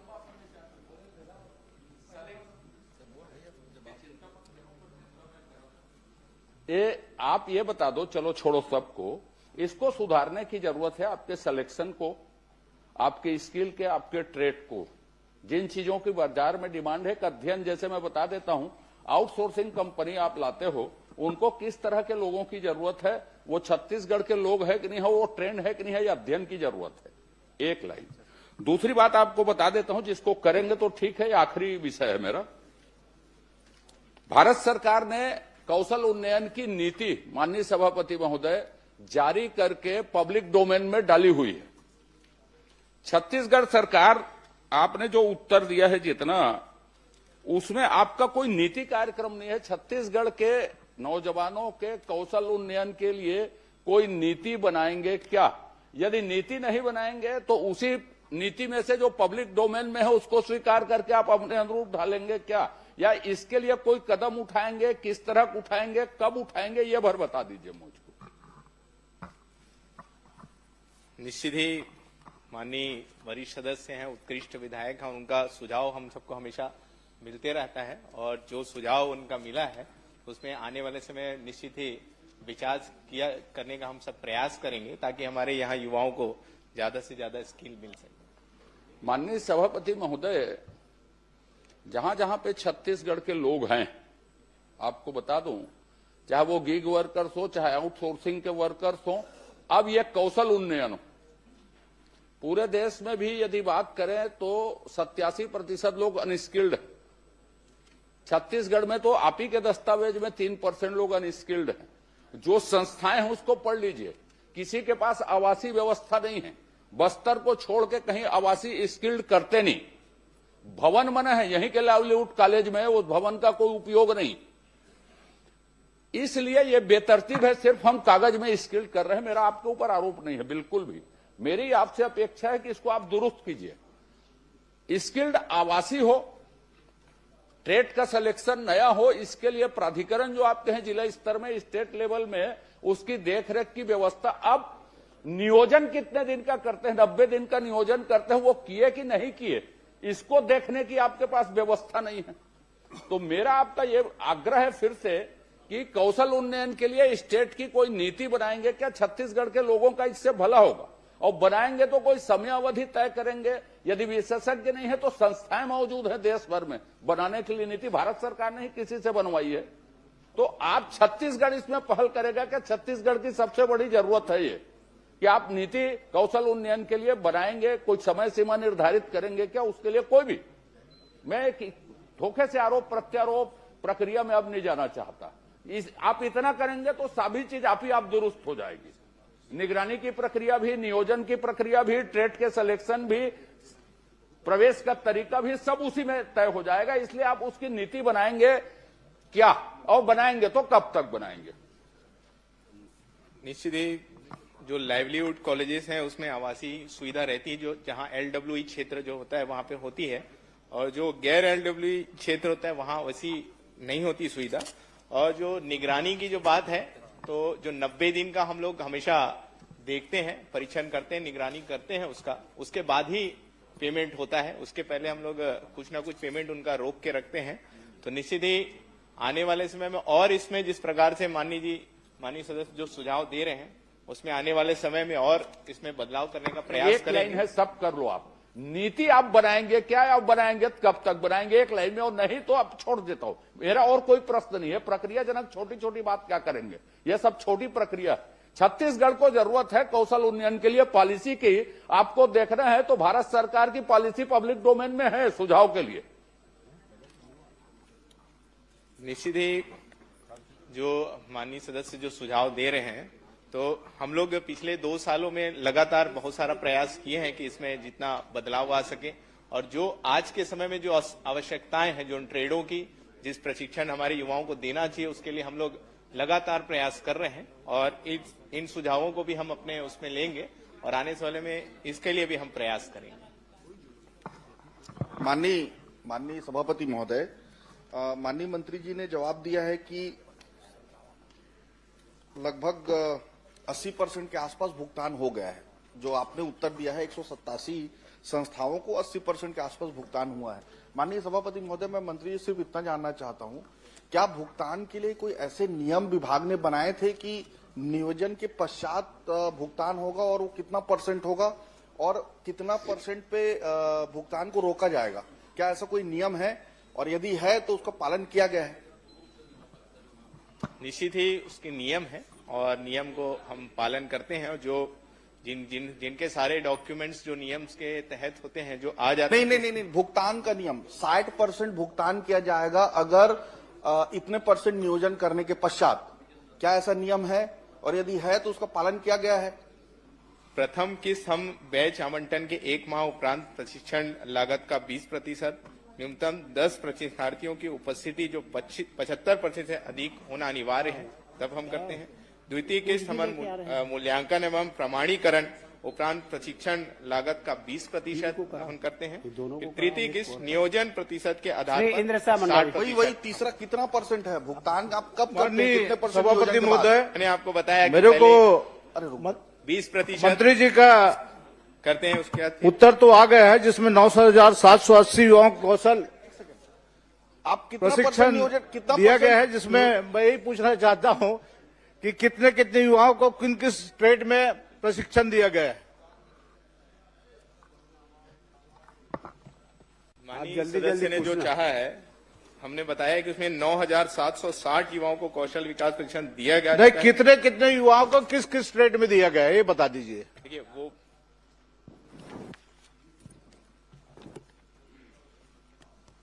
इसमें भी है, सारे जिलों का है, जिलोवार विकासखंड रोजगार एवं स्वरोजगार के माध्यम से। नहीं, किस ट्रेड में कितने युवाओं को? Plumber, car mechanic, staff nurse, electrician. संख्या बता देते तो बढ़िया था। सीसीटीवी, एक घुमाने वाली ये बेकार है। संख्या बता देते कितने युवाओं किस ट्रेड में दिया? अलग अलग जिले के अलग अलग संख्यावार हैं। बालोद जिला में प्रदेश का बता दीजिए। 61 लोग हैं। पूरा प्रदेश का बता दीजिए। मंत्री जी, ITI इंजीनियरिंग करे तेला तो नौकरी दे नहीं सका था। राम कुमार जी, खाली आंकड़ा बताते हैं। अरे मंत्री का जवाब और बता दीजिए किस संस्थान में दिए है, कितने संस्थान दीजिए, कितने शासकीय है? टोटल 5,966 वो तो आ गया उत्तर लोगों को हमने ट्रेड में दिया। और ये सारे ट्रेड है, पूरी जानकारी है, पूरे बहुत सारे ट्रेड है। अगर आप कहेंगे तो मैं आपको उपलब्ध करा दूंगा, अलग से मैं आपको सारे ट्रेड की जानकारी दे दूंगा। यहाँ पे 15,66,957 रोजगार विभाग के पोर्टल में अपलोड है। इसमें सिर्फ अपने ST/SC के 45% है। इसके हिसाब से 7 लाख ST/SC होते हैं, प्रश्नकाल समाप्त। जिसके हिसाब से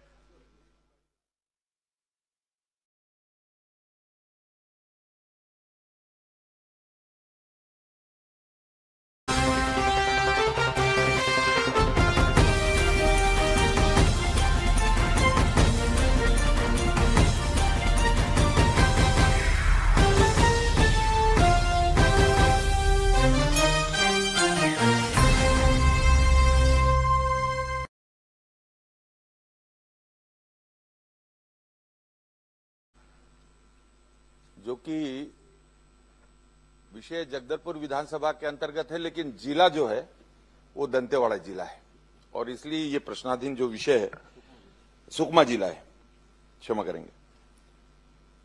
झीरम घाटी से एलंगनार एक दूरस्थ अंचल है, दुर्गम क्षेत्र है। वहां से उरकापाल और कांदानार तक ऐसे 18 किलोमीटर, और इस सड़क के दृष्टि से जो माननीय मंत्री जी का जवाब आया है, प्रारंभ में 14,60,60,000 का व्यय संभावित बताया गया। इसकी प्रशासकीय स्वीकृति 1 जनवरी 2023 को 1 जनवरी 2023 को और टेंडर 30 जनवरी 2023 को जारी किया गया। और माननीय मंत्री जी ने प्रश्न के जवाब में यह भी कहा है कि उक्त सड़क मार्ग घोर नक्सल प्रभावित क्षेत्र होने तथा दुर्गम पहाड़ी क्षेत्र होने के कारण निर्माण हेतु तैयार डीपीआर में सीसी सड़क, टोवाल, नाली, पुल पुलिया निर्माण एवं घाट कटिंग जैसे कार्यों का विस्तृत सर्वे नहीं किया गया। बिना सर्वे के और सारे एएसटीएस स्वीकृति से लेकर सारा टेंडर तक ये जारी हो गया और ये डीएमएफ से जिला सुकमा से अतिरिक्त कार्य, इसके लिए जो अतिरिक्त सैंक्शन हुआ वो 5,59,69,000 रुपए, ये 18/1/2025 3 साल के बाद बार बार जब इस पर संज्ञान लिया गया, बातचीत किया गया और संबंधित जितने भी उसके अधिकारी, वरिष्ठ अधिकारी, ठेकेदार से लेकर सभी से लगातार 2 वर्षों तक इसकी बातचीत होने के बाद 25 को 3 साल बाद इसको, और तो आपके माध्यम से माननीय मंत्री जी से मैं ये जानना चाहता हूं कि प्रारंभ में जब इस 18 किलोमीटर की सड़क जिसका टेंडर 31 जनवरी 2023 को हुआ और कार्यादेश जिस ठेकेदार को दिया गया उसके द्वारा इन 3 वर्षों में कितना काम किया गया, इस हेतु कितनी राशि का भुगतान किया गया मंत्री जी, और आप इसमें ठेकेदार को कब तक कार्य पूर्ण करना था? जवाब आने दीजिए।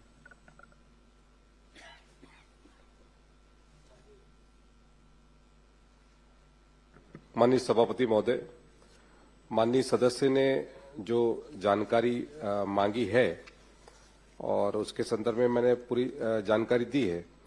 और जो 18 किलोमीटर तक की जो सड़क बनना था और नक्सलवाद होने के कारण से उसका जो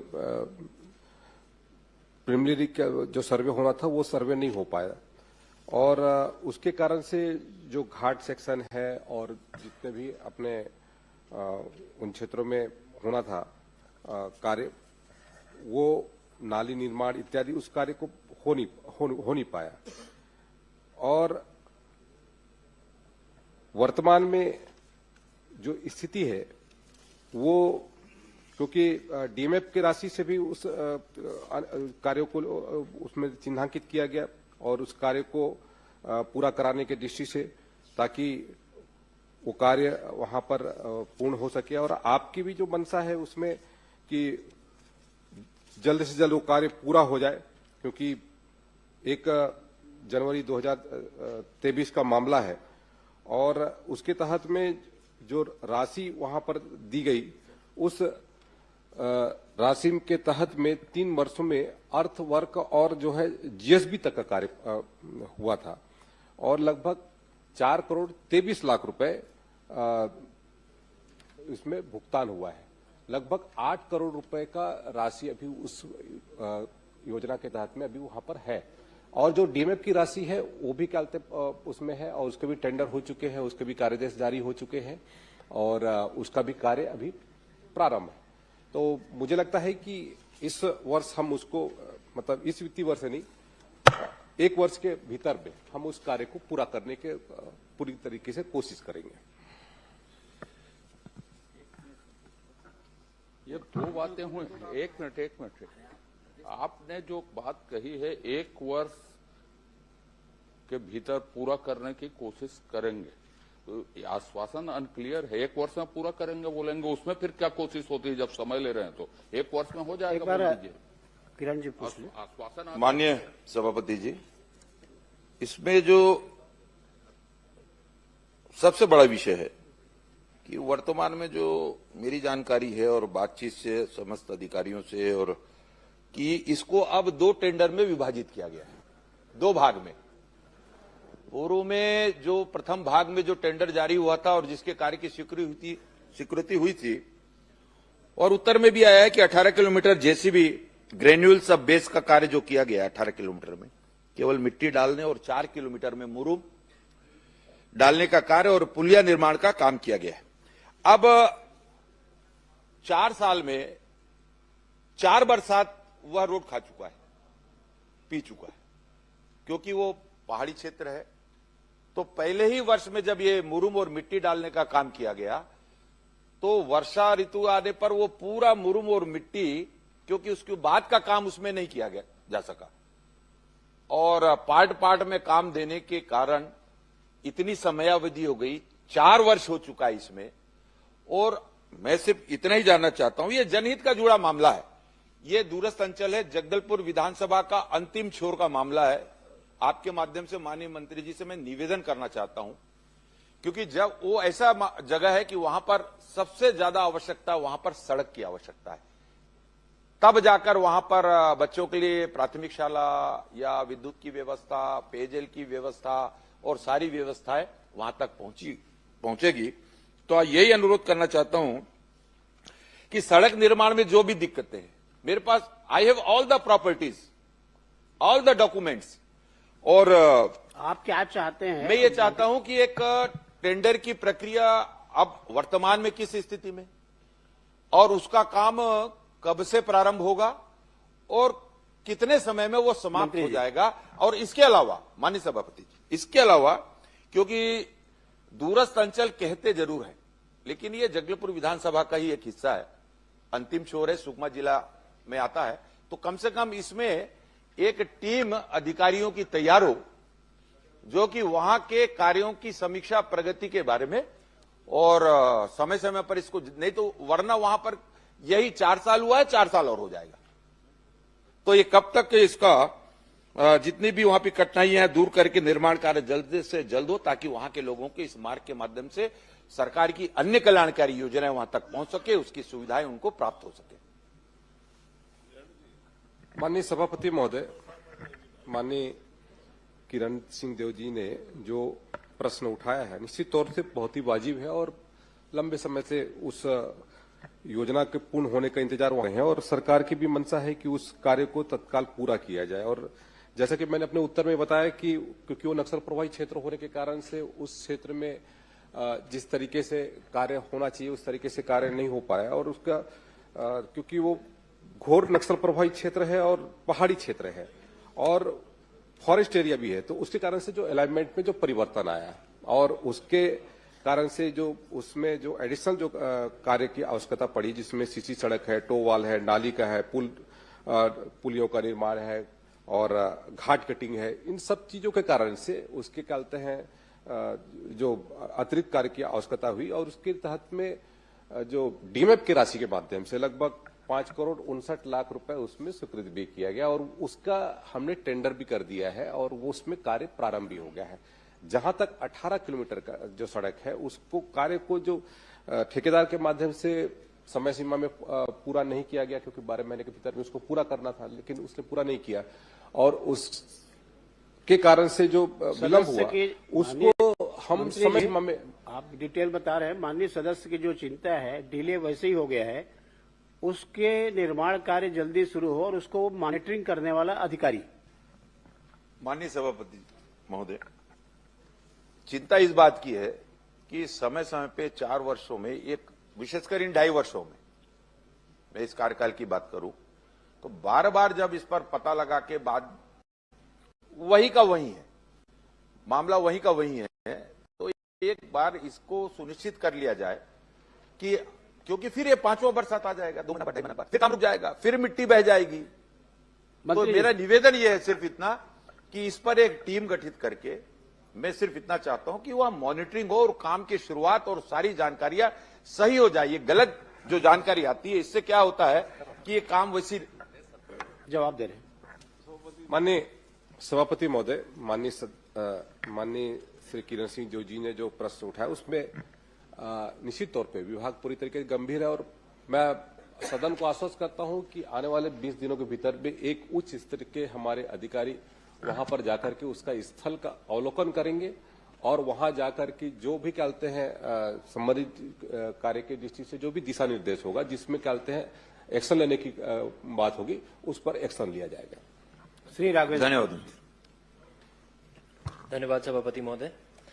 मैंने प्रश्न में ये सड़क हादसों के लिए मैंने प्रश्न पूछा था अपने विधानसभा का, जहां मैंने ख में स्पेसिफिकली पूछा था कि सड़क हादसों के कारण तेज गति 2025 में हादसों में पिछले उसमें तुलना में वृद्धि हुई है कि नहीं और उसके कारण क्या है। सभापति महोदय, उसका जवाब स्पेसिफिकली नहीं आया है कि बढ़ने का कारण क्या हो रहा है पिछले 2 साल में। माननीय सभापति महोदय, माननीय सदस्य ने जो जानकारी चाही थी सड़क दुर्घटना में और कितने लोगों की मौतें और कितने लोग घायल हुए और उसकी किन कारणों से वृद्धि हो रही है, स्वाभाविक सभापति महोदय जो हमारे पूरे छत्तीसगढ़ में सड़कों के निर्माण और उसके बाद वाहनों में वृद्धि और लोगों के लापरवाही के कारण से और इन कारणों से जो घटना घटित होती है और उसमें लोग कहते हैं लोगों की मृत्यु भी होती है, लोग गंभीर रूप से घायल भी होते हैं।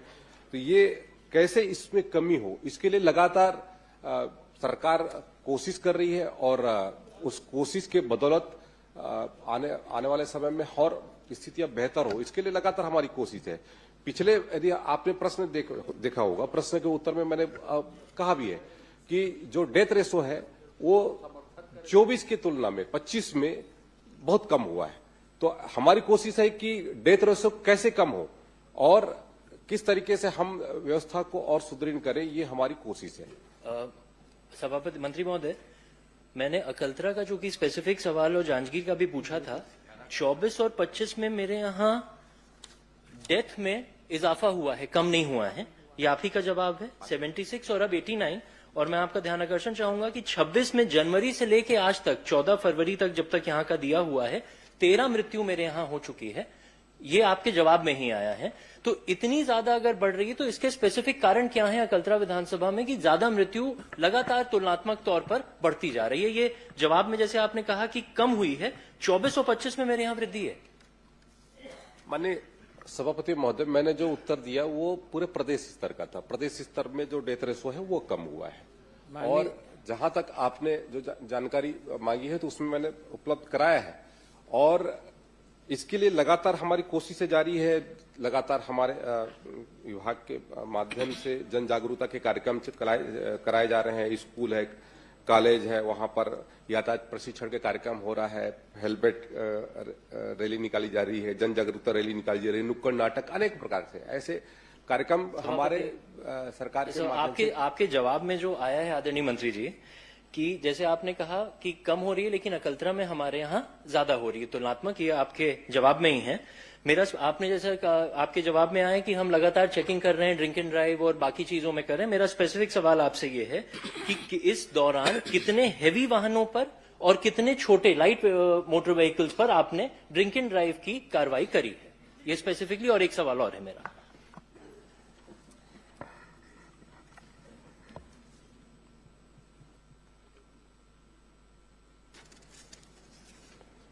माननीय सभापति महोदय,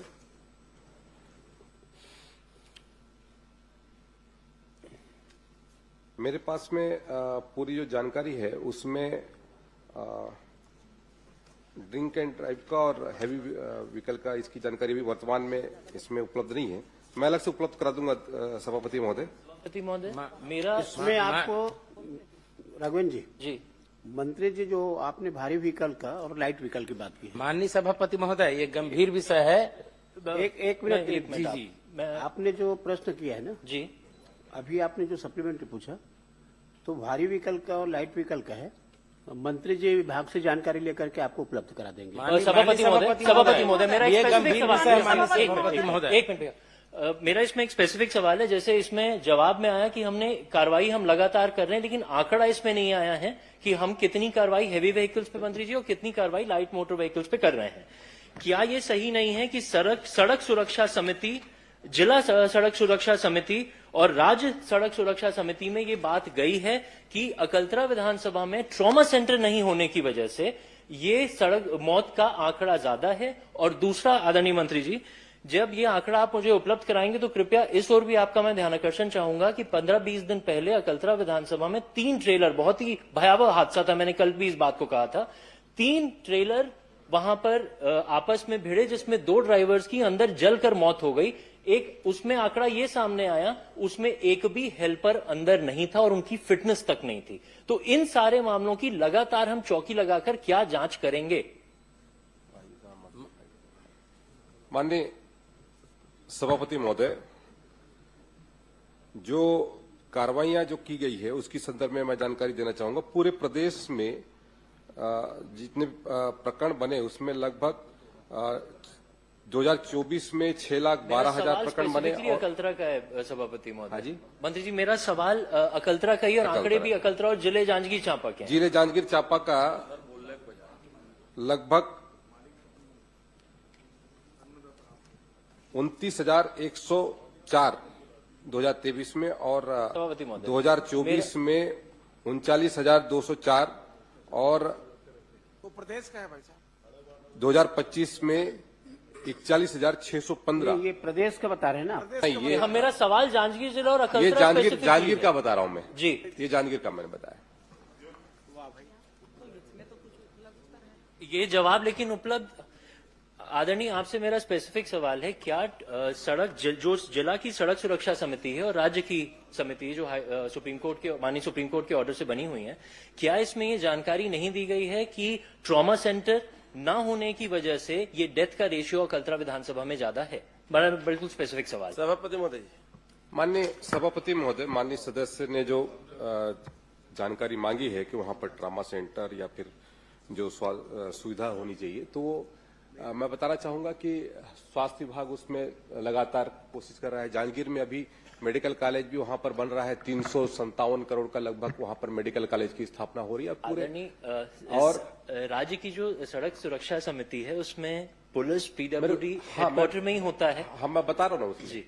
राज्य में जो हमारे कहते हैं यहाँ पर जो सड़क सुरक्षा की दृष्टि से जो बैठकें होती है और उसमें लगातार, चाहे वो जिला कलेक्टर के माध्यम से हो या सांसद के माध्यम से हो, उसकी बैठकें भी नियमित रूप से हो ही रही है और उसके माध्यम से जो भी दिशा निर्देश हमको करना है, जिसके तहत में हमारा जो सड़क में जितनी भी दुर्घटना होती है उसमें कैसे कमी लाई जाए, उसके लिए लगातार मेरा स्पेसिफिक सवाल है सभापति महोदय। आदरणीय मंत्री जी, क्या आप ये निर्देशित करेंगे कि बड़े वाहनों पर जिस तरह की कार्रवाई होनी चाहिए, जो समझ में आ रहा है कि नहीं हो रही है, आप वहां पर स्पेशल अभियान चलाकर, चूंकि अकलतरा विधानसभा में वृद्धि हो रही है मौत में, क्या आप ये आश्वासन देंगे कि वहां पर त्वरित चेकिंग लगातार करी जाए, कुछ ना कुछ स्पेशल प्रोविजन वहां पर किया जाए कि हमारी चेकिंग तुरंत स्टार्ट हो जाए? और दूसरा, जो जिला समिति से राज्य में आया है उसको आप त्वरित कंसिडरेशन में लाएंगे क्या, अगर ट्रॉमा सेंटर और बाईपास की बात आ रही है? बस ये 3 मेरे स्पेसिफिक आपसे आश्वासन की मांग है। बाईपास के संदर्भ में तो कल माननीय मंत्री जी ने उत्तर दे दिया है आपको और आप उससे बहुत वो भी हैं और आपको तो धन्यवाद ज्ञापित भी करना चाहिए कि माननीय मंत्री जी ने उसके लिए कहा है। और जहां यदि आप बाकी चीजों की बात करें, जिला स्तर की टीम ने क्या प्रस्ताव भेजा है तो उसके प्रस्ताव के आधार पर उस पर अपन चिंतन करेंगे। मंत्री जी, जो मैंने बताया कि लगातार ज्यादा हमारे यहाँ ड्रिंक एंड ड्राइव और इसकी प्रॉब्लम हो रही है, उसके लिए क्या स्पेशल अभियान अकलतरा विधानसभा में, क्योंकि दिख रहा है कि मौतें हमारे यहाँ ज्यादा हो रही हैं। अभी जनवरी से अभी 14 फरवरी तक लगभग 13 लोग मर चुके हैं, तो क्या स्पेशल अभियान वहां पर चलाया जाएगा? माननीय सभापति महोदय, मैंने अपने उत्तर में ही बताया कि किस तरीके से हम जांजगीर क्षेत्र में लगातार जो अपने जांजगीर क्षेत्र में जो जन जागरूकता का अभियान चला रहे हैं और आपसे भी आग्रह है कि उस जागरूकता अभियान में और किस तरीके से और भी बहुत सारी चीजों पे, मैंने पहले कहा कि हेलमेट रैली और अन्य जो हमारे मंत्री जी, नुक्कड़ इतना आप नाटक और निर्देशित इस तरीके से जो हम जन जागरूकता एक निवेदन है, ये बहुत ही संवेदनशील मामला है। इस पे आप ये तो निर्देशित कर दें कि त्वरित जिला स्तर पर एक वहां पर एक मीटिंग की जाए, जिसमें जनप्रतिनिधियों को बुलाकर त्वरित आप उनको आदेश दीजिए कि जो भी वहां पर सुझाव आते हैं जिससे मौतें रुक सकती हैं, तुरंत उस पर कार्रवाई की जाए। इतना तो आप आश्वासन कम से कम उन लोगों को निर्देशित कर दें, जिला प्रशासन को, क्योंकि हमारे यहां मौत में वृद्धि लगातार हो रही है। अकलतरा विधानसभा स्पेसिफिकली मैं बात कर रहा हूं। आप जनवरी से लेकर अभी तक देखें महोदय, लगभग 13 लोगों की मृत्यु हो चुकी है। तो वहां पर ये जितने चलाए जा रहे हैं अभियान, ये शायद काफी नहीं है, इसके अलावा भी कुछ करने की आवश्यकता है।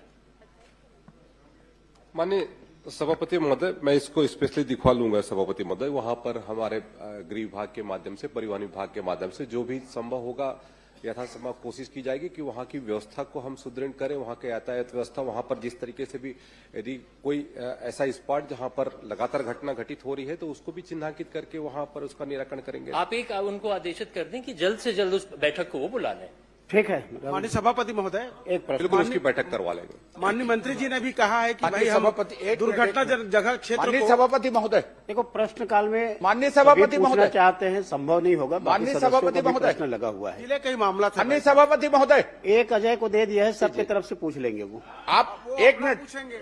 माननीय सभापति महोदय, जांजगीर जिला की ओर से माननीय सभापति मोहन महोदय जी को दे देंगे तो सबकी तरफ से आप पूछ लेंगे। माननीय सभापति महोदय, आपसे मेरा प्रश्न आपसे, उस दिन मेरा ध्यानाकर्षण लगा था सड़क दुर्घटना में तो परिवहन विभाग में लगा था। देखो प्रश्न मेरे से है कि मंत्री जी से है? आप व्यवस्था देंगे इसमें, क्योंकि व्यवस्था का प्रश्न होता नहीं प्रश्न काल में। आज सड़क दुर्घटना में प्रश्न लगा है गृह विभाग में, कार्य आवंटन नियम शासन का तो कुछ होगा। एक मेरा विषय था स्मार्ट सिटी में, उसमें यह लिखा था कि सड़क दुर्घटना के लिए अंतर विभागीय समिति बनी है। मेरा यह कहना है माननीय, मैं 3-4 प्रश्न मैं हर सत्र में करता हूं, आउटसोर्सिंग में, इसमें 2-4 और विषय हैं जो मेरे स्थायी विषय हैं। अब ये बताइए कि ये इसके लिए जिम्मेदार है कौन? इसमें आप व्यवस्था दीजिए कि सरकार तीनों विभाग मिला के इसको रोकने के लिए काम करे, क्योंकि इसी सत्र में अलग अलग उत्तर आए।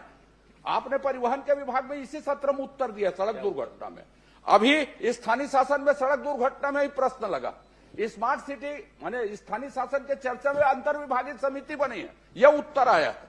तो इसलिए मेरा आग्रह है कि आपकी ओर से शासन को कोई ना कोई निर्देश आए। यह बहुत गंभीर मानवीय मामला है, छत्तीसगढ़ में सबसे ज्यादा हो रही है, गंभीरता है, इसके लिए कोई आप निर्देश दीजिए। माननीय सभापति महोदय, मैंने अपने उत्तर में स्पष्ट किया, माननीय सदस्य ने अकलतरा की जानकारी चाहिए और पूरे दूसरी बात बोला हूं, आपसे नहीं बोला, उसके संदर्भ में इसी जानकारी सत्र की किया है। घटना माननीय बताया। सदस्य को यदि कुछ जानकारी की आवश्यकता है तो मैं अलग से उपलब्ध करा दूंगा, लेकिन यदि ये कहें कि परिवहन विभाग का की दृष्टि से, तो परिवहन विभाग भी कार्य आवंटन किसका है और कौन सा विभाग जिम्मेदार है? आप ही उत्तर दिए थे परिवहन मंत्री के तौर पर इसी सत्र में सड़क दुर्घटना में। अभी सड़क दुर्घटना गृह विभाग में लगी है। स्मार्ट सिटी की चर्चा मैंने बताई आपको कि अंतर विभागीय समिति बनी है इसके लिए। मानवीय दुर्घटना रोकनी, आप संवेदनशील हैं, वरिष्ठ मंत्री हैं, इसके लिए आप बोलिए कुछ। माननीय सभापति महोदय, सरकार पूरी तरीके से गंभीर है और लगातार हमारा जो कहते हैं इसके दृष्टि से जो जनजागरूकता के कार्यक्रम हो रहे हैं और इन्फोर्समेंट को किस तरीके से हम और ज्यादा कल तेजी लाएं, इसके लिए भी लगातार हमारी कोशिश है। प्रवर्तन के माध्यम से ही हम इस घटना को हम रोक सकते हैं और उसके दृष्टि से हम डॉक्टर चरणदास महन जी, सभी विभाग सरकार करेगी, पूरा सभी विभाग मिलकर करेंगे। इसमें संसदीय कार्य मंत्री है, परिवहन भी उनके पास है, आज जवाब गृह मंत्री जी का दे रहे हैं, आप भरोसा रखिए उनके ऊपर। तो आज तो परिवहन विभाग में छोटी गाड़ी पहले आई और उसके बाद बड़ी बड़ी गाड़ियां आ रही हैं। सड़क दुर्घटना विशेष करके अकलतरा के क्षेत्र में जो बढ़ रही हैं, उसके कारण मौतें ज्यादा हो रही हैं, ये मुख्य बिंदु है सर। और आपने ही अपने मन से कहा है कि वहां मेडिकल कॉलेज खुल रहा है, ये खुल रहा है। औद्योगिक क्षेत्र में वो काफी लगातार विकास हो रहा है, चाहे वो चांपा हो, अकलतरा हो, शक्ति हो, जांजगीर हो। तो यहाँ अब जब मेडिकल कॉलेज खुल रहा है तो उसमें क्रिटिकल केयर यूनिट आप स्वीकृत करा दें, क्योंकि आप भी आपके सहयोगी हैं और सड़क दुर्घटना की जो मीटिंग होती है वहां पर उसके आप मेंबर हैं, तो वहां क्रिटिकल केयर यूनिट और ट्रामा सेंटर लगा दिया जाए, बन जाए, ताकि मौतें कम हो, जल्दी से जल्दी इलाज पा सके। ये मेरा कहना है। ये सुझाव देंगे क्या आप अपने? श्रीमती लता हुसैनी जी, मंत्री जी आप कुछ बोलना चाहे बोल लीजिए। नहीं, माननीय नेता प्रतिपक्ष जी का सुझाव अच्छा है और उस पर अपन मनन करेंगे सभापति महोदय। श्रीमती लता हुसैनी जी। माननीय सभापति महोदय, मेरा माननीय मंत्री जी से प्रश्न है। सामुदायिक स्वास्थ्य केंद्र, प्राथमिक स्वास्थ्य केंद्र, उप स्वास्थ्य केंद्र संचालित करने के लिए, नए खोलने के लिए माननीय मंत्री जी को जनप्रतिनिधियों का कोई आवेदन या प्राप्त हुआ है क्या?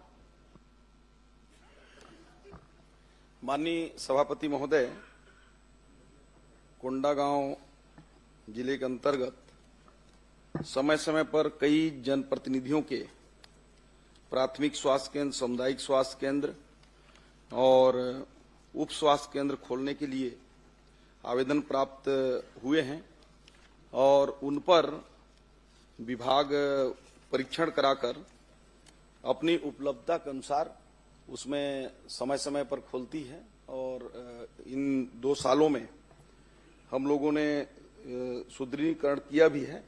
वैसे उसके जो कई मानक होते हैं माननीय सभापति महोदय, जैसे उप स्वास्थ्य केंद्र के लिए जनसंख्या का मानक, सामुदायिक स्वास्थ्य केंद्र का, प्राथमिक स्वास्थ्य केंद्र का, तो सभी पैरामीटर पर होने पर उसको विभाग जो है प्रस्तावित करती है और जैसे ही उसकी उपलब्धता होता है तो या तो भारत सरकार से या राज्य सरकार की ओर से खोले जाते हैं। मैं ये इसलिए पूछ रही थी माननीय सभापति महोदय, इसमें माननीय मंत्री जी ने जो उत्तर दिया है वो सिर्फ ये लिखा हुआ है कि मुख्य चिकित्सा एवं स्वास्थ्य अधिकारी के द्वारा हमको आवेदन प्राप्त हुआ था, सिर्फ एक लाइन नहीं लिखा हुआ है। इसलिए मैं जानना चाह रही थी कि बाकी लोगों का आवेदन मिला है कि नहीं मिला है, क्योंकि हम लोगों ने भी दिया था। माननीय सभापति महोदय जी, मैं माननीय मंत्री जी से एक चीज और जानना चाहूंगी। अगर किसी जिले में स्वास्थ्य विभाग का कोई कार्यक्रम होता है तो उसको स्वास्थ्य विभाग के उस कार्यक्रम को आयोजित करने के लिए और निर्देशित करने के लिए कौन कौन सक्षम अधिकारी होते हैं? माननीय सभापति महोदय, स्वास्थ्य विभाग में जो कार्यक्रम होते हैं 2 प्रकार के होते हैं। एक तो राष्ट्रीय स्तर से जो कार्यक्रम होते हैं उसको NHM विभाग संचालित करता है, जो और इसके बाद जो राज्य स्तर के जो कार्यक्रम हैं उसको डायरेक्टर हेल्थ के माध्यम से वो संचालित होती हैं और वहां से निर्देशित करके उसके मुख्य रूप से जिला में जो CMHO हमारे होते हैं वो नोडल होते हैं और उनके माध्यम से नीचे तक के कार्यक्रमों का क्रियान्वयन होता है। मौखिक भी निर्देशित होते हैं या फिर सिर्फ पूरे लिखित में ऑर्डर निकाला जाता है? कई बार मौखिक भी देखिए, कुछ जो सामान्य कार्यक्रम हैं जो रूटीन में हैं, जैसे विश्व पर्यावरण दिवस करना है तो उसको लिखित भी देते हैं और लिखित नहीं पहुंच पाए तो सामान्य रूप से मौखिक भी पहुंच जाते हैं और बाकी जो प्रमुख कार्यक्रम है वो लिखित में ही जारी होते हैं और उसका कैलेंडर बना होता है। माननीय सभापति महोदय, आपका एक प्रश्न मेरा है कि जो कार्यक्रम आयोजित हुए हैं हमारे जिले में उसमें भुगतान के विषय में मैंने जानकारी चाहा। माननीय मंत्री जी ने ये जानकारी दिया है कि किसी भी तरह का भुगतान शेष नहीं है, पर माननीय सभापति महोदय, मैं ये जानना चाहूंगी कि कार्यक्रम हुआ है और भुगतान शेष है, इसकी जानकारी मेरे पास है। माननीय मंत्री जी इस पे क्या कहना चाहेंगे? आपके मौखिक आदेश पे भी, आपके अमला के द्वारा मौखिक आदेश पे भी हुआ है, लिखित वर्क आर्डर पे भी हुआ है, लेकिन भुगतान नहीं है, उसके तथ्य मेरे पास हैं। अब आप इस पे क्या कहना चाहेंगे, मैं जानना चाहूंगी। माननीय सभापति महोदय, कोंडागांव जिले में विभिन्न कार्यक्रमों में जो वैसे तो 1157 कार्यक्रम हुए, तो मतलब सभी संस्थावार करके, और उसमें कुछ में तो हॉस्पिटल में ही बैठकर अपना कार्यक्रम हो जाते हैं, कुछ जगह टेंट और अन्य सुविधाएं करनी पड़ती हैं। तो उस दृष्टि से कुल 4,57,000 रुपए का कार्य हुए हैं, उसमें भुगतान काम हुए हैं और भुगतान पूरा कर दिया गया है। किसी प्रकार का भुगतान शेष नहीं है। यदि माननीय सदस्य महोदया के पास कोई ऐसी जानकारी है कि यदि कार्यक्रम कराया गया है उसका भुगतान नहीं हुआ है तो मैं निश्चित रूप से उसको परीक्षण कराऊंगा और अगर उसने कार्यक्रम किया होगा तो उसकी भुगतान हम सुनिश्चित करेंगे। दोनों चीजें हैं माननीय मंत्री महोदय, एक तो मौखिक आदेश भी दिया गया है और वर्क ऑर्डर पे भी है, तो आप क्या मौखिक आदेश का भी भुगतान कराएंगे और या फिर वर्क ऑर्डर जो मिला है उसका भी कराएंगे? क्योंकि कभी इस प्रश्न में है कि जो मौखिक है जो लिखित में है हम उसी का ही भुगतान करेंगे, ऐसे आपके कई बार ये विषय प्रश्न आता है, तो मैं दोनों चीज चाह रही हूँ। मौखिक निर्देश पे भी कई कार्यक्रम हुए हैं और लिखित पे भी हुए हैं, तो आप दोनों का भुगतान करवाएंगे क्या और किस सक्षम अधिकारी के समक्ष बैठकर इस भुगतान को करवाएंगे, किसके उस पे करवाएंगे, ये भी स्पष्ट करेंगे। देखिए, आप भी जानती हैं कि मौखिक का कोई उसमें सरकारी कार्यक्रमों में सरकारी हिसाब किताब में कोई स्थान नहीं होता है। यदि लिखित में वर्क ऑर्डर हुआ है, काम हुए हैं, तो आप मुझे दीजिएगा, कहीं जाने की जरूरत नहीं है, भुगतान मैं सुनिश्चित कराऊंगा। माननीय सभापति महोदय, मेरे पास उसके भी पेपर है। माननीय मंत्री जी का जो अमला है उसने मौखिक निर्देश पे कार्यक्रम कराए हैं और उसका भुगतान भी किया है, तो जब आप पहले कर सकते हैं तो आप क्यों नहीं कर सकते हैं?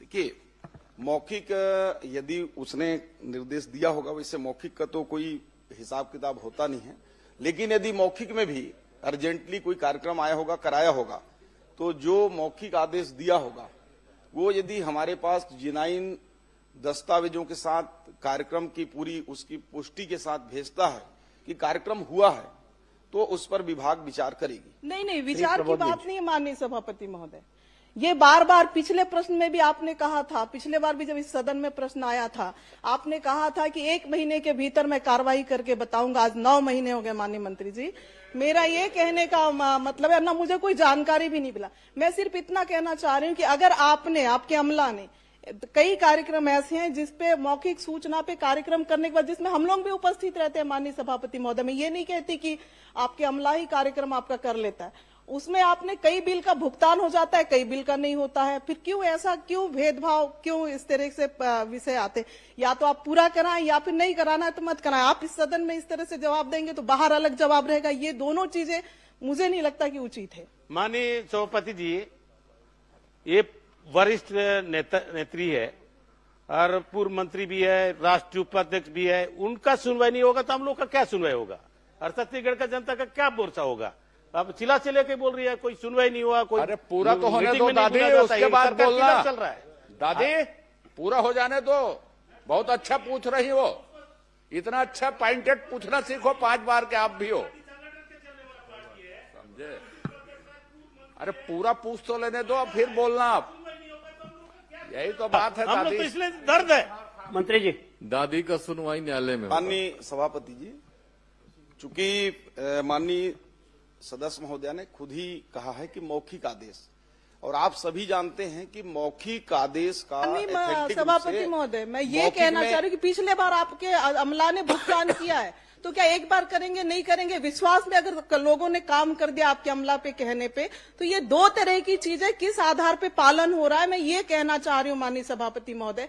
जिसने वर्क किया तो वो तो किया, और आपके पुराने पिछले प्रश्नों के साथ भी आपने एक अतारांकित प्रश्न मैंने लगा, अतारांकित में मेरा प्रश्न आया है माननीय सभापति महोदय, उसमें भी पिछले बार के विषय के सब्जेक्ट इसी तरह के थे माननीय सभापति महोदय, आश्वासन मिला, कार्रवाई नहीं हुई, और अभी फिर माननीय मंत्री जी यहाँ पे कह रहे हैं कि मौखिक आदेश का कोई, लेकिन आपके पहले भुगतान आपके अधिकारियों ने किया है, तो कुछ का करेंगे और कुछ का नहीं करेंगे, इसके पीछे का कारण क्या है, ये मैं जानना चाहती हूँ कि आपके अधिकारियों के द्वारा ही इस तरह की गति। और सबसे बड़ी बात, आपने यहाँ पे अभी मुझे बताया कि निरंक है, और मैं ये तथ्य दे रही हूँ कि निरंक नहीं है, तो आप उस अमला जिसने आपको ये जानकारी दिया है, आपका भी गलती नहीं है, क्योंकि नीचे के लोग आपको दे रहे हैं, आप वो यहाँ पे सदन में बता रहे हैं। तो अगर जिन लोगों ने इस तरह की हरकत लगातार आपके साथ कर रहे हैं माननीय मंत्री जी, 1.5-2 साल के अंदर से लगातार गलत जानकारियां दे रहे हैं, उनको आप संरक्षण देते आ रहे हैं। मैं माननीय मंत्री जी से यही कहना चाहूंगी, आश्वासन चाहूंगी इस सदन से, अगर मौखिक हो चाहे लिखित हो, अगर वर्क हुआ है, काम हुआ है, फुटेज है, फोटो है, आश्वासन चाहिए कि भुगतान कराना? नहीं, भुगतान चाहिए माननीय सभापति महोदय, और लिखित सब डॉक्यूमेंट्स है हमारे पास। मंत्री जी, पूरा ऐसा आश्वासन जो पूरा हो। पता चल रहा है हमको अगले सत्र का इंतजार करना पड़ेगा कहीं। मंत्री जी सुनिश्चित करें ना उसको, बार बार माननीय सदस्य का जो प्रश्न है। सभापति महोदय, ये पूरा क्लियर है कि यदि कोई वर्क ऑर्डर दिया गया है और भुगतान नहीं हुआ है तो मैं बड़े जिम्मेदारी से, मुझे अभी आप दे देंगे और मैं उसको भुगतान कराऊंगा। लेकिन मैंने दूसरा पहलू ये भी बोला कि मौखिक भी दिए हैं, कभी मौखिक भी यदि दिए हैं और वाकई में उसने काम किया है, इस बात की पुष्टि विभाग भेजता है तो हम उसको कार्योत्तर अनुमति देकर उसको भी भुगतान करा देंगे। इससे और लिबरल जवाब क्या हो सकता है। प्रबोध बेंच। माननीय सभापति महोदय, कब तक कराएंगे ये जानकारी मुझे चाहिए, क्योंकि एक एक साल इंतजार हमने पिछले प्रश्न के लिए भी किया है और आगे भी इस तरह से ना हो, इसके लिए मैं माननीय मंत्री जी से कहना चाहूंगी कि कब तक कराएंगे, समय सीमा बताएं माननीय मंत्री। देखिए, अभी तो अब हो सकता है कि मार्च में न हो, क्योंकि वित्तीय उसके चलते 15 मार्च के बाद भुगतान कर पाना थोड़ा कठिन होता है। लेकिन अगर आपके पास दस्तावेज हो तो आज ही मुझे इस प्रश्नकाल के बाद दे देंगे तो मैं उसका वो परीक्षण भी करा लूंगा और वाकई में देनदारी होगा तो उसको नए वित्तीय वर्ष में जल्द से जल्द हम माननीय सभापति महोदय जी, जो लोग लगातार सदन में गलत जानकारी दे रहे हैं, पर्याप्त आ गए। नहीं माननीय मंत्री जी के ध्यान में भी आ गए, आप डॉक्यूमेंट दीजिए ना, भुगतान की भी बात आ गई है। जो अधिकारी लगातार सदन में गलत जानकारी दे रहे हैं उनके ऊपर भी कार्रवाई होना चाहिए माननीय सभापति महोदय। उनको तो एक्सटेंशन मिल रहा है माननीय सभापति, गलत जानकारी, असत्य जानकारी दे रहे हैं उनके ऊपर कार्रवाई करेंगे क्या? दी जा रही है माननीय सभापति जी, गलत जानकारी देने का उसकी भी एक नियम प्रक्रिया है, उसमें बिल्कुल जो होगा वो तो आपके माध्यम से। प्रबोध मिंज। ये तो पिछले बार भी आपने समय मांगा था, पिछले बार भी सदन में आपने कहा था हम नोटिस भेजेंगे, 1 महीने के अंदर कार्रवाई होगी, लेकिन ये 9 महीने हो गए माननीय सभापति महोदय जी, नोटिस का जवाब क्या आया हमको नहीं पता है। भाई 9 महीने नहीं, अगले साल फिर सत्र चालू होगा, 1 साल बाद भी वही स्थिति रहेगी। यदि प्रूफ नहीं होगा तो कैसे पैसा देंगे? अच्छा, ये आपने स्वीकार किया है माननीय मंत्री जी, आपने स्वीकार किया है कि दोषी अधिकारियों का एक जांच रिपोर्ट हमारे पास आया था, उसके आधार पे आपने स्वीकार किया था कि हम अधिकारियों को नोटिस दिए हैं, नोटिस का जवाब आ जाएगा, फिर हम कार्रवाई किए। जो तथ्य तो आपके पास था माननीय मंत्री जी। नहीं, उसमें जो जांच में जो पाया गया उसके आधार पर हमने कार्रवाई कर दिया है और जो भी रिपोर्ट में आते हैं, चूंकि जांच क्या कार्रवाई हुई है मुझे भी जानने का, विधायक के नाते तो इतना तो उसको मैं अलग से आपको बता भी दूंगा, क्योंकि इस क्वेश्चन से वो नहीं है। सदन में रख दीजिए माननीय मंत्री जी, सदन में रख दे ताकि बाकी सदस्यों को भी इसकी जानकारी हो। माननीय सभापति महोदय, और तारीख भी माननीय सभापति महोदय, पर्याप्त आ गया है, बहुत लंबा माननीय सदस्यों का प्रश्न है, समय आप देखिए। प्रश्न से अलग बोल रहा हूँ, लगातार ये हो रहा है कि हर माननीय सभापति महोदय बोलो, मंत्री जी सुनिश्चित करे उसको, जवाब सही नहीं आ रहा है। प्रमोद भी उसको व्यवस्था दे रही है तो उसको प्रताड़ित करिए। हर विधायक लगातार हर मंत्री यही कह रहा है, माननीय सभापति गलत जवाब आ रहा है, हर बार गलत जवाब आता है। नहीं करते सभापति महोदय, सभापति महोदय, हर गलत जवाब आता है। पहले कि मेरे वन विभाग के जवाब में सभापति महोदय गलत जवाब आते हैं, यही हो रहा है। 10 उत्तर माननीय सभापति महोदय।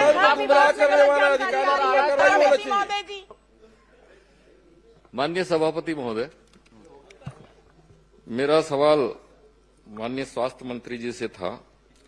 सरगुजा जिले में जो उप स्वास्थ्य केंद्र हैं, प्राथमिक स्वास्थ्य केंद्र हैं और सामुदायिक स्वास्थ्य केंद्र हैं, उसमें कितने कार्यरत हैं, कितने स्वीकृत पद हैं, कितने पदस्थ हैं, उसकी जानकारी उन्होंने प्रपत्र अ में दिया है। पुस्तकालय में जरूर कहा गया था ऐसे जवाब में, अब वो मुझे प्राप्त हुआ है। अब मैं इसमें माननीय मंत्री से जानना चाहूंगा, जो इसमें स्वीकृत पद है और उसमें भरे पद है, उसमें आधे से ज्यादा पद रिक्त बताए गए, तो वो जो रिक्त पद हैं वो बहुत समय से रिक्त पद हैं और वो स्वास्थ्य केंद्र भी बहुत पहले से स्वीकृत हुए हैं, कार्यरत हैं, तो उसमें कब तक उन पदों पर भर्ती कर पाएंगे या कब तक भर्ती करेंगे उस पर? माननीय सभापति महोदय, ये माननीय सदस्य ने अपने विधानसभा क्षेत्र और सरगुजा जिले के जो पद हैं उनके संदर्भ में पूछा है। हमने जानकारी तो दे दिया है माननीय सदस्य को, और हमारी भर्ती प्रक्रिया माननीय अध्यक्ष महोदय वो एक एनएचएम से हम करते हैं और स्टेट गवर्नमेंट की ओर से भी रेगुलर भर्ती भी करते हैं। तो अभी भर्ती प्रक्रिया हमारी 525 पदों पर अभी चल रही है, जिसमें नर्सेस हैं, वार्ड बॉय हैं और अटेंडर हैं, ऐसे करके।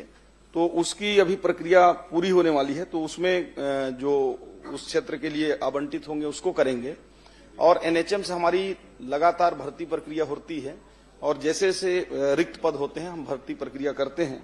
समय सीमा निश्चित बताया जाना संभव नहीं है, परंतु प्रयास होगा कि हम अतिशीघ्र भर्ती प्रक्रियाओं को, रिक्त स्थानों को भरेंगे। माननीय मंत्री जी से मैं पुनः जानना चाहूंगा कि आपने जवाब में कहा है कि भर्ती प्रक्रिया निरंतर होती है, जारी है और भर्ती की प्रक्रिया में इतने पद हो रहे हैं, इसको भरेंगे। मैं इसमें पुनः ये जानना चाहूंगा कि जो आप भर्ती की प्रक्रिया निकालते हैं वो एक साथ पूरे प्रदेश के लिए सभी पदों के लिए निकालते हैं, क्या केंद्र वाइज और वहां जो स्वीकृत पद हैं उसके अनुरूप में आप स्वीकृति जारी करते हैं या वो निकालते हैं विज्ञापन, या सामूहिक निकालते हैं? देखिए, जो भर्ती प्रक्रिया है, स्वीकृत पद जो होते हैं उसके विरुद्ध में हमको जितने भी वित्त से अनुमति मिलता है पदों को भरने का, उस अनुपात में करते हैं। 100% की भर्ती कभी भी नहीं होती, क्योंकि कुछ हमारे अनुकंपा के लिए भी रखने होते हैं, कुछ प्रमोशन के लिए भी रखने होते हैं। तो इस दृष्टि से भर्ती प्रक्रिया उसमें 2 प्रकार की होती हैं। जो जिला कैडर के जो जैसे एनएचएम के हैं वो डिस्ट्रिक्ट से होते हैं, स्टेट कैडर के हैं वो स्टेट से होते हैं, और बाकी अधिकांश भर्ती परीक्षाएं हमारी पीएससी के माध्यम से और व्यापम के माध्यम से की जाती हैं और प्रक्रियाएं चालू ही हैं। सभापति महोदय, मैं इसलिए सवाल पूछा क्योंकि हमारे ग्रामीण क्षेत्रों में, सरगुजा जैसे क्षेत्र में जहां प्राथमिक स्वास्थ्य केंद्र हैं, उप स्वास्थ्य केंद्र हैं, सामुदायिक स्वास्थ्य केंद्र हैं, वो ग्रामीण अंचलों में है, दूर में, वहां कोई जाने को तैयार नहीं होता और जो भर्तियां होती है शहरों में भर्ती कर दिए जाते हैं।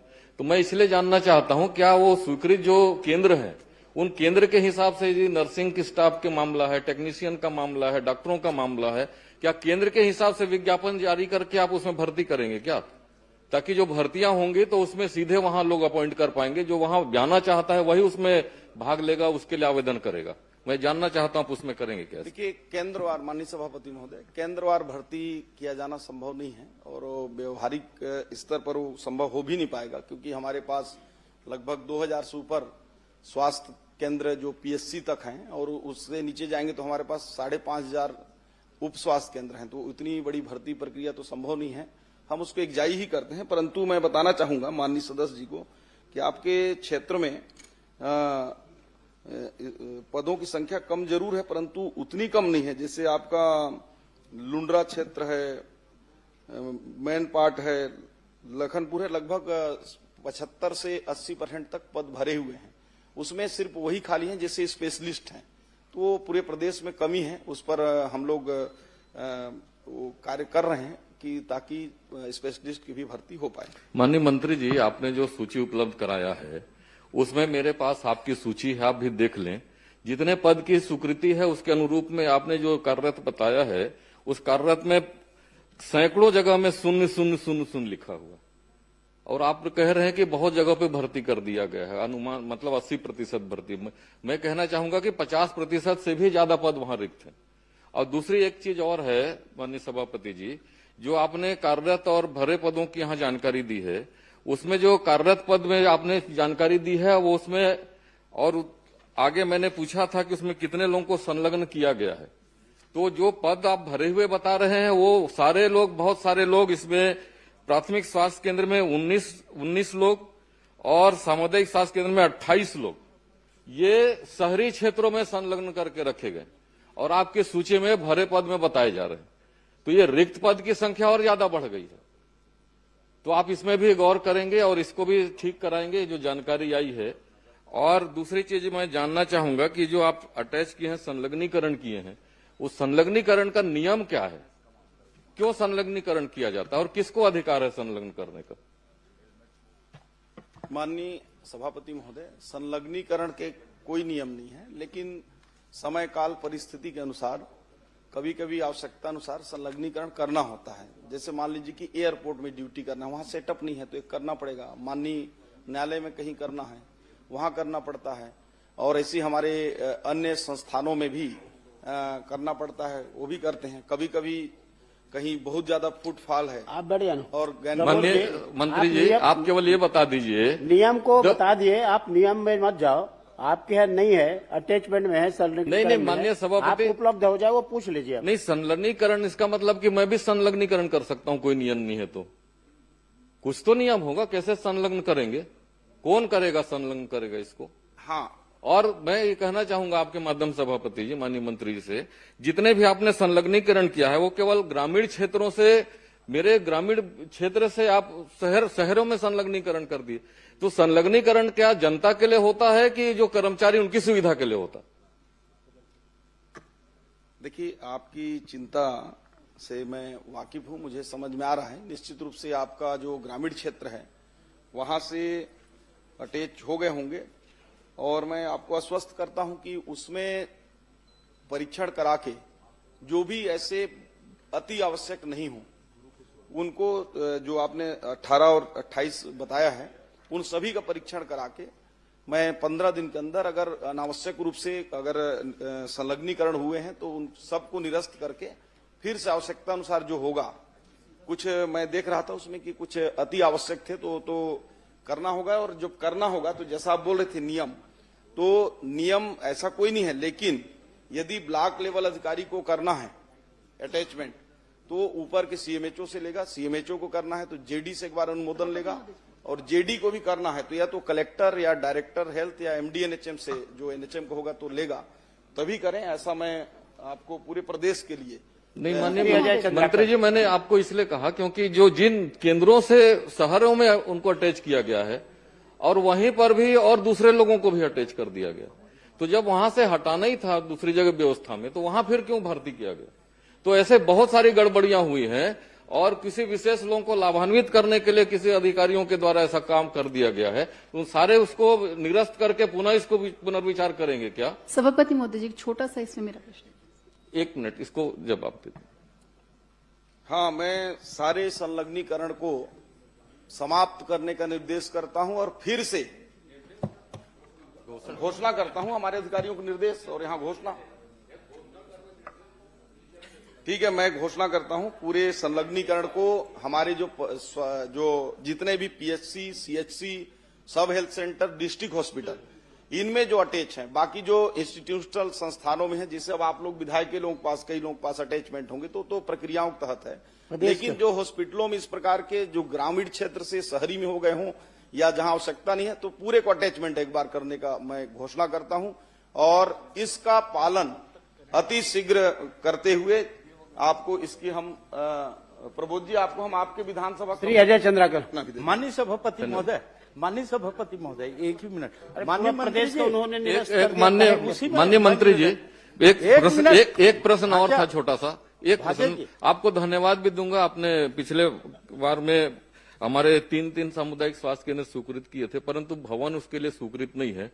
इसकी स्वीकृति कब तक दे देंगे माननीय मंत्री जी? इसको शीघ्र ही हम लोग उसको भवन के लिए प्रस्ताव जो है भारत सरकार को भेज रहे हैं एनएचएम से, उसमें आपका भी प्राथमिकता से शामिल करके हम भेजेंगे। माननीय मंत्री जी, आपसे मैं निवेदन कर रहा हूँ, एक ही मिनट में।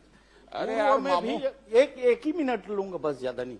पूर्व में भी अटैचमेंट के वापस करने के लिए शासन का आदेश है, लेकिन उसकी पालन नहीं हुआ। ये घोषणा फिर वैसे इतनी हो जाएगा। जो घोषणा कर रहे हैं वो तो शासन के आदेश में पूर्व से है।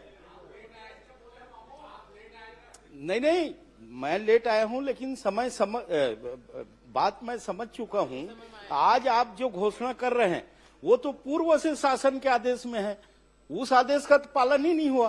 फिर ऐसे आदेश मत हो जिसका पालन ना हो, ये मेरा निवेदन है माननीय मंत्री जी। अजय चंद्र। गुरुजी, आदरणीय गुरुदेव, छोटे छोटे बड़े बड़े, छोटे छोटे। माननीय गुरुजी तैयार है, तैयारी से आए हैं। आप बड़े पूछो, छोटा पूछो, सबका जवाब देंगे। माननीय अध्यक्ष महोदय, ये प्रश्न जो है पूरे देश का आज सबसे महत्वपूर्ण विषय है आजकल। मैं माननीय प्रश्न पूछते हैं तो आपको कुछ बात ध्यान आकर्षित करवा देता हूं, आप देख लीजिए। सबसे पहले आप देखिए कि उत्तर में आपने बताया है 171 संस्थान हैं और आपने भुगतान किया है 184 को। ये एक देख लीजिए। दूसरा, आप बोल रहे हैं कोई सर्वे नहीं है। आपको मैं बता देता हूं कि जो आपने विजन डॉक्यूमेंट जारी किया है उसके पेज नंबर 27 को आप पढ़ लीजिएगा। उस सर्वे में है कि प्रदेश में सिर्फ 3% लोग स्किल्ड हैं, 97% लोग अनस्किल्ड हैं। आप कह रहे हैं कि स्किल के सर्वे करने का कोई नियम प्रक्रिया नहीं है। आपने ही दस्तावेज इस सदन में पटल में रखा, उसके पेज नंबर 27 में है कि 3% लोग भर स्किल्ड हैं। अब आप ये बता दीजिए गुरुदेव, यदि नहीं है पूछ लेता हूं फिर, आप सिलेक्शन कैसे करते हैं कि साहब इसको स्किल करना है, और आपके जो स्किल के प्रोग्राम है वो आवासीय है गैर आवासीय?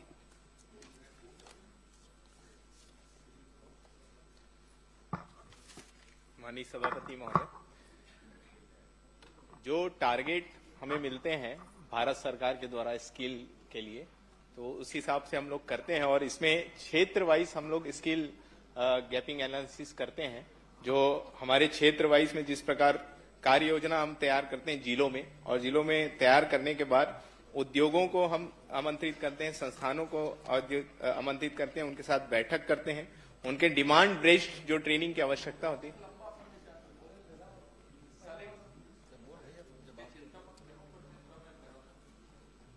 आप ये बता दो, चलो छोड़ो सबको, इसको सुधारने की जरूरत है। आपके सिलेक्शन को, आपके स्किल के, आपके ट्रेड को, जिन चीजों की बाजार में डिमांड है, एक अध्ययन जैसे मैं बता देता हूं, आउटसोर्सिंग कंपनी आप लाते हो, उनको किस तरह के लोगों की जरूरत है, वो छत्तीसगढ़ के लोग है कि नहीं है, वो ट्रेंड है कि नहीं है, ये अध्ययन की जरूरत है। एक लाइन।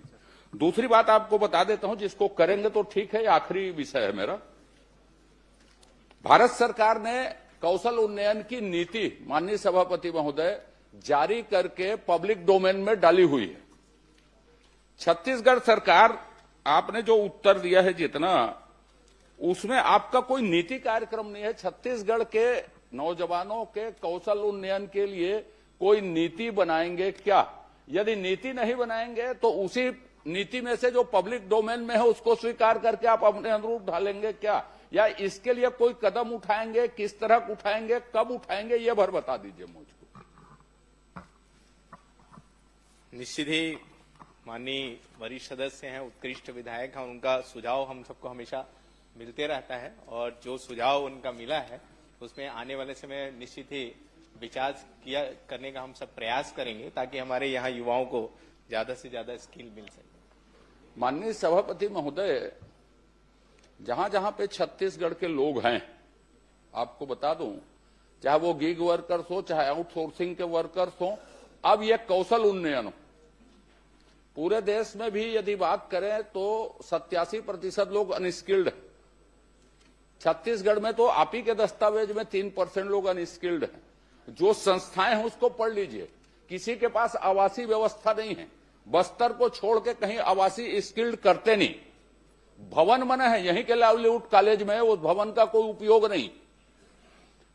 इसलिए ये बेतरतीब है, सिर्फ हम कागज में स्किल्ड कर रहे हैं। मेरा आपके ऊपर आरोप नहीं है बिल्कुल भी, मेरी आपसे अपेक्षा है कि इसको आप दुरुस्त कीजिए। स्किल्ड आवासीय हो, ट्रेड का सिलेक्शन नया हो, इसके लिए प्राधिकरण जो आपके हैं जिला स्तर में, स्टेट लेवल में, उसकी देखरेख की व्यवस्था। अब नियोजन कितने दिन का करते हैं? 90 दिन का नियोजन करते हैं, वो किए कि नहीं किए, इसको देखने की आपके पास व्यवस्था नहीं है।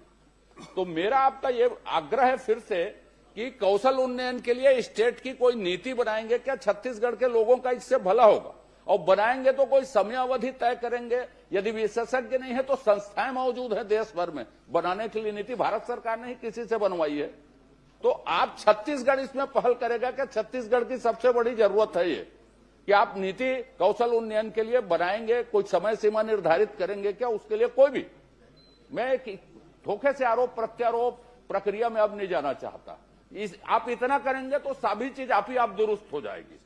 निगरानी की प्रक्रिया भी, नियोजन की प्रक्रिया भी, ट्रेड के सिलेक्शन भी, प्रवेश का तरीका भी, सब उसी में तय हो जाएगा। इसलिए आप उसकी नीति बनाएंगे क्या, और बनाएंगे तो कब तक बनाएंगे? निश्चित ही जो लाइवलीहुड कॉलेजेस हैं उसमें आवासीय सुविधा रहती है, जो जहां LWE क्षेत्र जो होता है वहां पे होती है, और जो गैर एलडब्ल्यू क्षेत्र होता है वहां वैसी नहीं होती सुविधा।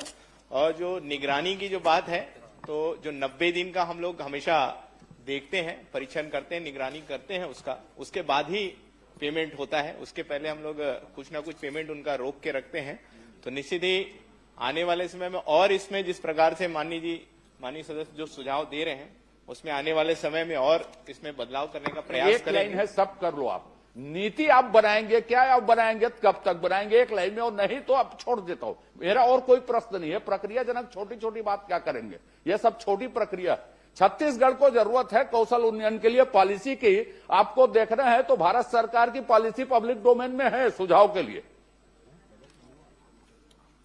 निश्चित ही जो माननीय सदस्य जो सुझाव दे रहे हैं, तो हम लोग पिछले 2 सालों में लगातार बहुत सारा प्रयास किए हैं कि इसमें जितना बदलाव आ सके।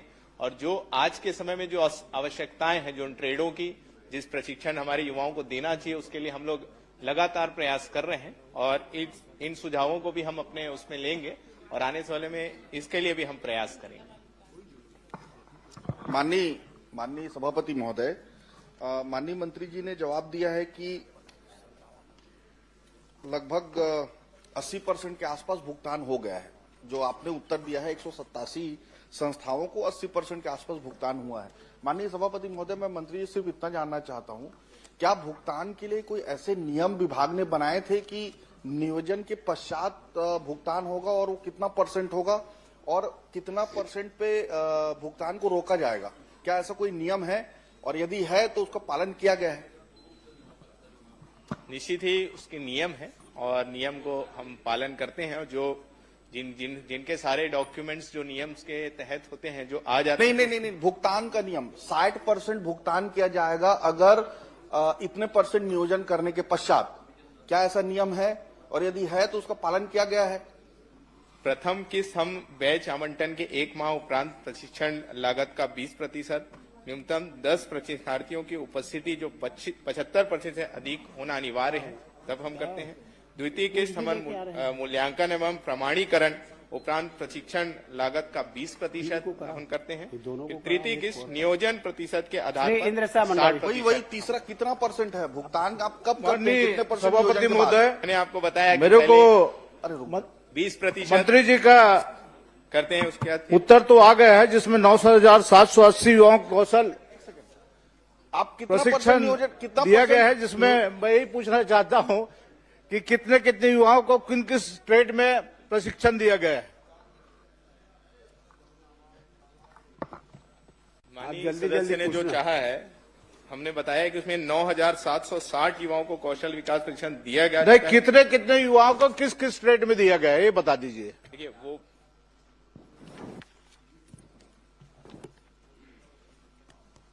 इसमें भी है, सारे जिलों का है, जिलोवार विकासखंड रोजगार एवं स्वरोजगार के माध्यम से। नहीं, किस ट्रेड में कितने युवाओं को? Plumber, car mechanic, staff nurse, electrician, संख्या बता देते तो बढ़िया था। CCTV, एक घुमाने वाली ये बेकार है। संख्या बता देते कितने युवाओं किस ट्रेड में दिया? अलग अलग जिले के अलग अलग संख्यावार हैं। बालोद पूरा जिला में प्रदेश का बता दीजिए। 61 लोग हैं। पूरा प्रदेश का बता दीजिए। मंत्री जी, ITI इंजीनियरिंग कर रहे तेला तो नौकरी दे नहीं सका था। राम कुमार जी, खाली आंकड़ा बताते हैं। अरे मंत्री का जवाब और बता दीजिए किस संस्थान में दी है, कितने संस्थान दीजिए, कितने शासकीय है? टोटल 5,966 वो तो आ गया उत्तर लोगों को हमने ट्रेड में दिया। और ये सारे ट्रेड है, पूरी जानकारी है, पूरे बहुत सारे ट्रेड है। अगर आप कहेंगे तो मैं आपको उपलब्ध करा दूंगा, अलग से मैं आपको सारे ट्रेड की जानकारी दे दूंगा। यहाँ पे 15,66,957 रोजगार विभाग के पोर्टल में अपलोड है। इसमें सिर्फ अपने ST SC के 45% है। इसके हिसाब से 7 लाख ST SC होते हैं, प्रश्नकाल समाप्त। जिसके हिसाब से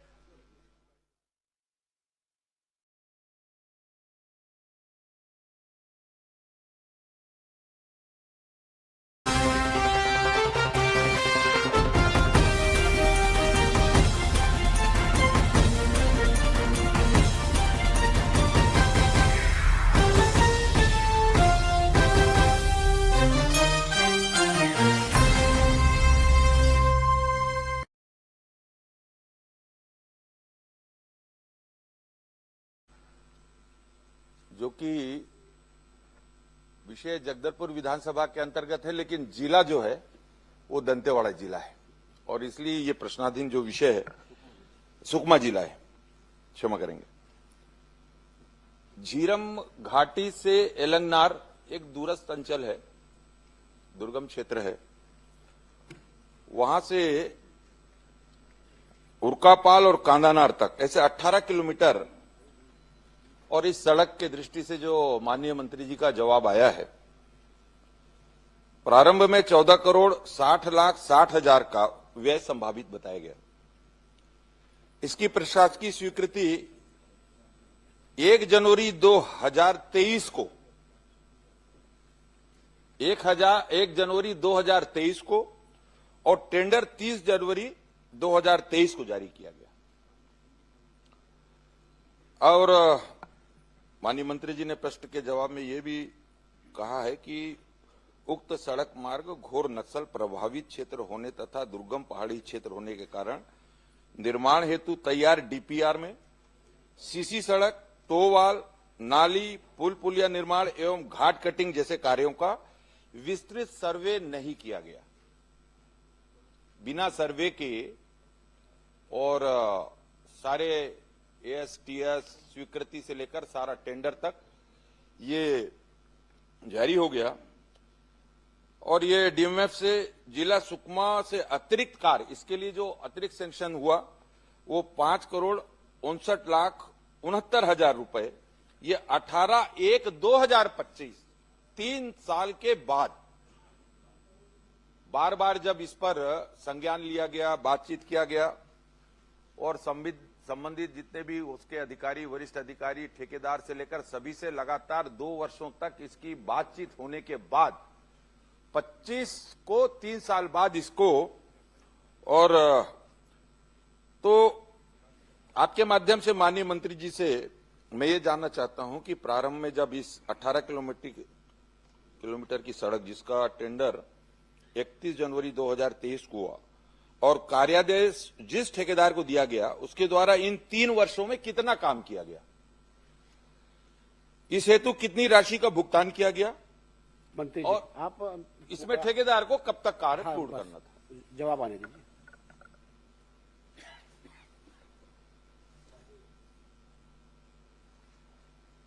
माननीय सभापति महोदय, माननीय सदस्य ने जो जानकारी मांगी है और उसके संदर्भ में मैंने पूरी जानकारी दी है।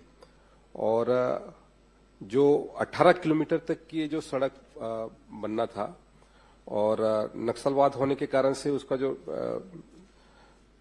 प्रिलिमिनरी जो सर्वे होना था वो सर्वे नहीं हो पाया और उसके कारण से जो घाट सेक्शन है और जितने भी अपने उन क्षेत्रों में होना था कार्य, वो नाली निर्माण इत्यादि उस कार्य को हो नहीं पाया। और वर्तमान में जो स्थिति है वो, क्योंकि डीएमएफ की राशि से भी उस कार्यों को उसमें चिन्हांकित किया गया और उस कार्य को पूरा कराने के दृष्टि से, ताकि वो कार्य वहां पर पूर्ण हो सके। और आपकी भी जो मंशा है उसमें कि जल्द से जल्द वो कार्य पूरा हो जाए, क्योंकि 1 जनवरी 2023 का मामला है और उसके तहत में जो राशि वहां पर दी गई उस राशि के तहत में 3 वर्षों में अर्थवर्क और जो है जीएसबी तक का कार्य हुआ था और लगभग 4,23,00,000 रुपए इसमें भुगतान हुआ है। लगभग 8 करोड़ रुपए का राशि अभी उस योजना के तहत में अभी वहां पर है और जो डीएमएफ की राशि है वो भी क्या उसमें है और उसके भी टेंडर हो चुके हैं, उसके भी कार्यदेश जारी हो चुके हैं और उसका भी कार्य अभी प्रारंभ है। तो मुझे लगता है कि इस वर्ष हम उसको, मतलब इस वित्तीय वर्ष नहीं, 1 वर्ष के भीतर में हम उस कार्य को पूरा करने के पूरी तरीके से कोशिश करेंगे। ये 2 बातें हुई। एक मिनट। आपने जो बात कही है 1 वर्ष के भीतर पूरा करने की कोशिश करेंगे, ये आश्वासन अनक्लियर है। 1 वर्ष में पूरा करेंगे बोलेंगे, उसमें फिर क्या कोशिश होती है? जब समय ले रहे हैं तो 1 वर्ष में हो एक जाएगा। बार बोल दीजिए। किरण जी पूछ लें। आश्वासन माननीय सभापति जी, इसमें जो सबसे बड़ा विषय है कि वर्तमान में जो मेरी जानकारी है और बातचीत से समस्त अधिकारियों से, और कि इसको अब 2 टेंडर में विभाजित किया गया है, 2 भाग में। पूर्व में जो प्रथम भाग में जो टेंडर जारी हुआ था और जिसके कार्य की स्वीकृति हुई थी, और उत्तर में भी आया है कि 18 किलोमीटर जेसीबी ग्रेन्यूल सब बेस का कार्य जो किया गया 18 किलोमीटर में केवल मिट्टी डालने, और 4 किलोमीटर में मुरुम डालने का कार्य और पुलिया निर्माण का काम किया गया है। अब 4 साल में 4 बरसात वह रोड खा चुका है, पी चुका है, क्योंकि वो पहाड़ी क्षेत्र है। तो पहले ही वर्ष में जब ये मुरुम और मिट्टी डालने का काम किया गया, तो वर्षा ऋतु आने पर वो पूरा मुरुम और मिट्टी, क्योंकि उसके बाद का काम उसमें नहीं किया जा सका, और पार्ट में काम देने के कारण इतनी समयावधि हो गई, 4 वर्ष हो चुका है इसमें। और मैं सिर्फ इतना ही जानना चाहता हूं, ये जनहित का जुड़ा मामला है, ये दूरस्थ अंचल है, जगदलपुर विधानसभा का अंतिम छोर का मामला है। आपके माध्यम से माननीय मंत्री जी से मैं निवेदन करना चाहता हूं, क्योंकि जब वो ऐसा जगह है कि वहां पर सबसे ज्यादा आवश्यकता, वहां पर सड़क की आवश्यकता है, तब जाकर वहां पर बच्चों के लिए प्राथमिक शाला या विद्युत की व्यवस्था, पेयजल की व्यवस्था और सारी व्यवस्थाएं वहां तक पहुंचेगी। तो यही अनुरोध करना चाहता हूं कि सड़क निर्माण में जो भी दिक्कतें हैं, मेरे पास I have all the properties, all the documents, और आप क्या चाहते हैं? मैं ये चाहता हूं कि एक टेंडर की प्रक्रिया अब वर्तमान में किस स्थिति में, और उसका काम कब से प्रारंभ होगा और कितने समय में वो समाप्त हो जाएगा। और इसके अलावा माननीय सभापति जी, इसके अलावा, क्योंकि दूरस्थ अंचल कहते जरूर है, लेकिन ये जगदलपुर विधानसभा का ही एक हिस्सा है, अंतिम छोर है, सुकमा जिला में आता है, तो कम से कम इसमें एक टीम अधिकारियों की तैयार हो, जो कि वहां के कार्यों की समीक्षा प्रगति के बारे में, और समय समय पर इसको, नहीं तो वरना वहां पर यही 4 साल हुआ है, 4 साल और हो जाएगा। तो ये कब तक इसका जितनी भी वहां की कठिनाइयां हैं दूर करके निर्माण कार्य जल्द से जल्द हो, ताकि वहां के लोगों के इस मार्ग के माध्यम से सरकार की अन्य कल्याणकारी योजनाएं वहां तक पहुंच सके, उसकी सुविधाएं उनको प्राप्त हो सके।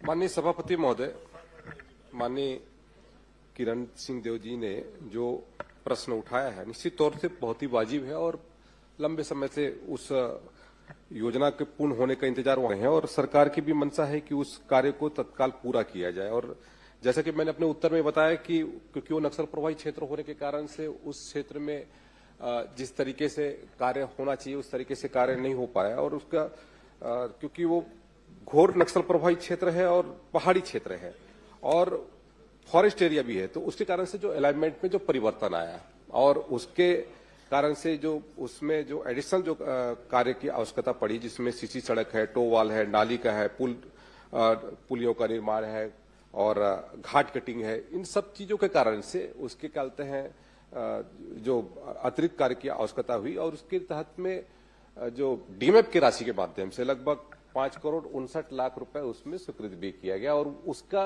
हमने टेंडर भी कर दिया है, और वो उसमें कार्य प्रारंभ भी हो गया है।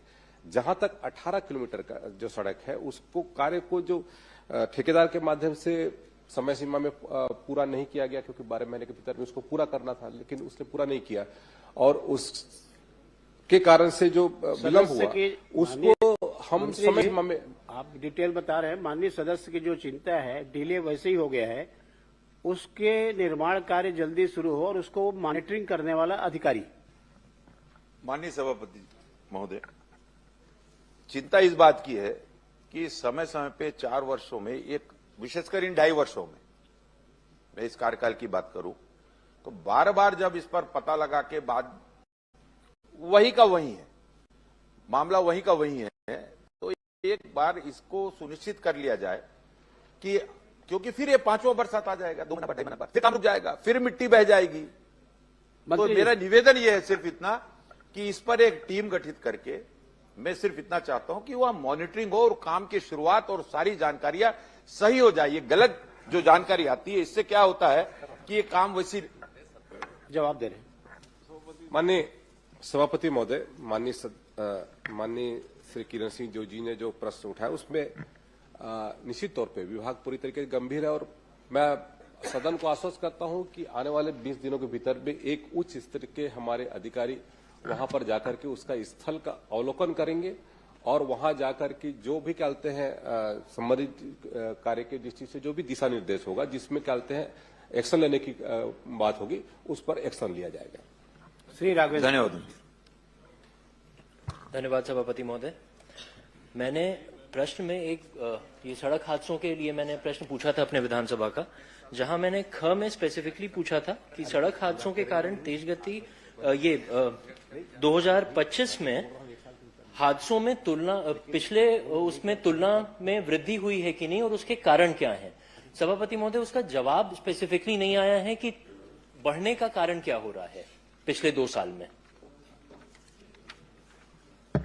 माननीय सभापति महोदय, माननीय सदस्य ने जो जानकारी चाही थी सड़क दुर्घटना में और कितने लोगों की मौतें और कितने लोग घायल हुए और उसकी किन कारणों से वृद्धि हो रही है, स्वाभाविक सभापति महोदय जो हमारे पूरे छत्तीसगढ़ में सड़कों के निर्माण और उसके बाद वाहनों में वृद्धि और लोगों के लापरवाही के कारण से और इन कारणों से जो घटना घटित होती है और उसमें लोग कहते हैं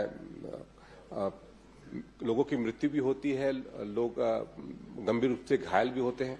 तो ये कैसे इसमें कमी हो, इसके लिए लगातार सरकार कोशिश कर रही है और उस कोशिश के बदौलत आने वाले समय में और स्थितियां बेहतर हो, इसके लिए लगातार हमारी कोशिश है। पिछले यदि आपने प्रश्न देखा होगा, प्रश्न के उत्तर में मैंने कहा भी है कि जो डेथ रेशो है वो 24 की तुलना में 25 में बहुत कम हुआ है। तो हमारी कोशिश है कि डेथ रेशो कैसे कम हो और किस तरीके से हम व्यवस्था को और सुदृढ़ करें, ये हमारी कोशिश है। सभापति मंत्री महोदय, मैंने अकल्तरा का जो कि स्पेसिफिक सवाल और जांजगीर का भी पूछा था, 24 और 25 में मेरे यहाँ डेथ में इजाफा हुआ है, कम नहीं हुआ है। ये आप ही का जवाब है। 76 और अब 89। और मैं आपका ध्यान आकर्षण चाहूंगा कि 26 में जनवरी से लेके आज तक 14 फरवरी तक जब तक यहाँ का दिया हुआ है 13 मृत्यु मेरे यहाँ हो चुकी है। ये आपके जवाब में ही आया है। तो इतनी ज्यादा अगर बढ़ रही है तो इसके स्पेसिफिक कारण क्या है अकल्तरा विधानसभा में कि ज्यादा मृत्यु लगातार तुलनात्मक तौर पर बढ़ती जा रही है। ये जवाब में जैसे आपने कहा कि कम हुई है, 24 और 25 में मेरे यहाँ वृद्धि है। माननीय सभापति महोदय, मैंने जो उत्तर दिया वो पूरे प्रदेश स्तर का था। प्रदेश स्तर में जो डेथ रेशो है वो कम हुआ है और जहां तक आपने जो जानकारी मांगी है तो उसमें मैंने उपलब्ध कराया है और इसके लिए लगातार हमारी कोशिशें जारी है। लगातार हमारे विभाग के माध्यम से जन जागरूकता के कार्यक्रम कराए जा रहे हैं। स्कूल है, कॉलेज है, वहां पर यातायात प्रशिक्षण के कार्यक्रम हो रहा है, हेलमेट रैली निकाली जा रही है, जन जागरूकता रैली निकाली जा रही है, नुक्कड़ नाटक, अनेक प्रकार से ऐसे कार्यक्रम हमारे सरकार के माध्यम से। आपके जवाब में जो आया है आदरणीय मंत्री जी कि जैसे आपने कहा कि कम हो रही है लेकिन अकल्तरा में हमारे यहाँ ज्यादा हो रही है तुलनात्मक, ये आपके जवाब में ही है। मेरा आपने जैसा आपके जवाब में आया कि हम लगातार चेकिंग कर रहे हैं, ड्रिंक एंड ड्राइव और बाकी चीजों में कर रहे हैं। मेरा स्पेसिफिक सवाल आपसे ये है कि इस दौरान कितने हेवी वाहनों पर और कितने छोटे लाइट मोटर व्हीकल्स पर आपने ड्रिंक एंड ड्राइव की कार्रवाई करी है, ये स्पेसिफिकली। और एक सवाल और है मेरा।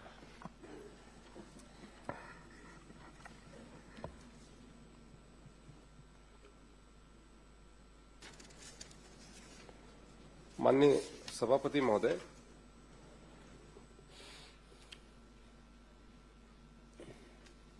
मेरे पास में पूरी जो जानकारी है उसमें ड्रिंक एंड ड्राइव का और हैवी व्हीकल का इसकी जानकारी भी वर्तमान में इसमें उपलब्ध नहीं है। मैं अलग से उपलब्ध करा दूंगा सभापति महोदय। सभापति महोदय, मेरा इसमें आपको राघवेंद्र जी मंत्री जी जो आपने भारी व्हीकल का और लाइट व्हीकल की बात की है, माननीय सभापति महोदय, ये गंभीर विषय है।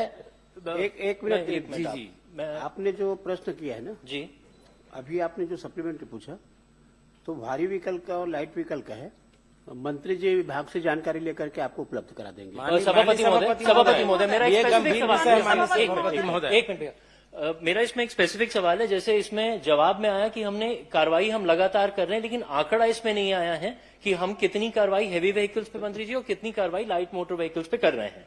क्या ये सही नहीं है कि सड़क सुरक्षा समिति, जिला सड़क सुरक्षा समिति और राज्य सड़क सुरक्षा समिति में ये बात गई है कि अकलतरा विधानसभा में ट्रॉमा सेंटर नहीं होने की वजह से ये सड़क मौत का आंकड़ा ज्यादा है? और दूसरा, आदरणीय मंत्री जी, जब ये आंकड़ा आप मुझे उपलब्ध कराएंगे तो कृपया इस ओर भी आपका मैं ध्यान आकर्षण चाहूंगा कि 15-20 दिन पहले अकलतरा विधानसभा में 3 ट्रेलर, बहुत ही भयावह हादसा था, मैंने कल भी इस बात को कहा था, 3 ट्रेलर वहां पर आपस में भिड़े जिसमें 2 ड्राइवर्स की अंदर जलकर मौत हो गई। एक उसमें आंकड़ा ये सामने आया, उसमें एक भी हेल्पर अंदर नहीं था और उनकी फिटनेस तक नहीं थी। तो इन सारे मामलों की लगातार हम चौकी लगाकर क्या जांच करेंगे?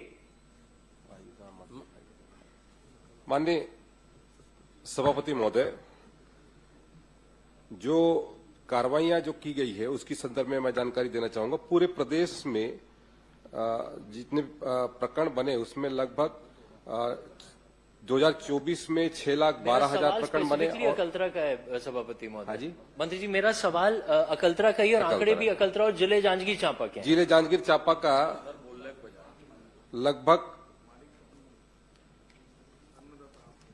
29,104 2023 में और 2024 में 39,204 और प्रदेश का है भाई साहब।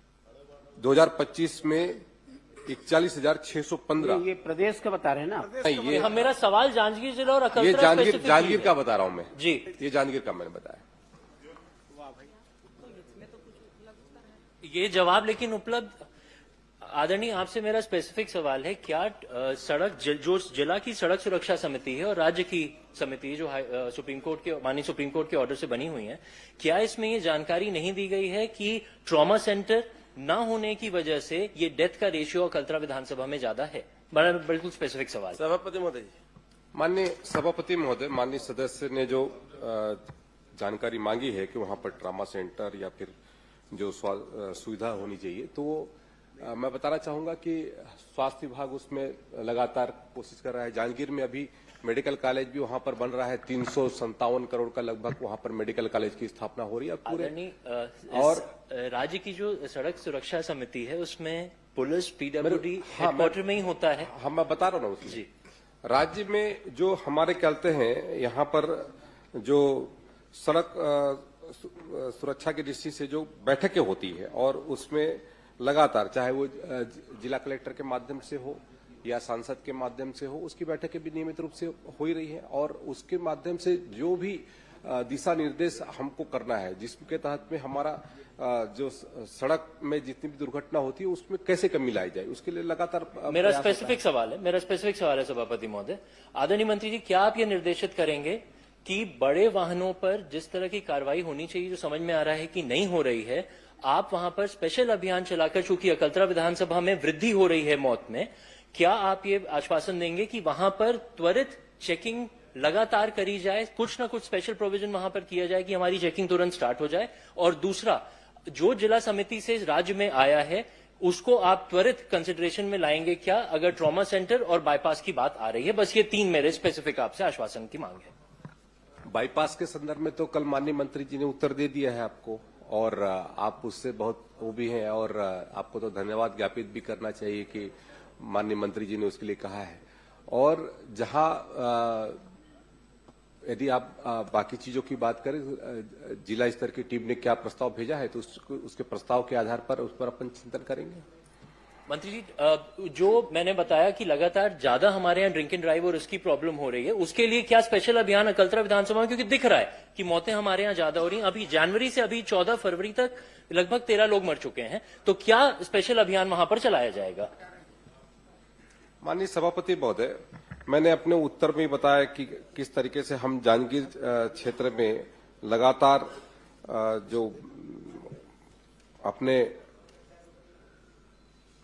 जांजगीर क्षेत्र में जो जन जागरूकता का अभियान चला रहे हैं और आपसे भी आग्रह है कि उस जागरूकता अभियान में और किस तरीके से और भी बहुत सारी चीजों पे, मैंने पहले कहा कि हेलमेट रैली और अन्य जो हमारे मंत्री जी, नुक्कड़ इतना आप नाटक और निर्देशित इस तरीके से जो हम जन जागरूकता एक निवेदन है, ये बहुत ही संवेदनशील मामला है। इस पे आप ये तो निर्देशित कर दें कि त्वरित जिला स्तर पर एक वहां पर एक मीटिंग की जाए, जिसमें जनप्रतिनिधियों को बुलाकर त्वरित आप उनको आदेश दीजिए कि जो भी वहां पर सुझाव आते हैं जिससे मौतें रुक सकती हैं, तुरंत उस पर कार्रवाई की जाए। इतना तो आप आश्वासन कम से कम उन लोगों को निर्देशित कर दें, जिला प्रशासन को, क्योंकि हमारे यहां मौत में वृद्धि लगातार हो रही है। अकलतरा विधानसभा स्पेसिफिकली मैं बात कर रहा हूं।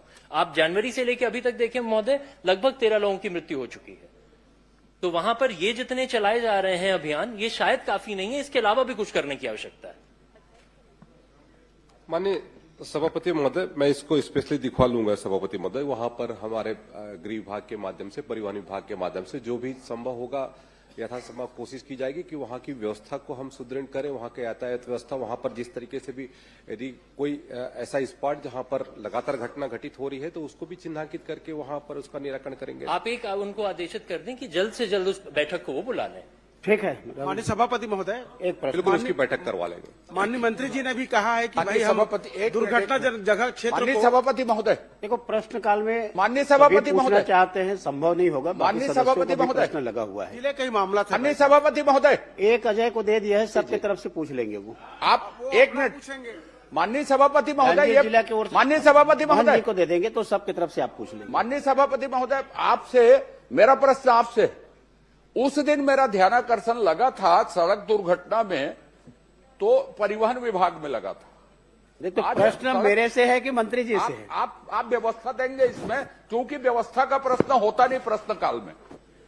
आज सड़क दुर्घटना में प्रश्न लगा है गृह विभाग में, कार्य आवंटन नियम शासन का तो कुछ होगा। एक मेरा विषय था स्मार्ट सिटी में, उसमें यह लिखा था कि सड़क दुर्घटना के लिए अंतर विभागीय समिति बनी है।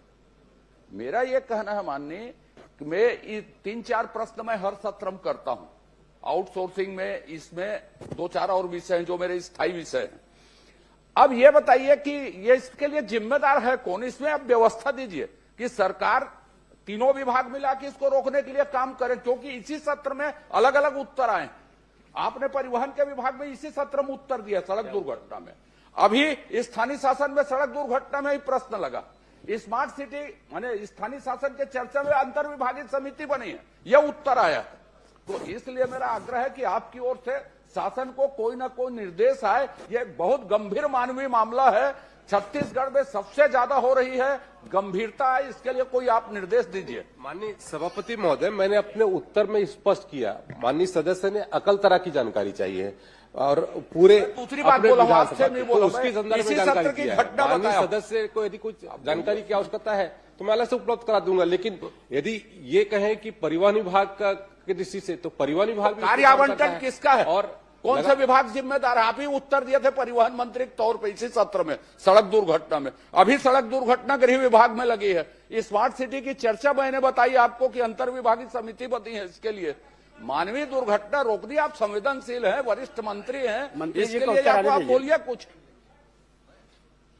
माननीय सभापति महोदय, सरकार पूरी तरीके से गंभीर है और लगातार हमारा जो कहते हैं इसके लिए दृष्टि से जो जन जागरूकता के कार्यक्रम हो रहे हैं और इन्फोर्समेंट को किस तरीके से हम और ज्यादा कल तेजी लाएं, इसके लिए भी लगातार हमारी कोशिश है।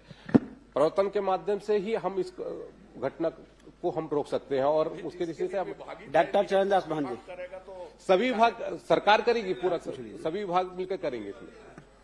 संसदीय कार्य मंत्री है, परिवहन भी उनके पास है, आज जवाब गृह मंत्री जी का दे रहे हैं, आप भरोसा रखिए उनके ऊपर। तो आज तो परिवहन विभाग में छोटी गाड़ी पहले आई और उसके बाद बड़ी बड़ी गाड़ियां आ रही हैं। सड़क दुर्घटना विशेष करके अकलतरा के क्षेत्र में जो बढ़ रही हैं, उसके कारण मौतें ज्यादा हो रही हैं, ये मुख्य बिंदु है सर। और आपने ही अपने मन से कहा है कि वहां मेडिकल कॉलेज खुल रहा है, ये खुल रहा है। औद्योगिक क्षेत्र में वो काफी लगातार विकास हो रहा है, चाहे वो चांपा हो, अकलतरा हो, शक्ति हो, जांजगीर हो। तो यहाँ अब जब मेडिकल कॉलेज खुल रहा है तो उसमें क्रिटिकल केयर यूनिट आप स्वीकृत करा दें, क्योंकि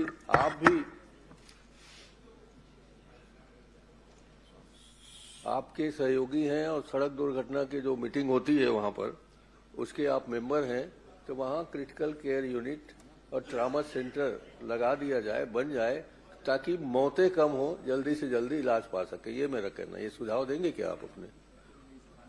श्रीमती लता हुसैन जी, मंत्री जी आप कुछ बोलना चाहे बोल लीजिए। नहीं, माननीय नेता प्रतिपक्ष जी का सुझाव अच्छा है और उस पर अपन मनन करेंगे सभापति महोदय। श्रीमती लता हुसैन जी। माननीय सभापति महोदय, मेरा माननीय मंत्री जी से प्रश्न है।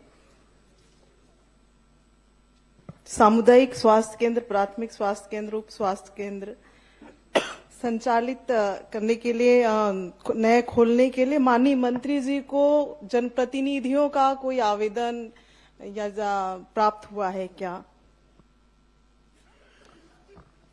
माननीय सभापति महोदय, कोंडागांव जिले के अंतर्गत समय समय पर कई जनप्रतिनिधियों के प्राथमिक स्वास्थ्य केंद्र, सामुदायिक स्वास्थ्य केंद्र और उप स्वास्थ्य केंद्र खोलने के लिए आवेदन प्राप्त हुए हैं और उन पर विभाग परीक्षण कराकर अपनी उपलब्धता के अनुसार उसमें समय समय पर खोलती है। और इन 2 सालों में हम लोगों ने सुदृढ़ीकरण किया भी है।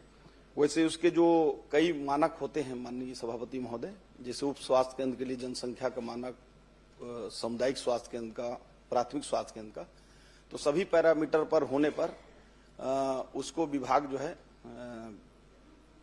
प्रस्तावित करती है और जैसे ही उसकी उपलब्धता होता है तो या तो भारत सरकार से या राज्य सरकार की ओर से खोले जाते हैं।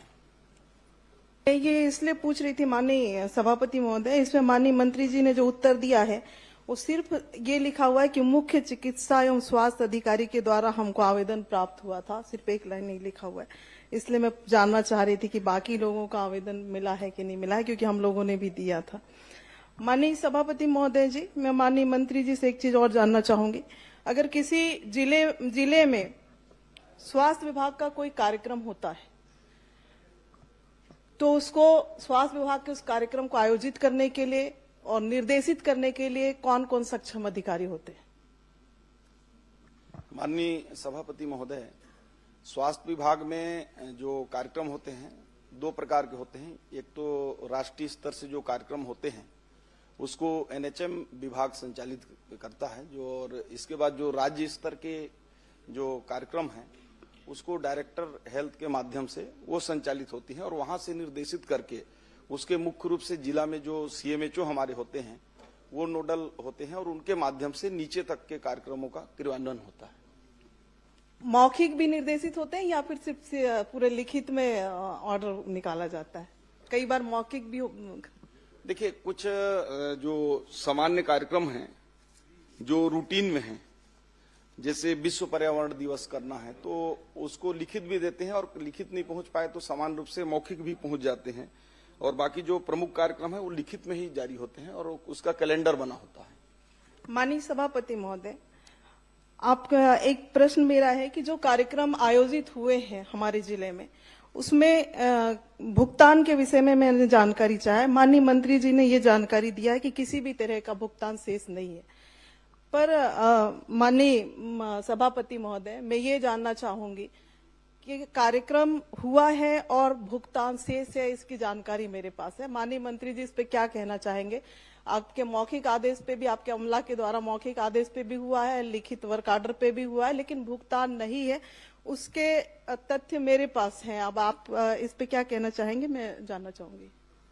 माननीय सभापति महोदय, कोंडागांव जिले में विभिन्न कार्यक्रमों में जो वैसे तो 1157 कार्यक्रम हुए, तो मतलब सभी संस्थावार करके, और उसमें कुछ में तो हॉस्पिटल में ही बैठकर अपना कार्यक्रम हो जाते हैं, कुछ जगह टेंट और अन्य सुविधाएं करनी पड़ती हैं। तो उस दृष्टि से कुल 4,57,000 रुपए का कार्य हुए हैं, उसमें भुगतान काम हुए हैं और भुगतान पूरा कर दिया गया है। किसी प्रकार का भुगतान शेष नहीं है।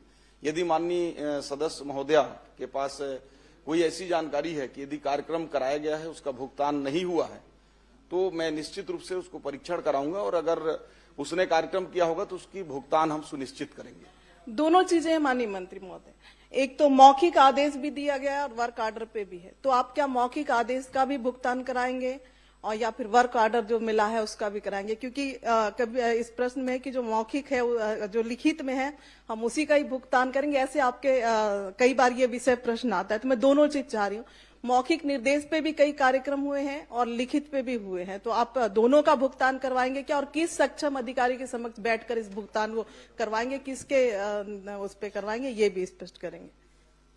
देखिए, आप भी जानती हैं कि मौखिक का कोई उसमें सरकारी कार्यक्रमों में सरकारी हिसाब किताब में कोई स्थान नहीं होता है।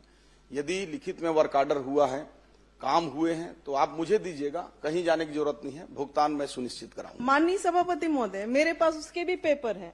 माननीय मंत्री जी का जो अमला है उसने मौखिक निर्देश पे कार्यक्रम कराए हैं और उसका भुगतान भी किया है, तो जब आप पहले कर सकते हैं तो आप क्यों नहीं कर सकते हैं?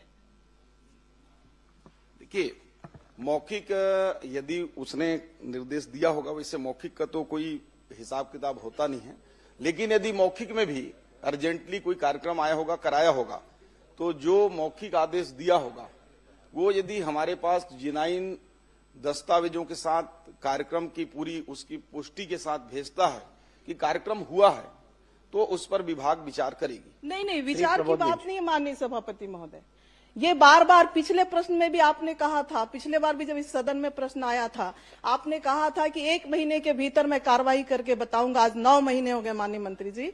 मेरा ये कहने का मतलब है ना, मुझे कोई जानकारी भी नहीं मिला। मैं सिर्फ इतना कहना चाह रही हूँ कि अगर आपने, आपके अमला ने, कई कार्यक्रम ऐसे हैं जिसपे मौखिक सूचना पे कार्यक्रम करने के बाद जिसमें हम लोग भी उपस्थित रहते हैं माननीय सभापति महोदय, मैं ये नहीं कहती कि आपके अमला ही कार्यक्रम आपका कर लेता है, उसमें आपने कई बिल का भुगतान हो जाता है, कई बिल का नहीं होता है। फिर क्यों ऐसा, क्यों भेदभाव, क्यों इस तरह से विषय आते? या तो आप पूरा कराएं या फिर नहीं कराना है तो मत कराएं। आप इस सदन में इस तरह से जवाब देंगे तो बाहर अलग जवाब रहेगा। ये दोनों चीजें मुझे नहीं लगता कि उचित है। माननीय सभापति जी, ये वरिष्ठ नेत्री है और पूर्व मंत्री भी है, राष्ट्रीय उपाध्यक्ष भी है, उनका सुनवाई नहीं होगा तो हम लोग का क्या सुनवाई होगा और छत्तीसगढ़ का जनता का क्या मोर्चा होगा? अब चिल्ला चिल्ला के बोल रही है कोई सुनवाई नहीं हुआ, कोई अरे पूरा तो होने दो दादी, उसके बाद बोलना चल रहा है। दादी पूरा हो जाने दो, बहुत अच्छा पूछ रही हो, इतना अच्छा पॉइंटेड पूछना सीखो, 5 बार के आप भी हो, समझे? अरे पूरा पूछ तो लेने दो, फिर बोलना आप, यही तो बात है दादी। तो इसलिए दर्द है मंत्री जी। दादी का सुनवाई न्यायालय में। माननीय सभापति जी, चूंकि माननीय सदस्य महोदय ने खुद ही कहा है कि मौखिक आदेश, और आप सभी जानते हैं कि मौखिक आदेश का सभापति महोदय, मैं ये कहना चाह रही हूँ कि पिछले बार आपके अमला ने भुगतान किया है, तो क्या एक बार करेंगे, नहीं करेंगे? विश्वास में अगर लोगों ने काम कर दिया आपके अमला पे कहने पे, तो ये 2 तरह की चीजें किस आधार पे पालन हो रहा है, मैं ये कहना चाह रही हूँ माननीय सभापति महोदय। जिसने वर्क किया तो वो तो किया, और आपके पुराने पिछले प्रश्नों के साथ भी आपने एक अतारांकित प्रश्न मैंने लगा, अतारांकित में मेरा प्रश्न आया है माननीय सभापति महोदय, उसमें भी पिछले बार के विषय के सब्जेक्ट इसी तरह के थे माननीय सभापति महोदय, आश्वासन मिला, कार्रवाई नहीं हुई, और अभी फिर माननीय मंत्री जी यहाँ पे कह रहे हैं कि मौखिक आदेश का कोई, लेकिन आपके पहले भुगतान आपके अधिकारियों ने किया है, तो कुछ का करेंगे और कुछ का नहीं करेंगे, इसके पीछे का कारण क्या है, ये मैं जानना चाहती हूँ कि आपके अधिकारियों के द्वारा ही इस तरह की गति। और सबसे बड़ी बात, आपने यहाँ पे अभी मुझे बताया कि निरंक है, और मैं ये तथ्य दे रही हूँ कि निरंक नहीं है, तो आप उस अमला जिसने आपको ये जानकारी दिया है, आपका भी गलती नहीं है, क्योंकि नीचे के लोग आपको दे रहे हैं, आपको यहाँ पे सदन में बता रहे हैं। तो अगर जिन लोगों ने इस तरह की हरकत लगातार आपके साथ कर रहे हैं माननीय मंत्री जी, 1.5-2 साल के अंदर से लगातार गलत जानकारियां दे रहे हैं, उनको आप संरक्षण देते आ रहे हैं। मैं माननीय मंत्री जी से यही कहना चाहूंगी, आश्वासन चाहूंगी इस सदन से, अगर मौखिक हो चाहे लिखित हो, अगर वर्क हुआ है, काम हुआ है, फुटेज है, फोटो है, आश्वासन चाहिए कि भुगतान करें? नहीं, भुगतान चाहिए माननीय सभापति महोदय, और लिखित सब डॉक्यूमेंट्स है हमारे पास। मंत्री जी, पूरा ऐसा आश्वासन जो पूरा हो। पता चल रहा है हमको अगले सत्र का इंतजार करना पड़ेगा कहीं। मंत्री जी सुनिश्चित करें ना उसको, बार बार माननीय सदस्य का जो प्रश्न है। सभापति महोदय, ये पूरा क्लियर है कि यदि कोई वर्क ऑर्डर दिया गया है और भुगतान नहीं हुआ है तो मैं बड़े जिम्मेदारी से, मुझे अभी आप दे देंगे और मैं उसको भुगतान कराऊंगा। लेकिन मैंने दूसरा पहलू ये भी बोला कि मौखिक भी दिए हैं, कभी मौखिक भी यदि दिए हैं और वाकई में उसने काम किया है, इस बात की पुष्टि विभाग भेजता है तो हम उसको कार्योत्तर अनुमति देकर उसको भी भुगतान करा देंगे। इससे और लिबरल जवाब क्या हो सकता है। प्रबोध बेंच। माननीय सभापति महोदय, कब तक कराएंगे ये जानकारी मुझे चाहिए, क्योंकि एक एक साल इंतजार हमने पिछले प्रश्न के लिए भी किया है और आगे भी इस तरह से ना हो, इसके लिए मैं माननीय मंत्री जी से कहना चाहूंगी कि कब तक कराएंगे, समय सीमा बताएं माननीय मंत्री। देखिए, अभी तो अब हो सकता है कि मार्च में न हो, क्योंकि वित्तीय उसके चलते 15 मार्च के बाद भुगतान कर पाना थोड़ा कठिन होता है। लेकिन अगर आपके पास दस्तावेज हो तो आज ही मुझे इस प्रश्नकाल के बाद दे देंगे तो मैं उसका वो परीक्षण भी करा लूंगा और वाकई में देनदारी होगा तो उसको नए वित्तीय वर्ष में जल्द से जल्द हम। माननीय सभापति महोदय जी, जो लोग लगातार सदन में गलत जानकारी दे रहे हैं, पर्याप्त आ गए। नहीं माननीय मंत्री जी के ध्यान में भी आ गए, आप डॉक्यूमेंट दीजिए ना, भुगतान की भी बात आ गई है। जो अधिकारी लगातार सदन में गलत जानकारी दे रहे हैं उनके ऊपर भी कार्रवाई होना चाहिए माननीय सभापति महोदय। उनको तो एक्सटेंशन मिल रहा है माननीय सभापति, गलत जानकारी, असत्य जानकारी दे रहे हैं उनके ऊपर कार्रवाई करेंगे क्या दी जा रही है। माननीय सभापति जी, गलत जानकारी देने का उसकी भी एक नियम प्रक्रिया है, उसमें बिल्कुल जो होगा वो तो आपके माध्यम से। प्रबोध मिनट। ये तो पिछले बार भी आपने समय मांगा था, पिछले बार भी सदन में आपने कहा था हम नोटिस भेजेंगे, 1 महीने के अंदर कार्रवाई होगी, लेकिन ये 9 महीने हो गए माननीय सभापति महोदय जी, नोटिस का जवाब क्या आया हमको नहीं पता है। भाई 9 महीने नहीं, अगले साल फिर सत्र चालू होगा, 1 साल बाद भी वही स्थिति रहेगा। यदि प्रूफ नहीं होगा तो कैसे पैसा देंगे। अच्छा, ये आपने स्वीकार किया है माननीय मंत्री जी, आपने स्वीकार किया है कि दोषी अधिकारियों का एक जांच रिपोर्ट हमारे पास आया था, उसके आधार पे आपने स्वीकार किया था कि हम अधिकारियों को नोटिस दिए हैं, नोटिस का जवाब आ जाएगा, फिर हम कार्रवाई किए। जो तथ्य तो आपके पास था माननीय मंत्री जी। नहीं, उसमें जो जांच में जो पाया गया उसके आधार पर हमने कार्रवाई कर दिया है और जो भी रिपोर्ट में आते हैं, चूंकि जांच क्या कार्रवाई हुई है मुझे भी जानने का, विधायक के नाते तो इतना तो उसको मैं अलग से आपको बता भी दूंगा, चूंकि इस क्वेश्चन से वो नहीं नहीं है। सदन में रख दीजिए माननीय मंत्री जी, सदन में रख दे ताकि बाकी सदस्यों को भी इसकी जानकारी हो।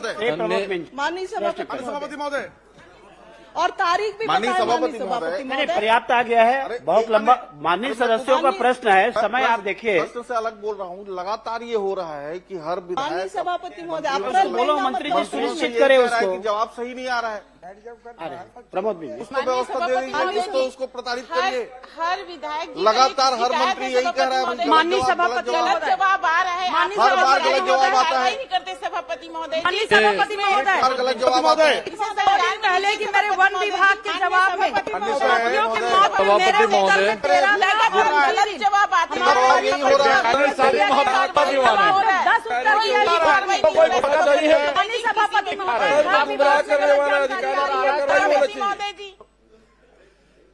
माननीय सभापति महोदय, मेरा सवाल माननीय स्वास्थ्य मंत्री जी से था। सरगुजा जिले में जो उप स्वास्थ्य केंद्र हैं, प्राथमिक स्वास्थ्य केंद्र हैं और सामुदायिक स्वास्थ्य केंद्र हैं, उसमें कितने कार्यरत हैं, कितने स्वीकृत पद हैं, कितने पदस्थ हैं, उसकी जानकारी उन्होंने प्रपत्र अ में दिया है।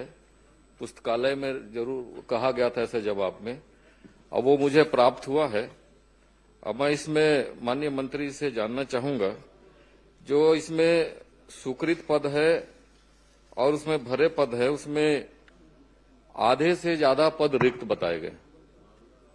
तो वो जो रिक्त पद हैं वो बहुत समय से रिक्त पद हैं और वो स्वास्थ्य केंद्र भी बहुत पहले से स्वीकृत हुए हैं, कार्यरत हैं। तो उसमें कब तक उन पदों पर आप भर्ती कर पाएंगे या कब तक भर्ती करेंगे उस पर? माननीय सभापति महोदय, ये माननीय सदस्य ने अपने विधानसभा क्षेत्र और सरगुजा जिले के जो पद हैं उनके संदर्भ में पूछा है। हमने जानकारी तो दे दिया है माननीय सदस्य को, और हमारी भर्ती प्रक्रिया माननीय अध्यक्ष महोदय वो एक एनएचएम से हम करते हैं और स्टेट गवर्नमेंट की ओर से भी रेगुलर भर्ती भी करते हैं। तो अभी भर्ती प्रक्रिया हमारी 525 पदों पर अभी चल रही है, जिसमें नर्सेस हैं, वार्ड बॉय हैं और अटेंडर हैं, ऐसे करके। तो उसकी अभी प्रक्रिया पूरी होने वाली है, तो उसमें जो उस क्षेत्र के लिए आवंटित होंगे उसको करेंगे। और एनएचएम से हमारी लगातार भर्ती प्रक्रिया होती है और जैसे जैसे रिक्त पद होते हैं हम भर्ती प्रक्रिया करते हैं।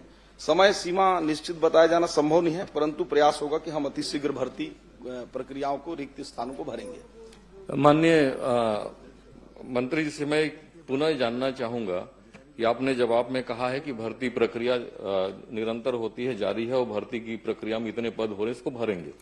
मैं इसमें पुनः ये जानना चाहूंगा कि जो आप भर्ती की प्रक्रिया निकालते हैं वो एक साथ पूरे प्रदेश के लिए सभी पदों के लिए निकालते हैं, क्या केंद्र वाइज और वहां जो स्वीकृत पद हैं उसके अनुरूप में आप स्वीकृति जारी करते हैं या वो निकालते हैं विज्ञापन, या सामूहिक निकालते हैं? देखिए, जो भर्ती प्रक्रिया है, स्वीकृत पद जो होते हैं उसके विरुद्ध में हमको जितने भी वित्त से अनुमति मिलता है पदों को भरने का, उस अनुपात में करते हैं। 100% की भर्ती कभी भी नहीं होती, क्योंकि कुछ हमारे अनुकंपा के लिए भी रखने होते हैं, कुछ प्रमोशन के लिए भी रखने होते हैं। तो इस दृष्टि से भर्ती प्रक्रिया उसमें 2 प्रकार की होती हैं। जो जिला कैडर के जो जैसे एनएचएम के हैं वो डिस्ट्रिक्ट से होते हैं, स्टेट कैडर के हैं वो स्टेट से होते हैं, और बाकी अधिकांश भर्ती परीक्षाएं हमारी पीएससी के माध्यम से और व्यापम के माध्यम से की जाती हैं और प्रक्रियाएं चालू ही हैं। सभापति महोदय, मैं इसलिए सवाल पूछा क्योंकि हमारे ग्रामीण क्षेत्रों में, सरगुजा जैसे क्षेत्र में जहां प्राथमिक स्वास्थ्य केंद्र हैं, उप स्वास्थ्य केंद्र हैं, सामुदायिक स्वास्थ्य केंद्र हैं, वो ग्रामीण अंचलों में है, दूर में, वहां कोई जाने को तैयार नहीं होता और जो भर्तियां होती है शहरों में भर्ती कर दिए जाते हैं। तो मैं इसलिए जानना चाहता हूं, क्या वो स्वीकृत जो केंद्र है उन केंद्र के हिसाब से यदि नर्सिंग की स्टाफ के मामला है, टेक्नीशियन का मामला है, डॉक्टरों का मामला है, क्या केंद्र के हिसाब से विज्ञापन जारी करके आप उसमें भर्ती करेंगे क्या? ताकि जो भर्तियां होंगी तो उसमें सीधे वहां लोग अपॉइंट कर पाएंगे, जो वहां जाना चाहता है वही उसमें भाग लेगा, उसके लिए आवेदन करेगा। मैं जानना चाहता हूं आप उसमें करेंगे क्या? देखिए, केंद्रवार, माननीय सभापति महोदय, केंद्रवार भर्ती किया जाना संभव नहीं है और व्यवहारिक स्तर पर वो संभव हो भी नहीं पाएगा, क्योंकि हमारे पास लगभग 2000 से ऊपर स्वास्थ्य केंद्र जो पीएससी तक हैं और उससे नीचे जाएंगे तो हमारे पास 5500 उप स्वास्थ्य केंद्र हैं। तो इतनी बड़ी भर्ती प्रक्रिया तो संभव नहीं है, हम उसको एकजाई ही करते हैं। परंतु मैं बताना चाहूंगा माननीय सदस्य जी को कि आपके क्षेत्र में पदों की संख्या कम जरूर है, परंतु उतनी कम नहीं है। जैसे आपका लुंड्रा क्षेत्र है, मैन पार्ट है, लखनपुर है, लगभग 75 से 80% तक पद भरे हुए हैं। उसमें सिर्फ वही खाली हैं जैसे स्पेशलिस्ट हैं। तो पूरे प्रदेश में कमी है, उस पर हम लोग कार्य कर रहे हैं कि ताकि स्पेशलिस्ट की भी भर्ती हो पाए। माननीय मंत्री जी, आपने जो सूची उपलब्ध कराया है उसमें मेरे पास आपकी सूची है, आप भी देख लें। जितने पद की स्वीकृति है उसके अनुरूप में आपने जो कार्यरत बताया है, उस कार्यरत में सैकड़ों जगह में 000 लिखा हुआ, और आप कह रहे हैं कि बहुत जगह पे भर्ती कर दिया गया है, अनुमान मतलब 80% भर्ती। मैं कहना चाहूंगा कि 50% से भी ज्यादा पद वहां रिक्त है। और दूसरी एक चीज और है माननीय सभापति जी, जो आपने कार्यरत और भरे पदों की यहाँ जानकारी दी है, उसमें जो कार्यरत पद में आपने जानकारी दी है वो उसमें, और आगे मैंने पूछा था कि उसमें कितने लोगों को संलग्न किया गया है। तो जो पद आप भरे हुए बता रहे हैं वो सारे लोग, बहुत सारे लोग इसमें प्राथमिक स्वास्थ्य केंद्र में 19 लोग और सामुदायिक स्वास्थ्य केंद्र में 28 लोग, ये शहरी क्षेत्रों में संलग्न करके रखे गए और आपके सूची में भरे पद में बताए जा रहे हैं। तो ये रिक्त पद की संख्या और ज्यादा बढ़ गई है। तो आप इसमें भी गौर करेंगे और इसको भी ठीक कराएंगे जो जानकारी आई है। और दूसरी चीज मैं जानना चाहूंगा कि जो आप अटैच किए हैं, संलग्नीकरण किए हैं, उस संलग्नीकरण का नियम क्या है?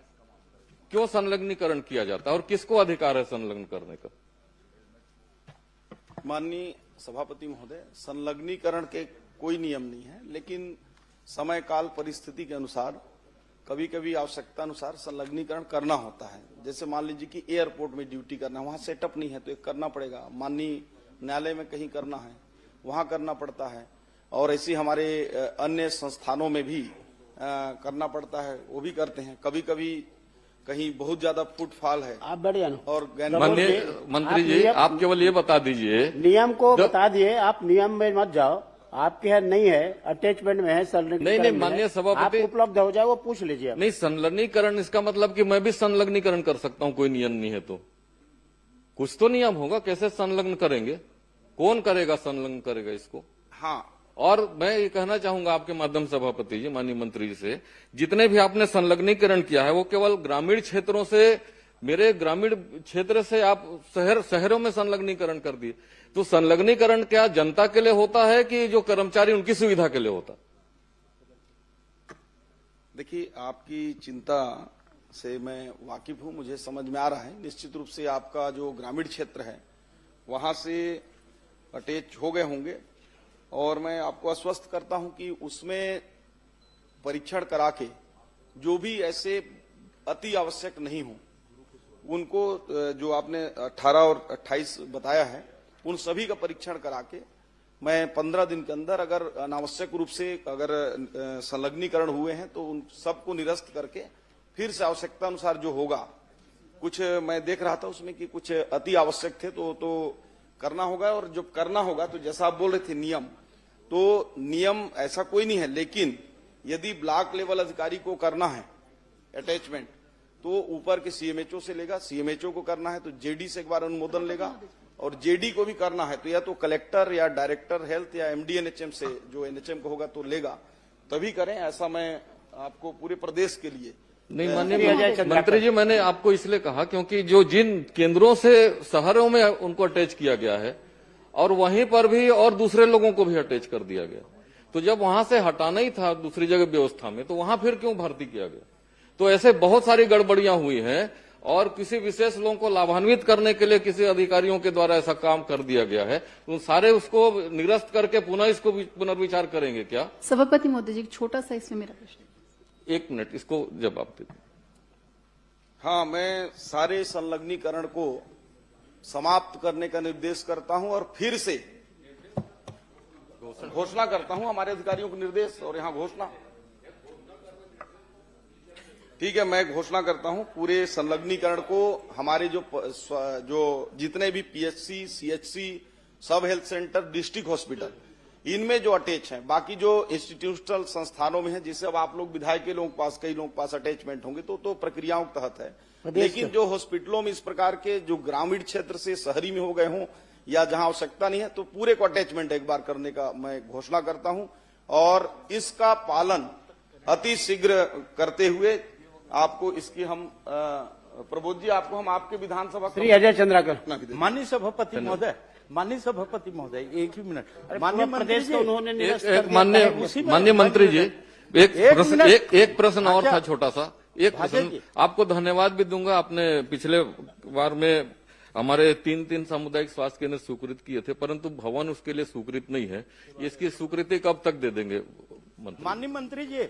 इसको शीघ्र ही हम लोग उसको भवन के लिए प्रस्ताव जो है भारत सरकार को भेज रहे हैं एनएचएम से, उसमें आपका भी प्राथमिकता से शामिल करके हम भेजेंगे। माननीय मंत्री जी, आपसे मैं निवेदन कर रहा हूं, एक ही मिनट में।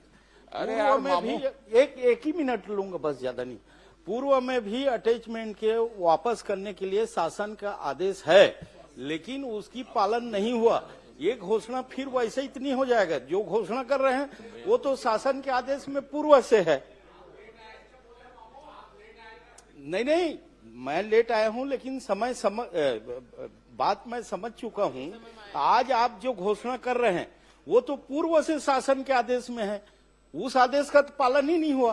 फिर ऐसे आदेश मत हो जिसका पालन ना हो, ये मेरा निवेदन है माननीय मंत्री जी। अजय चंद्र।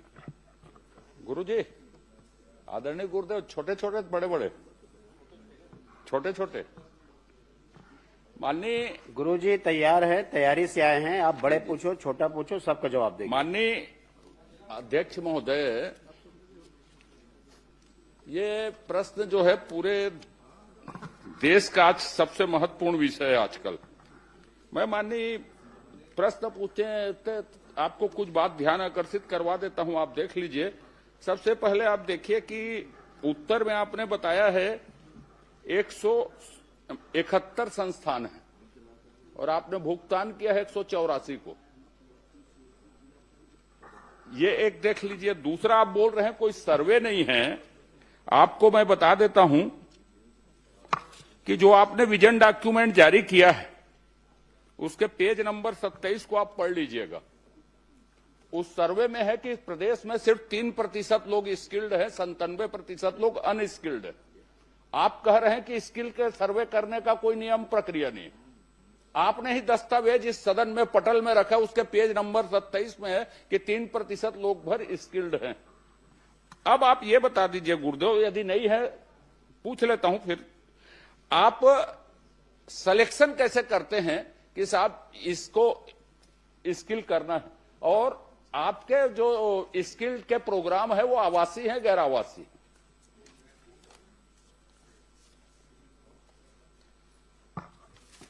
माननीय सभापति महोदय, जो टारगेट हमें मिलते हैं भारत सरकार के द्वारा स्किल के लिए, तो उस हिसाब से हम लोग करते हैं और इसमें क्षेत्र वाइज हम लोग स्किल गैपिंग एनालिसिस करते हैं। जो हमारे क्षेत्र वाइज में जिस प्रकार कार्य योजना हम तैयार करते हैं जिलों में, और जिलों में तैयार करने के बाद उद्योगों को हम आमंत्रित करते हैं, संस्थानों को आमंत्रित करते हैं, उनके साथ बैठक करते हैं, उनके डिमांड बेस्ड जो ट्रेनिंग की आवश्यकता होती है।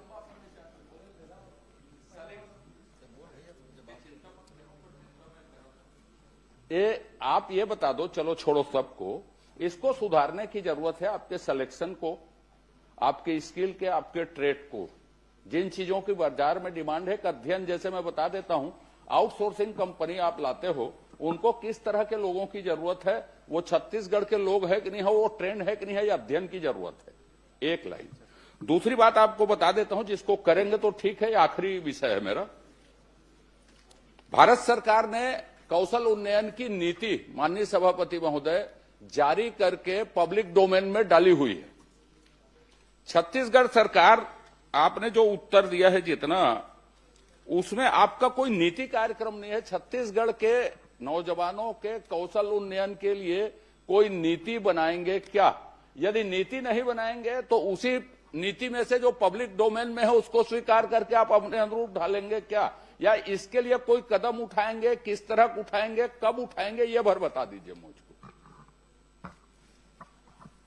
निश्चित ही माननीय वरिष्ठ सदस्य हैं, उत्कृष्ट विधायक हैं, उनका सुझाव हम सबको हमेशा मिलते रहता है, और जो सुझाव उनका मिला है उसमें आने वाले समय निश्चित ही विचार करने का हम सब प्रयास करेंगे, ताकि हमारे यहाँ युवाओं को ज्यादा से ज्यादा स्किल मिल सके। माननीय सभापति महोदय, जहां जहां पे छत्तीसगढ़ के लोग हैं, आपको बता दूं, चाहे वो गिग वर्कर्स हो, चाहे आउटसोर्सिंग के वर्कर्स हो, अब ये कौशल उन्नयन हो, पूरे देश में भी यदि बात करें तो 87% लोग अनस्किल्ड हैं। छत्तीसगढ़ में तो आप ही के दस्तावेज में 3% लोग अनस्किल्ड हैं। जो संस्थाएं हैं उसको पढ़ लीजिए, किसी के पास आवासीय व्यवस्था नहीं है। बस्तर को छोड़ के कहीं आवासीय स्किल्ड करते नहीं। भवन बना है यहीं के लाइवलीहुड कॉलेज में, उस भवन का कोई उपयोग नहीं। इसलिए ये बेतरतीब है, सिर्फ हम कागज में स्किल्ड कर रहे हैं। मेरा आपके ऊपर आरोप नहीं है बिल्कुल भी। मेरी आपसे अपेक्षा है कि इसको आप दुरुस्त कीजिए। स्किल्ड आवासीय हो, ट्रेड का सिलेक्शन नया हो, इसके लिए प्राधिकरण जो आपके हैं जिला स्तर में, स्टेट लेवल में, उसकी देखरेख की व्यवस्था। अब नियोजन कितने दिन का करते हैं? 90 दिन का नियोजन करते हैं, वो किए कि नहीं किए, इसको देखने की आपके पास व्यवस्था नहीं है। तो मेरा आपका ये आग्रह है फिर से कि कौशल उन्नयन के लिए स्टेट की कोई नीति बनाएंगे क्या? छत्तीसगढ़ के लोगों का इससे भला होगा, और बनाएंगे तो कोई समय अवधि तय करेंगे। यदि विशेषज्ञ नहीं है तो संस्थाएं मौजूद है देश भर में बनाने के लिए नीति। भारत सरकार ने ही किसी से बनवाई है। तो आप छत्तीसगढ़ इसमें पहल करेगा क्या? छत्तीसगढ़ की सबसे बड़ी जरूरत है ये कि आप नीति कौशल उन्नयन के लिए बनाएंगे, कोई समय सीमा निर्धारित करेंगे क्या? उसके लिए कोई भी, मैं धोखे से आरोप प्रत्यारोप प्रक्रिया में अब नहीं जाना चाहता। आप इतना करेंगे तो सभी चीज आप ही आप दुरुस्त हो जाएगी। निगरानी की प्रक्रिया भी, नियोजन की प्रक्रिया भी, ट्रेड के सिलेक्शन भी, प्रवेश का तरीका भी, सब उसी में तय हो जाएगा। इसलिए आप उसकी नीति बनाएंगे क्या, और बनाएंगे तो कब तक बनाएंगे? निश्चित ही जो लाइवलीहुड कॉलेजेस हैं उसमें आवासीय सुविधा रहती है, जो जहां LWE क्षेत्र जो होता है वहां पे होती है, और जो गैर एलडब्ल्यू क्षेत्र होता है वहां वैसी नहीं होती सुविधा। और जो निगरानी की जो बात है, तो जो 90 दिन का हम लोग हमेशा देखते हैं, परीक्षण करते हैं, निगरानी करते हैं उसके बाद ही पेमेंट होता है। उसके पहले हम लोग कुछ ना कुछ पेमेंट उनका रोक के रखते हैं। तो निश्चित ही आने वाले समय में और इसमें जिस प्रकार से माननीय सदस्य जो सुझाव दे रहे हैं उसमें आने वाले समय में और इसमें बदलाव करने का प्रयास एक लाइन करेंगे। है, सब कर लो आप। नीति आप बनाएंगे क्या, आप बनाएंगे कब तक बनाएंगे एक लाइन में, और नहीं तो आप छोड़ देता हूं। मेरा और कोई प्रश्न नहीं है। प्रक्रियाजनक छोटी छोटी बात क्या करेंगे, यह सब छोटी प्रक्रिया। छत्तीसगढ़ को जरूरत है कौशल उन्नयन के लिए पॉलिसी की। आपको देखना है तो भारत सरकार की पॉलिसी पब्लिक डोमेन में है सुझाव के लिए। निश्चित ही जो माननीय सदस्य जो सुझाव दे रहे हैं, तो हम लोग पिछले 2 सालों में लगातार बहुत सारा प्रयास किए हैं कि इसमें जितना बदलाव आ सके। और जो आज के समय में जो आवश्यकताएं हैं, जो ट्रेडों की जिस प्रशिक्षण हमारे युवाओं को देना चाहिए, उसके लिए हम लोग लगातार प्रयास कर रहे हैं। और इन सुझावों को भी हम अपने उसमें लेंगे और आने वाले में इसके लिए भी हम प्रयास करेंगे। माननीय सभापति महोदय, माननीय मंत्री जी ने जवाब दिया है कि लगभग 80% के आसपास भुगतान हो गया है। जो आपने उत्तर दिया है 187 संस्थाओं को 80% के आसपास भुगतान हुआ है। माननीय सभापति महोदय, मैं मंत्री जी से सिर्फ इतना जानना चाहता हूं, क्या भुगतान के लिए कोई ऐसे नियम विभाग ने बनाए थे कि नियोजन के पश्चात भुगतान होगा और वो कितना % होगा और कितना % पे भुगतान को रोका जाएगा? क्या ऐसा कोई नियम है, और यदि है तो उसका पालन किया गया है? निश्चित ही उसके नियम है और नियम को हम पालन करते हैं। और जो जिनके सारे डॉक्यूमेंट्स जो नियम के तहत होते हैं, जो आ जाते हैं। नहीं, भुगतान का नियम 60% भुगतान किया जाएगा अगर इतने % नियोजन करने के पश्चात। क्या ऐसा नियम है, और यदि है तो उसका पालन किया गया है? प्रथम किस्त हम बैच आवंटन के 1 माह उपरांत प्रशिक्षण लागत का 20%, न्यूनतम 10 प्रशिक्षणार्थियों की उपस्थिति जो 75% से अधिक होना अनिवार्य है, तब हम करते हैं। द्वितीय किस्त हम मूल्यांकन एवं प्रमाणीकरण उपरांत प्रशिक्षण लागत का 20% हम करते हैं। तृतीय किस्त नियोजन प्रतिशत के आधार पर 60%। वही तीसरा कितना % है भुगतान? आप कब करते हैं? कितने % सभापति महोदय, मैंने आपको बताया कि मेरे को 20% मंत्री जी का करते हैं। उसके बाद उत्तर तो आ गया है जिसमें 9,780 युवाओं को कौशल आप कितना प्रशिक्षण दिया गया है, जिसमें मैं यही पूछना चाहता हूं कि कितने युवाओं को किस ट्रेड में प्रशिक्षण दिया गया है? माननीय सदस्य ने जो चाहा है, हमने बताया कि उसमें 9,760 युवाओं को कौशल विकास प्रशिक्षण दिया गया। नहीं, कितने युवाओं को किस ट्रेड में दिया गया है, ये बता दीजिए। देखिए, वो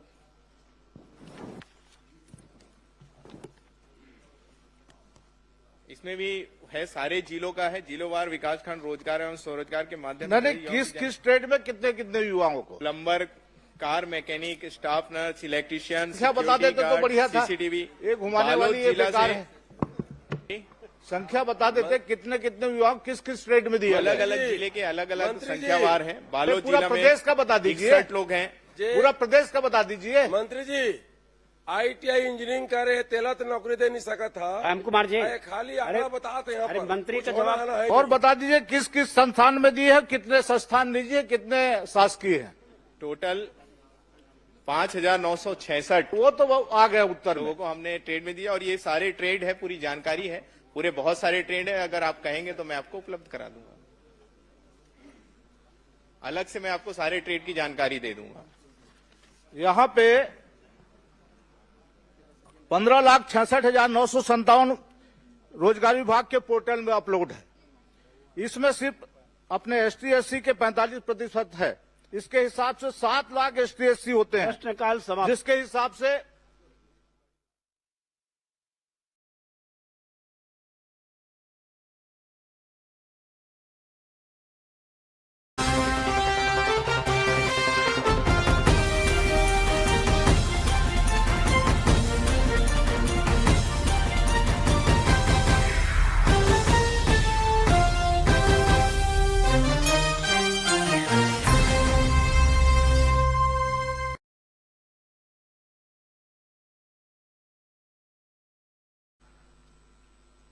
कि विषय जगदलपुर विधानसभा के अंतर्गत है, लेकिन जिला जो है वो दंतेवाड़ा जिला है और इसलिए ये प्रश्नाधीन जो विषय है सुकमा जिला है, क्षमा करेंगे। झीरम घाटी से एलंगनार एक दूरस्थ अंचल है, दुर्गम क्षेत्र है। वहां से उरकापाल और कांदानार तक ऐसे 18 किलोमीटर, और इस सड़क के दृष्टि से जो माननीय मंत्री जी का जवाब आया है, प्रारंभ में 14,60,60,000 का व्यय संभावित बताया गया। इसकी प्रशासकीय स्वीकृति 1 जनवरी 2023 को 1 जनवरी 2023 को और टेंडर 30 जनवरी 2023 को जारी किया गया। और माननीय मंत्री जी ने प्रश्न के जवाब में यह भी कहा है कि उक्त सड़क मार्ग घोर नक्सल प्रभावित क्षेत्र होने तथा दुर्गम पहाड़ी क्षेत्र होने के कारण निर्माण हेतु तैयार डीपीआर में सीसी सड़क, टोवाल, नाली, पुल पुलिया निर्माण एवं घाट कटिंग जैसे कार्यों का विस्तृत सर्वे नहीं किया गया। बिना सर्वे के और सारे एएसटीएस स्वीकृति से लेकर सारा टेंडर तक ये जारी हो गया और ये डीएमएफ से जिला सुकमा से अतिरिक्त कार्य, इसके लिए जो अतिरिक्त सैंक्शन हुआ वो 5,59,69,000 रुपए, ये 18/1/2025 3 साल के बाद बार बार जब इस पर संज्ञान लिया गया, बातचीत किया गया और संबंधित जितने भी उसके अधिकारी, वरिष्ठ अधिकारी, ठेकेदार से लेकर सभी से लगातार 2 वर्षों तक इसकी बातचीत होने के बाद 25 को 3 साल बाद इसको, और तो आपके माध्यम से माननीय मंत्री जी से मैं ये जानना चाहता हूं कि प्रारंभ में जब इस 18 किलोमीटर की सड़क जिसका टेंडर 31 जनवरी 2023 को हुआ और कार्यादेश जिस ठेकेदार को दिया गया उसके द्वारा इन 3 वर्षों में कितना काम किया गया, इस हेतु कितनी राशि का भुगतान किया गया मंत्री जी, और आप इसमें ठेकेदार को कब तक कार्य पूर्ण करना था? जवाब आने दीजिए।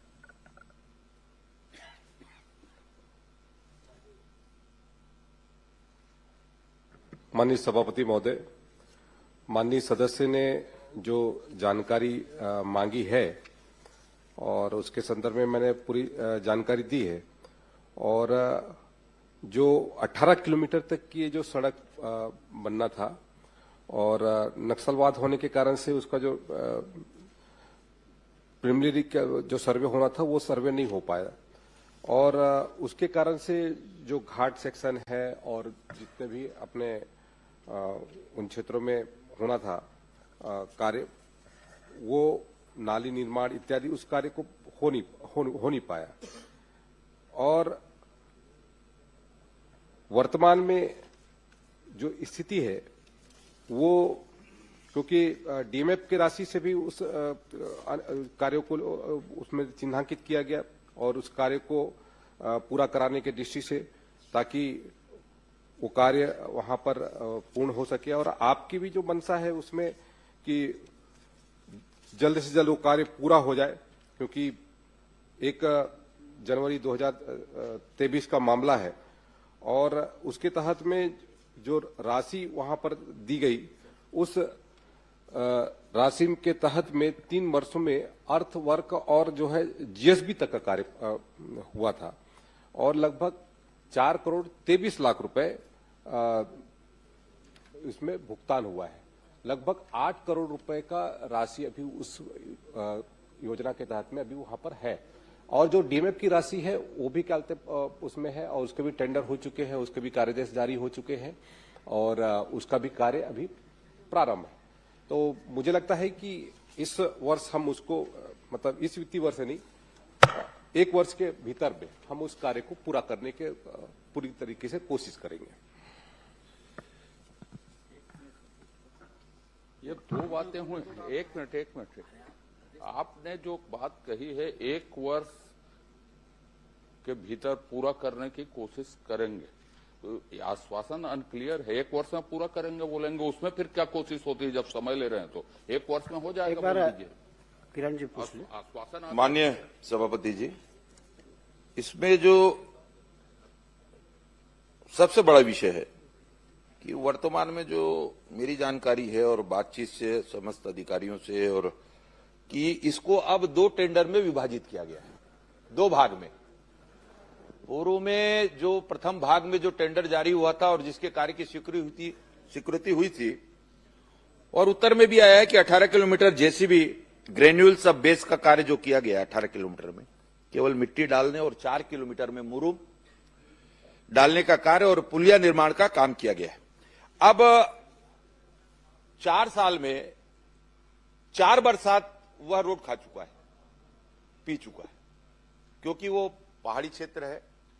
तो पहले ही वर्ष में जब ये मुरुम और मिट्टी डालने का काम किया गया तो वर्षा ऋतु आने पर वो पूरा मुरुम और मिट्टी, क्योंकि उसके बाद का काम उसमें नहीं किया गया जा सका, और पार्ट में काम देने के कारण इतनी समयावधि हो गई, 4 वर्ष हो चुका है इसमें। और मैं सिर्फ इतना ही जानना चाहता हूं, ये जनहित का जुड़ा मामला है, ये दूरस्थ अंचल है, जगदलपुर विधानसभा का अंतिम छोर का मामला है। आपके माध्यम से माननीय मंत्री जी से मैं निवेदन करना चाहता हूं, क्योंकि जब वो ऐसा जगह है कि वहां पर सबसे ज्यादा आवश्यकता, वहां पर सड़क की आवश्यकता है, तब जाकर वहां पर बच्चों के लिए प्राथमिक शाला या विद्युत की व्यवस्था, पेयजल की व्यवस्था और सारी व्यवस्थाएं वहां तक पहुंचेगी। तो यही अनुरोध करना चाहता हूं कि सड़क निर्माण में जो भी दिक्कतें हैं, मेरे पास I have all the properties, all the documents, और आप क्या चाहते हैं? मैं ये चाहता हूं कि एक टेंडर की प्रक्रिया अब वर्तमान में किस स्थिति में, और उसका काम कब से प्रारंभ होगा और कितने समय में वो समाप्त हो जाएगा।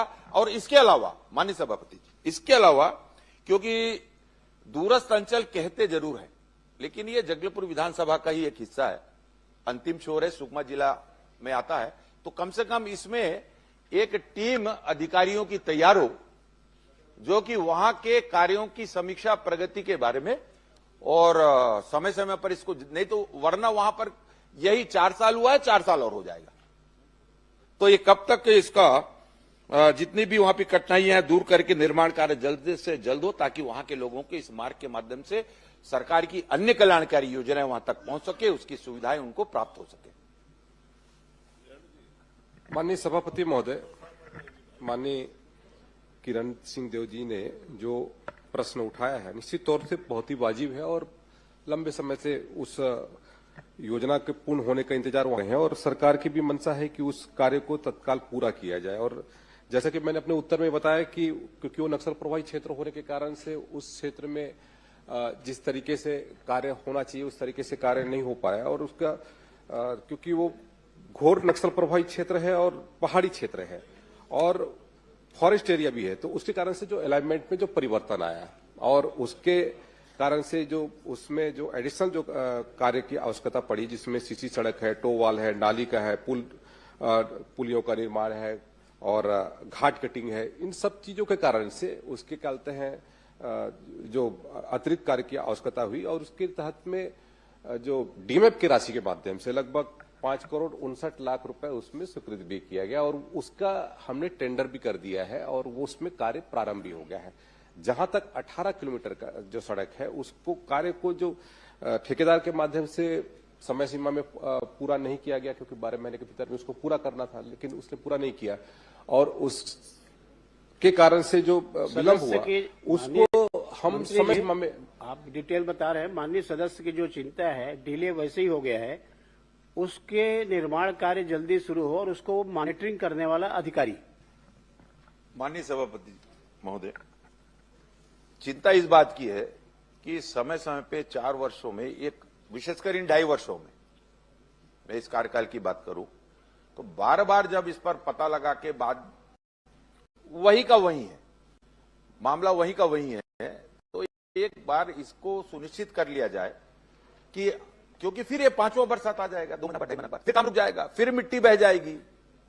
तो मेरा निवेदन ये है सिर्फ इतना कि इस पर एक टीम गठित करके मैं सिर्फ इतना चाहता हूं कि वह मॉनिटरिंग हो और काम की शुरुआत और सारी जानकारियां सही हो जाए। ये गलत जो जानकारी आती है इससे क्या होता है कि ये काम वैसी जवाब दे रहे हैं।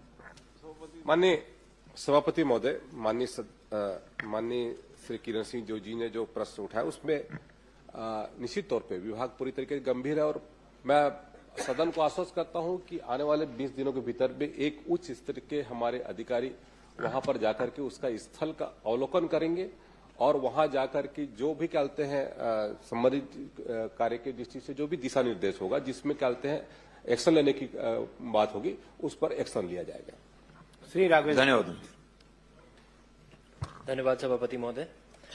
मैंने प्रश्न में ये सड़क हादसों के लिए मैंने प्रश्न पूछा था अपने विधानसभा का, जहां मैंने ख में स्पेसिफिकली पूछा था कि सड़क हादसों के कारण तेज गति 2025 में हादसों में पिछले उसमें तुलना में वृद्धि हुई है कि नहीं और उसके कारण क्या है। सभापति महोदय, उसका जवाब स्पेसिफिकली नहीं आया है कि बढ़ने का कारण क्या हो रहा है पिछले 2 साल में। माननीय सभापति महोदय, माननीय सदस्य ने जो जानकारी चाही थी सड़क दुर्घटना में और कितने लोगों की मौतें और कितने लोग घायल हुए और उसकी किन कारणों से वृद्धि हो रही है, स्वाभाविक सभापति महोदय जो हमारे पूरे छत्तीसगढ़ में सड़कों के निर्माण और उसके बाद वाहनों में वृद्धि और लोगों के लापरवाही के कारण से और इन कारणों से जो घटना घटित होती है और उसमें लोग कहते हैं लोगों की मृत्यु भी होती है, लोग गंभीर रूप से घायल भी होते हैं। तो ये कैसे इसमें कमी हो, इसके लिए लगातार सरकार कोशिश कर रही है और उस कोशिश के बदौलत आने वाले समय में और स्थितियां बेहतर हो, इसके लिए लगातार हमारी कोशिश है। पिछले यदि आपने प्रश्न देखा होगा, प्रश्न के उत्तर में मैंने कहा भी है कि जो डेथ रेशो है वो 24 की तुलना में 25 में बहुत कम हुआ है। तो हमारी कोशिश है कि डेथ रेशो कैसे कम हो और किस तरीके से हम व्यवस्था को और सुदृढ़ करें, ये हमारी कोशिश है। सभापति मंत्री महोदय, मैंने अकलतरा का जो कि स्पेसिफिक सवाल और जांजगीर का भी पूछा था, 24 और 25 में मेरे यहाँ डेथ में इजाफा हुआ है, कम नहीं हुआ है। ये आप ही का जवाब है। 76 और अब 89। और मैं आपका ध्यान आकर्षण चाहूंगा कि 26 में जनवरी से लेके आज तक 14 फरवरी तक जब तक यहाँ का दिया हुआ है 13 मृत्यु मेरे यहाँ हो चुकी है। ये आपके जवाब में ही आया है। तो इतनी ज्यादा अगर बढ़ रही है तो इसके स्पेसिफिक कारण क्या है अकलतरा विधानसभा में कि ज्यादा मृत्यु लगातार तुलनात्मक तौर पर बढ़ती जा रही है। ये जवाब में जैसे आपने कहा कि कम हुई है, 24 और 25 में मेरे यहाँ वृद्धि है। माननीय सभापति महोदय, मैंने जो उत्तर दिया वो पूरे प्रदेश स्तर का था। प्रदेश स्तर में जो डेथ रेशो है वो कम हुआ है और जहां तक आपने जो जानकारी मांगी है तो उसमें मैंने उपलब्ध कराया है और इसके लिए लगातार हमारी कोशिशें जारी है। लगातार हमारे विभाग के माध्यम से जन जागरूकता के कार्यक्रम कराए जा रहे हैं। स्कूल है, कॉलेज है, वहां पर यातायात प्रशिक्षण के कार्यक्रम हो रहा है, हेलमेट रैली निकाली जा रही है, जन जागरूकता रैली निकाली जा रही है, नुक्कड़ नाटक, अनेक प्रकार से ऐसे कार्यक्रम हमारे सरकार के माध्यम से। आपके जवाब में जो आया है आदरणीय मंत्री जी कि जैसे आपने कहा कि कम हो रही है लेकिन अकलतरा में हमारे यहाँ ज्यादा हो रही है तुलनात्मक, ये आपके जवाब में ही है। मेरा आपने जैसा आपके जवाब में आया कि हम लगातार चेकिंग कर रहे हैं, ड्रिंक एंड ड्राइव और बाकी चीजों में कर रहे हैं। मेरा स्पेसिफिक सवाल आपसे ये है कि इस दौरान कितने हेवी वाहनों पर और कितने छोटे लाइट मोटर व्हीकल्स पर आपने ड्रिंक एंड ड्राइव की कार्रवाई करी है, ये स्पेसिफिकली। और एक सवाल और है मेरा।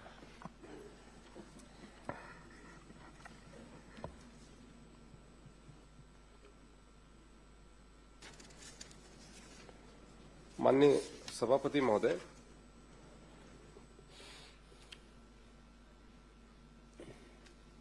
मेरे पास में पूरी जो जानकारी है उसमें ड्रिंक एंड ड्राइव का और हैवी व्हीकल का इसकी जानकारी भी वर्तमान में इसमें उपलब्ध नहीं है। मैं अलग से उपलब्ध करा दूंगा सभापति महोदय। सभापति महोदय, मेरा इसमें आपको राघवेंद्र जी मंत्री जी जो आपने भारी व्हीकल का और लाइट व्हीकल की बात की है, माननीय सभापति महोदय, ये गंभीर विषय है। एक मिनट जी जी, आपने जो प्रश्न किया है ना जी, अभी आपने जो सप्लीमेंट्री पूछा तो भारी व्हीकल का और लाइट व्हीकल का है, मंत्री जी विभाग से जानकारी लेकर के आपको उपलब्ध करा देंगे। सभापति महोदय मेरा एक स्पेसिफिक सवाल है। एक मिनट मेरा इसमें एक स्पेसिफिक सवाल है। जैसे इसमें जवाब में आया कि हमने कार्रवाई हम लगातार कर रहे हैं, लेकिन आंकड़ा इसमें नहीं आया है कि हम कितनी कार्रवाई हैवी व्हीकल्स पे मंत्री जी और कितनी कार्रवाई लाइट मोटर व्हीकल्स पे कर रहे हैं।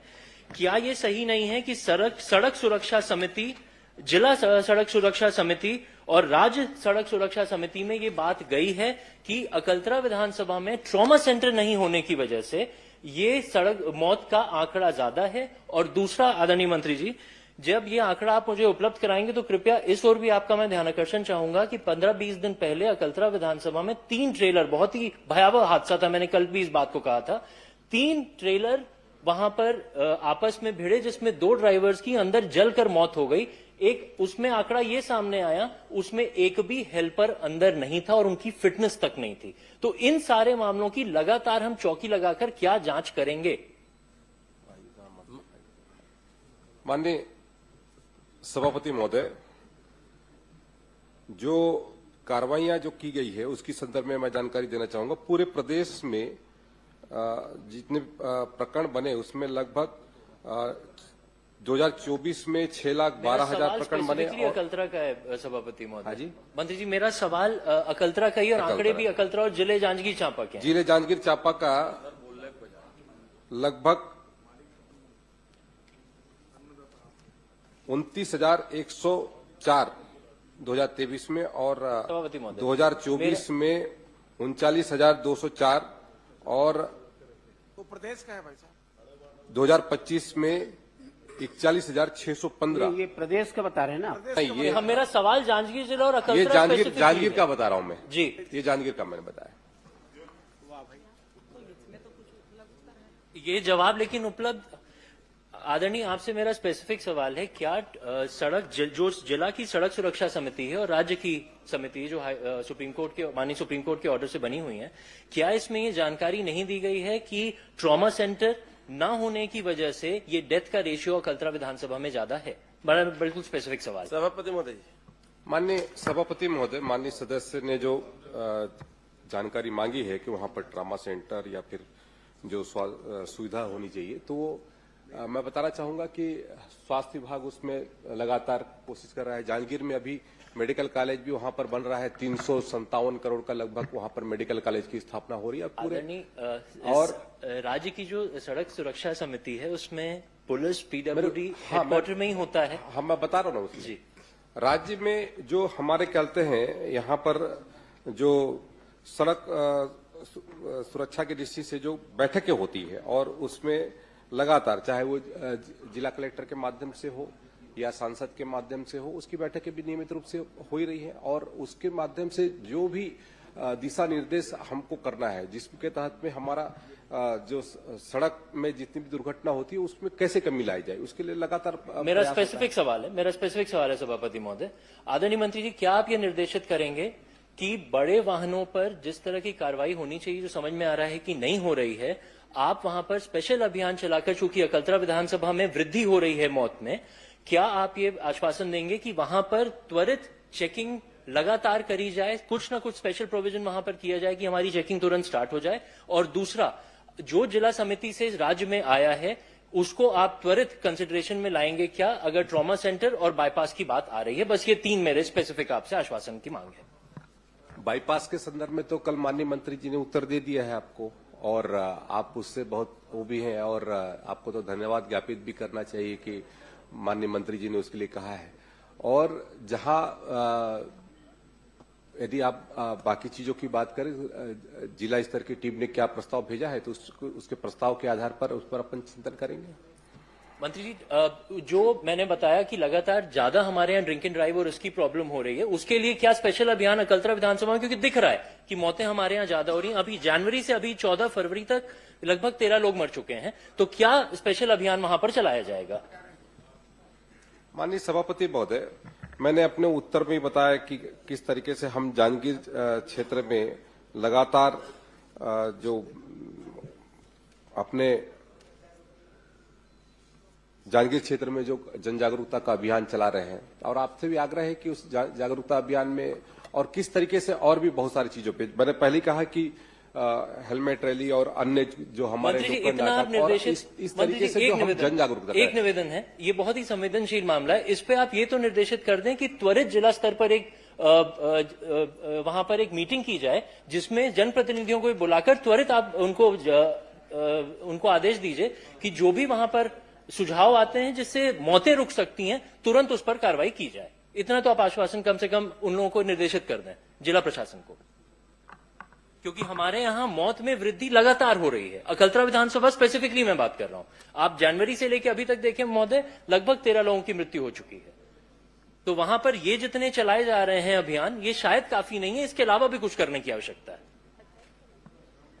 माननीय सभापति महोदय, मैं इसको स्पेशली दिखवा लूंगा सभापति महोदय। वहां पर हमारे गृह विभाग के माध्यम से, परिवहन विभाग के माध्यम से जो भी संभव होगा यथासंभव कोशिश की जाएगी कि वहां की व्यवस्था को हम सुदृढ़ करें। वहां के यातायात व्यवस्था, वहां पर जिस तरीके से भी यदि कोई ऐसा स्पॉट जहां पर लगातार घटना घटित हो रही है तो उसको भी चिन्हांकित करके वहां पर उसका निराकरण करेंगे। आप एक उनको आदेशित कर दें कि जल्द से जल्द उस बैठक को वो बुला लें।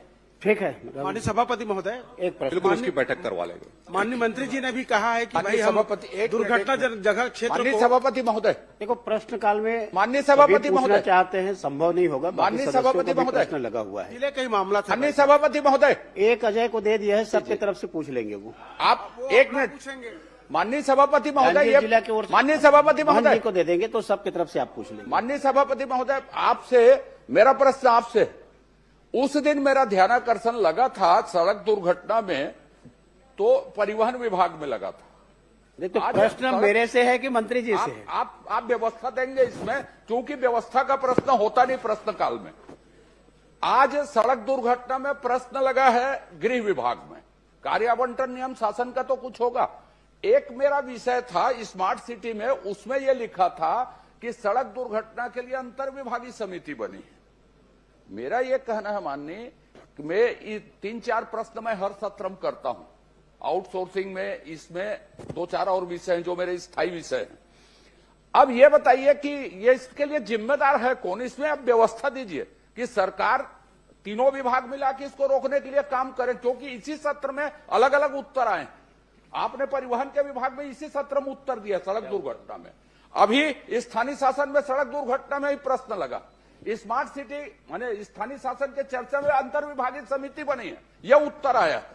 तो इसलिए मेरा आग्रह है कि आपकी ओर से शासन को कोई ना कोई निर्देश आए। यह बहुत गंभीर मानवीय मामला है, छत्तीसगढ़ में सबसे ज्यादा हो रही है, गंभीरता है, इसके लिए कोई आप निर्देश दीजिए। माननीय सभापति महोदय, मैंने अपने उत्तर में स्पष्ट किया, माननीय सदस्य ने अकलतरा की जानकारी चाहिए और पूरे दूसरी बात बोला हूं, आपसे नहीं बोला, उसके संदर्भ में इसी जानकारी सत्र की दिया है। घटना माननीय बताया। सदस्य को यदि कुछ जानकारी की आवश्यकता है तो मैं अलग से उपलब्ध करा दूंगा, लेकिन यदि ये कहें कि परिवहन विभाग का की दृष्टि से, तो परिवहन विभाग भी कार्य आवंटन किसका है और कौन सा विभाग जिम्मेदार है? आप ही उत्तर दिए थे परिवहन मंत्री के तौर पर इसी सत्र में सड़क दुर्घटना में। अभी सड़क दुर्घटना गृह विभाग में लगी है।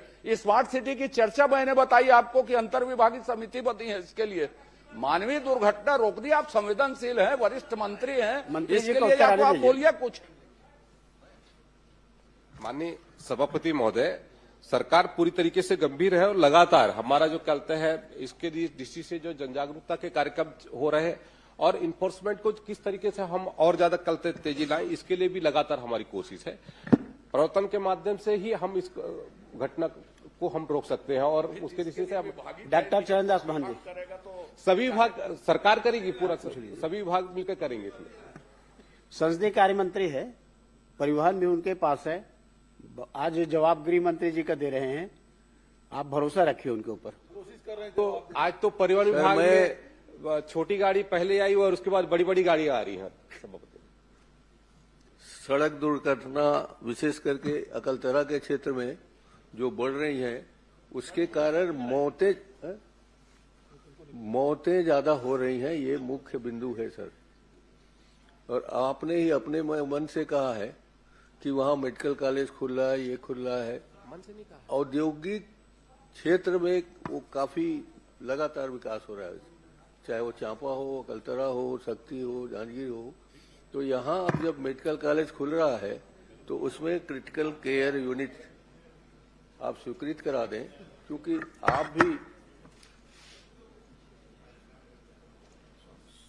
आपके सहयोगी हैं और सड़क दुर्घटना की जो मीटिंग होती है वहां पर उसके आप मेंबर हैं, तो वहां क्रिटिकल केयर यूनिट और ट्रामा सेंटर लगा दिया जाए, बन जाए, ताकि मौतें कम हो, जल्दी से जल्दी इलाज पा सके। ये मेरा कहना है। ये सुझाव देंगे क्या आप अपने?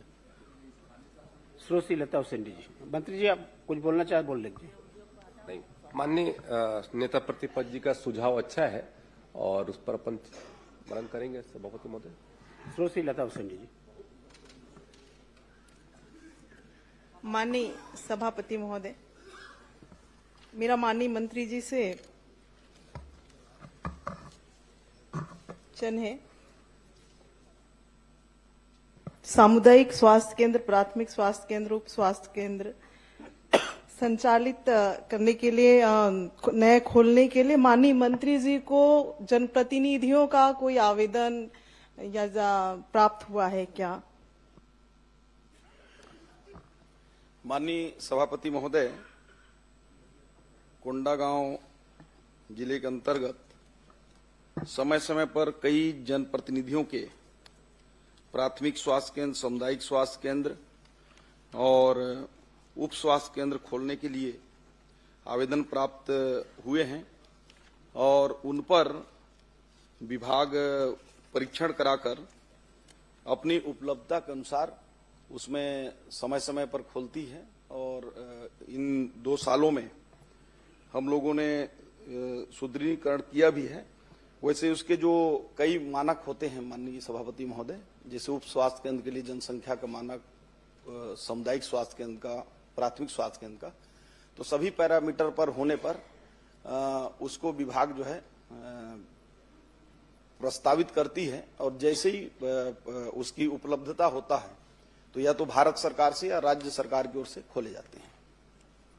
ये इसलिए पूछ रही थी माननीय सभापति महोदय, इसमें माननीय मंत्री जी ने जो उत्तर दिया है वो सिर्फ ये लिखा हुआ है कि मुख्य चिकित्सा एवं स्वास्थ्य अधिकारी के द्वारा हमको आवेदन प्राप्त हुआ था, सिर्फ एक लाइन नहीं लिखा हुआ है। इसलिए मैं जानना चाह रही थी कि बाकी लोगों का आवेदन मिला है कि नहीं मिला है, क्योंकि हम लोगों ने भी दिया था। माननीय सभापति महोदय जी, मैं माननीय मंत्री जी से एक चीज और जानना चाहूंगी। अगर किसी जिले में स्वास्थ्य विभाग का कोई कार्यक्रम होता है तो उसको स्वास्थ्य विभाग के उस कार्यक्रम को आयोजित करने के लिए और निर्देशित करने के लिए कौन कौन सक्षम अधिकारी होते हैं? माननीय सभापति महोदय, स्वास्थ्य विभाग में जो कार्यक्रम होते हैं 2 प्रकार के होते हैं। एक तो राष्ट्रीय स्तर से जो कार्यक्रम होते हैं उसको NHM विभाग संचालित करता है, जो और इसके बाद जो राज्य स्तर के जो कार्यक्रम हैं उसको डायरेक्टर हेल्थ के माध्यम से वो संचालित होती हैं और वहां से निर्देशित करके उसके मुख्य रूप से जिला में जो CMHO हमारे होते हैं वो नोडल होते हैं और उनके माध्यम से नीचे तक के कार्यक्रमों का क्रियान्वयन होता है। मौखिक भी निर्देशित होते हैं या फिर सिर्फ पूरे लिखित में ऑर्डर निकाला जाता है? कई बार मौखिक भी देखिए, कुछ जो सामान्य कार्यक्रम हैं जो रूटीन में हैं, जैसे विश्व पर्यावरण दिवस करना है तो उसको लिखित भी देते हैं और लिखित नहीं पहुंच पाए तो सामान्य रूप से मौखिक भी पहुंच जाते हैं और बाकी जो प्रमुख कार्यक्रम है वो लिखित में ही जारी होते हैं और उसका कैलेंडर बना होता है। माननीय सभापति महोदय, आपका एक प्रश्न मेरा है कि जो कार्यक्रम आयोजित हुए हैं हमारे जिले में उसमें भुगतान के विषय में मैंने जानकारी चाहा। माननीय मंत्री जी ने ये जानकारी दिया है कि किसी भी तरह का भुगतान शेष नहीं है, पर माननीय सभापति महोदय, मैं ये जानना चाहूंगी कि कार्यक्रम हुआ है और भुगतान शेष है, इसकी जानकारी मेरे पास है। माननीय मंत्री जी इस पे क्या कहना चाहेंगे? आपके मौखिक आदेश पे भी, आपके अमला के द्वारा मौखिक आदेश पे भी हुआ है, लिखित वर्क आर्डर पे भी हुआ है, लेकिन भुगतान नहीं है, उसके तथ्य मेरे पास हैं। अब आप इस पे क्या कहना चाहेंगे, मैं जानना चाहूंगी। माननीय सभापति महोदय, कोंडागांव जिले में विभिन्न कार्यक्रमों में जो वैसे तो 1157 कार्यक्रम हुए, तो मतलब सभी संस्थावार करके, और उसमें कुछ में तो हॉस्पिटल में ही बैठकर अपना कार्यक्रम हो जाते हैं, कुछ जगह टेंट और अन्य सुविधाएं करनी पड़ती हैं। तो उस दृष्टि से कुल 4,57,000 रुपए का कार्य हुए हैं, उसमें भुगतान काम हुए हैं और भुगतान पूरा कर दिया गया है। किसी प्रकार का भुगतान शेष नहीं है। यदि माननीय सदस्य महोदया के पास कोई ऐसी जानकारी है कि यदि कार्यक्रम कराया गया है उसका भुगतान नहीं हुआ है तो मैं निश्चित रूप से उसको परीक्षण कराऊंगा और अगर उसने कार्यक्रम किया होगा तो उसकी भुगतान हम सुनिश्चित करेंगे। दोनों चीजें हैं माननीय मंत्री महोदय, एक तो मौखिक आदेश भी दिया गया है और वर्क ऑर्डर पे भी है, तो आप क्या मौखिक आदेश का भी भुगतान कराएंगे और या फिर वर्क ऑर्डर जो मिला है उसका भी कराएंगे? क्योंकि कभी इस प्रश्न में है कि जो मौखिक है जो लिखित में है हम उसी का ही भुगतान करेंगे, ऐसे आपके कई बार ये विषय प्रश्न आता है। तो मैं दोनों चीज चाह रही हूँ, मौखिक निर्देश पे भी कई कार्यक्रम हुए हैं और लिखित पे भी हुए हैं, तो आप दोनों का भुगतान करवाएंगे क्या और किस सक्षम अधिकारी के समक्ष बैठकर इस भुगतान को करवाएंगे, किसके उस पे करवाएंगे, ये भी स्पष्ट करेंगे। देखिए, आप भी जानती हैं कि मौखिक का कोई उसमें सरकारी कार्यक्रमों में सरकारी हिसाब किताब में कोई स्थान नहीं होता है। यदि लिखित में वर्क ऑर्डर हुआ है, काम हुए हैं, तो आप मुझे दीजिएगा, कहीं जाने की जरूरत नहीं है, भुगतान मैं सुनिश्चित कराऊंगा। माननीय सभापति महोदय, मेरे पास उसके भी पेपर है। माननीय मंत्री जी का जो अमला है उसने मौखिक निर्देश पे कार्यक्रम कराए हैं और उसका भुगतान भी किया है, तो जब आप पहले कर सकते हैं तो आप क्यों नहीं कर सकते हैं?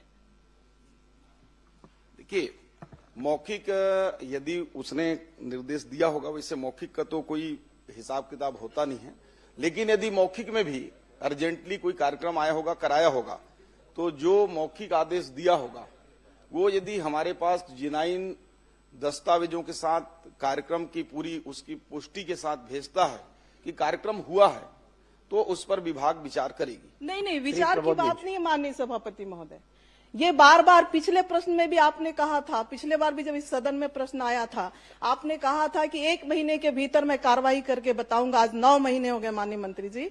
मेरा ये कहने का मतलब है ना, मुझे कोई जानकारी भी नहीं मिला। मैं सिर्फ इतना कहना चाह रही हूँ कि अगर आपने, आपके अमला ने, कई कार्यक्रम ऐसे हैं जिसपे मौखिक सूचना पे कार्यक्रम करने के बाद जिसमें हम लोग भी उपस्थित रहते हैं माननीय सभापति महोदय, मैं ये नहीं कहती कि आपके अमला ही कार्यक्रम आपका कर लेता है, उसमें आपने कई बिल का भुगतान हो जाता है, कई बिल का नहीं होता है। फिर क्यों ऐसा, क्यों भेदभाव, क्यों इस तरह से विषय आते?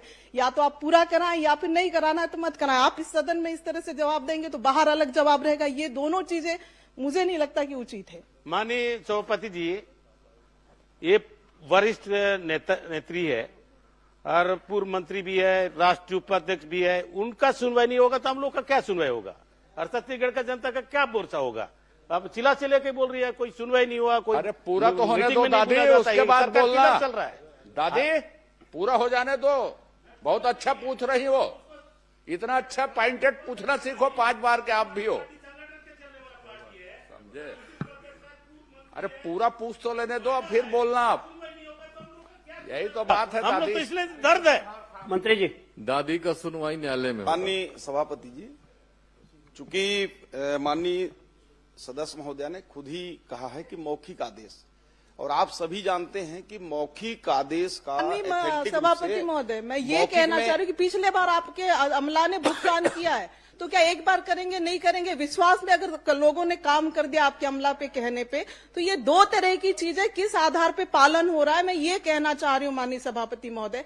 जिसने वर्क किया तो वो तो किया, और आपके पुराने पिछले प्रश्नों के साथ भी आपने एक अतारांकित प्रश्न मैंने लगा, अतारांकित में मेरा प्रश्न आया है माननीय सभापति महोदय, उसमें भी पिछले बार के विषय के सब्जेक्ट इसी तरह के थे माननीय सभापति महोदय, आश्वासन मिला, कार्रवाई नहीं हुई, और अभी फिर माननीय मंत्री जी यहाँ पे कह रहे हैं कि मौखिक आदेश का कोई, लेकिन आपके पहले भुगतान आपके अधिकारियों ने किया है, तो कुछ का करेंगे और कुछ का नहीं करेंगे, इसके पीछे का कारण क्या है, ये मैं जानना चाहती हूँ कि आपके अधिकारियों के द्वारा ही इस तरह की गति। और सबसे बड़ी बात, आपने यहाँ पे अभी मुझे बताया कि निरंक है, और मैं ये तथ्य दे रही हूँ कि निरंक नहीं है, तो आप उस अमला जिसने आपको ये जानकारी दिया है, आपका भी गलती नहीं है, क्योंकि नीचे के लोग आपको दे रहे हैं, आप वो यहाँ पे सदन में बता रहे हैं। तो अगर जिन लोगों ने इस तरह की हरकत लगातार आपके साथ कर रहे हैं माननीय मंत्री जी, 1.5-2 साल के अंदर से लगातार गलत जानकारियां दे रहे हैं, उनको आप संरक्षण देते आ रहे हैं। मैं माननीय मंत्री जी से यही कहना चाहूंगी, आश्वासन चाहूंगी इस सदन से, अगर मौखिक हो चाहे लिखित हो, अगर वर्क हुआ है, काम हुआ है, फुटेज है, फोटो है, आश्वासन चाहिए कि भुगतान करें? नहीं, भुगतान चाहिए माननीय सभापति महोदय, और लिखित सब डॉक्यूमेंट्स है हमारे पास। मंत्री जी, पूरा ऐसा आश्वासन जो पूरा हो। पता चल रहा है हमको अगले सत्र का इंतजार करना पड़ेगा कहीं। मंत्री जी सुनिश्चित करें ना उसको, बार बार माननीय सदस्य का जो प्रश्न है। सभापति महोदय, ये पूरा क्लियर है कि यदि कोई वर्क ऑर्डर दिया गया है और भुगतान नहीं हुआ है तो मैं बड़े जिम्मेदारी से, मुझे अभी आप दे देंगे और मैं उसको भुगतान कराऊंगा। लेकिन मैंने दूसरा पहलू ये भी बोला कि मौखिक भी दिए हैं, कभी मौखिक भी यदि दिए हैं और वाकई में उसने काम किया है, इस बात की पुष्टि विभाग भेजता है, तो हम उसको कार्योत्तर अनुमति देकर उसको भी भुगतान करा देंगे। इससे और लिबरल जवाब क्या हो सकता है? प्रबोध बेंच। माननीय सभापति महोदय, कब तक कराएंगे ये जानकारी मुझे चाहिए, क्योंकि एक एक साल इंतजार हमने पिछले प्रश्न के लिए भी किया है और आगे भी इस तरह से ना हो, इसके लिए मैं माननीय मंत्री जी से कहना चाहूंगी कि कब तक कराएंगे, समय सीमा बताएं माननीय मंत्री। देखिए, अभी तो अब हो सकता है कि मार्च में न हो, क्योंकि वित्तीय उसके चलते 15 मार्च के बाद भुगतान कर पाना थोड़ा कठिन होता है। लेकिन अगर आपके पास दस्तावेज हो तो आज ही मुझे इस प्रश्नकाल के बाद दे देंगे, तो मैं उसका वो परीक्षण भी करा लूंगा और वाकई में देनदारी होगा तो उसको नए वित्तीय वर्ष में जल्द से जल्द हम माननीय सभापति महोदय जी, जो लोग लगातार सदन में गलत जानकारी दे रहे हैं, पर्याप्त आ गए। नहीं माननीय मंत्री जी के ध्यान में भी आ गए, आप डॉक्यूमेंट दीजिए ना, भुगतान की भी बात आ गई है। जो अधिकारी लगातार सदन में गलत जानकारी दे रहे हैं उनके ऊपर भी कार्रवाई होना चाहिए माननीय सभापति महोदय। उनको तो एक्सटेंशन मिल रहा है माननीय सभापति, गलत जानकारी, असत्य जानकारी दे रहे हैं उनके ऊपर कार्रवाई करेंगे क्या? दी जा रही है माननीय सभापति जी, गलत जानकारी देने का उसकी भी एक नियम प्रक्रिया है, उसमें बिल्कुल जो होगा वो तो आपके माध्यम से। प्रबोध बेंच। ये तो पिछले बार भी आपने समय मांगा था, पिछले बार भी सदन में आपने कहा था हम नोटिस भेजेंगे, 1 महीने के अंदर कार्रवाई होगी, लेकिन ये 9 महीने हो गए माननीय सभापति महोदय जी, नोटिस का जवाब क्या आया हमको नहीं पता है। भाई 9 महीने नहीं, अगले साल फिर सत्र चालू होगा, 1 साल बाद भी वही स्थिति रहेगी। यदि प्रूफ नहीं होगा तो कैसे पैसा देंगे? अच्छा, ये आपने स्वीकार किया है माननीय मंत्री जी, आपने स्वीकार किया है कि दोषी अधिकारियों का एक जांच रिपोर्ट हमारे पास आया था, उसके आधार पे आपने स्वीकार किया था कि हम अधिकारियों को नोटिस दिए हैं, नोटिस का जवाब आ जाएगा, फिर हम कार्रवाई किए। जो तथ्य तो आपके पास था माननीय मंत्री जी। नहीं, उसमें जो जांच में जो पाया गया उसके आधार पर हमने कार्रवाई कर दिया है और जो भी रिपोर्ट में आते हैं, चूंकि जांच क्या कार्रवाई हुई है मुझे भी जानने का, विधायक के नाते तो इतना तो उसको मैं अलग से आपको बता भी दूंगा, क्योंकि इस क्वेश्चन से वो नहीं है। सदन में रख दीजिए माननीय मंत्री जी, सदन में रख दे ताकि बाकी सदस्यों को भी इसकी जानकारी हो। माननीय सभापति महोदय, और तारीख भी माननीय सभापति महोदय, पर्याप्त आ गया है, बहुत लंबा। माननीय सदस्यों का प्रश्न है, समय आप देखिए। प्रश्न से अलग बोल रहा हूँ, लगातार ये हो रहा है कि हर माननीय सभापति महोदय बोलो, मंत्री जी सुनिश्चित करे उसको, जवाब सही नहीं आ रहा है। प्रमोद बेंच, उसको व्यवस्था दे दीजिए, उसको प्रताड़ित करिए। हर विधायक लगातार हर मंत्री यही कह रहा है, माननीय सभापति गलत जवाब आ रहा है, हर बार गलत जवाब आता है। नहीं करते सभापति महोदय, माननीय सभापति महोदय, हर गलत जवाब आता है। पहले कि मेरे वन विभाग के जवाब में सभापति महोदय, गलत जवाब आता है, यही हो रहा है। 10 उत्तर की माननीय सभापति महोदय।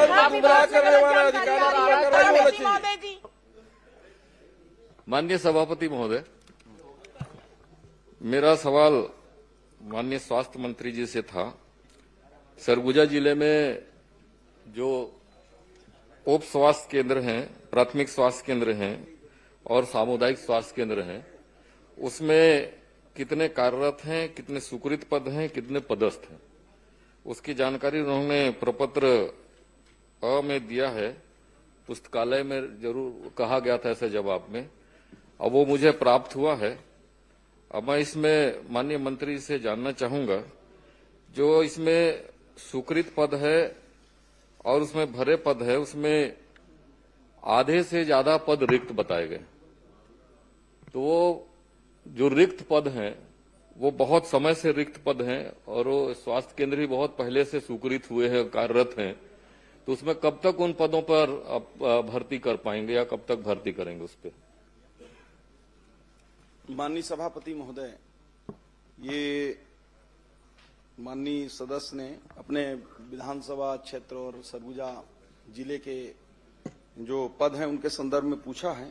हमने जानकारी तो दे दिया है माननीय सदस्य को, और हमारी भर्ती प्रक्रिया माननीय अध्यक्ष महोदय वो एक एनएचएम से हम करते हैं और स्टेट गवर्नमेंट की ओर से भी रेगुलर भर्ती भी करते हैं।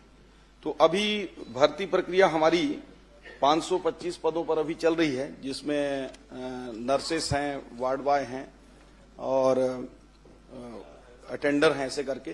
तो उसकी अभी प्रक्रिया पूरी होने वाली है, तो उसमें जो उस क्षेत्र के लिए आवंटित होंगे उसको करेंगे।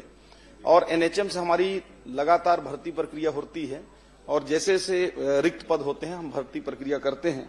समय सीमा निश्चित बताया जाना संभव नहीं है, परंतु प्रयास होगा कि हम अतिशीघ्र भर्ती प्रक्रियाओं को, रिक्त स्थानों को भरेंगे। माननीय मंत्री जी से मैं पुनः जानना चाहूंगा कि आपने जवाब में कहा है कि भर्ती प्रक्रिया निरंतर होती है, जारी है और भर्ती की प्रक्रिया में इतने पद हो रहे हैं, इसको भरेंगे। मैं इसमें पुनः ये जानना चाहूंगा कि जो आप भर्ती की प्रक्रिया निकालते हैं वो एक साथ पूरे प्रदेश के लिए सभी पदों के लिए निकालते हैं क्या? केंद्र वाइज और वहां जो स्वीकृत पद हैं उसके अनुरूप में आप स्वीकृति जारी करते हैं या वो निकालते हैं विज्ञापन, या सामूहिक निकालते हैं? देखिए, जो भर्ती प्रक्रिया है, स्वीकृत पद जो होते हैं उसके विरुद्ध में हमको जितने भी वित्त से अनुमति मिलता है पदों को भरने का, उस अनुपात में करते हैं। 100% की भर्ती कभी भी नहीं होती, क्योंकि कुछ हमारे अनुकंपा के लिए भी रखने होते हैं, कुछ प्रमोशन के लिए भी रखने होते हैं। तो इस दृष्टि से भर्ती प्रक्रिया उसमें 2 प्रकार की होती हैं। जो जिला कैडर के जो जैसे एनएचएम के हैं वो डिस्ट्रिक्ट से होते हैं, स्टेट कैडर के हैं वो स्टेट से होते हैं, और बाकी अधिकांश भर्ती परीक्षाएं हमारी पीएससी के माध्यम से और व्यापम के माध्यम से की जाती हैं और प्रक्रियाएं चालू भी हैं। सभापति महोदय, मैं इसलिए सवाल पूछा क्योंकि हमारे ग्रामीण क्षेत्रों में, सरगुजा जैसे क्षेत्र में जहां प्राथमिक स्वास्थ्य केंद्र हैं, उप स्वास्थ्य केंद्र हैं, सामुदायिक स्वास्थ्य केंद्र हैं, वो ग्रामीण अंचलों में है, दूर में, वहां कोई जाने को तैयार नहीं होता और जो भर्तियां होती है शहरों में भर्ती कर दिए जाते हैं। तो मैं इसलिए जानना चाहता हूं, क्या वो स्वीकृत जो केंद्र है उन केंद्र के हिसाब से जी नर्सिंग के स्टाफ के मामला है, टेक्नीशियन का मामला है, डॉक्टरों का मामला है, क्या केंद्र के हिसाब से विज्ञापन जारी करके आप उसमें भर्ती करेंगे क्या? ताकि जो भर्तियां होंगी तो उसमें सीधे वहां लोग अपॉइंट कर पाएंगे, जो वहां जाना चाहता है वही उसमें भाग लेगा, उसके लिए आवेदन करेगा। मैं जानना चाहता हूं आप उसमें करेंगे क्या? देखिए, केंद्रवार, माननीय सभापति महोदय, केंद्रवार भर्ती किया जाना संभव नहीं है और व्यवहारिक स्तर पर वो संभव हो भी नहीं पाएगा, क्योंकि हमारे पास लगभग 2000 से ऊपर स्वास्थ्य केंद्र जो पीएससी तक हैं और उससे नीचे जाएंगे तो हमारे पास 5500 उप स्वास्थ्य केंद्र हैं। तो इतनी बड़ी भर्ती प्रक्रिया तो संभव नहीं है, हम उसको एकजाई ही करते हैं। परंतु मैं बताना चाहूंगा माननीय सदस्य जी को कि आपके क्षेत्र में पदों की संख्या कम जरूर है, परंतु उतनी कम नहीं है। जैसे आपका लुंड्रा क्षेत्र है, मैन पार्ट है, लखनपुर है, लगभग 75 से 80% तक पद भरे हुए हैं। उसमें सिर्फ वही खाली हैं जैसे स्पेशलिस्ट हैं। तो पूरे प्रदेश में कमी है, उस पर हम लोग कार्य कर रहे हैं कि ताकि स्पेशलिस्ट की भी भर्ती हो पाए। माननीय मंत्री जी, आपने जो सूची उपलब्ध कराया है उसमें मेरे पास आपकी सूची है, आप भी देख लें। जितने पद की स्वीकृति है उसके अनुरूप में आपने जो कार्यरत बताया है, उस कार्यरत में सैकड़ों जगह में 000 लिखा हुआ, और आप कह रहे हैं कि बहुत जगह पे भर्ती कर दिया गया है, अनुमान मतलब 80% भर्ती। मैं कहना चाहूंगा कि 50% से भी ज्यादा पद वहां रिक्त है। और दूसरी एक चीज और है माननीय सभापति जी, जो आपने कार्यरत और भरे पदों की यहाँ जानकारी दी है, उसमें जो कार्यरत पद में आपने जानकारी दी है वो उसमें, और आगे मैंने पूछा था कि उसमें कितने लोगों को संलग्न किया गया है। तो जो पद आप भरे हुए बता रहे हैं वो सारे लोग, बहुत सारे लोग इसमें प्राथमिक स्वास्थ्य केंद्र में 19 लोग और सामुदायिक स्वास्थ्य केंद्र में 28 लोग, ये शहरी क्षेत्रों में संलग्न करके रखे गए और आपके सूची में भरे पद में बताए जा रहे हैं। तो ये रिक्त पद की संख्या और ज्यादा बढ़ गई है। तो आप इसमें भी गौर करेंगे और इसको भी ठीक कराएंगे जो जानकारी आई है। और दूसरी चीज मैं जानना चाहूंगा कि जो आप अटैच किए हैं, संलग्नीकरण किए हैं, उस संलग्नीकरण का नियम क्या है? क्यों संलग्नीकरण किया जाता है और किसको अधिकार है संलग्न करने का? माननीय सभापति महोदय, संलग्नीकरण के कोई नियम नहीं है, लेकिन समय काल परिस्थिति के अनुसार कभी कभी आवश्यकता अनुसार संलग्नीकरण करना होता है। जैसे मान लीजिए कि एयरपोर्ट में ड्यूटी करना है, वहां सेटअप नहीं है तो एक करना पड़ेगा। माननीय न्यायालय में कहीं करना है, वहां करना पड़ता है। और ऐसी हमारे अन्य संस्थानों में भी करना पड़ता है, वो भी करते हैं। कभी कभी कहीं बहुत ज्यादा फुटफॉल है आप बैठ जाना। और माननीय मंत्री जी, आप केवल ये बता दीजिए, नियम को बता दिए, आप नियम में मत जाओ। आपके यहाँ नहीं है, अटैचमेंट में है, संलग्नीकरण नहीं, में माननीय है। सभापति, आपको उपलब्ध हो जाए वो पूछ लीजिए। नहीं, संलग्नीकरण इसका मतलब कि मैं भी संलग्नीकरण कर सकता हूं, कोई नियम नहीं है तो कुछ तो नियम होगा। कैसे संलग्न करेंगे, कौन करेगा, संलग्न करेगा इसको? हाँ, और मैं ये कहना चाहूंगा आपके माध्यम सभापति जी, माननीय मंत्री जी से, जितने भी आपने संलग्नीकरण किया है वो केवल ग्रामीण क्षेत्रों से, मेरे ग्रामीण क्षेत्र से आप शहरों में संलग्नीकरण कर दिए। तो संलग्नीकरण क्या जनता के लिए होता है कि जो कर्मचारी उनकी सुविधा के लिए होता? देखिए, आपकी चिंता से मैं वाकिफ हूं, मुझे समझ में आ रहा है। निश्चित रूप से आपका जो ग्रामीण क्षेत्र है वहां से अटैच हो गए होंगे, और मैं आपको आश्वस्त करता हूं कि उसमें परीक्षण करा के जो भी ऐसे अति आवश्यक नहीं हो उनको, जो आपने 18 और 28 बताया है, उन सभी का परीक्षण करा के मैं 15 दिन के अंदर, अगर अनावश्यक रूप से अगर संलग्नीकरण हुए हैं तो उन सबको निरस्त करके फिर से आवश्यकता अनुसार जो होगा, कुछ मैं देख रहा था उसमें कि कुछ अति आवश्यक थे तो करना होगा। और जब करना होगा तो जैसा आप बोल रहे थे नियम, तो नियम ऐसा कोई नहीं है, लेकिन यदि ब्लॉक लेवल अधिकारी को करना है अटैचमेंट तो ऊपर के सीएमएचओ से लेगा, सीएमएचओ को करना है तो जेडी से एक बार अनुमोदन लेगा, और जेडी को भी करना है तो या तो कलेक्टर या डायरेक्टर हेल्थ या एमडी एनएचएम से, जो एनएचएम को होगा तो लेगा, तभी करें। ऐसा मैं आपको पूरे प्रदेश के लिए नहीं, माननीय मंत्री जी, मैंने आपको इसलिए कहा क्योंकि जो जिन केंद्रों से शहरों में उनको अटैच किया गया है और वहीं पर भी और दूसरे लोगों को भी अटैच कर दिया गया, तो जब वहां से हटाना ही था दूसरी जगह व्यवस्था में, तो वहां फिर क्यों भर्ती किया गया? तो ऐसे बहुत सारी गड़बड़ियां हुई हैं, और किसी विशेष लोगों को लाभान्वित करने के लिए किसी अधिकारियों के द्वारा ऐसा काम कर दिया गया है, तो सारे उसको निरस्त करके पुनः इसको पुनर्विचार करेंगे क्या? सभापति महोदय जी, छोटा सा इसमें मेरा प्रश्न। 1 मिनट, इसको जवाब दीजिए। हाँ, मैं सारे संलग्नीकरण को समाप्त करने का निर्देश करता हूं और फिर से घोषणा करता हूं, हमारे अधिकारियों को निर्देश और यहां घोषणा। ठीक है, मैं घोषणा करता हूं पूरे संलग्नीकरण को हमारे जो जितने भी पीएचसी, सीएचसी, सब हेल्थ सेंटर, डिस्ट्रिक्ट हॉस्पिटल, इनमें जो अटैच हैं, बाकी जो इंस्टीट्यूशनल संस्थानों में है, जिससे अब आप लोग विधायक के लोगों के पास, कई लोगों के पास अटैचमेंट होंगे तो प्रक्रियाओं के तहत है, लेकिन जो हॉस्पिटलों में इस प्रकार के जो ग्रामीण क्षेत्र से शहरी में हो गए हों या जहां आवश्यकता नहीं है, तो पूरे को अटैचमेंट एक बार करने का मैं घोषणा करता हूं, और इसका पालन अति शीघ्र करते हुए आपको इसकी हम प्रबोध जी, आपको हम आपके विधानसभा श्री अजय चंद्राकर। माननीय सभापति महोदय, माननीय सभापति महोदय, एक ही मिनट। माननीय प्रदेश को उन्होंने निरस्त कर दिया। माननीय मंत्री जी, एक प्रश्न और था छोटा सा, एक प्रश्न आपको धन्यवाद भी दूंगा। आपने पिछले बार में हमारे 3 सामुदायिक स्वास्थ्य केंद्र स्वीकृत किए थे, परंतु भवन उसके लिए स्वीकृत नहीं है। इसकी स्वीकृति कब तक दे देंगे माननीय मंत्री जी? इसको शीघ्र ही हम लोग उसको भवन के लिए प्रस्ताव जो है भारत सरकार को भेज रहे हैं एनएचएम से, उसमें आपका भी प्राथमिकता से शामिल करके हम भेजेंगे। माननीय मंत्री जी, आपसे मैं निवेदन कर रहा हूँ, एक ही मिनट में। अरे यार, मैं भी एक ही मिनट लूंगा, बस, ज्यादा नहीं। पूर्व में भी अटैचमेंट के वापस करने के लिए शासन का आदेश है, लेकिन उसकी पालन नहीं हुआ। ये घोषणा फिर वैसे इतनी हो जाएगा, जो घोषणा कर रहे हैं वो तो शासन के आदेश में पूर्व से है। नहीं, मैं लेट आया हूं, लेकिन बात मैं समझ चुका हूं। आज आप जो घोषणा कर रहे हैं वो तो पूर्व से शासन के आदेश में है, उस आदेश का तो पालन ही नहीं हुआ। फिर ऐसे आदेश मत हो जिसका पालन ना हो, ये मेरा निवेदन है माननीय मंत्री जी। अजय चंद्र। गुरुजी, आदरणीय गुरुदेव, छोटे छोटे बड़े बड़े, छोटे छोटे। माननीय गुरुजी तैयार है, तैयारी से आए हैं, आप बड़े पूछो, छोटा पूछो, सबका जवाब देंगे। माननीय अध्यक्ष महोदय, ये प्रश्न जो है पूरे देश का आज सबसे महत्वपूर्ण विषय है आजकल। मैं माननीय प्रश्न पूछते हैं तो आपको कुछ बात ध्यान आकर्षित करवा देता हूं, आप देख लीजिए।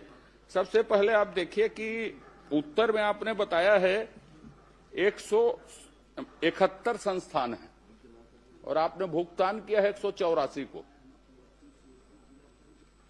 ये एक देख लीजिए। दूसरा, आप बोल रहे हैं कोई सर्वे नहीं है।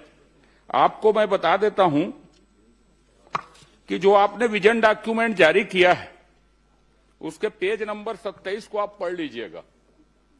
उस सर्वे में है कि प्रदेश में सिर्फ 3% लोग स्किल्ड हैं, 97% लोग अनस्किल्ड हैं। आप कह रहे हैं कि स्किल के सर्वे करने का कोई नियम प्रक्रिया नहीं है। आपने ही दस्तावेज इस सदन में पटल में रखा, उसके पेज नंबर 27 में है कि 3% लोग भर स्किल्ड हैं। अब आप ये बता दीजिए गुरुदेव, यदि नहीं है पूछ लेता हूं फिर, आप सिलेक्शन कैसे करते हैं कि साहब इसको स्किल करना है, और आपके जो स्किल के प्रोग्राम है वो आवासीय है गैर आवासीय?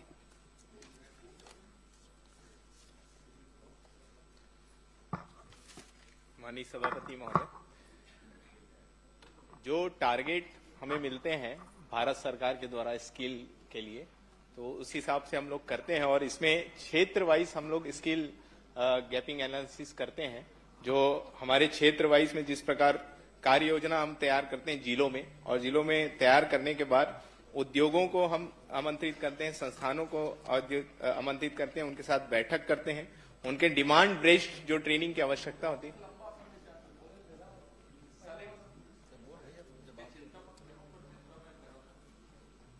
आप ये बता दो, चलो छोड़ो सबको, इसको सुधारने की जरूरत है। आपके सिलेक्शन को, आपके स्किल के, आपके ट्रेड को, जिन चीजों की बाजार में डिमांड है, एक अध्ययन जैसे मैं बता देता हूं, आउटसोर्सिंग कंपनी आप लाते हो, उनको किस तरह के लोगों की जरूरत है, वो छत्तीसगढ़ के लोग है कि नहीं है, वो ट्रेंड है कि नहीं है, ये अध्ययन की जरूरत है। एक लाइन। दूसरी बात आपको बता देता हूं, जिसको करेंगे तो ठीक है, आखिरी विषय है मेरा। भारत सरकार ने कौशल उन्नयन की नीति, माननीय सभापति महोदय, जारी करके पब्लिक डोमेन में डाली हुई है। छत्तीसगढ़ सरकार, आपने जो उत्तर दिया है जितना, उसमें आपका कोई नीति कार्यक्रम नहीं है। छत्तीसगढ़ के नौजवानों के कौशल उन्नयन के लिए कोई नीति बनाएंगे क्या? यदि नीति नहीं बनाएंगे तो उसी नीति में से जो पब्लिक डोमेन में है उसको स्वीकार करके आप अपने अनुरूप ढालेंगे क्या, या इसके लिए कोई कदम उठाएंगे? किस तरह उठाएंगे, कब उठाएंगे, ये भर बता दीजिए मुझको।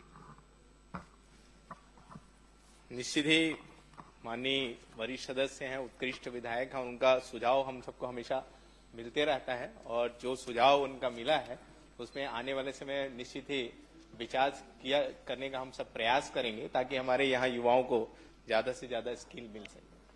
माननीय सभापति महोदय, जहां जहां पे छत्तीसगढ़ के लोग हैं, आपको बता दूं, चाहे वो गिग वर्कर्स हो, चाहे आउटसोर्सिंग के वर्कर्स हो, अब ये कौशल उन्नयन हो। पूरे देश में भी यदि बात करें तो 87% लोग अनस्किल्ड हैं। छत्तीसगढ़ में तो आप ही के दस्तावेज में 3% लोग अनस्किल्ड हैं। जो संस्थाएं हैं उसको पढ़ लीजिए, किसी के पास आवासीय व्यवस्था नहीं है। बस्तर को छोड़ के कहीं आवासीय स्किल्ड करते नहीं। भवन बने हैं, यहीं के लाइवलीहुड कॉलेज में, उस भवन का कोई उपयोग नहीं। इसलिए ये बेतरतीब है, सिर्फ हम कागज में स्किल्ड कर रहे हैं। मेरा आपके ऊपर आरोप नहीं है, बिल्कुल भी।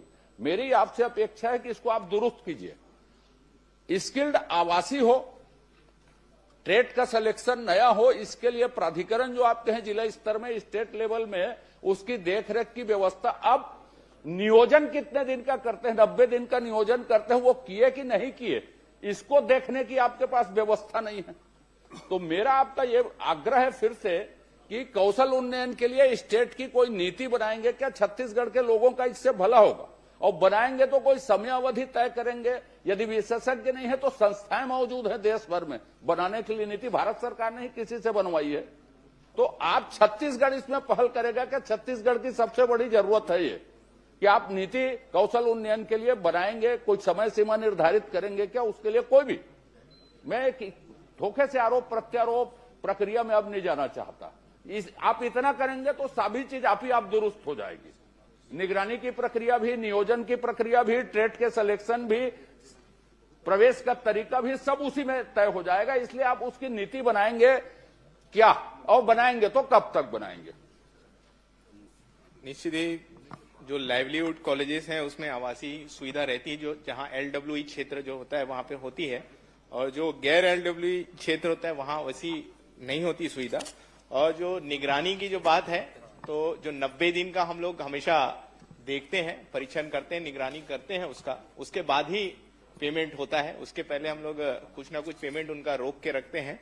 तो निश्चित ही आने वाले समय में और इसमें जिस प्रकार से माननीय सदस्य जो सुझाव दे रहे हैं, उसमें आने वाले समय में और इसमें बदलाव करने का प्रयास एक लाइन करेंगे। है, सब कर लो आप। नीति आप बनाएंगे, क्या आप बनाएंगे, कब तक बनाएंगे, एक लाइन में, और नहीं तो आप छोड़ देता हूं। मेरा और कोई प्रश्न नहीं है। प्रक्रियाजनक छोटी छोटी बात क्या करेंगे, यह सब छोटी प्रक्रिया। छत्तीसगढ़ को जरूरत है कौशल उन्नयन के लिए पॉलिसी की। आपको देखना है तो भारत सरकार की पॉलिसी पब्लिक डोमेन में है सुझाव के लिए। निश्चित ही जो माननीय सदस्य जो सुझाव दे रहे हैं, तो हम लोग पिछले 2 सालों में लगातार बहुत सारा प्रयास किए हैं कि इसमें जितना बदलाव आ सके। और जो आज के समय में जो आवश्यकताएं हैं, जो ट्रेडों की जिस प्रशिक्षण हमारे युवाओं को देना चाहिए, उसके लिए हम लोग लगातार प्रयास कर रहे हैं। और इन सुझावों को भी हम अपने उसमें लेंगे और आने वाले में इसके लिए भी हम प्रयास करेंगे। माननीय सभापति महोदय, माननीय मंत्री जी ने जवाब दिया है कि लगभग 80% के आसपास भुगतान हो गया है। जो आपने उत्तर दिया है 187 संस्थाओं को 80% के आसपास भुगतान हुआ है। माननीय सभापति महोदय, मैं मंत्री जी सिर्फ इतना जानना चाहता हूं, क्या भुगतान के लिए कोई ऐसे नियम विभाग ने बनाए थे कि नियोजन के पश्चात भुगतान होगा और वो कितना % होगा और कितना % पे भुगतान को रोका जाएगा? क्या ऐसा कोई नियम है, और यदि है तो उसका पालन किया गया है? निश्चित ही उसके नियम है और नियम को हम पालन करते हैं। और जो जिनके सारे डॉक्यूमेंट्स जो नियम्स के तहत होते हैं, जो आ जाते हैं। नहीं, भुगतान का नियम 60% भुगतान किया जाएगा अगर इतने % नियोजन करने के पश्चात। क्या ऐसा नियम है, और यदि है तो उसका पालन किया गया है? प्रथम किस्त हम बैच आवंटन के 1 माह उपरांत प्रशिक्षण लागत का 20%, न्यूनतम 10 प्रशिक्षणार्थियों की उपस्थिति जो 75% से अधिक होना अनिवार्य है, तब हम करते हैं। द्वितीय किस्त हमारे मूल्यांकन एवं प्रमाणीकरण उपरांत प्रशिक्षण लागत का 20% हम करते हैं। तृतीय किस्त नियोजन प्रतिशत के आधार पर 60%। वही तीसरा कितना % है भुगतान? आप कब करते हैं, कितने % सभापति महोदय, मैंने आपको बताया मेरे को 20% मंत्री जी का करते हैं। उसके बाद उत्तर तो आ गया है जिसमें 9,780 युवाओं को कौशल आप कितना प्रशिक्षण नियोजन कितना दिया गया है, जिसमें मैं यही पूछना चाहता हूं कि कितने युवाओं को किस ट्रेड में प्रशिक्षण दिया गया है? माननीय सदस्य ने जो चाहा है, हमने बताया कि उसमें 9,760 युवाओं को कौशल विकास प्रशिक्षण दिया गया। नहीं, कितने युवाओं को किस ट्रेड में दिया गया है, ये बता दीजिए। देखिए, वो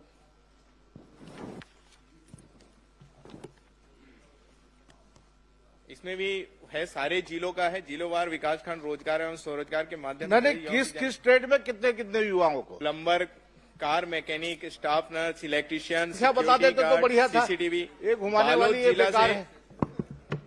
संख्या बता देते कितने युवाओं किस ट्रेड में दिया? अलग अलग जिले के अलग अलग संख्यावार हैं। बालोद पूरा जिला में प्रदेश का बता दीजिए। 61 लोग हैं। पूरा प्रदेश का बता दीजिए। मंत्री जी, ITI इंजीनियरिंग कर रहे तेला तो नौकरी दे नहीं सका था। राम कुमार जी, खाली आंकड़ा बताते हैं। अरे मंत्री का जवाब और बता दीजिए किस संस्थान में दी है, कितने संस्थान दीजिए, कितने शासकीय हैं?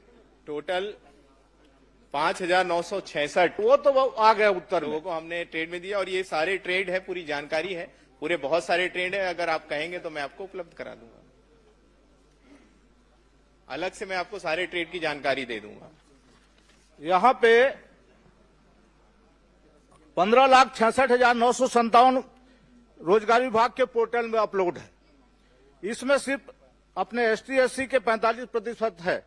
इसके हिसाब से 7 लाख ST SC होते हैं, प्रश्नकाल समाप्त। जिसके हिसाब से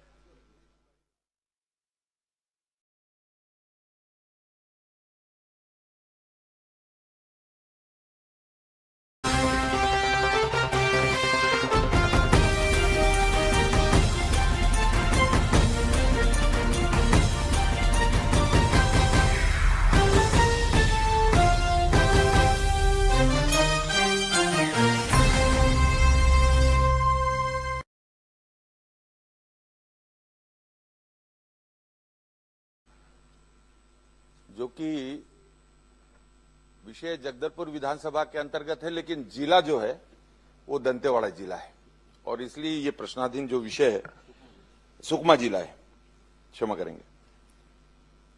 झीरम घाटी से एलंगनार एक दूरस्थ अंचल है, दुर्गम क्षेत्र है। वहां से उरकापाल और कांदानार तक ऐसे 18 किलोमीटर, और इस सड़क के दृष्टि से जो माननीय मंत्री जी का जवाब आया है, प्रारंभ में 14,60,60,000 का व्यय संभावित बताया गया। इसकी प्रशासकीय स्वीकृति 1 जनवरी 2023 को 1 जनवरी 2023 को और टेंडर 30 जनवरी 2023 को जारी किया गया। और माननीय मंत्री जी ने प्रश्न के जवाब में यह भी कहा है कि उक्त सड़क मार्ग घोर नक्सल प्रभावित क्षेत्र होने तथा दुर्गम पहाड़ी क्षेत्र होने के कारण निर्माण हेतु तैयार डीपीआर में सीसी सड़क, टोवाल, नाली, पुल पुलिया निर्माण एवं घाट कटिंग जैसे कार्यों का विस्तृत सर्वे नहीं किया गया। बिना सर्वे के और सारे एएसटीएस स्वीकृति से लेकर सारा टेंडर तक ये जारी हो गया और ये डीएमएफ से जिला सुकमा से अतिरिक्त कार्य, इसके लिए जो अतिरिक्त सैंक्शन हुआ वो 5,59,69,000 रुपए, ये 18/1/2025 3 साल के बाद बार बार जब इस पर संज्ञान लिया गया, बातचीत किया गया और संबंधित जितने भी उसके अधिकारी, वरिष्ठ अधिकारी, ठेकेदार से लेकर सभी से लगातार 2 वर्षों तक इसकी बातचीत होने के बाद 25 को 3 साल बाद इसको, और तो आपके माध्यम से माननीय मंत्री जी से मैं ये जानना चाहता हूं कि प्रारंभ में जब इस 18 किलोमीटर की सड़क जिसका टेंडर 31 जनवरी 2023 को हुआ और कार्यादेश जिस ठेकेदार को दिया गया उसके द्वारा इन 3 वर्षों में कितना काम किया गया, इस हेतु कितनी राशि का भुगतान किया गया मंत्री जी, और आप इसमें ठेकेदार को कब तक कार्य पूर्ण करना था? जवाब आने दीजिए।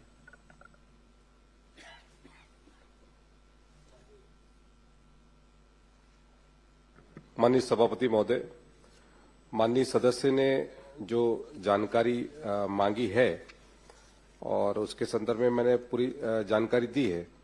और जो 18 किलोमीटर तक की जो सड़क बनना था और नक्सलवाद होने के कारण से उसका जो प्रिलिमिनरी जो सर्वे होना था वो सर्वे नहीं हो पाया और उसके कारण से जो घाट सेक्शन है और जितने भी अपने उन क्षेत्रों में होना था कार्य, वो नाली निर्माण इत्यादि उस कार्य को हो नहीं पाया। और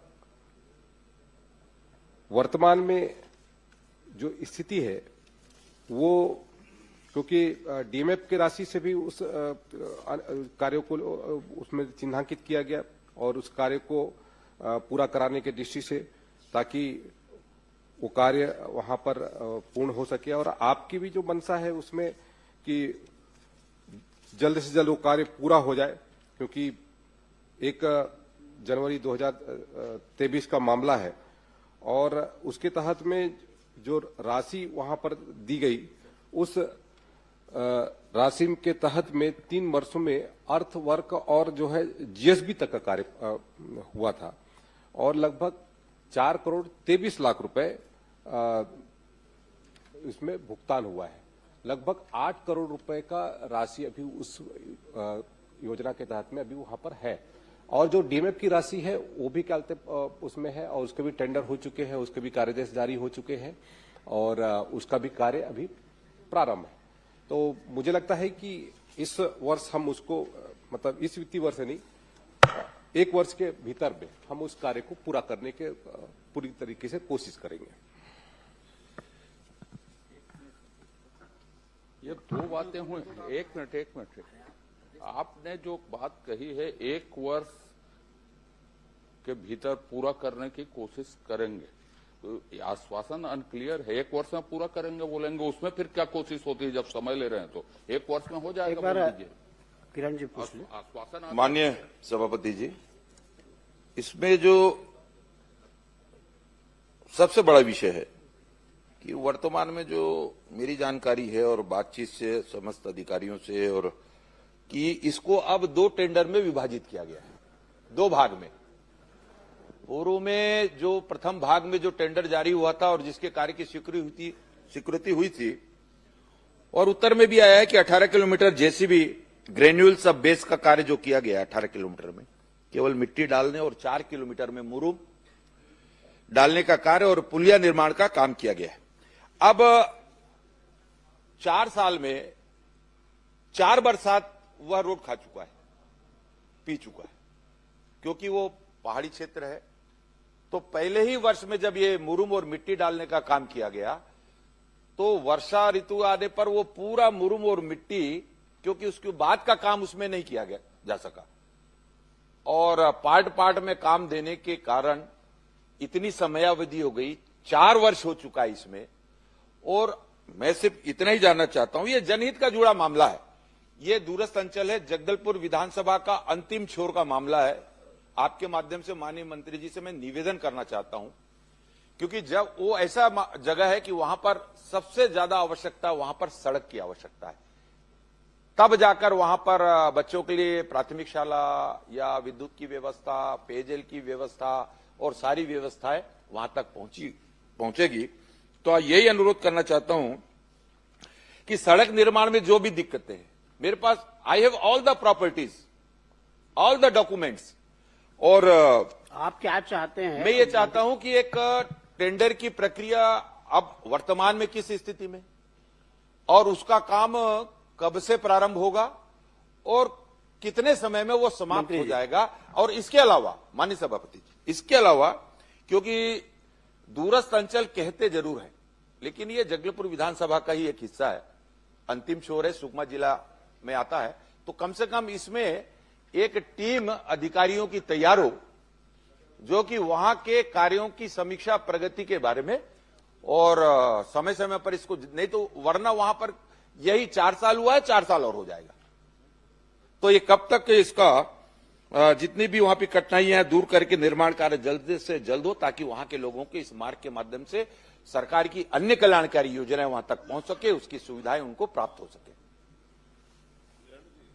माननीय सभापति महोदय, माननीय किरण सिंह देव जी ने जो प्रश्न उठाया है निश्चित तौर से बहुत ही वाजिब है, और लंबे समय से उस योजना के पूर्ण होने का इंतजार हो रहे हैं, और सरकार की भी मंशा है कि उस कार्य को तत्काल पूरा किया जाए। और जैसा कि मैंने अपने उत्तर में बताया कि क्योंकि वो नक्सल प्रभावित क्षेत्र होने के कारण से उस क्षेत्र में जिस तरीके से कार्य होना चाहिए उस तरीके से कार्य नहीं हो पाया, और उसका क्योंकि वो घोर नक्सल प्रभावित क्षेत्र है और पहाड़ी क्षेत्र है और फॉरेस्ट एरिया भी है, तो उसके कारण से जो अलाइनमेंट में जो परिवर्तन आया, और उसके कारण से जो उसमें जो एडिशनल जो कार्य की आवश्यकता पड़ी, जिसमें सीसी सड़क है, टो वाल है, नाली का है, पुलियों का निर्माण है और घाट कटिंग है, इन सब चीजों के कारण से उसके क्या कहते हैं जो अतिरिक्त कार्य की आवश्यकता हुई, और उसके तहत में जो डीमेप की राशि के माध्यम से लगभग 5,59,00,000 रुपए उसमें स्वीकृत भी किया गया, और उसका हमने टेंडर भी कर दिया है और वो उसमें कार्य प्रारंभ भी हो गया है।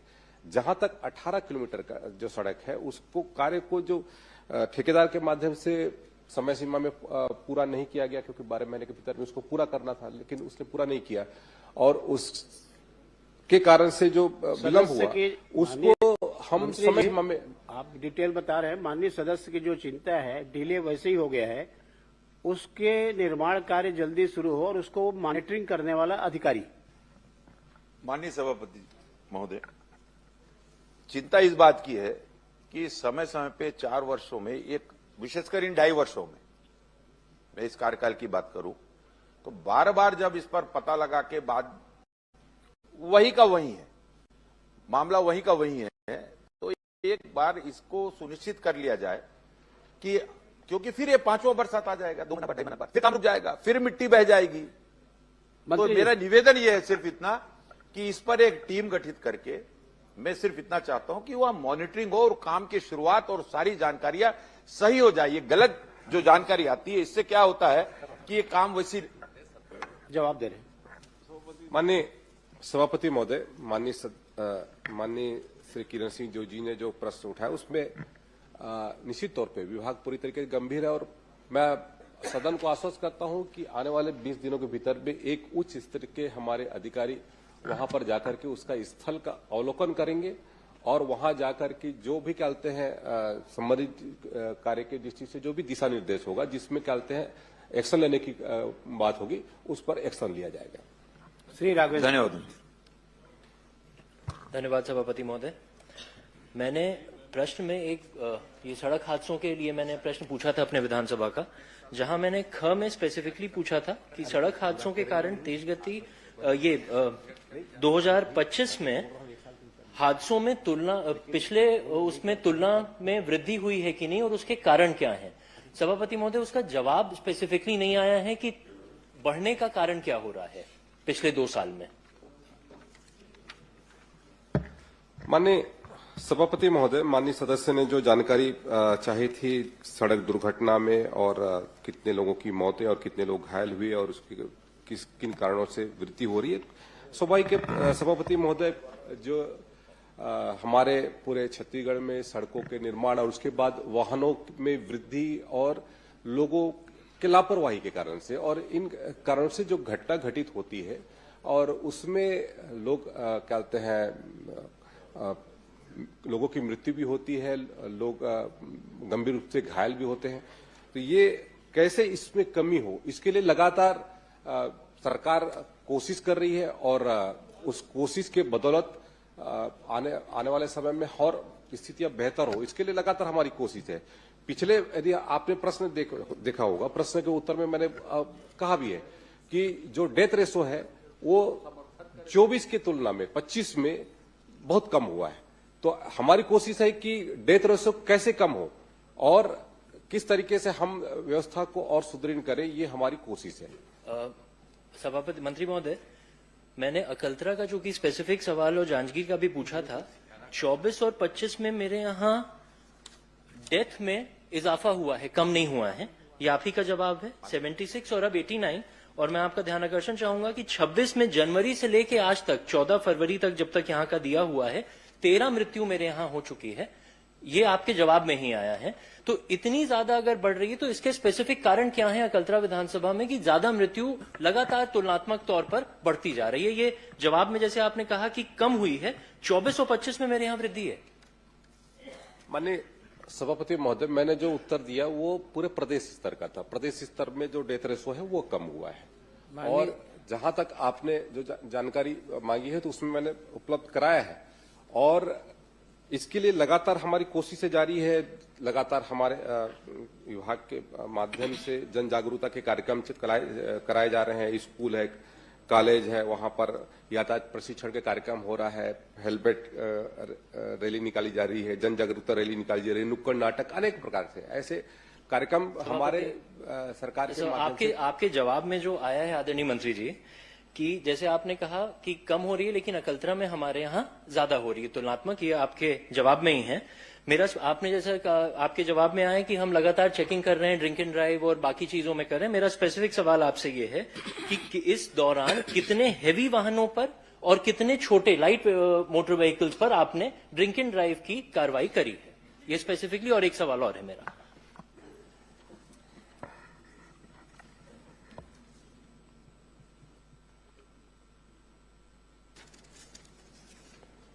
माननीय सभापति महोदय,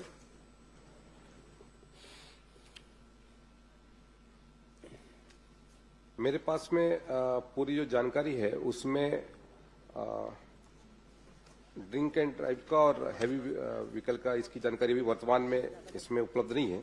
मैं अलग से उपलब्ध करा दूंगा सभापति महोदय। सभापति महोदय, मेरा इसमें आपको राघवेंद्र जी मंत्री जी जो आपने भारी व्हीकल का और लाइट व्हीकल की बात की है, माननीय सभापति महोदय, ये गंभीर विषय है। एक मिनट जी आपने जो प्रश्न किया है ना जी, अभी आपने जो सप्लीमेंट्री पूछा तो भारी व्हीकल का और लाइट व्हीकल का है मंत्री जी विभाग से जानकारी लेकर के आपको उपलब्ध करा देंगे। सभापति महोदय मेरा एक स्पेसिफिक सवाल है। एक मिनट मेरा इसमें एक स्पेसिफिक सवाल है। जैसे इसमें जवाब में आया कि हमने कार्रवाई हम लगातार कर रहे हैं, लेकिन आंकड़ा इसमें नहीं आया है कि हम कितनी कार्रवाई हैवी व्हीकल्स पे मंत्री जी और कितनी कार्रवाई लाइट मोटर व्हीकल्स पे कर रहे हैं। क्या ये सही नहीं है कि सड़क सुरक्षा समिति, जिला सड़क सुरक्षा समिति और राज्य सड़क सुरक्षा समिति में ये बात गई है कि अकलतरा विधानसभा में ट्रॉमा सेंटर नहीं होने की वजह से ये सड़क मौत का आंकड़ा ज्यादा है? और दूसरा, आदरणीय मंत्री जी, जब ये आंकड़ा आप मुझे उपलब्ध कराएंगे तो कृपया इस ओर भी आपका मैं ध्यान आकर्षण चाहूंगा कि 15-20 दिन पहले अकलतरा विधानसभा में 3 ट्रेलर, बहुत ही भयावह हादसा था, मैंने कल भी इस बात को कहा था, 3 ट्रेलर वहां पर आपस में भिड़े जिसमें 2 ड्राइवर्स की अंदर जलकर मौत हो गई। एक उसमें आंकड़ा ये सामने आया, उसमें एक भी हेल्पर अंदर नहीं था और उनकी फिटनेस तक नहीं थी। तो इन सारे मामलों की लगातार हम चौकी लगाकर क्या जांच करेंगे? माननीय सभापति महोदय, जो कार्रवाइयां जो की गई है उसकी संदर्भ में मैं जानकारी देना चाहूंगा। पूरे प्रदेश में जितने प्रकरण बने उसमें लगभग 2024 में 6,12,000 प्रकरण बने। अकलतरा का है सभापति महोदय। हाँ जी मंत्री जी, मेरा सवाल अकलतरा का ही और आंकड़े भी अकलतरा और जिले जांजगीर चांपा के। जिले जांजगीर चांपा का लगभग 29,104 2023 में और 2024 में 39,204 और प्रदेश का है भाई साहब। 2025 में 41,615। ये प्रदेश का बता रहे हैं ना? नहीं, ये मेरा सवाल जांजगीर जिला और ये अकलतरा जांजगीर का बता रहा हूं मैं जी। ये जांजगीर का मैंने बताया।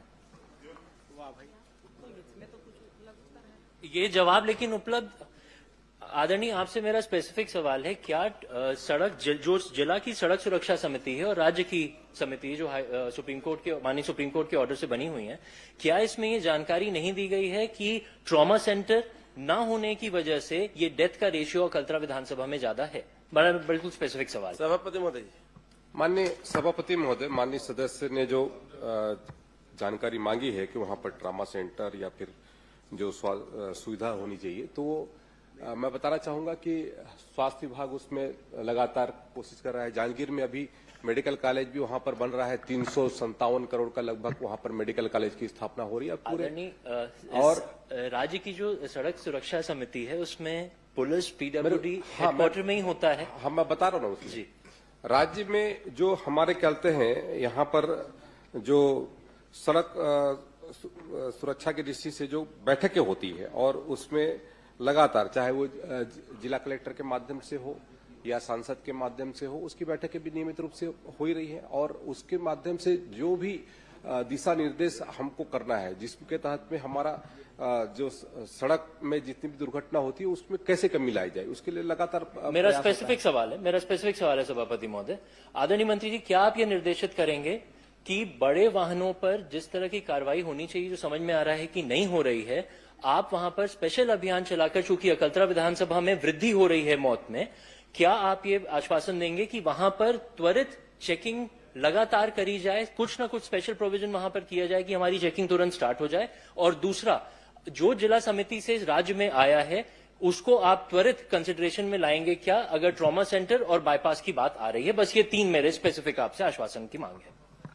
बाईपास के संदर्भ में तो कल माननीय मंत्री जी ने उत्तर दे दिया है आपको और आप उससे बहुत वो भी हैं और आपको तो धन्यवाद ज्ञापित भी करना चाहिए कि माननीय मंत्री जी ने उसके लिए कहा है। और जहां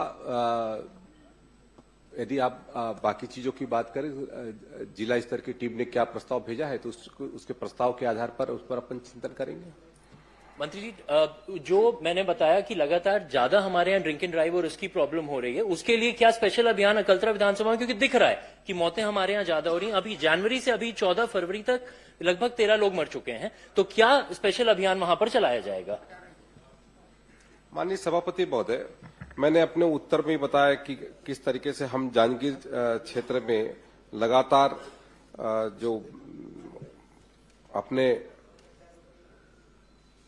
जांजगीर क्षेत्र में जो जन जागरूकता का अभियान चला रहे हैं और आपसे भी आग्रह है कि उस जागरूकता अभियान में और किस तरीके से और भी बहुत सारी चीजों पे, मैंने पहले कहा कि हेलमेट रैली और अन्य जो हमारे मंत्री जी, जो इतना आप और निर्देशित इस तरीके से जो हम जन जागरूकता एक निवेदन है, ये बहुत ही संवेदनशील मामला है। इस पे आप ये तो निर्देशित कर दें कि त्वरित जिला स्तर पर एक वहां पर एक मीटिंग की जाए, जिसमें जनप्रतिनिधियों को बुलाकर त्वरित आप उनको आदेश दीजिए कि जो भी वहां पर सुझाव आते हैं जिससे मौतें रुक सकती हैं, तुरंत उस पर कार्रवाई की जाए। इतना तो आप आश्वासन कम से कम उन लोगों को निर्देशित कर दें, जिला प्रशासन को, क्योंकि हमारे यहां मौत में वृद्धि लगातार हो रही है। अकलतरा विधानसभा स्पेसिफिकली मैं बात कर रहा हूं। आप जनवरी से लेकर अभी तक देखें महोदय, लगभग 13 लोगों की मृत्यु हो चुकी है। तो वहां पर ये जितने चलाए जा रहे हैं अभियान, ये शायद काफी नहीं है, इसके अलावा भी कुछ करने की आवश्यकता है।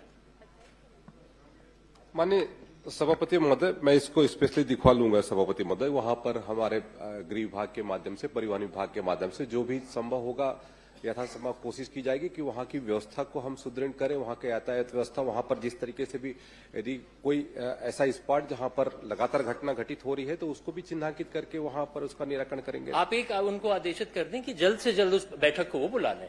ठीक है। माननीय सभापति महोदय, एक प्रश्न। बिल्कुल उसकी बैठक करवा लेंगे। माननीय मंत्री जी ने भी कहा है कि भाई माननीय हम सभापति, एक दुर्घटना जगह क्षेत्र माननीय को सभापति महोदय, देखो प्रश्न काल में माननीय सभापति पूछना महोदय चाहते हैं, संभव नहीं होगा। बाकी माननीय सदस्यों सभापति को भी महोदय, प्रश्न लगा हुआ है। जिले का ही मामला था। माननीय सभापति महोदय, एक अजय को दे दिया है, सबकी तरफ से पूछ लेंगे वो। आप एक मिनट।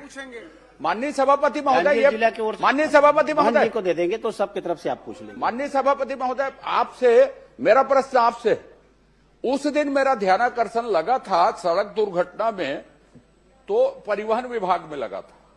देखो प्रश्न मेरे से है कि मंत्री जी से है? आप व्यवस्था देंगे इसमें, क्योंकि व्यवस्था का प्रश्न होता नहीं प्रश्न काल में। आज सड़क दुर्घटना में प्रश्न लगा है गृह विभाग में, कार्य आवंटन नियम शासन का तो कुछ होगा। एक मेरा विषय था स्मार्ट सिटी में, उसमें यह लिखा था कि सड़क दुर्घटना के लिए अंतर विभागीय समिति बनी है। मेरा यह कहना है माननीय, मैं 3-4 प्रश्न मैं हर सत्र में करता हूं, आउटसोर्सिंग में, इसमें 2-4 और विषय हैं जो मेरे स्थायी विषय हैं। अब यह बताइए कि ये इसके लिए जिम्मेदार है कौन? इसमें आप व्यवस्था दीजिए कि सरकार तीनों विभाग मिला के इसको रोकने के लिए काम करे, क्योंकि इसी सत्र में अलग अलग उत्तर आए। आपने परिवहन के विभाग में इसी सत्र में उत्तर दिया सड़क दुर्घटना में, अभी स्थानीय शासन में सड़क दुर्घटना में ही प्रश्न लगा। स्मार्ट सिटी माने स्थानीय शासन के चर्चा में अंतर विभागीय समिति बनी है, यह उत्तर आया है। तो इसलिए मेरा आग्रह है कि आपकी ओर से शासन को कोई ना कोई निर्देश आए। यह एक बहुत गंभीर मानवीय मामला है, छत्तीसगढ़ में सबसे ज्यादा हो रही है, गंभीरता है, इसके लिए कोई आप निर्देश दीजिए। माननीय सभापति महोदय, मैंने अपने उत्तर में स्पष्ट किया, माननीय सदस्य ने अकलतरा की जानकारी चाहिए और पूरे दूसरी बात बोला हूं, आपसे नहीं बोला, उसके संदर्भ इसी में सत्र जानकारी की किया है। घटना माननीय बताया। सदस्य को यदि कुछ जानकारी की आवश्यकता है तो मैं अलग से उपलब्ध करा दूंगा, लेकिन यदि ये कहें कि परिवहन विभाग का की दृष्टि से, तो परिवहन विभाग कार्य आवंटन किसका है और कौन सा विभाग जिम्मेदार है? आप ही उत्तर दिए थे परिवहन मंत्री के तौर पर इसी सत्र में सड़क दुर्घटना में। अभी सड़क दुर्घटना गृह विभाग में लगी है। स्मार्ट सिटी की चर्चा मैंने बताई आपको कि अंतर विभागीय समिति बनी है इसके लिए। मानवीय दुर्घटना रोक दी, आप संवेदनशील हैं, वरिष्ठ मंत्री हैं, इसके लिए आप बोलिए कुछ। माननीय सभापति महोदय, सरकार पूरी तरीके से गंभीर है और लगातार हमारा जो कहते हैं इसके दृष्टि से जो जन जागरूकता के कार्यक्रम हो रहे हैं और इन्फोर्समेंट को किस तरीके से हम और ज्यादा कल तेजी लाएं, इसके लिए भी लगातार हमारी कोशिश है। प्रवर्तन के माध्यम से ही हम इस घटना को हम रोक सकते हैं और उसके दृष्टि से हम डॉक्टर चरणदास महंत जी, सभी विभाग सरकार करेगी, पूरा सभी विभाग मिलकर करेंगे। इसमें संसदीय कार्य मंत्री है, परिवहन भी उनके पास है, आज जवाब गृह मंत्री जी का दे रहे हैं, आप भरोसा रखिए उनके ऊपर। कोशिश कर रहे हैं तो आज तो परिवहन विभाग में छोटी गाड़ी पहले आई और उसके बाद बड़ी बड़ी गाड़ियां आ रही हैं। सड़क दुर्घटना विशेष करके अकलतरा के क्षेत्र में जो बढ़ रही हैं, उसके कारण मौतें ज्यादा हो रही हैं, ये मुख्य बिंदु है सर। और आपने ही अपने मन से कहा है कि वहां मेडिकल कॉलेज खुल रहा है, ये खुल रहा है। औद्योगिक क्षेत्र में वो काफी लगातार विकास हो रहा है, चाहे वो चांपा हो, अकलतरा हो, शक्ति हो, जांजगीर हो। तो यहाँ अब जब मेडिकल कॉलेज खुल रहा है तो उसमें क्रिटिकल केयर यूनिट आप स्वीकृत करा दें, क्योंकि आप भी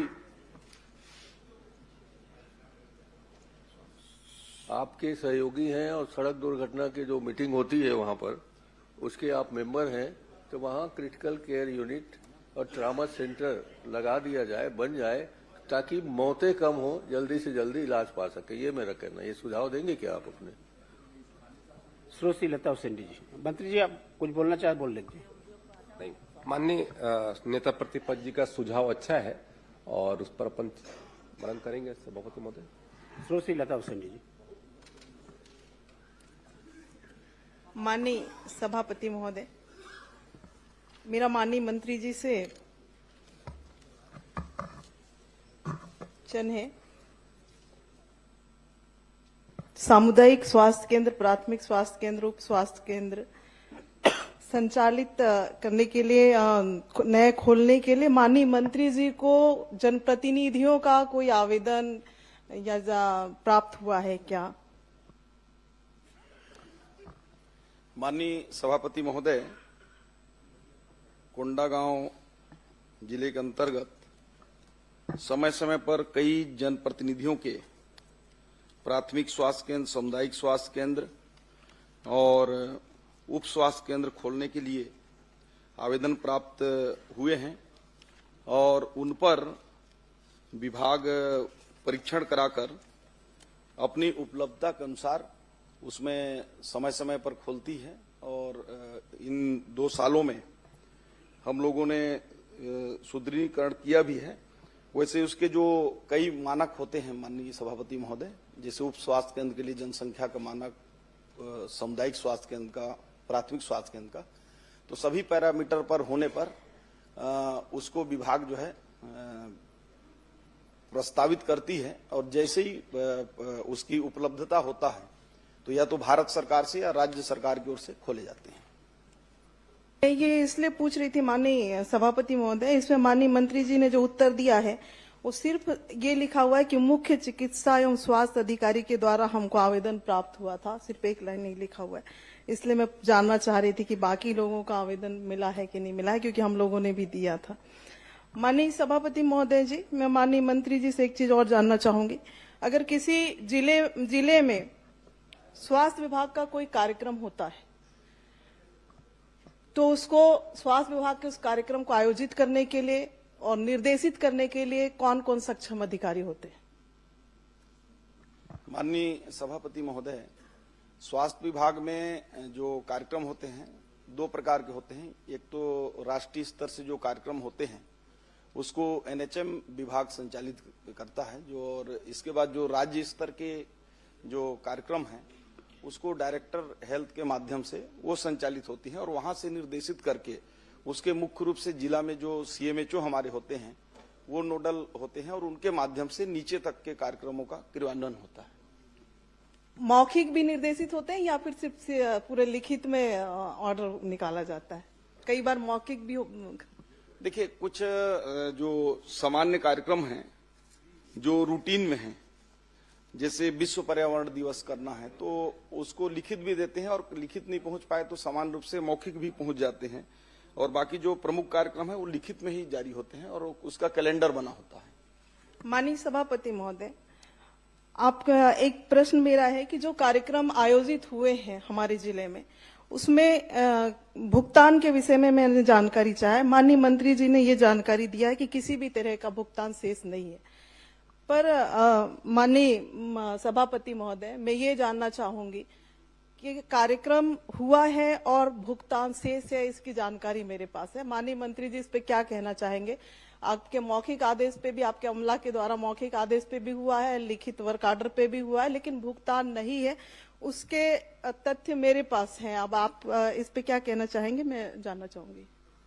माननीय सभापति महोदय, कोंडागांव जिले में विभिन्न कार्यक्रमों में जो वैसे तो 1157 कार्यक्रम हुए, तो मतलब सभी संस्थावार करके, और उसमें कुछ में तो हॉस्पिटल में ही बैठकर अपना कार्यक्रम हो जाते हैं, कुछ जगह टेंट और अन्य सुविधाएं करनी पड़ती हैं। तो उस दृष्टि से कुल 4,57,000 रुपए का कार्य हुए हैं, उसमें भुगतान काम हुए हैं और भुगतान पूरा कर दिया गया है। किसी प्रकार का भुगतान शेष नहीं है। यदि माननीय सदस्य महोदया के पास कोई ऐसी जानकारी है कि यदि कार्यक्रम कराया गया है उसका भुगतान नहीं हुआ है तो मैं निश्चित रूप से उसको परीक्षण कराऊंगा और अगर उसने कार्यक्रम किया होगा तो उसकी भुगतान हम सुनिश्चित करेंगे। दोनों चीजें हैं माननीय मंत्री महोदय, एक तो मौखिक आदेश भी दिया गया है और वर्क ऑर्डर पे भी है, तो आप क्या मौखिक आदेश का भी भुगतान कराएंगे और या फिर वर्क ऑर्डर जो मिला है उसका भी कराएंगे? क्योंकि कभी इस प्रश्न में है कि जो मौखिक है जो लिखित में है हम उसी का ही भुगतान करेंगे, ऐसे आपके कई बार ये विषय प्रश्न आता है, तो मैं दोनों चीज चाह रही हूँ। मौखिक निर्देश पे भी कई कार्यक्रम हुए हैं और लिखित पे भी हुए हैं, तो आप दोनों का भुगतान करवाएंगे क्या और किस सक्षम अधिकारी के समक्ष बैठकर इस भुगतान को करवाएंगे, किसके उस पे करवाएंगे, ये भी स्पष्ट करेंगे। देखिए, आप भी जानती हैं कि मौखिक का कोई उसमें सरकारी कार्यक्रमों में सरकारी हिसाब किताब में कोई स्थान नहीं होता है। यदि लिखित में वर्क ऑर्डर हुआ है, काम हुए हैं, तो आप मुझे दीजिएगा, कहीं जाने की जरूरत नहीं है, भुगतान मैं सुनिश्चित कराऊंगा। माननीय सभापति महोदय, मेरे पास उसके भी पेपर है। माननीय मंत्री जी का जो अमला है उसने मौखिक निर्देश पे कार्यक्रम कराए हैं और उसका भुगतान भी किया है, तो जब आप पहले कर सकते हैं तो आप क्यों नहीं कर सकते हैं? देखिए, मौखिक यदि उसने निर्देश दिया होगा, वैसे मौखिक का तो कोई हिसाब किताब होता नहीं है, लेकिन यदि मौखिक में भी अर्जेंटली कोई कार्यक्रम आया होगा, कराया होगा, तो जो मौखिक आदेश दिया होगा वो यदि हमारे पास जिनाइन दस्तावेजों के साथ कार्यक्रम की पूरी उसकी पुष्टि के साथ भेजता है कि कार्यक्रम हुआ है, तो उस पर विभाग विचार करेगी। नहीं, विचार की बात नहीं है माननीय सभापति महोदय। ये बार बार पिछले प्रश्न में भी आपने कहा था, पिछले बार भी जब इस सदन में प्रश्न आया था, आपने कहा था कि 1 महीने के भीतर मैं कार्रवाई करके बताऊंगा। आज 9 महीने हो गए माननीय मंत्री जी।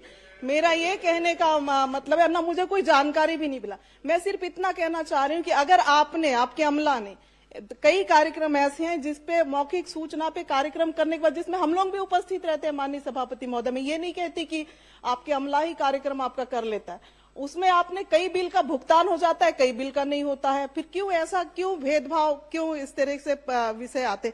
या तो आप पूरा कराएं या फिर नहीं कराना है तो मत कराएं। आप इस सदन में इस तरह से जवाब देंगे तो बाहर अलग जवाब रहेगा। ये दोनों चीजें मुझे नहीं लगता कि उचित है। माननीय सभापति जी, ये वरिष्ठ नेत्री है और पूर्व मंत्री भी है, राष्ट्रीय उपाध्यक्ष भी है, उनका सुनवाई नहीं होगा तो हम लोग का क्या सुनवाई होगा और छत्तीसगढ़ का जनता का क्या भरोसा होगा? अब चिल्ला चिल्ला के बोल रही है, कोई सुनवाई नहीं हुआ, कोई अरे पूरा तो होने दो दादी, उसके बाद बोलना। चल रहा है दादी, पूरा हो जाने दो। बहुत अच्छा पूछ रही हो, इतना अच्छा पॉइंटेड पूछना सीखो 5 बार के आप भी हो, समझे? अरे पूरा पूछ तो लेने दो, फिर बोलना आप। यही तो बात है दादी, तो इसलिए दर्द है। मंत्री जी, दादी का सुनवाई न्यायालय में। माननीय सभापति जी, चूंकि माननीय सदस्य महोदय ने खुद ही कहा है कि मौखिक आदेश, और आप सभी जानते हैं कि मौखिक आदेश का सभापति महोदय, मैं ये कहना चाह रही हूँ कि पिछले बार आपके अमला ने भुगतान किया है, तो क्या एक बार करेंगे, नहीं करेंगे? विश्वास में अगर लोगों ने काम कर दिया आपके अमला पे कहने पे, तो ये 2 तरह की चीजें किस आधार पे पालन हो रहा है, मैं ये कहना चाह रही हूँ माननीय सभापति महोदय।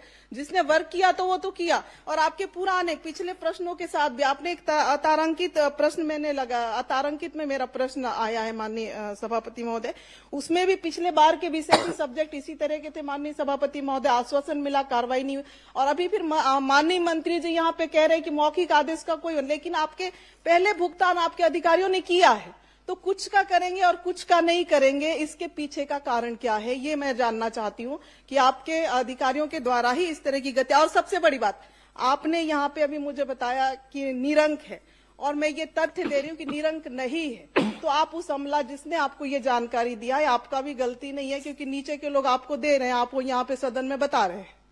तो अगर जिन लोगों ने इस तरह की हरकत लगातार आपके साथ कर रहे हैं माननीय मंत्री जी, 1.5-2 साल के अंदर से लगातार गलत जानकारियां दे रहे हैं, उनको आप संरक्षण देते आ रहे हैं। मैं माननीय मंत्री जी से यही कहना चाहूंगी, आश्वासन चाहूंगी इस सदन से, अगर मौखिक हो चाहे लिखित हो, अगर वर्क हुआ है, काम हुआ है, फुटेज है, फोटो है, आश्वासन चाहिए कि भुगतान कराना? नहीं, भुगतान चाहिए माननीय सभापति महोदय, और लिखित सब डॉक्यूमेंट्स है हमारे पास। मंत्री जी, पूरा ऐसा आश्वासन जो पूरा हो। पता चल रहा है हमको अगले सत्र का इंतजार करना पड़ेगा कहीं। मंत्री जी सुनिश्चित करें ना उसको, बार बार माननीय सदस्य का जो प्रश्न है। सभापति महोदय, ये पूरा क्लियर है कि यदि कोई वर्क ऑर्डर दिया गया है और भुगतान नहीं हुआ है तो मैं बड़े जिम्मेदारी से, मुझे अभी आप दे देंगे और मैं उसको भुगतान कराऊंगा। लेकिन मैंने दूसरा पहलू ये भी बोला कि मौखिक भी दिए हैं, कभी मौखिक भी यदि दिए हैं और वाकई में उसने काम किया है, इस बात की पुष्टि विभाग भेजता है तो हम उसको कार्योत्तर अनुमति देकर उसको भी भुगतान करा देंगे। इससे और लिबरल जवाब क्या हो सकता है। प्रबोध बेंच। माननीय सभापति महोदय, कब तक कराएंगे ये जानकारी मुझे चाहिए, क्योंकि एक एक साल इंतजार हमने पिछले प्रश्न के लिए भी किया है और आगे भी इस तरह से ना हो, इसके लिए मैं माननीय मंत्री जी से कहना चाहूंगी कि कब तक कराएंगे, समय सीमा बताएं माननीय मंत्री। देखिए, अभी तो अब हो सकता है कि मार्च में न हो, क्योंकि वित्तीय उसके चलते 15 मार्च के बाद भुगतान कर पाना थोड़ा कठिन होता है।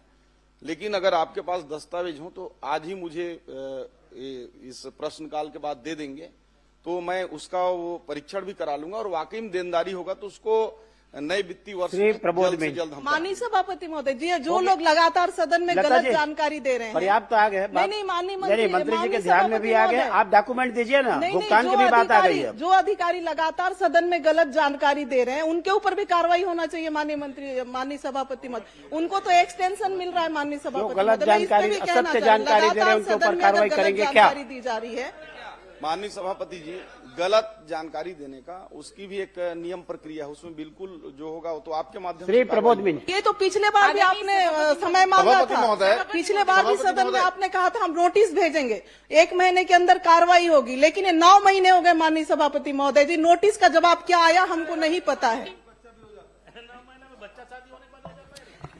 भाई 9 महीने नहीं, अगले साल फिर सत्र चालू होगा, 1 साल बाद भी वही स्थिति रहेगा। यदि प्रूफ नहीं होगा तो कैसे पैसा देंगे? अच्छा, ये आपने स्वीकार किया है माननीय मंत्री जी, आपने स्वीकार किया है कि दोषी अधिकारियों का एक जांच रिपोर्ट हमारे पास आया था, उसके आधार पे आपने स्वीकार किया था कि हम अधिकारियों को नोटिस दिए हैं, नोटिस का जवाब आ जाएगा, फिर हम कार्रवाई किए।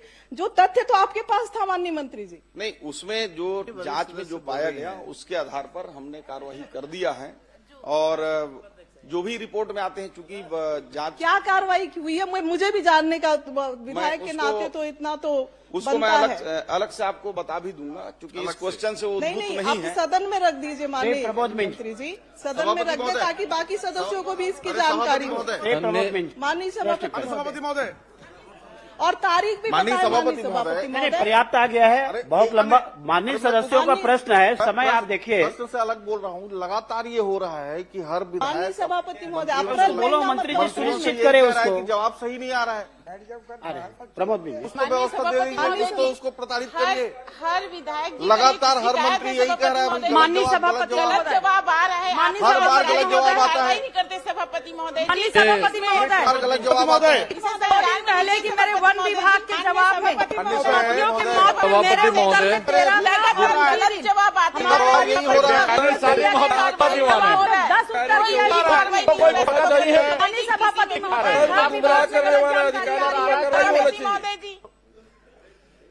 माननीय सभापति महोदय, मेरा सवाल माननीय स्वास्थ्य मंत्री जी से था। सरगुजा जिले में जो उप स्वास्थ्य केंद्र हैं, प्राथमिक स्वास्थ्य केंद्र हैं और सामुदायिक स्वास्थ्य केंद्र हैं, उसमें कितने कार्यरत हैं, कितने स्वीकृत पद हैं, कितने पदस्थ हैं, उसकी जानकारी उन्होंने प्रपत्र अ में दिया है। पुस्तकालय में जरूर कहा गया था ऐसे जवाब में, अब वो मुझे प्राप्त हुआ है। अब मैं इसमें माननीय मंत्री से जानना चाहूंगा, जो इसमें स्वीकृत पद है और उसमें भरे पद है, उसमें आधे से ज्यादा पद रिक्त बताए गए, तो वो जो रिक्त पद हैं वो बहुत समय से रिक्त पद हैं और वो स्वास्थ्य केंद्र भी बहुत पहले से स्वीकृत हुए हैं, कार्यरत हैं, तो उसमें कब तक उन पदों पर आप भर्ती कर पाएंगे या कब तक भर्ती करेंगे उस पर? माननीय सभापति महोदय, ये माननीय सदस्य ने अपने विधानसभा क्षेत्र और सरगुजा जिले के जो पद हैं उनके संदर्भ में पूछा है।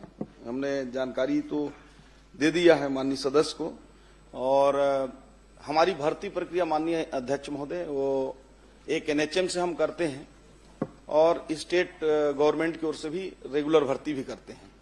तो अभी भर्ती प्रक्रिया हमारी 525 पदों पर अभी चल रही है, जिसमें नर्सेस हैं, वार्ड बॉय हैं और अटेंडर हैं, ऐसे करके। तो उसकी अभी प्रक्रिया पूरी होने वाली है, तो उसमें जो उस क्षेत्र के लिए आवंटित होंगे उसको करेंगे। और एनएचएम से हमारी लगातार भर्ती प्रक्रिया होती है और जैसे जैसे रिक्त पद होते हैं हम भर्ती प्रक्रिया करते हैं। समय सीमा निश्चित बताया जाना संभव नहीं है, परंतु प्रयास होगा कि हम अतिशीघ्र भर्ती प्रक्रियाओं को, रिक्त स्थानों को भरेंगे। माननीय मंत्री जी से मैं पुनः जानना चाहूंगा कि आपने जवाब में कहा है कि भर्ती प्रक्रिया निरंतर होती है, जारी है और भर्ती की प्रक्रिया में इतने पद हो रहे हैं, इसको भरेंगे।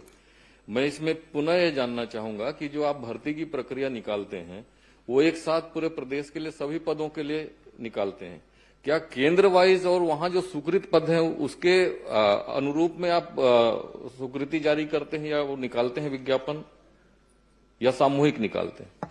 देखिए, जो भर्ती प्रक्रिया है, स्वीकृत पद जो होते हैं उसके विरुद्ध में हमको जितने भी वित्त से अनुमति मिलता है पदों को भरने का, उस अनुपात में करते हैं। 100% की भर्ती कभी भी नहीं होती, क्योंकि कुछ हमारे अनुकंपा के लिए भी रखने होते हैं, कुछ प्रमोशन के लिए भी रखने होते हैं। तो इस दृष्टि से भर्ती प्रक्रिया उसमें 2 प्रकार की होती हैं। जो जिला कैडर के जो जैसे एनएचएम के हैं वो डिस्ट्रिक्ट से होते हैं, स्टेट कैडर के हैं वो स्टेट से होते हैं, और बाकी अधिकांश भर्ती परीक्षाएं हमारी पीएससी के माध्यम से और व्यापम के माध्यम से की जाती हैं और प्रक्रियाएं चालू भी हैं। सभापति महोदय, मैं इसलिए सवाल पूछा क्योंकि हमारे ग्रामीण क्षेत्रों में, सरगुजा जैसे क्षेत्र में जहां प्राथमिक स्वास्थ्य केंद्र हैं, उप स्वास्थ्य केंद्र हैं, सामुदायिक स्वास्थ्य केंद्र हैं, वो ग्रामीण अंचलों में है, दूर में, वहां कोई जाने को तैयार नहीं होता और जो भर्तियां होती है शहरों में भर्ती कर दिए जाते हैं। तो मैं इसलिए जानना चाहता हूं, क्या वो स्वीकृत जो केंद्र है उन केंद्र के हिसाब से जी नर्सिंग की स्टाफ के मामला है, टेक्नीशियन का मामला है, डॉक्टरों का मामला है, क्या केंद्र के हिसाब से विज्ञापन जारी करके आप उसमें भर्ती करेंगे क्या? ताकि जो भर्तियां होंगी तो उसमें सीधे वहां लोग अपॉइंट कर पाएंगे, जो वहां जाना चाहता है वही उसमें भाग लेगा, उसके लिए आवेदन करेगा।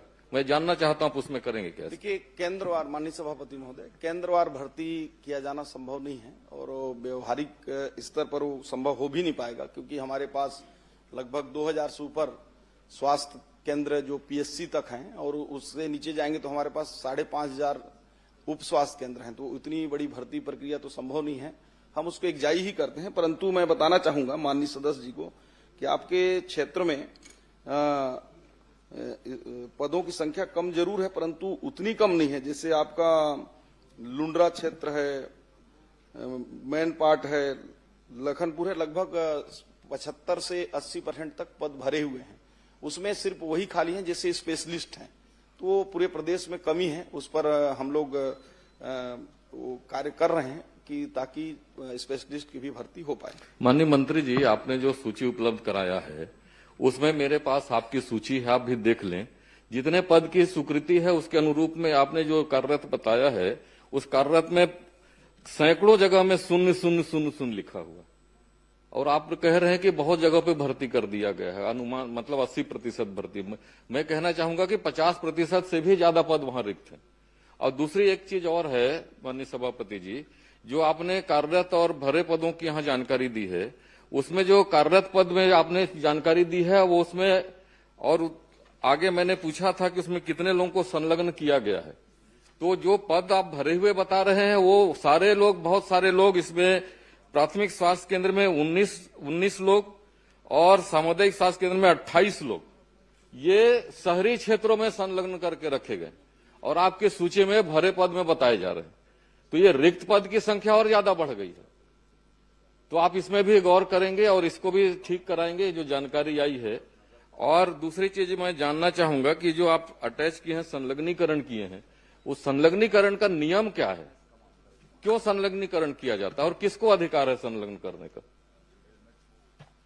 माननीय सभापति महोदय, संलग्नीकरण के कोई नियम नहीं है, लेकिन समय काल परिस्थिति के अनुसार कभी कभी आवश्यकता अनुसार संलग्नीकरण करना होता है। जैसे मान लीजिए कि एयरपोर्ट में ड्यूटी करना है, वहां सेटअप नहीं है तो एक करना पड़ेगा। माननीय न्यायालय में कहीं करना है वहां करना पड़ता है, और ऐसी हमारे अन्य संस्थानों में भी करना पड़ता है, वो भी करते हैं। कभी कभी कहीं बहुत ज्यादा फुटफॉल है आप बैठ जाना। और माननीय मंत्री जी, आप केवल ये बता दीजिए, नियम को बता दिए, आप नियम में मत जाओ। आपके यहाँ नहीं है, अटैचमेंट में है, संलग्नीकरण नहीं, में माननीय है। सभापति, आप उपलब्ध हो जाए वो पूछ लीजिए आप। नहीं, संलग्नीकरण इसका मतलब कि मैं भी संलग्नीकरण कर सकता हूं, कोई नियम नहीं है तो कुछ तो नियम होगा। कैसे संलग्न करेंगे, कौन करेगा, संलग्न करेगा इसको? हाँ, और मैं ये कहना चाहूंगा आपके माध्यम सभापति जी, माननीय मंत्री जी से, जितने भी आपने संलग्नीकरण किया है वो केवल ग्रामीण क्षेत्रों से, मेरे ग्रामीण क्षेत्र से आप शहरों में संलग्नीकरण कर दिए। तो संलग्नीकरण क्या जनता के लिए होता है कि जो कर्मचारी उनकी सुविधा के लिए होता? देखिए, आपकी चिंता से मैं वाकिफ हूं, मुझे समझ में आ रहा है। निश्चित रूप से आपका जो ग्रामीण क्षेत्र है वहां से अटैच हो गए होंगे, और मैं आपको आश्वस्त करता हूं कि उसमें परीक्षण करा के जो भी ऐसे अति आवश्यक नहीं हो उनको, जो आपने 18 और 28 बताया है, उन सभी का परीक्षण करा के मैं 15 दिन के अंदर, अगर अनावश्यक रूप से अगर संलग्नीकरण हुए हैं तो उन सबको निरस्त करके फिर से आवश्यकता अनुसार जो होगा, कुछ मैं देख रहा था उसमें कि कुछ अति आवश्यक थे तो करना होगा। और जब करना होगा तो जैसा आप बोल रहे थे नियम, तो नियम ऐसा कोई नहीं है, लेकिन यदि ब्लॉक लेवल अधिकारी को करना है अटैचमेंट तो ऊपर के सीएमएचओ से लेगा, सीएमएचओ को करना है तो जेडी से एक बार अनुमोदन लेगा, और जेडी को भी करना है तो या तो कलेक्टर या डायरेक्टर हेल्थ या एमडी एनएचएम से, जो एनएचएम को होगा तो लेगा, तभी करें। ऐसा मैं आपको पूरे प्रदेश के लिए नहीं, माननीय मंत्री जी, मैंने आपको इसलिए कहा क्योंकि जो जिन केंद्रों से शहरों में उनको अटैच किया गया है और वहीं पर भी और दूसरे लोगों को भी अटैच कर दिया गया, तो जब वहां से हटाना ही था दूसरी जगह व्यवस्था में, तो वहां फिर क्यों भर्ती किया गया? तो ऐसे बहुत सारी गड़बड़ियां हुई हैं, और किसी विशेष लोगों को लाभान्वित करने के लिए किसी अधिकारियों के द्वारा ऐसा काम कर दिया गया है, तो सारे उसको निरस्त करके पुनः इसको पुनर्विचार करेंगे क्या? सभापति महोदय जी, छोटा सा इसमें मेरा प्रश्न। 1 मिनट, इसको जवाब दीजिए। हाँ, मैं सारे संलग्नीकरण को समाप्त करने का निर्देश करता हूं और फिर से घोषणा करता हूं, हमारे अधिकारियों को निर्देश और यहां घोषणा। ठीक है, मैं घोषणा करता हूं पूरे संलग्नीकरण को हमारे जो जितने भी पीएचसी, सीएचसी, सब हेल्थ सेंटर, डिस्ट्रिक्ट हॉस्पिटल, इनमें जो अटैच हैं, बाकी जो इंस्टीट्यूशनल संस्थानों में है, जिससे अब आप लोग विधायक के लोगों के पास, कई लोगों के पास अटैचमेंट होंगे तो प्रक्रियाओं के तहत है, लेकिन जो हॉस्पिटलों में इस प्रकार के जो ग्रामीण क्षेत्र से शहरी में हो गए हों या जहां आवश्यकता नहीं है, तो पूरे को अटैचमेंट एक बार करने का मैं घोषणा करता हूं, और इसका पालन अति शीघ्र करते हुए आपको इसकी हम प्रबोध जी, आपको हम आपके विधानसभा श्री अजय चंद्राकर। माननीय सभापति महोदय, माननीय सभापति महोदय, एक ही मिनट। माननीय प्रदेश को उन्होंने निरस्त कर दिया। माननीय मंत्री जी, एक प्रश्न और था छोटा सा, एक प्रश्न। आपको धन्यवाद भी दूंगा, आपने पिछले बार में हमारे 3 सामुदायिक स्वास्थ्य केंद्र स्वीकृत किए थे, परंतु भवन उसके लिए स्वीकृत नहीं है। इसकी स्वीकृति कब तक दे देंगे मंत्री? माननीय मंत्री जी, इसको शीघ्र ही हम लोग उसको भवन के लिए प्रस्ताव जो है भारत सरकार को भेज रहे हैं एनएचएम से, उसमें आपका भी प्राथमिकता से शामिल करके हम भेजेंगे। माननीय मंत्री जी, आपसे मैं निवेदन कर रहा हूँ, एक ही मिनट में। अरे यार, में भी एक ही मिनट लूंगा, बस ज्यादा नहीं। पूर्व में भी अटैचमेंट के वापस करने के लिए शासन का आदेश है, लेकिन उसकी पालन नहीं हुआ। ये घोषणा फिर वैसे इतनी हो जाएगा। जो घोषणा कर रहे हैं वो तो शासन के आदेश में पूर्व से है। नहीं, मैं लेट आया हूं, लेकिन बात मैं समझ चुका हूं। आज आप जो घोषणा कर रहे हैं वो तो पूर्व से शासन के आदेश में है, उस आदेश का तो पालन ही नहीं हुआ। फिर ऐसे आदेश मत हो जिसका पालन ना हो, ये मेरा निवेदन है माननीय मंत्री जी। अजय चंद्र। गुरुजी, आदरणीय गुरुदेव, छोटे छोटे बड़े बड़े, छोटे छोटे। माननीय गुरुजी तैयार है, तैयारी से आए हैं, आप बड़े पूछो, छोटा पूछो, सबका जवाब देंगे। माननीय अध्यक्ष महोदय,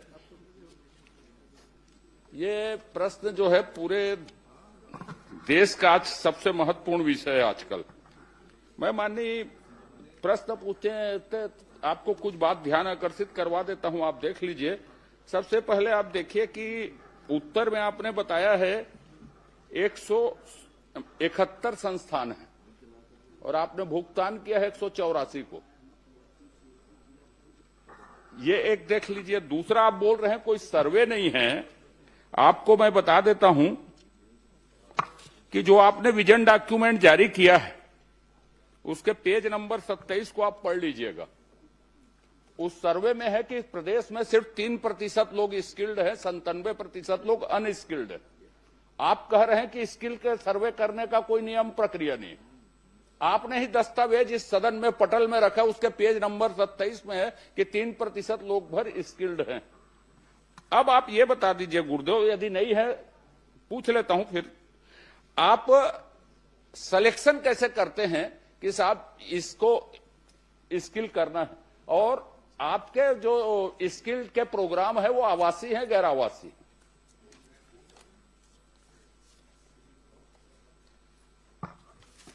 माननीय सभापति महोदय, जो टारगेट हमें मिलते हैं भारत सरकार के द्वारा स्किल के लिए, तो उस हिसाब से हम लोग करते हैं, और इसमें क्षेत्र वाइज हम लोग स्किल गैपिंग एनालिसिस करते हैं। जो हमारे क्षेत्र वाइज में जिस प्रकार कार्य योजना हम तैयार करते हैं जिलों में, और जिलों में तैयार करने के बाद उद्योगों को हम आमंत्रित करते हैं, संस्थानों को आमंत्रित करते हैं, उनके साथ बैठक करते हैं, उनके डिमांड बेस्ड जो ट्रेनिंग की आवश्यकता होती है।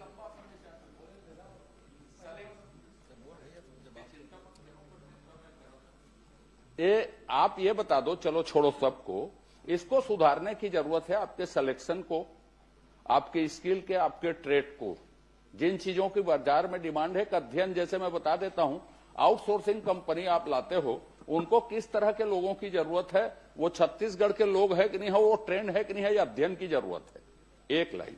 दूसरी बात आपको बता देता हूं, जिसको करेंगे तो ठीक है, आखिरी विषय है मेरा। भारत सरकार ने कौशल उन्नयन की नीति, माननीय सभापति महोदय, जारी करके पब्लिक डोमेन में डाली हुई है।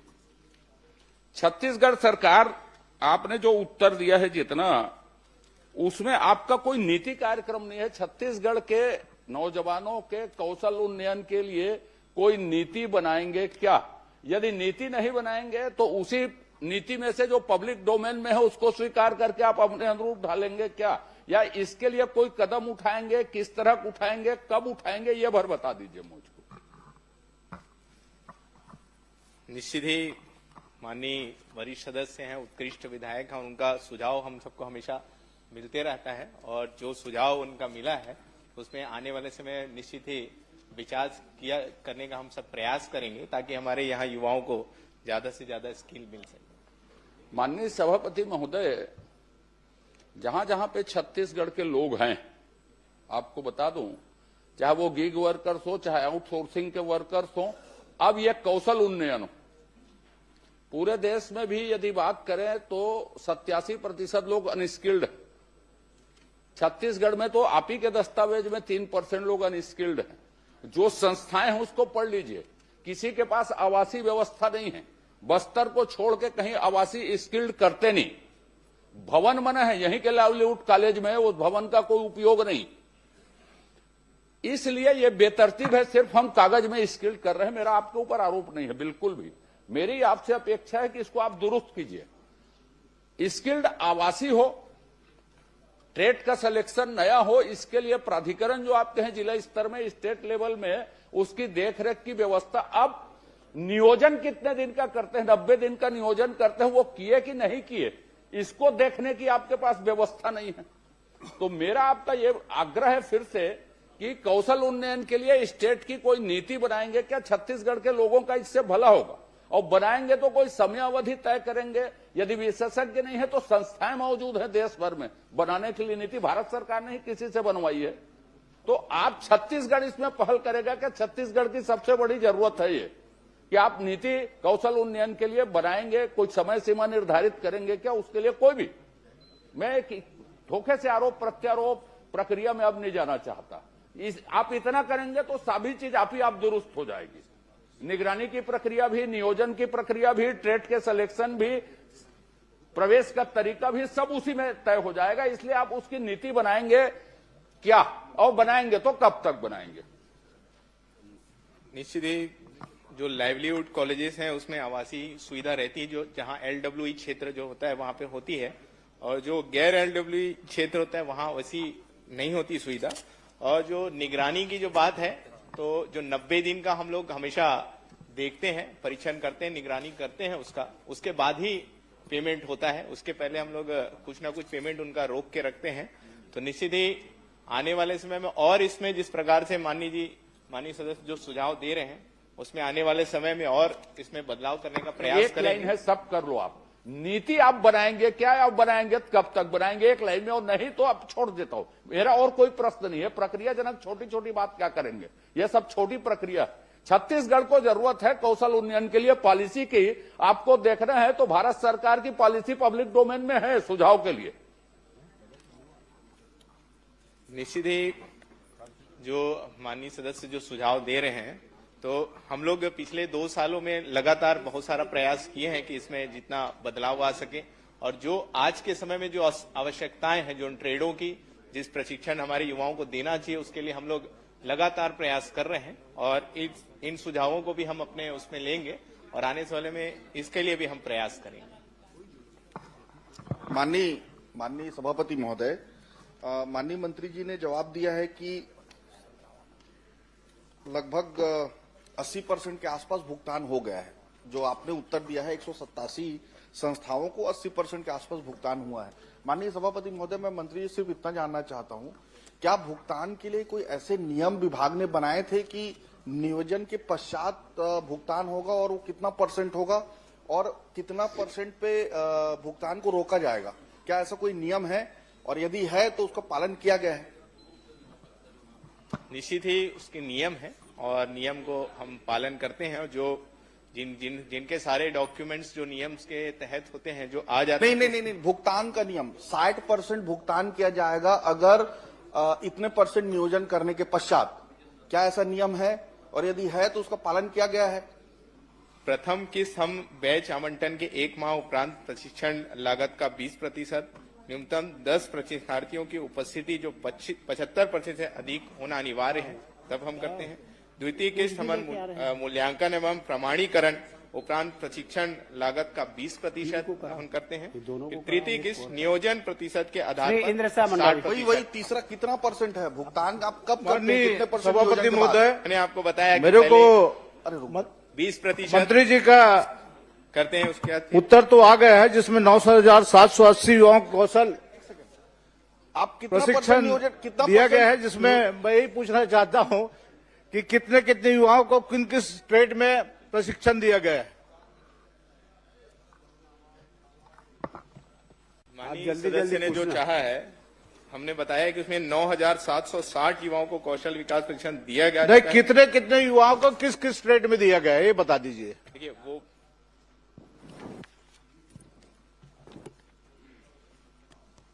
इसमें भी है, सारे जिलों का है, जिलोवार विकासखंड रोजगार एवं स्वरोजगार के माध्यम से। नहीं, किस ट्रेड में कितने युवाओं को? Plumber, car mechanic, staff nurse, electrician. संख्या बता देते तो बढ़िया था। सीसीटीवी, एक घुमाने वाली ये बेकार है। संख्या बता देते कितने युवाओं किस ट्रेड में दिया? अलग अलग जिले के अलग अलग संख्यावार हैं। बालोद जिला में प्रदेश का बता दीजिए। 61 लोग हैं। पूरा प्रदेश का बता दीजिए। मंत्री जी, ITI इंजीनियरिंग करे तेला तो नौकरी दे नहीं सका था। राम कुमार जी, खाली आंकड़ा बताते हैं। अरे मंत्री का जवाब और बता दीजिए किस संस्थान में दिए है, कितने संस्थान दीजिए, कितने शासकीय है? टोटल 5,966 वो तो आ गया उत्तर लोगों को हमने ट्रेड में दिया। और ये सारे ट्रेड है, पूरी जानकारी है, पूरे बहुत सारे ट्रेड है। अगर आप कहेंगे तो मैं आपको उपलब्ध करा दूंगा, अलग से मैं आपको सारे ट्रेड की जानकारी दे दूंगा। यहाँ पे 15,66,957 रोजगार विभाग के पोर्टल में अपलोड है। इसमें सिर्फ अपने ST/SC के 45% है। इसके हिसाब से 7 लाख ST/SC होते हैं, प्रश्नकाल समाप्त। जिसके हिसाब से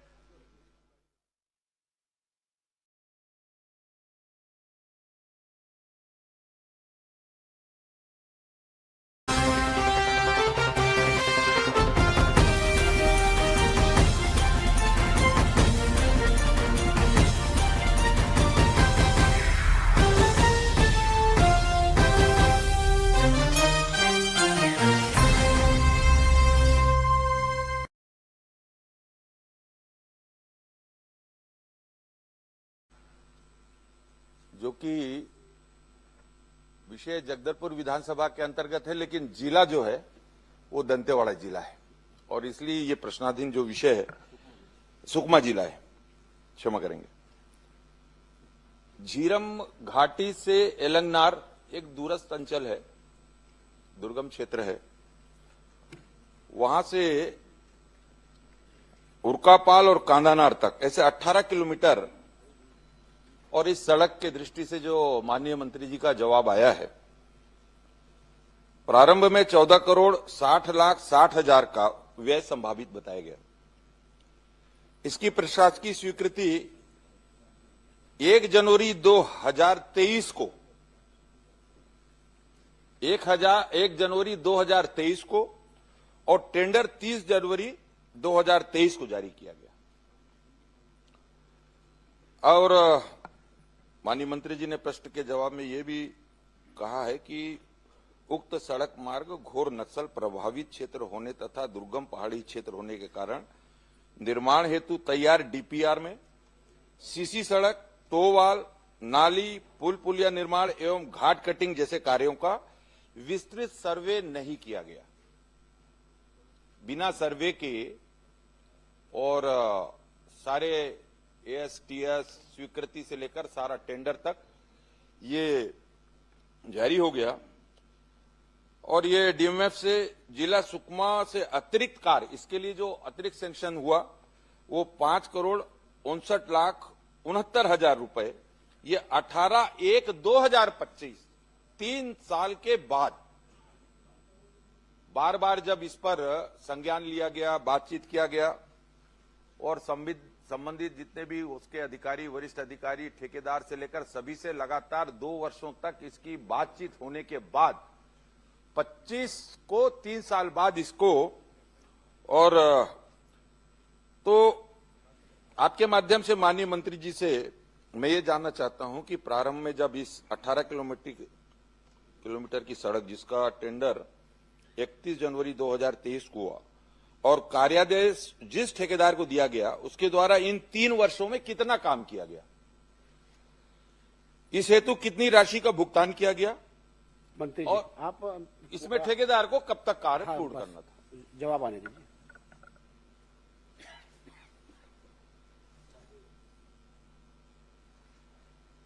माननीय सभापति महोदय, माननीय सदस्य ने जो जानकारी मांगी है और उसके संदर्भ में मैंने पूरी जानकारी दी है। और जो 18 किलोमीटर तक की जो सड़क बनना था और नक्सलवाद होने के कारण से उसका जो प्रिलिमिनरी जो सर्वे होना था वो सर्वे नहीं हो पाया और उसके कारण से जो घाट सेक्शन है और जितने भी अपने उन क्षेत्रों में होना था कार्य, वो नाली निर्माण इत्यादि उस कार्य को हो नहीं पाया। और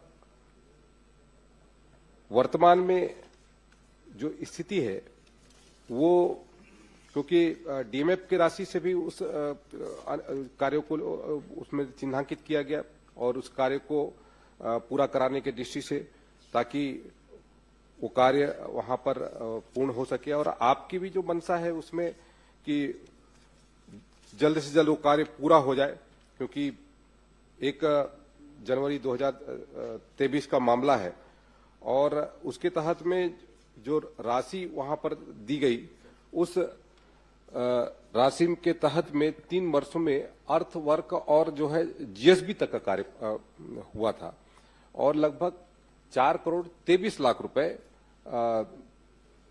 इसमें भुगतान हुआ है। लगभग 8 करोड़ रुपए का राशि अभी उस योजना के तहत में अभी वहां पर है और जो डीएमएफ की राशि है वो भी क्या उसमें है और उसके भी टेंडर हो चुके हैं, उसके भी कार्यादेश जारी हो चुके हैं और उसका भी कार्य अभी प्रारंभ है। तो मुझे लगता है कि इस वर्ष हम उसको, मतलब इस वित्तीय वर्ष नहीं, 1 वर्ष के भीतर में हम उस कार्य को पूरा करने के पूरी तरीके से कोशिश करेंगे। ये 2 बातें हुई। एक मिनट।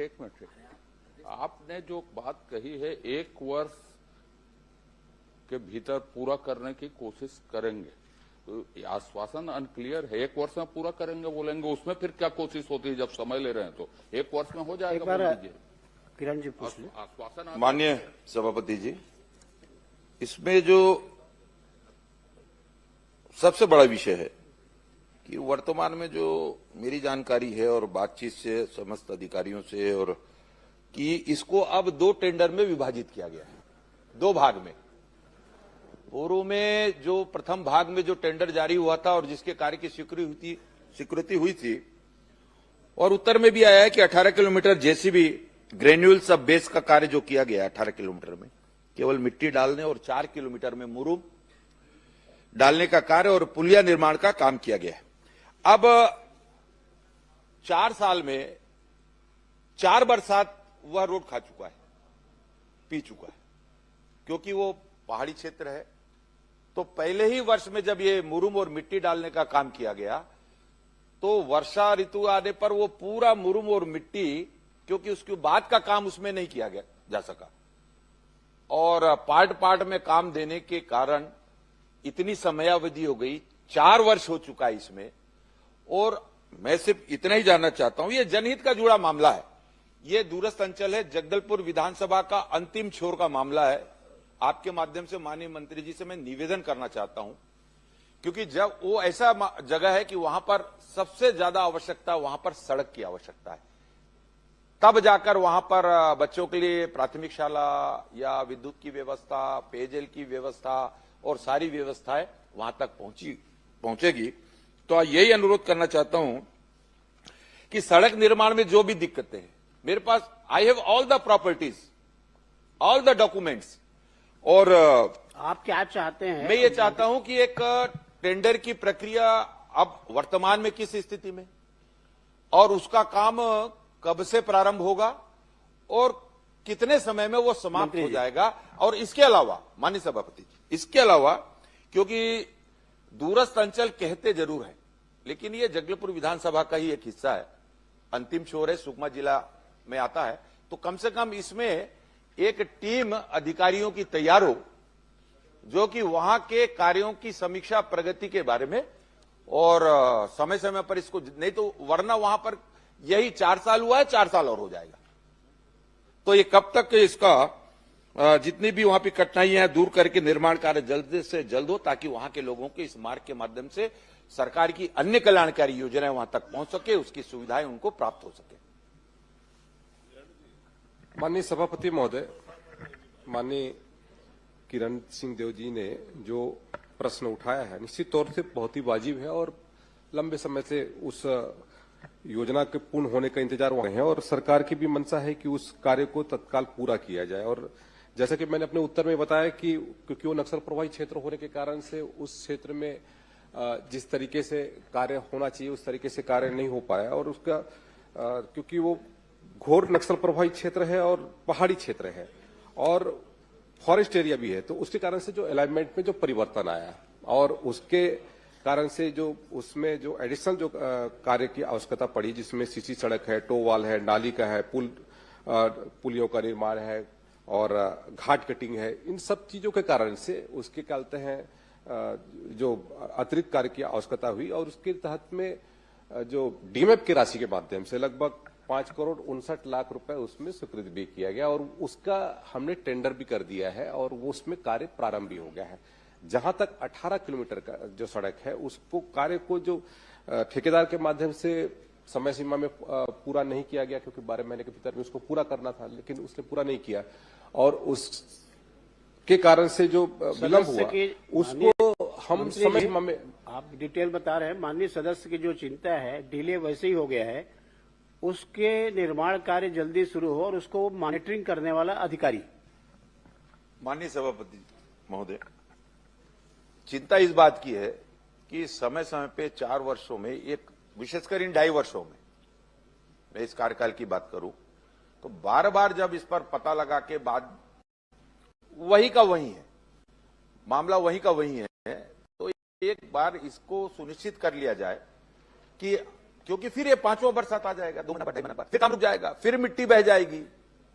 तो मेरा निवेदन ये है सिर्फ इतना कि इस पर एक टीम गठित करके मैं सिर्फ इतना चाहता हूं कि वह मॉनिटरिंग हो और काम की शुरुआत और सारी जानकारियां सही हो जाए। ये गलत जो जानकारी आती है, इससे क्या होता है कि ये काम वैसी। जवाब दे रहे हैं माननीय सभापति महोदय, माननीय श्री किरण सिंह जोजी ने जो प्रश्न उठाया उसमें निश्चित तौर पे विभाग पूरी तरीके से गंभीर है और मैं सदन को आश्वस्त करता हूं कि आने वाले 20 दिनों के भीतर में एक उच्च स्तर के हमारे अधिकारी वहां पर जाकर के उसका स्थल का अवलोकन करेंगे और वहां जाकर के जो भी कहते हैं संबंधित कार्य के दृष्टि से जो भी दिशा निर्देश होगा, जिसमें कहते हैं एक्शन लेने की बात होगी, उस पर एक्शन लिया जाएगा। श्री राघवेंद्र। धन्यवाद। धन्यवाद सभापति महोदय। मैंने प्रश्न में ये सड़क हादसों के लिए मैंने प्रश्न पूछा था अपने विधानसभा का, जहां मैंने ख में स्पेसिफिकली पूछा था कि सड़क हादसों के कारण तेज गति 2025 में हादसों में पिछले उसमें तुलना में वृद्धि हुई है कि नहीं और उसके कारण क्या है। सभापति महोदय, उसका जवाब स्पेसिफिकली नहीं आया है कि बढ़ने का कारण क्या हो रहा है पिछले 2 साल में।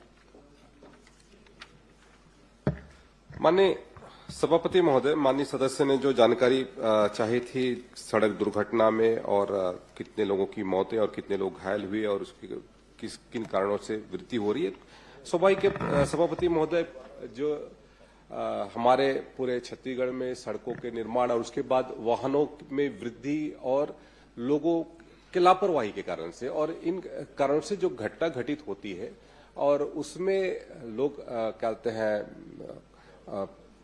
लोगों की मृत्यु भी होती है, लोग गंभीर रूप से घायल भी होते हैं।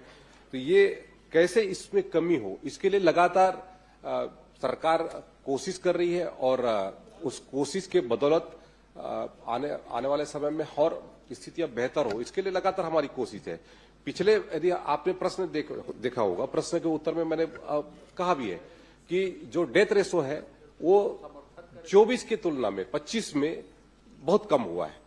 तो हमारी कोशिश है कि डेथ रेशो कैसे कम हो और किस तरीके से हम व्यवस्था को और सुदृढ़ करें, ये हमारी कोशिश है।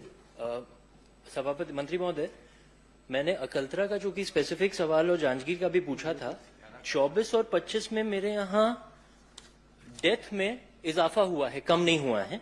ये आप ही का जवाब है। 76 और अब 89। और मैं आपका ध्यान आकर्षण चाहूंगा कि 26 में जनवरी से लेके आज तक 14 फरवरी तक जब तक यहाँ का दिया हुआ है 13 मृत्यु मेरे यहाँ हो चुकी है। ये आपके जवाब में ही आया है। तो इतनी ज्यादा अगर बढ़ रही है तो इसके स्पेसिफिक कारण क्या है अकलतरा विधानसभा में कि ज्यादा मृत्यु लगातार तुलनात्मक तौर पर बढ़ती जा रही है। ये जवाब में जैसे आपने कहा कि कम हुई है, 24 और 25 में मेरे यहाँ वृद्धि है। माननीय सभापति महोदय, मैंने जो उत्तर दिया वो पूरे प्रदेश स्तर का था। प्रदेश स्तर में जो डेथ रेशो है वो कम हुआ है और जहां तक आपने जो जानकारी मांगी है तो उसमें मैंने उपलब्ध कराया है और इसके लिए लगातार हमारी कोशिशें जारी है। लगातार हमारे विभाग के माध्यम से जन जागरूकता के कार्यक्रम कराए जा रहे हैं। स्कूल है, कॉलेज है, वहां पर यातायात प्रशिक्षण के कार्यक्रम हो रहा है, हेलमेट रैली निकाली जा रही है, जन जागरूकता रैली निकाली जा रही है, नुक्कड़ नाटक, अनेक प्रकार से ऐसे कार्यक्रम हमारे सरकार के माध्यम से। आपके जवाब में जो आया है आदरणीय मंत्री जी कि जैसे आपने कहा कि कम हो रही है लेकिन अकलतरा में हमारे यहाँ ज्यादा हो रही है तुलनात्मक, ये आपके जवाब में ही है। मेरा आपने जैसा आपके जवाब में आया कि हम लगातार चेकिंग कर रहे हैं, ड्रिंक एंड ड्राइव और बाकी चीजों में कर रहे हैं। मेरा स्पेसिफिक सवाल आपसे ये है कि इस दौरान कितने हेवी वाहनों पर और कितने छोटे लाइट मोटर व्हीकल्स पर आपने ड्रिंक एंड ड्राइव की कार्रवाई करी है, ये स्पेसिफिकली। और एक सवाल और है मेरा।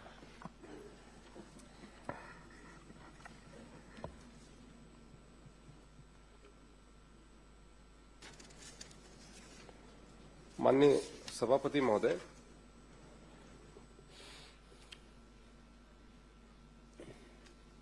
मेरे पास में पूरी जो जानकारी है उसमें ड्रिंक एंड ड्राइव का और हैवी व्हीकल का इसकी जानकारी भी वर्तमान में इसमें उपलब्ध नहीं है। मैं अलग से उपलब्ध करा दूंगा सभापति महोदय। सभापति महोदय, मेरा इसमें आपको राघवेंद्र जी मंत्री जी जो आपने भारी व्हीकल का और लाइट व्हीकल की बात की है, माननीय सभापति महोदय, ये गंभीर विषय है। एक मिनट आपने जो प्रश्न किया है ना जी, अभी आपने जो सप्लीमेंट्री पूछा तो भारी व्हीकल का और लाइट व्हीकल का है मंत्री जी विभाग से जानकारी लेकर के आपको उपलब्ध करा देंगे। सभापति महोदय मेरा ये एक स्पेसिफिक गंभीर सवाल विषय है, माननीय सभापति है। महोदय। एक मिनट भैया। मेरा इसमें एक स्पेसिफिक सवाल है। जैसे इसमें जवाब में आया कि हमने कार्रवाई हम लगातार कर रहे हैं, लेकिन आंकड़ा इसमें नहीं आया है कि हम कितनी कार्रवाई हैवी व्हीकल्स पे मंत्री जी और कितनी कार्रवाई लाइट मोटर व्हीकल्स पे कर रहे हैं। क्या ये सही नहीं है कि सड़क सुरक्षा समिति, जिला सड़क सुरक्षा समिति और राज्य सड़क सुरक्षा समिति में ये बात गई है कि अकलतरा विधानसभा में ट्रॉमा सेंटर नहीं होने की वजह से ये सड़क मौत का आंकड़ा ज्यादा है? और दूसरा, आदरणीय मंत्री जी, जब ये आंकड़ा आप मुझे उपलब्ध कराएंगे तो कृपया इस ओर भी आपका मैं ध्यानाकर्षण चाहूंगा कि 15-20 दिन पहले अकलतरा विधानसभा में 3 ट्रेलर, बहुत ही भयावह हादसा था, मैंने कल भी इस बात को कहा था, 3 ट्रेलर वहां पर आपस में भिड़े जिसमें 2 ड्राइवर्स की अंदर जलकर मौत हो गई। एक उसमें आंकड़ा ये सामने आया, उसमें एक भी हेल्पर अंदर नहीं था और उनकी फिटनेस तक नहीं थी। तो इन सारे मामलों की लगातार हम चौकी लगाकर क्या जांच करेंगे? माननीय सभापति महोदय, जो कार्रवाइयां जो की गई है उसकी संदर्भ में मैं जानकारी देना चाहूंगा। पूरे प्रदेश में जितने प्रकरण बने उसमें लगभग 2024 में 6,12,000 प्रकरण बने। अकलतरा का है सभापति महोदय। हाँ जी मंत्री जी, मेरा सवाल अकलतरा का ही और आंकड़े भी अकलतरा और जिले जांजगीर चांपा के। जिले जांजगीर चांपा का लगभग 29,104 2023 में और 2024 में 39,204 और प्रदेश का है भाई साहब 2025 में 41,615। ये प्रदेश का बता रहे हैं ना? नहीं, ये मेरा सवाल जांजगीर जिला और अकलतरा ये जांजगीर का बता रहा हूं मैं जी। ये जांजगीर का मैंने बताया। ये जवाब लेकिन उपलब्ध, आदरणीय आपसे मेरा स्पेसिफिक सवाल है, क्या जो जिला की सड़क सुरक्षा समिति है और राज्य की समिति जो सुप्रीम कोर्ट के माननीय सुप्रीम कोर्ट के ऑर्डर से बनी हुई है, क्या इसमें ये जानकारी नहीं दी गई है कि ट्रॉमा सेंटर ना होने की वजह से ये डेथ का रेशियो अकलतरा विधानसभा में ज्यादा है? बड़ा बिल्कुल स्पेसिफिक सवाल। सभापति महोदय। माननीय सभापति महोदय, माननीय सदस्य ने जो जानकारी मांगी है कि वहां पर ट्रॉमा सेंटर या फिर जो सुविधा होनी चाहिए, तो मैं बताना चाहूंगा कि स्वास्थ्य विभाग उसमें लगातार कोशिश कर रहा है। जांजगीर में अभी मेडिकल कॉलेज भी वहां पर बन रहा है, 357 करोड़ का लगभग वहां पर मेडिकल कॉलेज की स्थापना हो रही है पूरे। और राज्य की जो सड़क सुरक्षा समिति है उसमें पुलिस पीडब्ल्यूडी हेडक्वार्टर में ही होता है। हम मैं बता रहा हूँ ना जी। राज्य में जो हमारे कहते हैं यहाँ पर जो सड़क सुरक्षा की दृष्टि से जो बैठकें होती है और उसमें लगातार, चाहे वो जिला कलेक्टर के माध्यम से हो या सांसद के माध्यम से हो, उसकी बैठकें भी नियमित रूप से हो ही रही है और उसके माध्यम से जो भी दिशा निर्देश हमको करना है, जिसके तहत में हमारा जो सड़क में जितनी भी दुर्घटना होती है उसमें कैसे कमी लाई जाए, उसके लिए लगातार मेरा स्पेसिफिक सवाल है सभापति महोदय।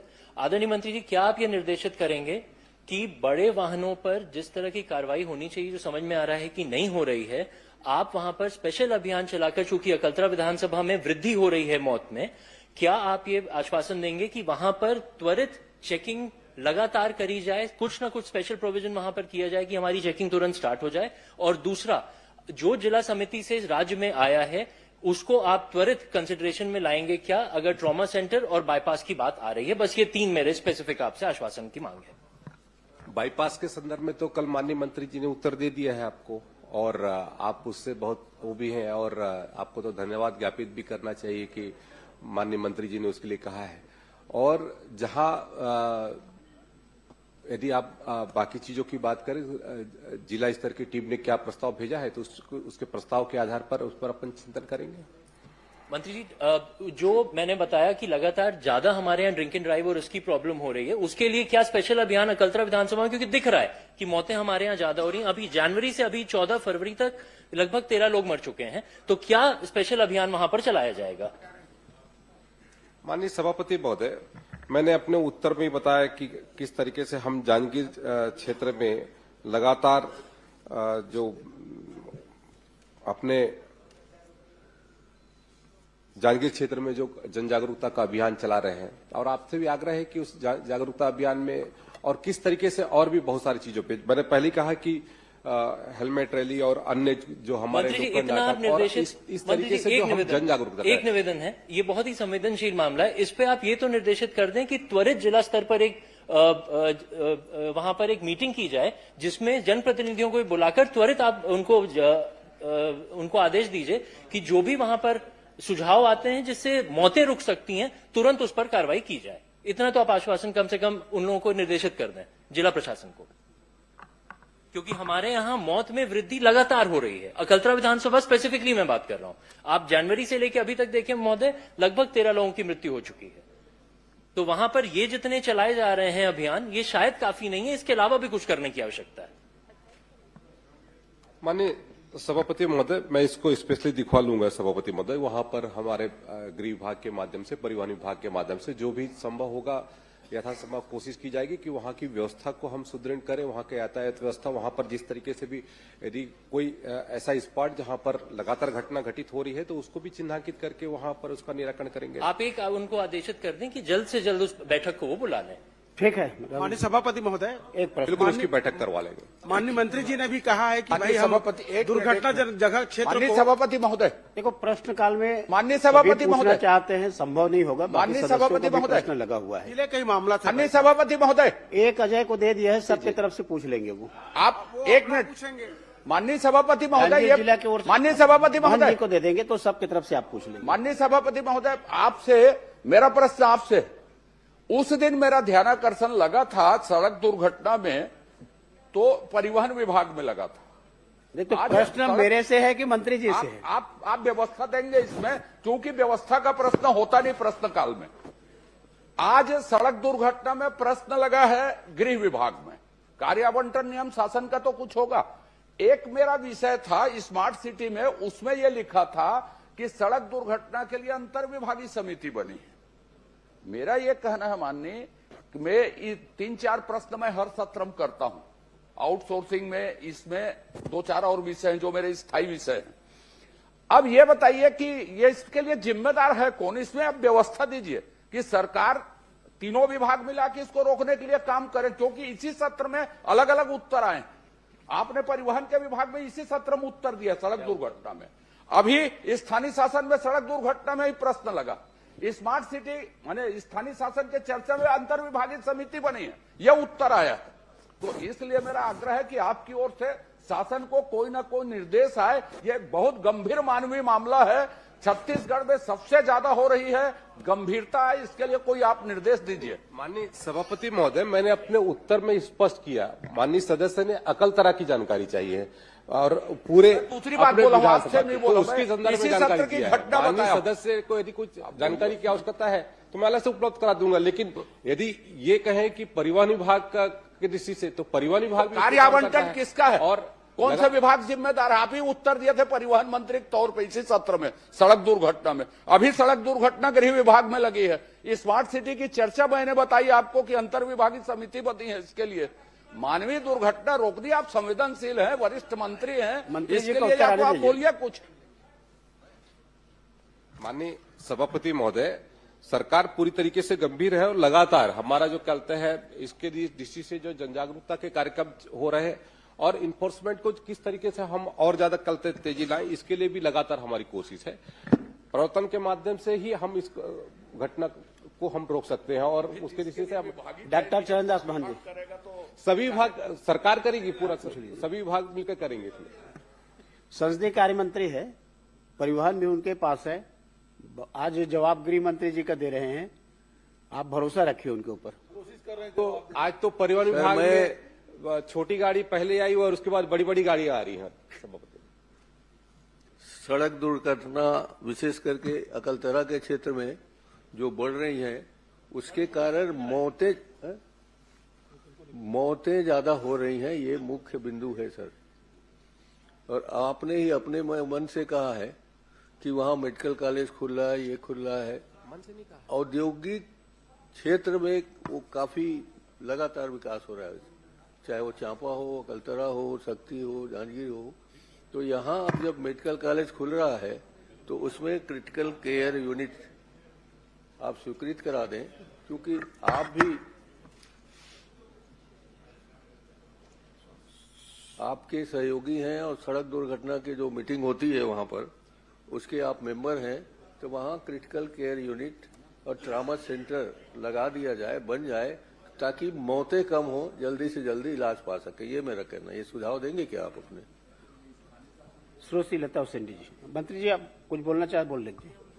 नहीं, माननीय नेता प्रतिपक्ष जी का सुझाव अच्छा है और उस पर अपन मनन करेंगे सभापति महोदय। श्रीमती लता हुसैन जी। माननीय सभापति महोदय, मेरा माननीय मंत्री जी से प्रश्न है। सामुदायिक स्वास्थ्य केंद्र, प्राथमिक स्वास्थ्य केंद्र, उप स्वास्थ्य केंद्र संचालित करने के लिए, नए खोलने के लिए माननीय मंत्री जी को जनप्रतिनिधियों का कोई आवेदन या प्राप्त हुआ है क्या? माननीय सभापति महोदय, कोंडागांव जिले के अंतर्गत समय समय पर कई जनप्रतिनिधियों के प्राथमिक स्वास्थ्य केंद्र, सामुदायिक स्वास्थ्य केंद्र और उप स्वास्थ्य केंद्र खोलने के लिए आवेदन प्राप्त हुए हैं और उन पर विभाग परीक्षण कराकर अपनी उपलब्धता के अनुसार उसमें समय समय पर खोलती है। और इन 2 सालों में हम लोगों ने सुदृढ़ीकरण किया भी है। वैसे उसके जो कई मानक होते हैं माननीय सभापति महोदय, जैसे उप स्वास्थ्य केंद्र के लिए जनसंख्या का मानक, सामुदायिक स्वास्थ्य केंद्र का, प्राथमिक स्वास्थ्य केंद्र का, तो सभी पैरामीटर पर होने पर उसको विभाग जो है प्रस्तावित करती है और जैसे ही उसकी उपलब्धता होता है तो या तो भारत सरकार से या राज्य सरकार की ओर से खोले जाते हैं। ये इसलिए पूछ रही थी माननीय सभापति महोदय, इसमें माननीय मंत्री जी ने जो उत्तर दिया है वो सिर्फ ये लिखा हुआ है कि मुख्य चिकित्सा एवं स्वास्थ्य अधिकारी के द्वारा हमको आवेदन प्राप्त हुआ था, सिर्फ एक लाइन नहीं लिखा हुआ है। इसलिए मैं जानना चाह रही थी कि बाकी लोगों का आवेदन मिला है कि नहीं मिला है, क्योंकि हम लोगों ने भी दिया था। माननीय सभापति महोदय जी, मैं माननीय मंत्री जी से एक चीज और जानना चाहूंगी। अगर किसी जिले में स्वास्थ्य विभाग का कोई कार्यक्रम होता है तो उसको स्वास्थ्य विभाग के उस कार्यक्रम को आयोजित करने के लिए और निर्देशित करने के लिए कौन कौन सक्षम अधिकारी होते हैं? माननीय सभापति महोदय, स्वास्थ्य विभाग में जो कार्यक्रम होते हैं 2 प्रकार के होते हैं। एक तो राष्ट्रीय स्तर से जो कार्यक्रम होते हैं उसको एनएचएम विभाग संचालित करता है, जो और इसके बाद जो राज्य स्तर के जो कार्यक्रम हैं उसको डायरेक्टर हेल्थ के माध्यम से वो संचालित होती है और वहां से निर्देशित करके उसके मुख्य रूप से जिला में जो सीएमएचओ हमारे होते हैं वो नोडल होते हैं और उनके माध्यम से नीचे तक के कार्यक्रमों का क्रियान्वयन होता है। मौखिक भी निर्देशित होते हैं या फिर सिर्फ पूरे लिखित में ऑर्डर निकाला जाता है? कई बार मौखिक भी देखिए, कुछ जो सामान्य कार्यक्रम हैं जो रूटीन में हैं, जैसे विश्व पर्यावरण दिवस करना है तो उसको लिखित भी देते हैं और लिखित नहीं पहुंच पाए तो समान रूप से मौखिक भी पहुंच जाते हैं। और बाकी जो प्रमुख कार्यक्रम है वो लिखित में ही जारी होते हैं और उसका कैलेंडर बना होता है। माननीय सभापति महोदय, आपका एक प्रश्न मेरा है कि जो कार्यक्रम आयोजित हुए हैं हमारे जिले में उसमें भुगतान के विषय में मैंने जानकारी चाहा। माननीय मंत्री जी ने ये जानकारी दिया है कि किसी भी तरह का भुगतान शेष नहीं है, पर माननीय सभापति महोदय, मैं ये जानना चाहूंगी कि कार्यक्रम हुआ है और भुगतान शेष है, इसकी जानकारी मेरे पास है। माननीय मंत्री जी इस पे क्या कहना चाहेंगे? आपके मौखिक आदेश पे भी, आपके अमला के द्वारा मौखिक आदेश पे भी हुआ है, लिखित वर्क आर्डर पे भी हुआ है, लेकिन भुगतान नहीं है, उसके तथ्य मेरे पास हैं। अब आप इस पे क्या कहना चाहेंगे, मैं जानना चाहूंगी।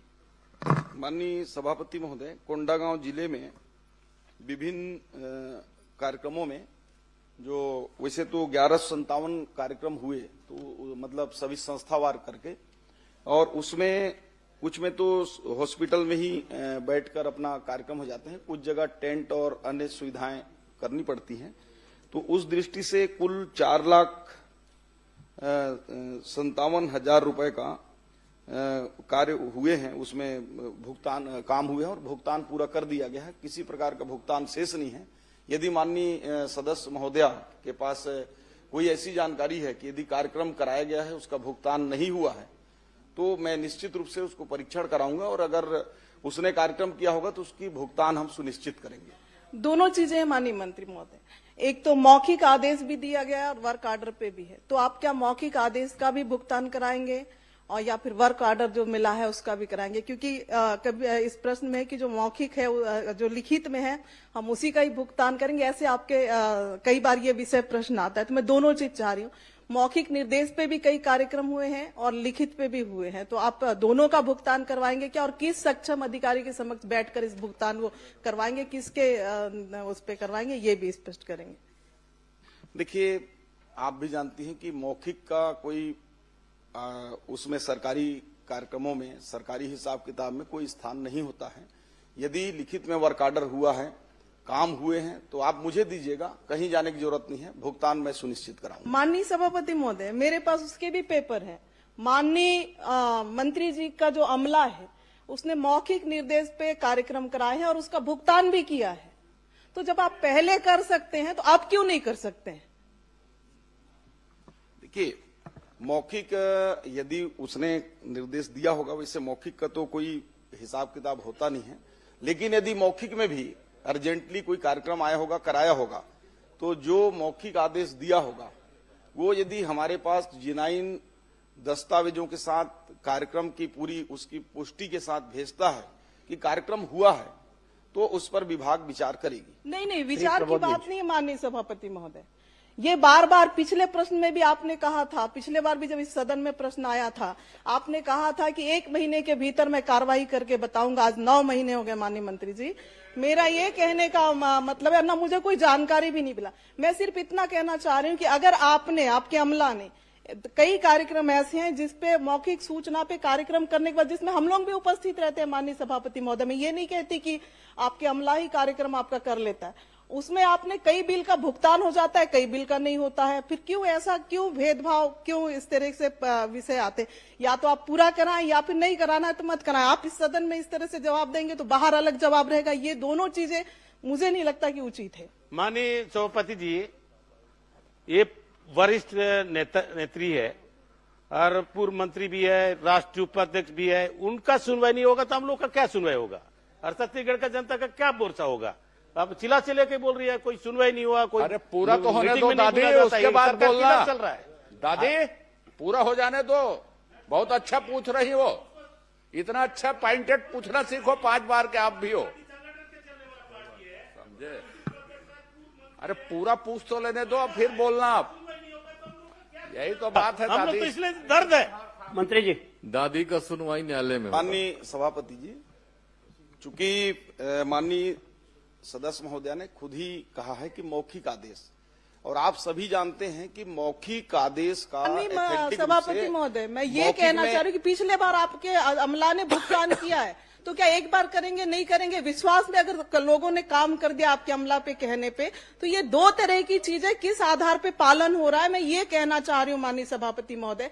जिसने वर्क किया तो वो तो किया, और आपके पुराने पिछले प्रश्नों के साथ भी आपने एक अतारांकित प्रश्न मैंने लगा, अतारांकित में मेरा प्रश्न आया है माननीय सभापति महोदय, उसमें भी पिछले बार के विषय के सब्जेक्ट इसी तरह के थे माननीय सभापति महोदय, आश्वासन मिला, कार्रवाई नहीं हुई, और अभी फिर माननीय मंत्री जी यहाँ पे कह रहे हैं कि मौखिक आदेश का कोई, लेकिन आपके पहले भुगतान आपके अधिकारियों ने किया है, तो कुछ का करेंगे और कुछ का नहीं करेंगे, इसके पीछे का कारण क्या है, ये मैं जानना चाहती हूँ कि आपके अधिकारियों के द्वारा ही इस तरह की गति। और सबसे बड़ी बात, आपने यहाँ पे अभी मुझे बताया कि निरंक है, और मैं ये तथ्य दे रही हूँ कि निरंक नहीं है, तो आप उस अमला जिसने आपको ये जानकारी दिया है, आपका भी गलती नहीं है, क्योंकि नीचे के लोग आपको दे रहे हैं, आप वो यहाँ पे सदन में बता रहे हैं।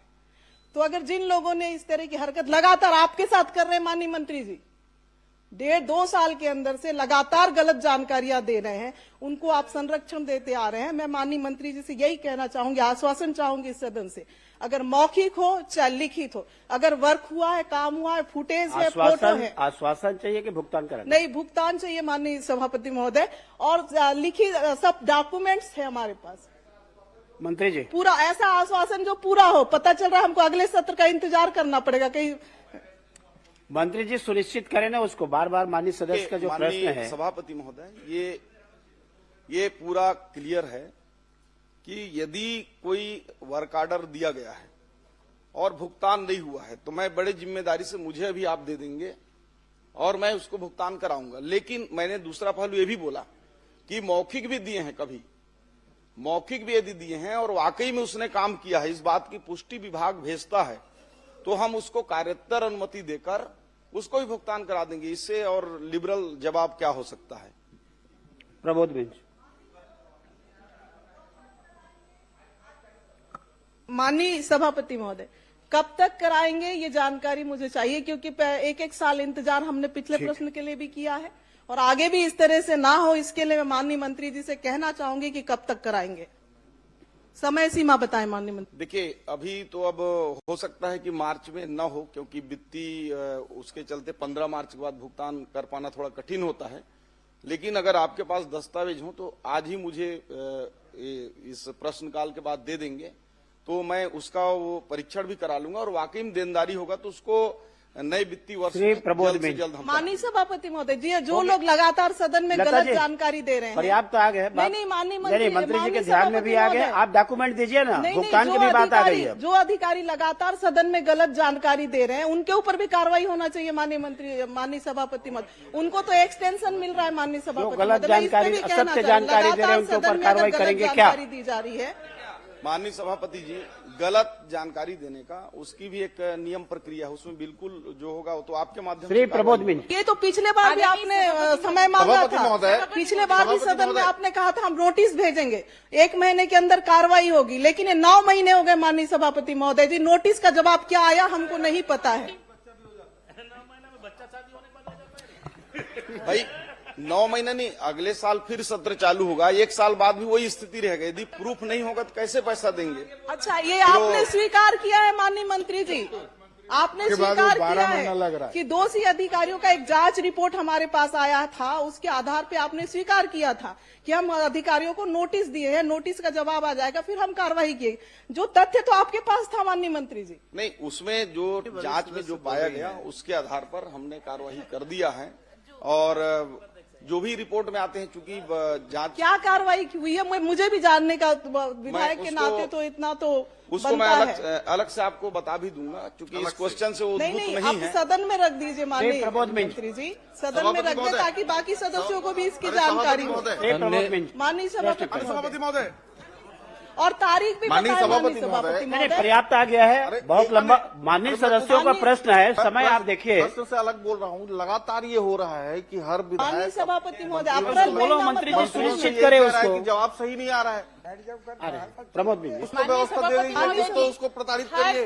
हर विधायक लगातार हर मंत्री यही कह रहा है, माननीय सभापति गलत जवाब आ रहा है, हर बार गलत जवाब आता है। नहीं करते सभापति महोदय, माननीय सभापति महोदय, हर गलत जवाब आता है। पहले कि मेरे वन विभाग के जवाब में सभापति महोदय गलत जवाब आते हैं, यही हो रहा है। 10 उत्तर माननीय सभापति महोदय।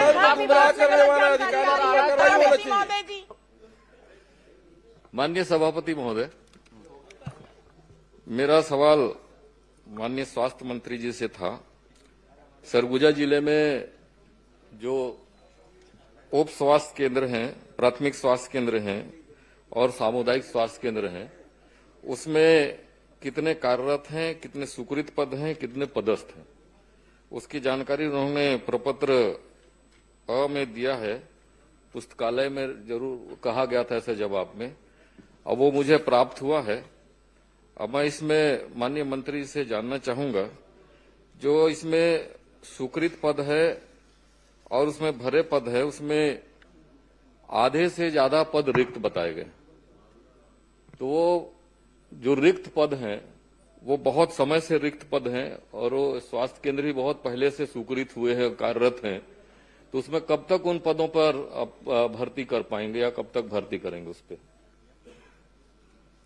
माननीय सभापति महोदय, ये माननीय सदस्य ने अपने विधानसभा क्षेत्र और सरगुजा जिले के जो पद हैं उनके संदर्भ में पूछा है।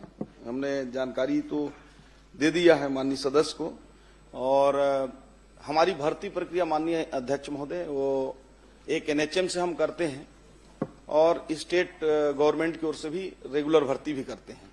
तो अभी भर्ती प्रक्रिया हमारी 525 पदों पर अभी चल रही है, जिसमें नर्सेस हैं, वार्ड बॉय हैं और अटेंडर हैं, ऐसे करके। तो उसकी अभी प्रक्रिया पूरी होने वाली है, तो उसमें जो उस क्षेत्र के लिए आवंटित होंगे उसको करेंगे। और एनएचएम से हमारी लगातार भर्ती प्रक्रिया होती है और जैसे जैसे रिक्त पद होते हैं हम भर्ती प्रक्रिया करते हैं।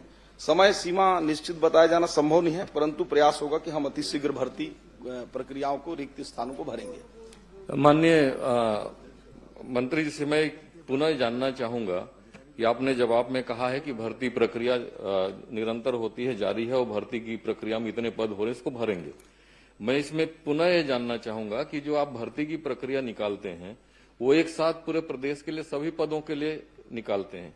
क्या केंद्र वाइज और वहां जो स्वीकृत पद हैं उसके अनुरूप में आप स्वीकृति जारी करते हैं या वो निकालते हैं विज्ञापन, या सामूहिक निकालते हैं? देखिए, जो भर्ती प्रक्रिया है, स्वीकृत पद जो होते हैं उसके विरुद्ध में हमको जितने भी वित्त से अनुमति मिलता है पदों को भरने का, उस अनुपात में करते हैं। 100% की भर्ती कभी भी नहीं होती, क्योंकि कुछ हमारे अनुकंपा के लिए भी रखने होते हैं, कुछ प्रमोशन के लिए भी रखने होते हैं।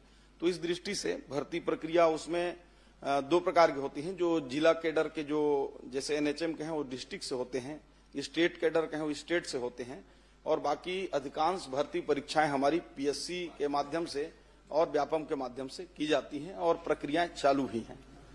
सभापति महोदय, मैं इसलिए सवाल पूछा क्योंकि हमारे ग्रामीण क्षेत्रों में, सरगुजा जैसे क्षेत्र में जहां प्राथमिक स्वास्थ्य केंद्र हैं, उप स्वास्थ्य केंद्र हैं, सामुदायिक स्वास्थ्य केंद्र हैं, वो ग्रामीण अंचलों में है, दूर में, वहां कोई जाने को तैयार नहीं होता और जो भर्तियां होती है शहरों में भर्ती कर दिए जाते हैं। तो मैं इसलिए जानना चाहता हूं, क्या वो स्वीकृत जो केंद्र है उन केंद्र के हिसाब से यदि नर्सिंग की स्टाफ के मामला है, टेक्नीशियन का मामला है, डॉक्टरों का मामला है, क्या केंद्र के हिसाब से विज्ञापन जारी करके आप उसमें भर्ती करेंगे क्या? ताकि जो भर्तियां होंगी तो उसमें सीधे वहां लोग अपॉइंट कर पाएंगे, जो वहां जाना चाहता है वही उसमें भाग लेगा, उसके लिए आवेदन करेगा। मैं जानना चाहता हूं आप उसमें करेंगे क्या? देखिए, केंद्रवार, माननीय सभापति महोदय, केंद्रवार भर्ती किया जाना संभव नहीं है और व्यवहारिक स्तर पर वो संभव हो भी नहीं पाएगा, क्योंकि हमारे पास लगभग 2000 से ऊपर स्वास्थ्य केंद्र जो पीएससी तक हैं और उससे नीचे जाएंगे तो हमारे पास 5500 उप स्वास्थ्य केंद्र हैं। तो इतनी बड़ी भर्ती प्रक्रिया तो संभव नहीं है, हम उसको एकजाई ही करते हैं। परंतु मैं बताना चाहूंगा माननीय सदस्य जी को कि आपके क्षेत्र में पदों की संख्या कम जरूर है, परंतु उतनी कम नहीं है। जैसे आपका लुंड्रा क्षेत्र है, मैन पाट है, लखनपुर है, लगभग 75 से 80% तक पद भरे हुए हैं। उसमें सिर्फ वही खाली हैं जैसे स्पेशलिस्ट हैं। तो पूरे प्रदेश में कमी है, उस पर हम लोग कार्य कर रहे हैं कि ताकि स्पेशलिस्ट की भी भर्ती हो पाए। माननीय मंत्री जी, आपने जो सूची उपलब्ध कराया है उसमें मेरे पास आपकी सूची है, आप भी देख लें।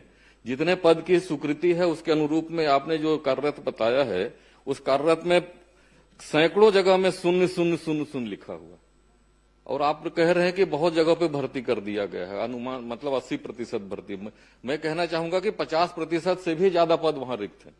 और दूसरी एक चीज और है माननीय सभापति जी, जो आपने कार्यरत और भरे पदों की यहाँ जानकारी दी है, उसमें जो कार्यरत पद में आपने जानकारी दी है वो उसमें, और आगे मैंने पूछा था कि उसमें कितने लोगों को संलग्न किया गया है।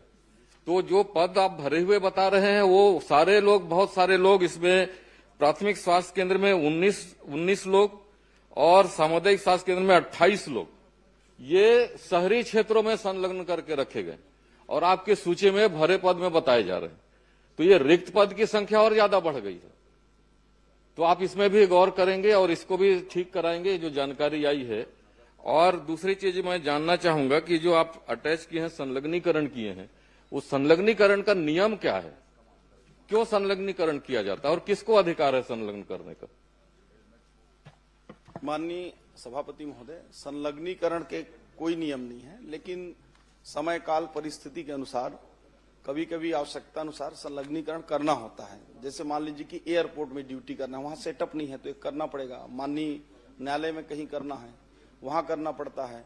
और ऐसी हमारे अन्य संस्थानों में भी करना पड़ता है, वो भी करते हैं। कभी कभी कहीं बहुत ज्यादा फुटफॉल है आप बैठ जाना। और माननीय मंत्री जी, आप केवल ये बता दीजिए, नियम को बता दिए, आप नियम में मत जाओ। आपके यहाँ नहीं है, अटैचमेंट में है, संलग्नीकरण नहीं, में माननीय है। सभापति, आप उपलब्ध हो जाए वो पूछ लीजिए। नहीं, संलग्नीकरण इसका मतलब कि मैं भी संलग्नीकरण कर सकता हूं, कोई नियम नहीं है तो कुछ तो नियम होगा। कैसे संलग्न करेंगे, कौन करेगा, संलग्न करेगा इसको? हाँ, और मैं ये कहना चाहूंगा आपके माध्यम सभापति जी, माननीय मंत्री जी से, जितने भी आपने संलग्नीकरण किया है वो केवल ग्रामीण क्षेत्रों से, मेरे ग्रामीण क्षेत्र से आप शहरों में संलग्नीकरण कर दिए। तो संलग्नीकरण क्या जनता के लिए होता है कि जो कर्मचारी उनकी सुविधा के लिए होता? देखिए, आपकी चिंता से मैं वाकिफ हूं, मुझे समझ में आ रहा है। निश्चित रूप से आपका जो ग्रामीण क्षेत्र है वहां से अटैच हो गए होंगे, और मैं आपको आश्वस्त करता हूं कि उसमें परीक्षण करा के जो भी ऐसे अति आवश्यक नहीं हो उनको, जो आपने 18 और 28 बताया है, उन सभी का परीक्षण करा के मैं 15 दिन के अंदर, अगर अनावश्यक रूप से अगर संलग्नीकरण हुए हैं तो उन सबको निरस्त करके फिर से आवश्यकता अनुसार जो होगा, कुछ मैं देख रहा था उसमें कि कुछ अति आवश्यक थे तो करना होगा। और जब करना होगा तो जैसा आप बोल रहे थे नियम, तो नियम ऐसा कोई नहीं है, लेकिन यदि ब्लॉक लेवल अधिकारी को करना है अटैचमेंट तो ऊपर के सीएमएचओ से लेगा, सीएमएचओ को करना है तो जेडी से एक बार अनुमोदन लेगा, और जेडी को भी करना है तो या तो कलेक्टर या डायरेक्टर हेल्थ या एमडी एनएचएम से, जो एनएचएम को होगा तो लेगा, तभी करें। ऐसा मैं आपको पूरे प्रदेश के लिए नहीं, माननीय मंत्री जी, मैंने आपको इसलिए कहा क्योंकि जो जिन केंद्रों से शहरों में उनको अटैच किया गया है और वहीं पर भी और दूसरे लोगों को भी अटैच कर दिया गया, तो जब वहां से हटाना ही था दूसरी जगह व्यवस्था में, तो वहां फिर क्यों भर्ती किया गया? तो ऐसे बहुत सारी गड़बड़ियां हुई हैं, और किसी विशेष लोगों को लाभान्वित करने के लिए किसी अधिकारियों के द्वारा ऐसा काम कर दिया गया है, तो सारे उसको निरस्त करके पुनः इसको पुनर्विचार करेंगे क्या? सभापति महोदय जी, छोटा सा इसमें मेरा प्रश्न। 1 मिनट, इसको जवाब दीजिए। हाँ, मैं सारे संलग्नीकरण को समाप्त करने का निर्देश करता हूं और फिर से घोषणा करता हूं, हमारे अधिकारियों को निर्देश और यहां घोषणा। ठीक है, मैं घोषणा करता हूं पूरे संलग्नीकरण को हमारे जो जितने भी पीएचसी, सीएचसी, सब हेल्थ सेंटर, डिस्ट्रिक्ट हॉस्पिटल, इनमें जो अटैच हैं, बाकी जो इंस्टीट्यूशनल संस्थानों में है, जिससे अब आप लोग विधायक के लोगों के पास, कई लोगों के पास अटैचमेंट होंगे तो प्रक्रियाओं के तहत है। लेकिन जो हॉस्पिटलों में इस प्रकार के जो ग्रामीण क्षेत्र से शहरी में हो गए हों या जहां आवश्यकता नहीं है, तो पूरे को अटैचमेंट एक बार करने का मैं घोषणा करता हूं, और इसका पालन अति शीघ्र करते हुए आपको इसकी हम प्रबोध जी, आपको हम आपके विधानसभा श्री अजय चंद्राकर। माननीय सभापति महोदय, माननीय सभापति महोदय, एक ही मिनट। माननीय प्रदेश को उन्होंने निरस्त कर दिया। माननीय मंत्री जी, एक प्रश्न और था छोटा सा, एक प्रश्न। आपको धन्यवाद भी दूंगा, आपने पिछले बार में हमारे 3 सामुदायिक स्वास्थ्य केंद्र स्वीकृत किए थे, परंतु भवन उसके लिए स्वीकृत नहीं है। इसकी स्वीकृति कब तक दे देंगे माननीय मंत्री जी? इसको शीघ्र ही हम लोग उसको भवन के लिए प्रस्ताव जो है भारत सरकार को भेज रहे हैं एनएचएम से, उसमें आपका भी प्राथमिकता से शामिल करके हम भेजेंगे। माननीय मंत्री जी, आपसे मैं निवेदन कर रहा हूँ, एक ही मिनट में। अरे यार, मैं भी एक ही मिनट लूंगा, बस, ज्यादा नहीं। पूर्व में भी अटैचमेंट के वापस करने के लिए शासन का आदेश है, लेकिन उसकी पालन नहीं हुआ। ये घोषणा फिर वैसे इतनी हो जाएगा। जो घोषणा कर रहे हैं वो तो शासन के आदेश में पूर्व से है। नहीं, मैं लेट आया हूं, लेकिन बात मैं समझ चुका हूं। आज आप जो घोषणा कर रहे हैं वो तो पूर्व से शासन के आदेश में है, उस आदेश का तो पालन ही नहीं हुआ।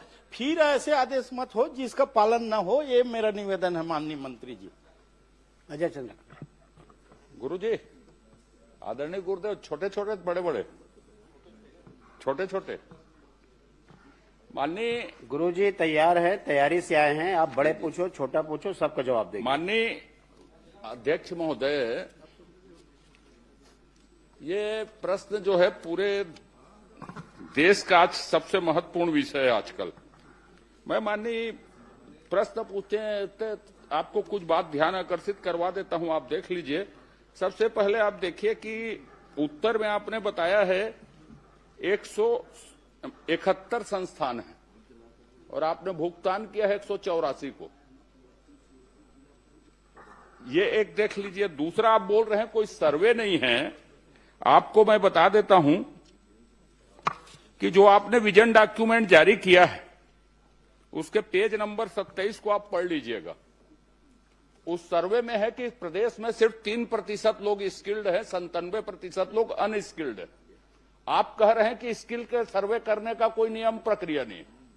आपने ही दस्तावेज इस सदन में पटल में रखा, उसके पेज नंबर 27 में है कि 3% लोग भर स्किल्ड हैं। अब आप ये बता दीजिए गुरुदेव, यदि नहीं है पूछ लेता हूं फिर, आप सिलेक्शन कैसे करते हैं कि साहब इसको स्किल करना है, और आपके जो स्किल के प्रोग्राम है वो आवासीय है गैर आवासीय?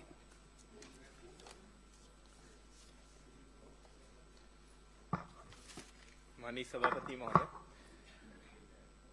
जो टारगेट हमें मिलते हैं भारत सरकार के द्वारा स्किल के लिए, तो उस हिसाब से हम लोग करते हैं और इसमें क्षेत्र वाइज हम लोग स्किल गैपिंग एनालिसिस करते हैं। जो हमारे क्षेत्र वाइज में जिस प्रकार कार्य योजना हम तैयार करते हैं जिलों में, और जिलों में तैयार करने के बाद उद्योगों को हम आमंत्रित करते हैं, संस्थानों को आमंत्रित करते हैं, उनके साथ बैठक करते हैं, उनके डिमांड बेस्ड जो ट्रेनिंग की आवश्यकता होती है।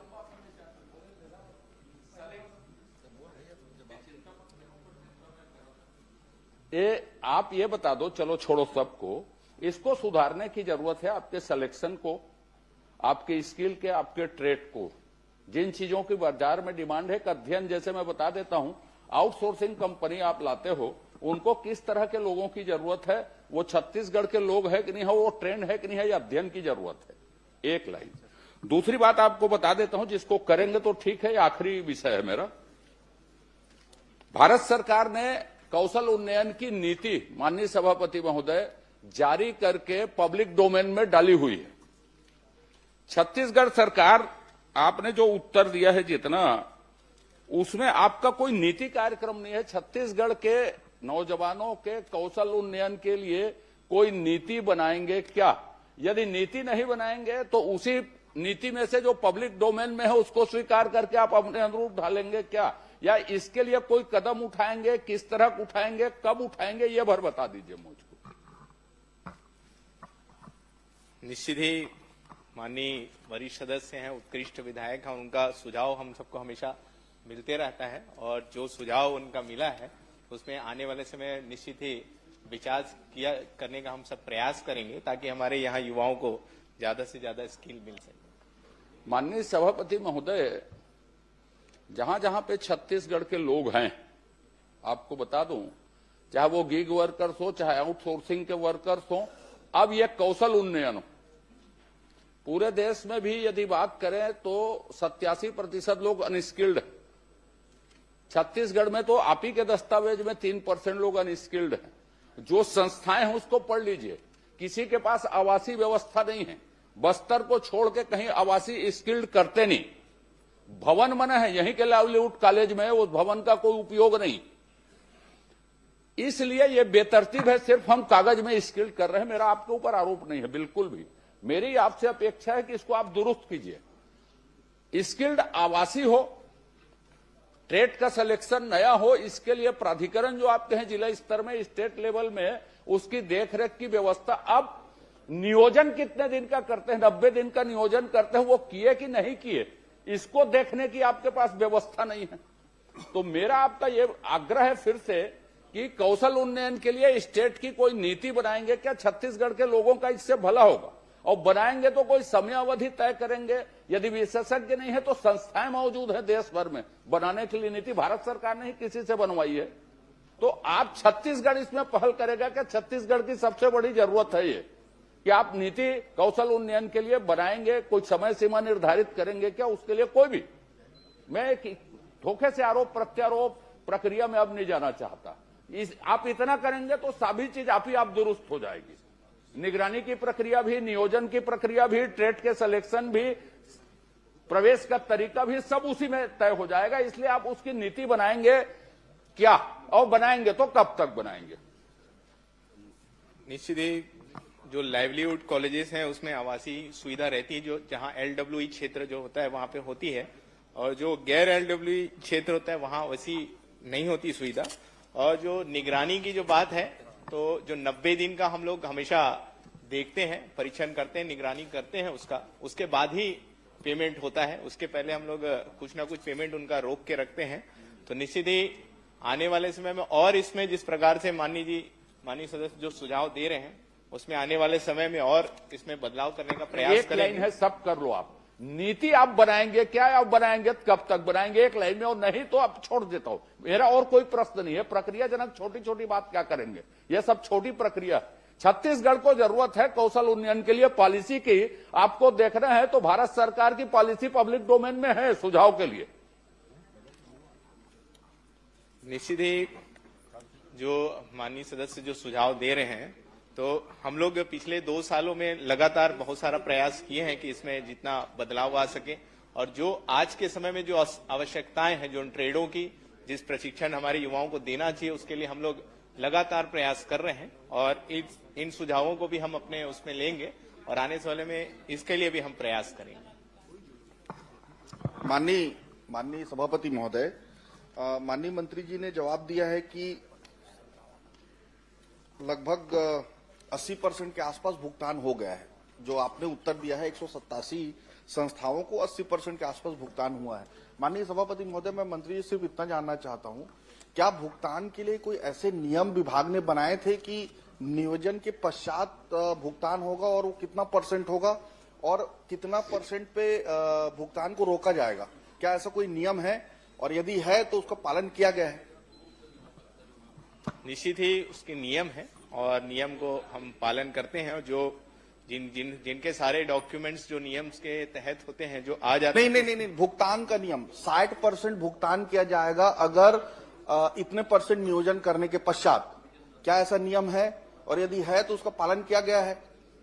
प्रथम किस्त हम बैच आवंटन के 1 माह उपरांत प्रशिक्षण लागत का 20%, न्यूनतम 10 प्रशिक्षणार्थियों की उपस्थिति जो 75% से अधिक होना अनिवार्य है, तब हम करते हैं। द्वितीय किस्त हमारे मूल्यांकन एवं प्रमाणीकरण उपरांत प्रशिक्षण लागत का 20% हम करते हैं। तृतीय किस्त नियोजन प्रतिशत के आधार पर 60%। वही तीसरा कितना % है भुगतान? आप कब करते हैं, कितने % सभापति महोदय, मैंने आपको बताया मेरे को 20% मंत्री जी का करते हैं। उसके बाद उत्तर तो आ गया है जिसमें 9,780 युवाओं को कौशल आप कितना प्रशिक्षण कितना दिया गया है, जिसमें मैं यही पूछना चाहता हूं कि कितने युवाओं को किस ट्रेड में प्रशिक्षण दिया गया है?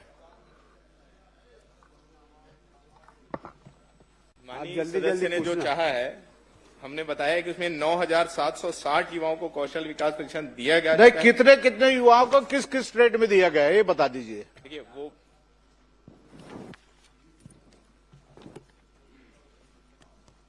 इसमें भी है, सारे जिलों का है, जिलोवार विकासखंड रोजगार एवं स्वरोजगार के माध्यम से। नहीं, किस ट्रेड में कितने युवाओं को? Plumber, car mechanic, staff nurse, electrician, संख्या बता देते तो बढ़िया था। सीसीटीवी, ये घुमाने वाली ये बेकार है।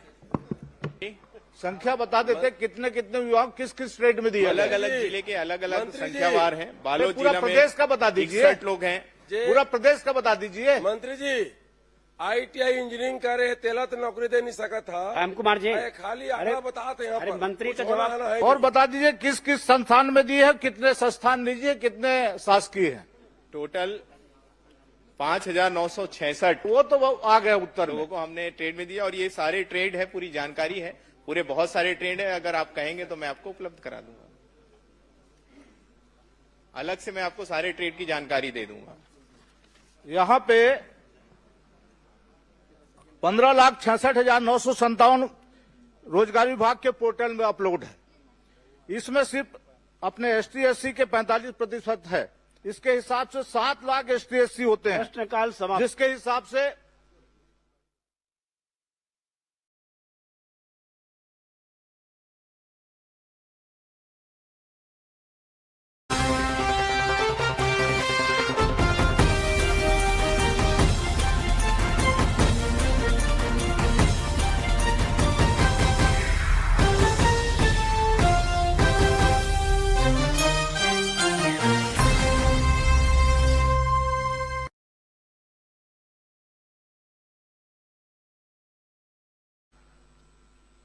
जो कि विषय जगदलपुर विधानसभा के अंतर्गत है, लेकिन जिला जो है वो दंतेवाड़ा जिला है और इसलिए ये प्रश्नाधीन जो विषय है सुकमा जिला है, क्षमा करेंगे।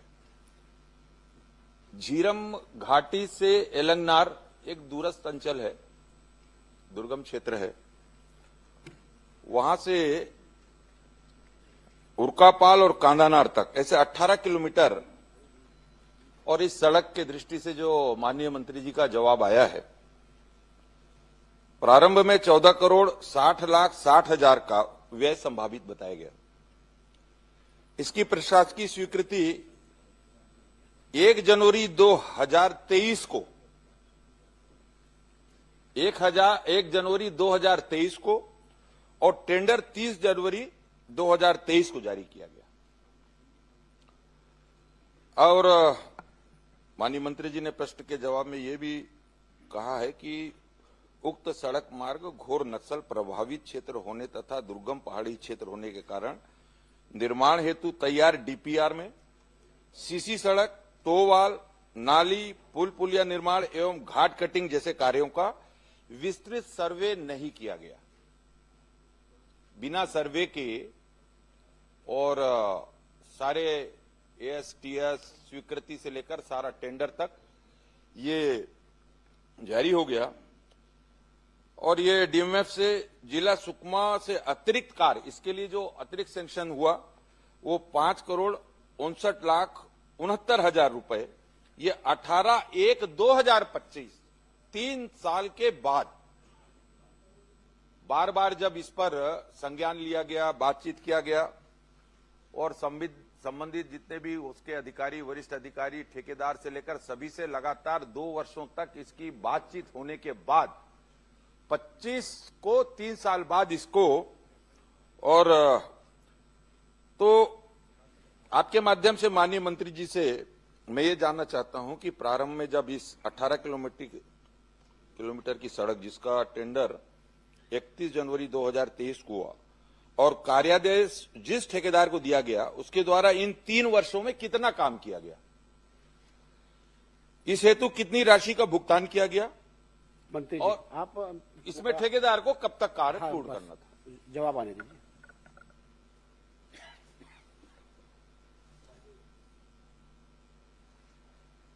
माननीय सभापति महोदय, माननीय सदस्य ने जो जानकारी मांगी है और उसके संदर्भ में मैंने पूरी जानकारी दी है। और जो 18 किलोमीटर तक की जो सड़क बनना था और नक्सलवाद होने के कारण से उसका जो प्रिलिमिनरी जो सर्वे होना था वो सर्वे नहीं हो पाया और उसके कारण से जो घाट सेक्शन है और जितने भी अपने उन क्षेत्रों में होना था कार्य, वो नाली निर्माण इत्यादि उस कार्य को हो नहीं पाया। और वर्तमान में जो स्थिति है वो, क्योंकि डीएमएफ की राशि से भी उस कार्यों को उसमें चिन्हांकित किया गया और उस कार्य को पूरा कराने के दृष्टि से, ताकि वो कार्य वहां पर पूर्ण हो सके। और आपकी भी जो मंशा है उसमें कि जल्द से जल्द वो कार्य पूरा हो जाए, क्योंकि 1 जनवरी 2023 का मामला है और उसके तहत में जो राशि वहां पर दी गई उस राशि के तहत में 3 वर्षों में अर्थ वर्क और जो है जीएसबी तक का कार्य हुआ था और लगभग 4,23,00,000 रुपए इसमें भुगतान हुआ है। लगभग 8 करोड़ रुपए का राशि अभी उस योजना के तहत में अभी वहां पर है और जो डीएमएफ की राशि है वो भी क्या उसमें है और उसके भी टेंडर हो चुके हैं, उसके भी कार्यदेश जारी हो चुके हैं और उसका भी कार्य अभी प्रारंभ है। तो मुझे लगता है कि इस वर्ष हम उसको, मतलब इस वित्तीय वर्ष नहीं, 1 वर्ष के भीतर में हम उस कार्य को पूरा करने के पूरी तरीके से कोशिश करेंगे। ये 2 बातें हुई। एक मिनट। आपने जो बात कही है 1 वर्ष के भीतर पूरा करने की कोशिश करेंगे, आश्वासन अनक्लियर है। 1 वर्ष में पूरा करेंगे बोलेंगे, उसमें फिर क्या कोशिश होती है? जब समय ले रहे हैं तो 1 वर्ष में हो जाएगा। बोल दीजिए किरण जी पूछ लीजिए। आश्वासन। माननीय सभापति जी, इसमें जो सबसे बड़ा विषय है कि वर्तमान में जो मेरी जानकारी है और बातचीत से समस्त अधिकारियों से, और कि इसको अब 2 टेंडर में विभाजित किया गया है, 2 भाग में। पूर्व में जो प्रथम भाग में जो टेंडर जारी हुआ था और जिसके कार्य की स्वीकृति हुई थी, और उत्तर में भी आया है कि 18 किलोमीटर जेसीबी ग्रेन्यूल सब बेस का कार्य जो किया गया 18 किलोमीटर में केवल मिट्टी डालने और 4 किलोमीटर में मुरुम डालने का कार्य और पुलिया निर्माण का काम किया गया है। अब 4 साल में 4 बरसात वह रोड खा चुका है, पी चुका है, क्योंकि वो पहाड़ी क्षेत्र है। तो पहले ही वर्ष में जब ये मुरुम और मिट्टी डालने का काम किया गया तो वर्षा ऋतु आने पर वो पूरा मुरुम और मिट्टी, क्योंकि उसके बाद का काम उसमें नहीं किया गया जा सका, और पार्ट पार्ट में काम देने के कारण इतनी समयावधि हो गई, 4 वर्ष हो चुका है इसमें। और मैं सिर्फ इतना ही जानना चाहता हूं, ये जनहित का जुड़ा मामला है, ये दूरस्थ अंचल है, जगदलपुर विधानसभा का अंतिम छोर का मामला है। आपके माध्यम से माननीय मंत्री जी से मैं निवेदन करना चाहता हूं, क्योंकि जब वो ऐसा जगह है कि वहां पर सबसे ज्यादा आवश्यकता, वहां पर सड़क की आवश्यकता है, तब जाकर वहां पर बच्चों के लिए प्राथमिक शाला या विद्युत की व्यवस्था, पेयजल की व्यवस्था और सारी व्यवस्थाएं वहां तक पहुंचेगी। तो यही अनुरोध करना चाहता हूं कि सड़क निर्माण में जो भी दिक्कतें हैं, मेरे पास I have all the properties, all the documents, और आप क्या चाहते हैं? मैं ये चाहता हूं कि एक टेंडर की प्रक्रिया अब वर्तमान में किस स्थिति में, और उसका काम कब से प्रारंभ होगा और कितने समय में वो समाप्त हो जाएगा। और इसके अलावा माननीय सभापति जी, इसके अलावा, क्योंकि दूरस्थ अंचल कहते जरूर है, लेकिन ये जगदलपुर विधानसभा का ही एक हिस्सा है, अंतिम छोर है, सुकमा जिला में आता है, तो कम से कम इसमें एक टीम अधिकारियों की तैयार हो, जो कि वहां के कार्यों की समीक्षा प्रगति के बारे में, और समय समय पर इसको, नहीं तो वरना वहां पर यही 4 साल हुआ है, 4 साल और हो जाएगा। तो ये कब तक इसका जितनी भी वहां पर कठिनाइयां हैं दूर करके निर्माण कार्य जल्द से जल्द हो, ताकि वहां के लोगों को इस मार्ग के माध्यम से सरकार की अन्य कल्याणकारी योजनाएं वहां तक पहुंच सके, उसकी सुविधाएं उनको प्राप्त हो सके। माननीय सभापति महोदय, माननीय किरण सिंह देव जी ने जो प्रश्न उठाया है निश्चित तौर से बहुत ही वाजिब है, और लंबे समय से उस योजना के पूर्ण होने का इंतजार हुआ है, और सरकार की भी मंशा है कि उस कार्य को तत्काल पूरा किया जाए। और जैसा कि मैंने अपने उत्तर में बताया कि क्योंकि वो नक्सल प्रभावित क्षेत्र होने के कारण से उस क्षेत्र में जिस तरीके से कार्य होना चाहिए उस तरीके से कार्य नहीं हो पाया, और उसका क्योंकि वो घोर नक्सल प्रभावित क्षेत्र है और पहाड़ी क्षेत्र है और फॉरेस्ट एरिया भी है, तो उसके कारण से जो अलाइनमेंट में जो परिवर्तन आया और उसके कारण से जो उसमें जो एडिशनल जो कार्य की आवश्यकता पड़ी, जिसमें सीसी सड़क है, टो वाल है, नाली का है, पुलियों का निर्माण है और घाट कटिंग है, इन सब चीजों के कारण से उसके क्या कहते हैं जो अतिरिक्त कार्य की आवश्यकता हुई, और उसके तहत में जो डीमेप की राशि के माध्यम से लगभग 5,59,00,000 रुपए उसमें स्वीकृत भी किया गया, और उसका हमने टेंडर भी कर दिया है और वो उसमें कार्य प्रारंभ भी हो गया है। जहां तक 18 किलोमीटर का जो सड़क है उसको कार्य को जो ठेकेदार के माध्यम से समय सीमा में पूरा नहीं किया गया, क्योंकि 12 महीने के भीतर में उसको पूरा करना था, लेकिन उसने पूरा नहीं किया, और उसके कारण से जो विलंब हुआ उसको हम समय सीमा में, आप डिटेल बता रहे हैं, माननीय सदस्य की जो चिंता है, डिले वैसे ही हो गया है, उसके निर्माण कार्य जल्दी शुरू हो और उसको मॉनिटरिंग करने वाला अधिकारी। माननीय सभापति महोदय, चिंता इस बात की है कि समय समय पे 4 वर्षों में, एक विशेषकर इन 2.5 वर्षों में, मैं इस कार्यकाल की बात करूं तो बार बार जब इस पर पता लगा के बाद वही का वही है, मामला वही का वही है, तो एक बार इसको सुनिश्चित कर लिया जाए कि, क्योंकि फिर ये 5वां बरसात आ जाएगा, 2 महीना 2.5 महीना बाद फिर काम रुक जाएगा, फिर मिट्टी बह जाएगी। तो मेरा निवेदन ये है सिर्फ इतना कि इस पर एक टीम गठित करके मैं सिर्फ इतना चाहता हूं कि वह मॉनिटरिंग हो और काम की शुरुआत और सारी जानकारियां सही हो जाए। ये गलत जो जानकारी आती है इससे क्या होता है कि ये काम वैसी जवाब दे रहे हैं। माननीय सभापति महोदय, माननीय श्री किरण सिंह जो जी ने जो प्रश्न उठाया उसमें निश्चित तौर पे विभाग पूरी तरीके से गंभीर है और मैं सदन को आश्वस्त करता हूं कि आने वाले 20 दिनों के भीतर में एक उच्च स्तर के हमारे अधिकारी वहां पर जाकर के उसका स्थल का अवलोकन करेंगे और वहां जाकर के जो भी कहते हैं संबंधित कार्य के दृष्टि से जो भी दिशा निर्देश होगा जिसमें कहते हैं एक्शन लेने की बात होगी उस पर एक्शन लिया जाएगा। श्री राघवेंद्र, धन्यवाद सभापति महोदय। मैंने प्रश्न में ये सड़क हादसों के लिए मैंने प्रश्न पूछा था अपने विधानसभा का, जहां मैंने ख में स्पेसिफिकली पूछा था कि सड़क हादसों के कारण तेज गति 2025 में हादसों में पिछले उसमें तुलना में वृद्धि हुई है कि नहीं और उसके कारण क्या है। सभापति महोदय, उसका जवाब स्पेसिफिकली नहीं आया है कि बढ़ने का कारण क्या हो रहा है पिछले 2 साल में।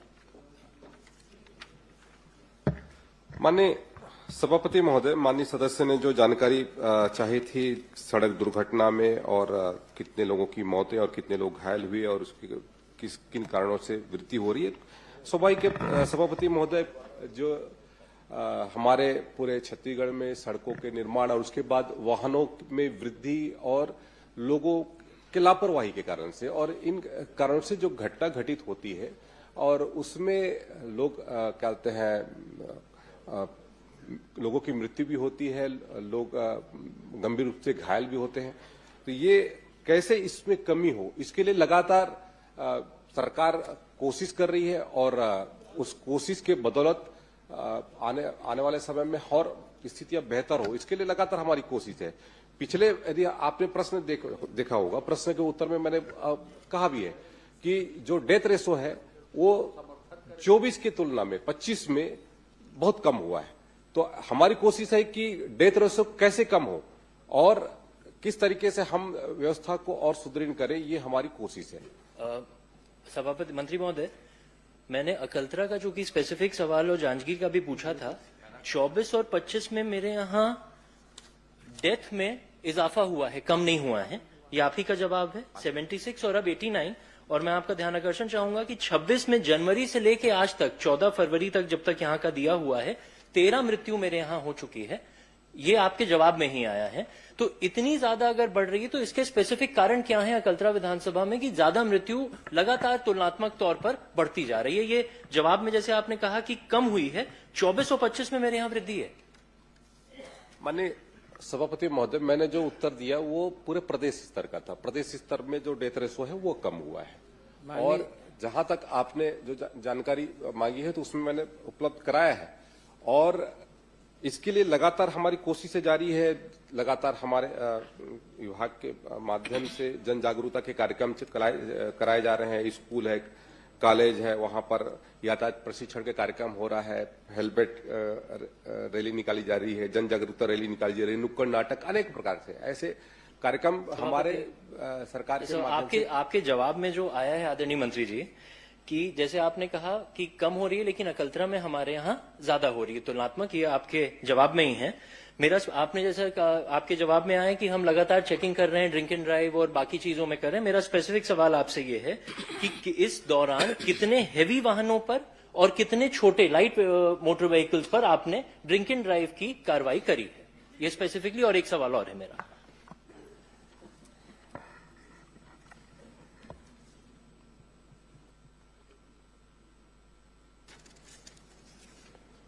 माननीय सभापति महोदय,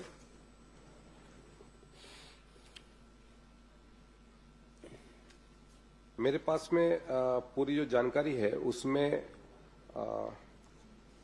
ड्रिंक एंड ड्राइव का और हैवी व्हीकल का इसकी जानकारी भी वर्तमान में इसमें उपलब्ध नहीं है। मैं अलग से उपलब्ध करा दूंगा सभापति महोदय। सभापति महोदय, मेरा इसमें आपको राघवेंद्र जी मंत्री जी जो आपने भारी व्हीकल का और लाइट व्हीकल की बात की, माननीय सभापति महोदय, ये गंभीर विषय है। एक मिनट जी, आपने जो प्रश्न किया है ना जी, अभी आपने जो सप्लीमेंट्री पूछा तो भारी व्हीकल का और लाइट व्हीकल का है मंत्री जी विभाग से जानकारी लेकर के आपको उपलब्ध करा देंगे। सभापति महोदय मेरा एक स्पेसिफिक सवाल है। एक मिनट मेरा इसमें एक स्पेसिफिक सवाल है। जैसे इसमें जवाब में आया कि हमने कार्रवाई हम लगातार कर रहे हैं, लेकिन आंकड़ा इसमें नहीं आया है कि हम कितनी कार्रवाई हैवी व्हीकल्स पे मंत्री जी और कितनी कार्रवाई लाइट मोटर व्हीकल्स पे कर रहे हैं। क्या ये सही नहीं है कि सड़क सुरक्षा समिति, जिला सड़क सुरक्षा समिति और राज्य सड़क सुरक्षा समिति में ये बात गई है कि अकलतरा विधानसभा में ट्रॉमा सेंटर नहीं होने की वजह से ये सड़क मौत का आंकड़ा ज्यादा है। और दूसरा, आदरणीय मंत्री जी, जब ये आंकड़ा आप मुझे उपलब्ध कराएंगे तो कृपया इस ओर भी आपका मैं ध्यान आकर्षण चाहूंगा कि 15-20 दिन पहले अकलतरा विधानसभा में 3 ट्रेलर, बहुत ही भयावह हादसा था, मैंने कल भी इस बात को कहा था, 3 ट्रेलर वहां पर आपस में भिड़े जिसमें 2 ड्राइवर्स की अंदर जलकर मौत हो गई। एक उसमें आंकड़ा ये सामने आया, उसमें एक भी हेल्पर अंदर नहीं था और उनकी फिटनेस तक नहीं थी। तो इन सारे मामलों की लगातार हम चौकी लगाकर क्या जांच करेंगे? माननीय सभापति महोदय, जो कार्रवाइयां जो की गई है उसकी संदर्भ में मैं जानकारी देना चाहूंगा। पूरे प्रदेश में जितने प्रकरण बने उसमें लगभग 2024 में 6,12,000 प्रकरण बने। अकलतरा का है सभापति महोदय जी। मंत्री जी, मेरा सवाल अकलतरा का ही और आंकड़े भी अकलतरा और जिले जांजगीर चांपा के। जिले जांजगीर चांपा का लगभग 29,104 2023 में और 2024 में 39,204 और प्रदेश का है भाई साहब।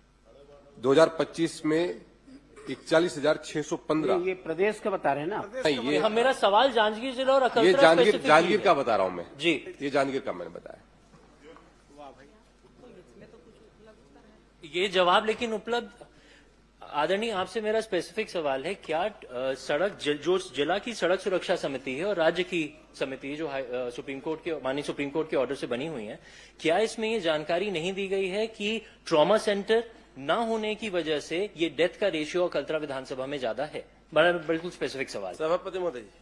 माननीय सभापति महोदय, माननीय सदस्य ने जो जानकारी मांगी है कि वहां पर ट्रॉमा सेंटर या फिर जो सुविधा होनी चाहिए, तो मैं बताना चाहूंगा कि स्वास्थ्य विभाग उसमें लगातार कोशिश कर रहा है। जांजगीर में अभी मेडिकल कॉलेज भी वहां पर बन रहा है, 357 करोड़ का लगभग वहां पर मेडिकल कॉलेज की स्थापना हो रही है पूरे। और राज्य की जो सड़क सुरक्षा समिति है उसमें पुलिस, पीडब्ल्यूडी हेडक्वार्टर में ही होता है। हाँ, मैं बता रहा हूँ ना जी। राज्य में जो हमारे कहते हैं यहाँ पर जो सड़क सुरक्षा की दृष्टि से जो बैठकें होती है और उसमें लगातार, चाहे वो जिला कलेक्टर के माध्यम से हो या सांसद के माध्यम से हो, उसकी बैठकें भी नियमित रूप से हो ही रही है और उसके माध्यम से जो भी दिशा निर्देश हमको करना है, जिसके तहत में हमारा जो सड़क में जितनी भी दुर्घटना होती है उसमें कैसे कमी लाई जाए, उसके लिए लगातार मेरा स्पेसिफिक सवाल है सभापति महोदय। आदरणीय मंत्री जी, क्या आप ये निर्देशित करेंगे कि बड़े वाहनों पर जिस तरह की कार्रवाई होनी चाहिए, जो समझ में आ रहा है कि नहीं हो रही है, आप वहां पर स्पेशल अभियान चलाकर, चूंकि अकलतरा विधानसभा में वृद्धि हो रही है मौत में, क्या आप ये आश्वासन देंगे कि वहां पर त्वरित चेकिंग लगातार करी जाए, कुछ ना कुछ स्पेशल प्रोविजन वहां पर किया जाए कि हमारी चेकिंग तुरंत स्टार्ट हो जाए? और दूसरा, जो जिला समिति से राज्य में आया है उसको आप त्वरित कंसिडरेशन में लाएंगे क्या, अगर ट्रॉमा सेंटर और बाईपास की बात आ रही है? बस ये 3 मेरे स्पेसिफिक आपसे आश्वासन की मांग है। बाईपास के संदर्भ में तो कल माननीय मंत्री जी ने उत्तर दे दिया है आपको और आप उससे बहुत वो भी हैं और आपको तो धन्यवाद ज्ञापित भी करना चाहिए कि माननीय मंत्री जी ने उसके लिए कहा है। और जहां यदि आप बाकी चीजों की बात करें, जिला स्तर की टीम ने क्या प्रस्ताव भेजा है तो उसके प्रस्ताव के आधार पर उस पर अपन चिंतन करेंगे। मंत्री जी, जो मैंने बताया कि लगातार ज्यादा हमारे यहाँ ड्रिंक एंड ड्राइव और इसकी प्रॉब्लम हो रही है, उसके लिए क्या स्पेशल अभियान अकलतरा विधानसभा में, क्योंकि दिख रहा है कि मौतें हमारे यहाँ ज्यादा हो रही हैं। अभी जनवरी से अभी 14 फरवरी तक लगभग 13 लोग मर चुके हैं, तो क्या स्पेशल अभियान वहां पर चलाया जाएगा? माननीय सभापति महोदय, मैंने अपने उत्तर में ही बताया कि किस तरीके से हम जांजगीर क्षेत्र में लगातार जो अपने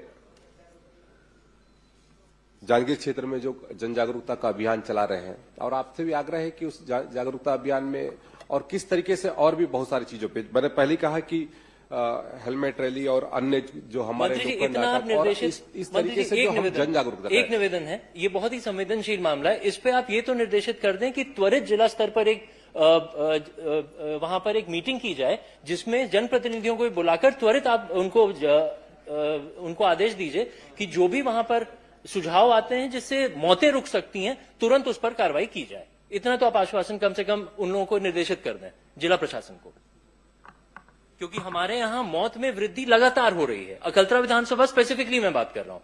आप जनवरी से लेकर अभी तक देखें महोदय, लगभग 13 लोगों की मृत्यु हो चुकी है।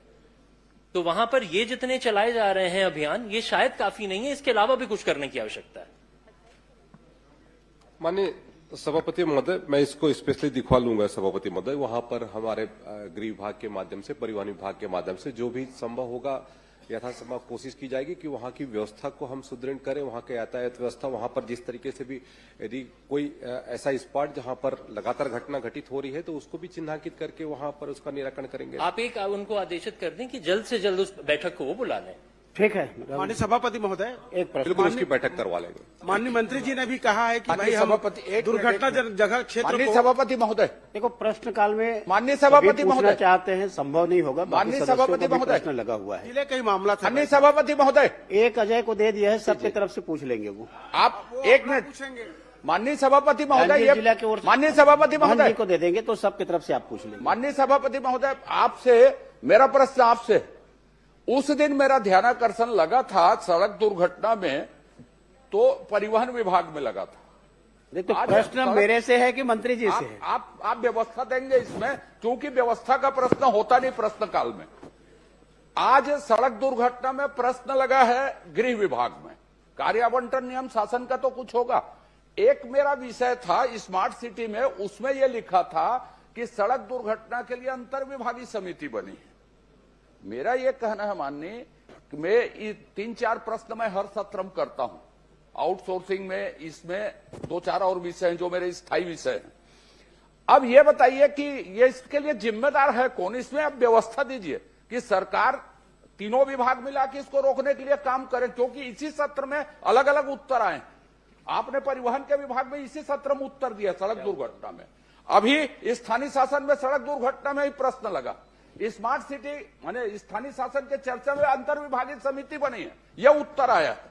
तो इसलिए मेरा आग्रह है कि आपकी ओर से शासन को कोई ना कोई निर्देश आए। यह बहुत गंभीर मानवीय मामला है, छत्तीसगढ़ में सबसे ज्यादा हो रही है, गंभीरता है, इसके लिए कोई आप निर्देश दीजिए। माननीय सभापति महोदय, मैंने अपने उत्तर में स्पष्ट किया, माननीय सदस्य ने अकलतरा की जानकारी चाहिए और पूरे दूसरी बात बोला हूं, आपसे नहीं बोला, उसके संदर्भ में इसी जानकारी सत्र की दिया है। घटना माननीय बताया। सदस्य को यदि कुछ जानकारी की आवश्यकता है तो मैं अलग से उपलब्ध करा दूंगा, लेकिन यदि ये कहें कि परिवहन विभाग का की दृष्टि से, तो परिवहन विभाग भी कार्य आवंटन किसका है और कौन सा विभाग जिम्मेदार है? आप ही उत्तर दिए थे परिवहन मंत्री के तौर पर इसी सत्र में सड़क दुर्घटना में। अभी सड़क दुर्घटना गृह विभाग में लगी है। स्मार्ट सिटी की चर्चा मैंने बताई आपको कि अंतर विभागीय समिति बनी है इसके लिए। मानवीय दुर्घटना रोकनी, आप संवेदनशील हैं, वरिष्ठ मंत्री हैं, इसके लिए आप बोलिए कुछ। माननीय सभापति महोदय, सरकार पूरी तरीके से गंभीर है और लगातार हमारा जो कहते हैं इसके दृष्टि से जो जनजागरूकता के कार्यक्रम हो रहे हैं और इन्फोर्समेंट को किस तरीके से हम और ज्यादा कल तेजी लाएं, इसके लिए भी लगातार हमारी कोशिश है।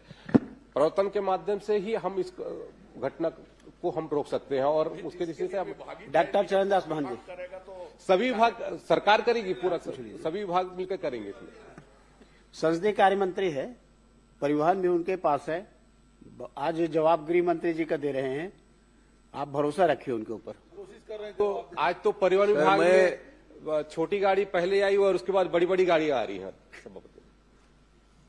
सड़क दुर्घटना विशेष करके अकलतरा के क्षेत्र में जो बढ़ रही हैं, उसके कारण मौतें ज्यादा हो रही हैं, ये मुख्य बिंदु है सर। और आपने ही अपने मन से कहा है कि वहां मेडिकल कॉलेज खुल रहा है, ये खुल रहा है। औद्योगिक क्षेत्र में वो काफी लगातार विकास हो रहा है, चाहे वो चांपा हो, अकलतरा हो, शक्ति हो, जांजगीर हो। तो यहाँ अब जब मेडिकल कॉलेज खुल रहा है तो उसमें क्रिटिकल केयर यूनिट आप स्वीकृत करा दें, क्योंकि आप भी आपके सहयोगी हैं और सड़क दुर्घटना की जो मीटिंग होती है वहां पर उसके आप मेंबर हैं, तो वहां क्रिटिकल केयर यूनिट और ट्रामा सेंटर लगा दिया जाए, बन जाए, ताकि मौतें कम हो, जल्दी से जल्दी इलाज पा सके। ये मेरा कहना है। ये सुझाव देंगे क्या आप अपने? श्रोती लता हुसैनी जी, मंत्री जी आप कुछ बोलना चाहे बोल लीजिए। नहीं, माननीय नेता प्रतिपक्ष जी का सुझाव अच्छा है और उस पर अपन मनन करेंगे सभापति महोदय। श्रोती लता हुसैनी जी। माननीय सभापति महोदय, मेरा माननीय मंत्री जी से प्रश्न है। सामुदायिक स्वास्थ्य केंद्र, प्राथमिक स्वास्थ्य केंद्र, उप स्वास्थ्य केंद्र संचालित करने के लिए, नए खोलने के लिए माननीय मंत्री जी को जनप्रतिनिधियों का कोई आवेदन या प्राप्त हुआ है क्या? माननीय सभापति महोदय, कोंडागांव जिले के अंतर्गत समय समय पर कई जनप्रतिनिधियों के प्राथमिक स्वास्थ्य केंद्र, सामुदायिक स्वास्थ्य केंद्र और उप स्वास्थ्य केंद्र खोलने के लिए आवेदन प्राप्त हुए हैं और उन पर विभाग परीक्षण कराकर अपनी उपलब्धता के अनुसार उसमें समय समय पर खोलती है। और इन 2 सालों में हम लोगों ने सुदृढ़ीकरण किया भी है। वैसे उसके जो कई मानक होते हैं माननीय सभापति महोदय, जैसे उप स्वास्थ्य केंद्र के लिए जनसंख्या का मानक, सामुदायिक स्वास्थ्य केंद्र का, प्राथमिक स्वास्थ्य केंद्र का, तो सभी पैरामीटर पर होने पर उसको विभाग जो है प्रस्तावित करती है और जैसे ही उसकी उपलब्धता होता है तो या तो भारत सरकार से या राज्य सरकार की ओर से खोले जाते हैं। ये इसलिए पूछ रही थी माननीय सभापति महोदय, इसमें माननीय मंत्री जी ने जो उत्तर दिया है वो सिर्फ ये लिखा हुआ है कि मुख्य चिकित्सा एवं स्वास्थ्य अधिकारी के द्वारा हमको आवेदन प्राप्त हुआ था, सिर्फ एक लाइन नहीं लिखा हुआ है। इसलिए मैं जानना चाह रही थी कि बाकी लोगों का आवेदन मिला है कि नहीं मिला है, क्योंकि हम लोगों ने भी दिया था। माननीय सभापति महोदय जी, मैं माननीय मंत्री जी से एक चीज और जानना चाहूंगी। अगर किसी जिले में स्वास्थ्य विभाग का कोई कार्यक्रम होता है तो उसको स्वास्थ्य विभाग के उस कार्यक्रम को आयोजित करने के लिए और निर्देशित करने के लिए कौन कौन सक्षम अधिकारी होते हैं? माननीय सभापति महोदय, स्वास्थ्य विभाग में जो कार्यक्रम होते हैं 2 प्रकार के होते हैं। एक तो राष्ट्रीय स्तर से जो कार्यक्रम होते हैं उसको NHM विभाग संचालित करता है, जो और इसके बाद जो राज्य स्तर के जो कार्यक्रम हैं उसको डायरेक्टर हेल्थ के माध्यम से वो संचालित होती हैं और वहां से निर्देशित करके उसके मुख्य रूप से जिला में जो CMHO हमारे होते हैं वो नोडल होते हैं और उनके माध्यम से नीचे तक के कार्यक्रमों का क्रियान्वयन होता है। मौखिक भी निर्देशित होते हैं या फिर सिर्फ पूरे लिखित में ऑर्डर निकाला जाता है? कई बार मौखिक भी देखिए, कुछ जो सामान्य कार्यक्रम हैं जो रूटीन में हैं, जैसे विश्व पर्यावरण दिवस करना है तो उसको लिखित भी देते हैं और लिखित नहीं पहुंच पाए तो सामान्य रूप से मौखिक भी पहुंच जाते हैं और बाकी जो प्रमुख कार्यक्रम है वो लिखित में ही जारी होते हैं और उसका कैलेंडर बना होता है। माननीय सभापति महोदय, आपका एक प्रश्न मेरा है कि जो कार्यक्रम आयोजित हुए हैं हमारे जिले में उसमें भुगतान के विषय में मैंने जानकारी चाहा। माननीय मंत्री जी ने ये जानकारी दिया है कि किसी भी तरह का भुगतान शेष नहीं है, पर माननीय सभापति महोदय, मैं ये जानना चाहूंगी कि कार्यक्रम हुआ है और भुगतान शेष है, इसकी जानकारी मेरे पास है। माननीय मंत्री जी इस पे क्या कहना चाहेंगे? आपके मौखिक आदेश पे भी, आपके अमला के द्वारा मौखिक आदेश पे भी हुआ है, लिखित वर्क आर्डर पे भी हुआ है, लेकिन भुगतान नहीं है, उसके तथ्य मेरे पास हैं। अब आप इस पे क्या कहना चाहेंगे, मैं जानना चाहूंगी। माननीय सभापति महोदय, कोंडागांव जिले में विभिन्न कार्यक्रमों में जो वैसे तो 1157 कार्यक्रम हुए, तो मतलब सभी संस्थावार करके, और उसमें कुछ में तो हॉस्पिटल में ही बैठकर अपना कार्यक्रम हो जाते हैं, कुछ जगह टेंट और अन्य सुविधाएं करनी पड़ती हैं। तो उस दृष्टि से कुल 4,57,000 रुपए का कार्य हुए हैं, उसमें भुगतान काम हुए हैं और भुगतान पूरा कर दिया गया है। किसी प्रकार का भुगतान शेष नहीं है। यदि माननीय सदस्य महोदया के पास कोई ऐसी जानकारी है कि यदि कार्यक्रम कराया गया है उसका भुगतान नहीं हुआ है तो मैं निश्चित रूप से उसको परीक्षण कराऊंगा और अगर उसने कार्यक्रम किया होगा तो उसकी भुगतान हम सुनिश्चित करेंगे। दोनों चीजें हैं माननीय मंत्री महोदय, एक तो मौखिक आदेश भी दिया गया है और वर्क ऑर्डर पे भी है, तो आप क्या मौखिक आदेश का भी भुगतान कराएंगे और या फिर वर्क ऑर्डर जो मिला है उसका भी कराएंगे? क्योंकि कभी इस प्रश्न में है कि जो मौखिक है जो लिखित में है हम उसी का ही भुगतान करेंगे, ऐसे आपके कई बार ये विषय प्रश्न आता है, तो मैं दोनों चीज चाह रही हूँ।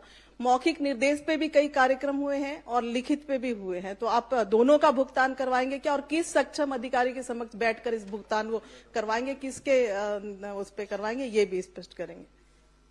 देखिए, आप भी जानती हैं कि मौखिक का कोई उसमें सरकारी कार्यक्रमों में सरकारी हिसाब किताब में कोई स्थान नहीं होता है। यदि लिखित में वर्क ऑर्डर हुआ है, काम हुए हैं, तो आप मुझे दीजिएगा, कहीं जाने की जरूरत नहीं है, भुगतान मैं सुनिश्चित कराऊंगा। माननीय सभापति महोदय, मेरे पास उसके भी पेपर हैं। माननीय मंत्री जी का जो अमला है उसने मौखिक निर्देश पे कार्यक्रम कराए हैं और उसका भुगतान भी किया है, तो जब आप पहले कर सकते हैं तो आप क्यों नहीं कर सकते हैं? देखिए, मौखिक यदि उसने निर्देश दिया होगा, वैसे मौखिक का तो कोई हिसाब किताब होता नहीं है, लेकिन यदि मौखिक में भी अर्जेंटली कोई कार्यक्रम आया होगा, कराया होगा, तो जो मौखिक आदेश दिया होगा वो यदि हमारे पास जिनाइन दस्तावेजों के साथ कार्यक्रम की पूरी उसकी पुष्टि के साथ भेजता है कि कार्यक्रम हुआ है, तो उस पर विभाग विचार करेगी। नहीं, विचार की बात नहीं है माननीय सभापति महोदय, ये बार बार पिछले प्रश्न में भी आपने कहा था, पिछले बार भी जब इस सदन में प्रश्न आया था आपने कहा था कि 1 महीने के भीतर मैं कार्रवाई करके बताऊंगा। आज 9 महीने हो गए माननीय मंत्री जी, मेरा ये कहने का मतलब है ना, मुझे कोई जानकारी भी नहीं मिला। मैं सिर्फ इतना कहना चाह रही हूँ कि अगर आपने, आपके अमला ने, कई कार्यक्रम ऐसे हैं जिसपे मौखिक सूचना पे कार्यक्रम करने के बाद जिसमें हम लोग भी उपस्थित रहते हैं माननीय सभापति महोदय, मैं ये नहीं कहती कि आपके अमला ही कार्यक्रम आपका कर लेता है, उसमें आपने कई बिल का भुगतान हो जाता है, कई बिल का नहीं होता है, फिर क्यों ऐसा, क्यों भेदभाव, क्यों इस तरह से विषय आते? या तो आप पूरा कराएं या फिर नहीं कराना है तो मत कराएं। आप इस सदन में इस तरह से जवाब देंगे तो बाहर अलग जवाब रहेगा, ये दोनों चीजें मुझे नहीं लगता कि उचित है। माननीय सभापति जी, ये वरिष्ठ नेत्री है और पूर्व मंत्री भी है, राष्ट्रीय उपाध्यक्ष भी है, उनका सुनवाई नहीं होगा तो हम लोग का क्या सुनवाई होगा और छत्तीसगढ़ का जनता का क्या मोर्चा होगा? आप चिल्ला चिल्ला के बोल रही है कोई सुनवाई नहीं हुआ, कोई अरे पूरा तो होने मीटिंग दो में नहीं दादी, बोला जाता, उसके ये बाद सरकार बोलना। किधर चल रहा है दादी, पूरा हो जाने दो, बहुत अच्छा पूछ रही हो, इतना अच्छा पॉइंटेड पूछना सीखो 5 बार के आप भी हो, समझे? अरे पूरा पूछ तो लेने दो, फिर बोलना आप, यही तो बात है हम लोग दादी। तो इसलिए दर्द है। मंत्री जी, दादी का सुनवाई न्यायालय में होगा। माननीय सभापति जी, चूंकि माननीय सदस्य महोदय ने खुद ही कहा है कि मौखिक आदेश, और आप सभी जानते हैं कि मौखिक आदेश का authentic रूप सभापति से महोदय, मैं ये मौखिक कहना में- चाह रही हूँ कि पिछले बार आपके अमला ने भुगतान किया है, तो क्या एक बार करेंगे, नहीं करेंगे? विश्वास में अगर लोगों ने काम कर दिया आपके अमला पे कहने पे, तो ये दो तरह की चीजें किस आधार पे पालन हो रहा है, मैं ये कहना चाह रही हूँ माननीय सभापति महोदय। जिसने वर्क किया तो वो तो किया, और आपके पुराने पिछले प्रश्नों के साथ भी आपने एक अतारांकित प्रश्न मैंने लगा, अतारांकित में मेरा प्रश्न आया है माननीय सभापति महोदय, उसमें भी पिछले बार के विषय के सब्जेक्ट इसी तरह के थे माननीय सभापति महोदय, आश्वासन मिला, कार्रवाई नहीं हुई, और अभी फिर माननीय मंत्री जी यहाँ पे कह रहे हैं कि मौखिक आदेश का कोई, लेकिन आपके पहले भुगतान आपके अधिकारियों ने किया है, तो कुछ का करेंगे और कुछ का नहीं करेंगे, इसके पीछे का कारण क्या है, ये मैं जानना चाहती हूँ कि आपके अधिकारियों के द्वारा ही इस तरह की गति। और सबसे बड़ी बात, आपने यहाँ पे अभी मुझे बताया कि निरंक है, और मैं ये तथ्य दे रही हूँ कि निरंक नहीं है, तो आप उस अमला जिसने आपको ये जानकारी दिया है, आपका भी गलती नहीं है, क्योंकि नीचे के लोग आपको दे रहे हैं, आप वो यहाँ पे सदन में बता रहे हैं।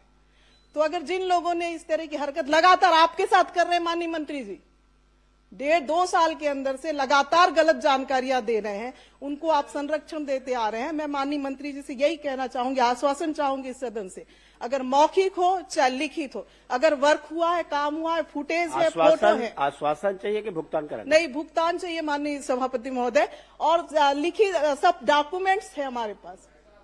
मंत्री जी, पूरा ऐसा आश्वासन जो पूरा हो। पता चल रहा है हमको अगले सत्र का इंतजार करना पड़ेगा कहीं।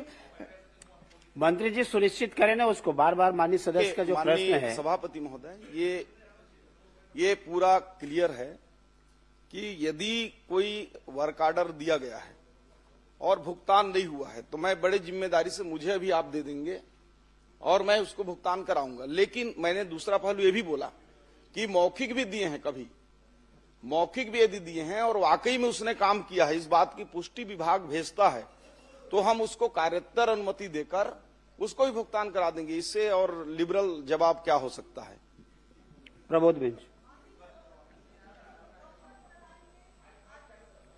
माननीय सभापति महोदय, कब तक कराएंगे ये जानकारी मुझे चाहिए, क्योंकि एक एक साल इंतजार हमने पिछले प्रश्न के लिए भी किया है और आगे भी इस तरह से ना हो, इसके लिए मैं माननीय मंत्री जी से कहना चाहूंगी कि कब तक कराएंगे, समय सीमा बताएं माननीय मंत्री। देखिए, अभी तो अब हो सकता है कि मार्च में न हो, क्योंकि वित्तीय उसके चलते 15 मार्च के बाद भुगतान कर पाना थोड़ा कठिन होता है।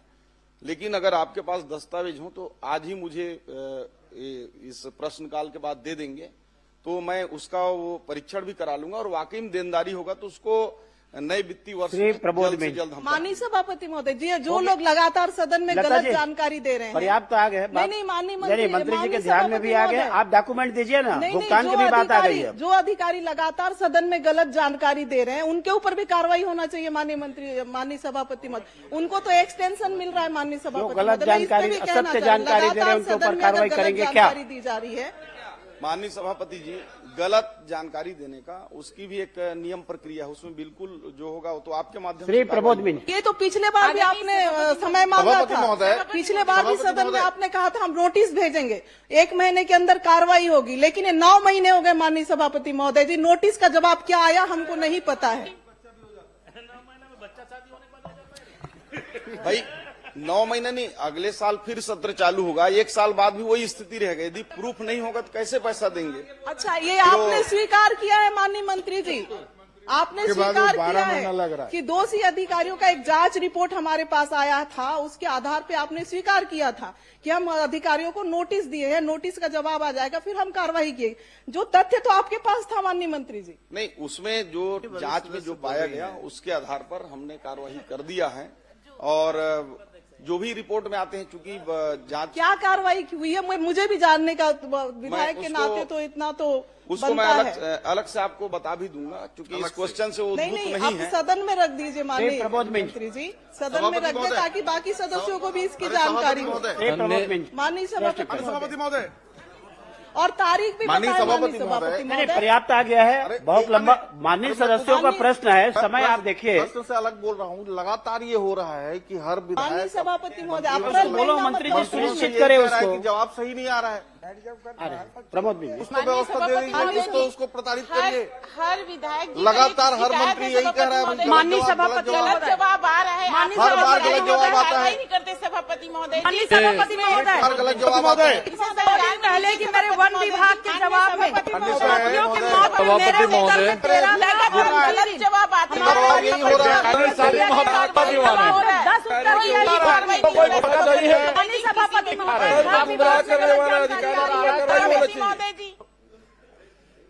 माननीय सभापति महोदय, मेरा सवाल माननीय स्वास्थ्य मंत्री जी से था।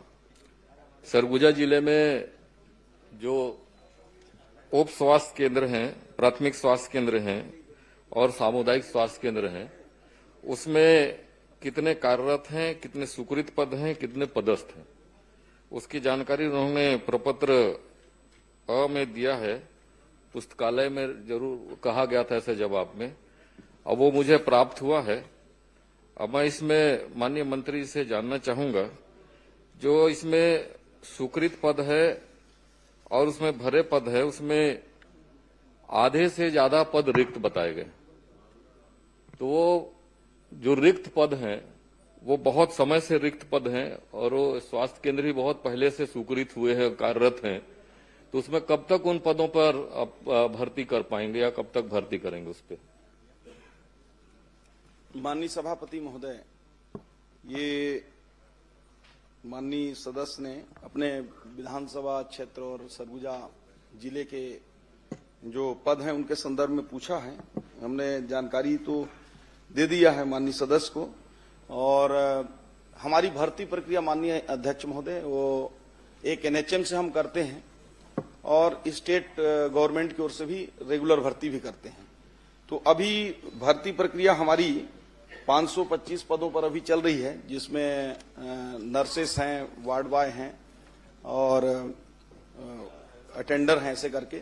तो उसकी अभी प्रक्रिया पूरी होने वाली है, तो उसमें जो उस क्षेत्र के लिए आवंटित होंगे उसको करेंगे। और एनएचएम से हमारी लगातार भर्ती प्रक्रिया होती है और जैसे जैसे रिक्त पद होते हैं हम भर्ती प्रक्रिया करते हैं। समय सीमा निश्चित बताया जाना संभव नहीं है, परंतु प्रयास होगा कि हम अतिशीघ्र भर्ती प्रक्रियाओं को, रिक्त स्थानों को भरेंगे। माननीय मंत्री जी से मैं पुनः जानना चाहूंगा कि आपने जवाब में कहा है कि भर्ती प्रक्रिया निरंतर होती है, जारी है और भर्ती की प्रक्रिया में इतने पद हो रहे हैं, इसको भरेंगे। मैं इसमें पुनः ये जानना चाहूंगा कि जो आप भर्ती की प्रक्रिया निकालते हैं वो एक साथ पूरे प्रदेश के लिए सभी पदों के लिए निकालते हैं, क्या केंद्र वाइज और वहां जो स्वीकृत पद हैं उसके अनुरूप में आप स्वीकृति जारी करते हैं या वो निकालते हैं विज्ञापन, या सामूहिक निकालते हैं? देखिए, जो भर्ती प्रक्रिया है, स्वीकृत पद जो होते हैं उसके विरुद्ध में हमको जितने भी वित्त से अनुमति मिलता है पदों को भरने का, उस अनुपात में करते हैं। 100% की भर्ती कभी भी नहीं होती, क्योंकि कुछ हमारे अनुकंपा के लिए भी रखने होते हैं, कुछ प्रमोशन के लिए भी रखने होते हैं। तो इस दृष्टि से भर्ती प्रक्रिया उसमें 2 प्रकार की होती हैं। जो जिला कैडर के जो जैसे एनएचएम के हैं वो डिस्ट्रिक्ट से होते हैं, स्टेट कैडर के हैं वो स्टेट से होते हैं, और बाकी अधिकांश भर्ती परीक्षाएं हमारी पीएससी के माध्यम से और व्यापम के माध्यम से की जाती हैं और प्रक्रियाएं चालू भी हैं।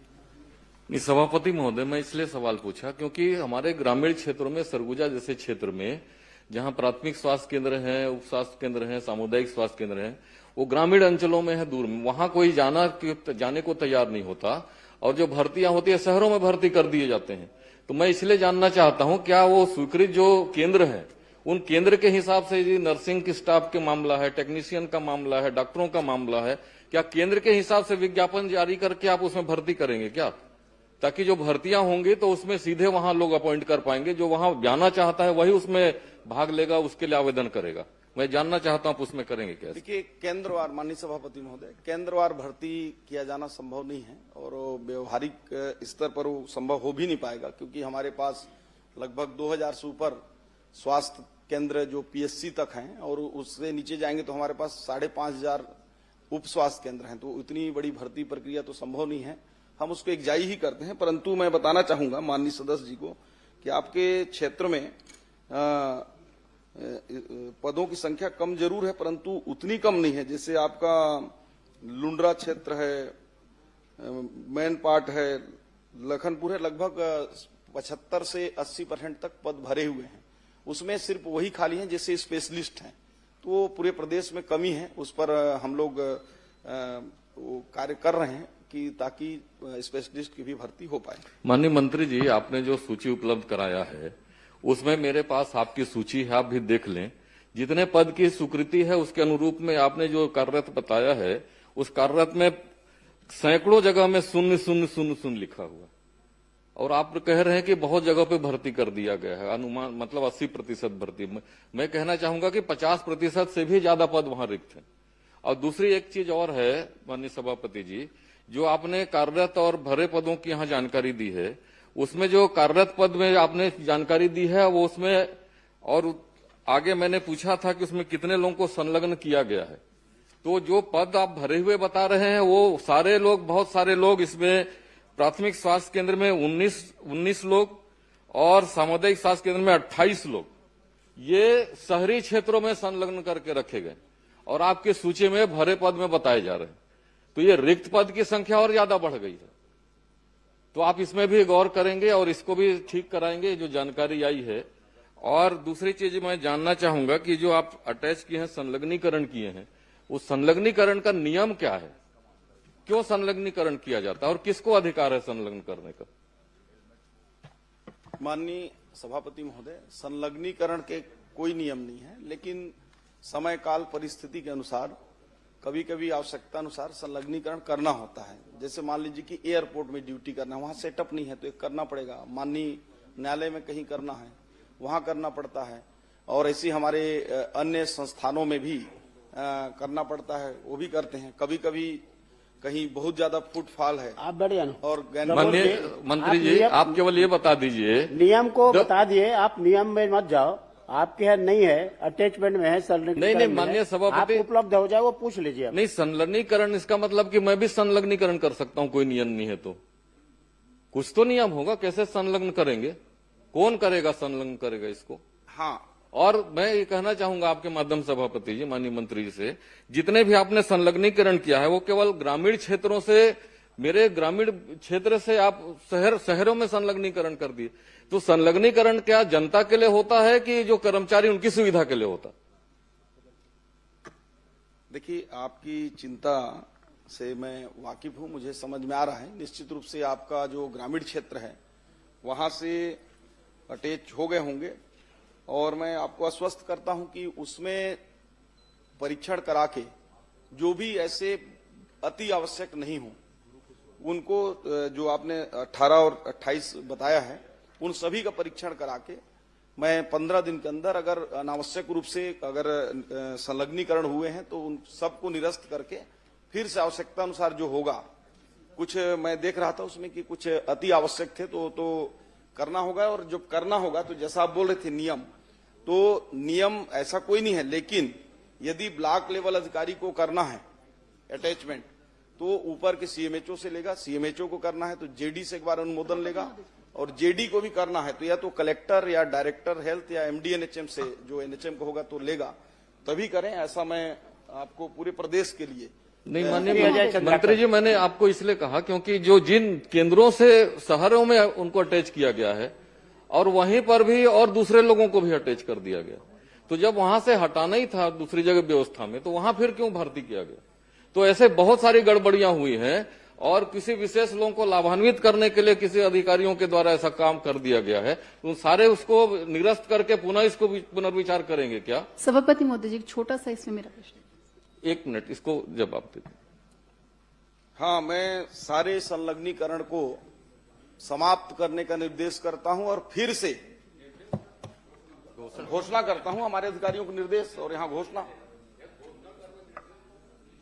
ठीक है, मैं घोषणा करता हूं पूरे संलग्नीकरण को हमारे जो जितने भी पीएचसी, सीएचसी, सब हेल्थ सेंटर, डिस्ट्रिक्ट हॉस्पिटल, इनमें जो अटैच हैं, बाकी जो इंस्टीट्यूशनल संस्थानों में है, जिससे अब आप लोग विधायक के लोगों के पास, कई लोगों के पास अटैचमेंट होंगे तो प्रक्रियाओं के तहत है, लेकिन जो हॉस्पिटलों में इस प्रकार के जो ग्रामीण क्षेत्र से शहरी में हो गए हों या जहां आवश्यकता नहीं है, तो पूरे को अटैचमेंट एक बार करने का मैं घोषणा करता हूं, और इसका पालन अति शीघ्र करते हुए आपको इसकी हम प्रबोध जी, आपको हम आपके विधानसभा श्री अजय चंद्राकर।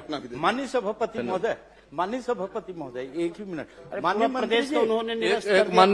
माननीय मंत्री जी, एक प्रश्न और था छोटा सा, एक प्रश्न। आपको धन्यवाद भी दूंगा, आपने पिछले बार में हमारे 3 सामुदायिक स्वास्थ्य केंद्र स्वीकृत किए थे, परंतु भवन उसके लिए स्वीकृत नहीं है। इसकी स्वीकृति कब तक दे देंगे माननीय मंत्री जी? इसको शीघ्र ही हम लोग उसको भवन के लिए प्रस्ताव जो है भारत सरकार को भेज रहे हैं एनएचएम से, उसमें आपका भी प्राथमिकता से शामिल करके हम भेजेंगे। माननीय मंत्री जी, आपसे मैं निवेदन कर रहा हूँ, एक ही मिनट में। अरे यार, में भी एक ही मिनट लूंगा, बस ज्यादा नहीं। पूर्व में भी अटैचमेंट के वापस करने के लिए शासन का आदेश है, लेकिन उसकी पालन नहीं हुआ। ये घोषणा फिर वैसे इतनी हो जाएगा, जो घोषणा कर रहे हैं वो तो शासन के आदेश में पूर्व से है। नहीं, मैं लेट आया हूं, लेकिन बात मैं समझ चुका हूं।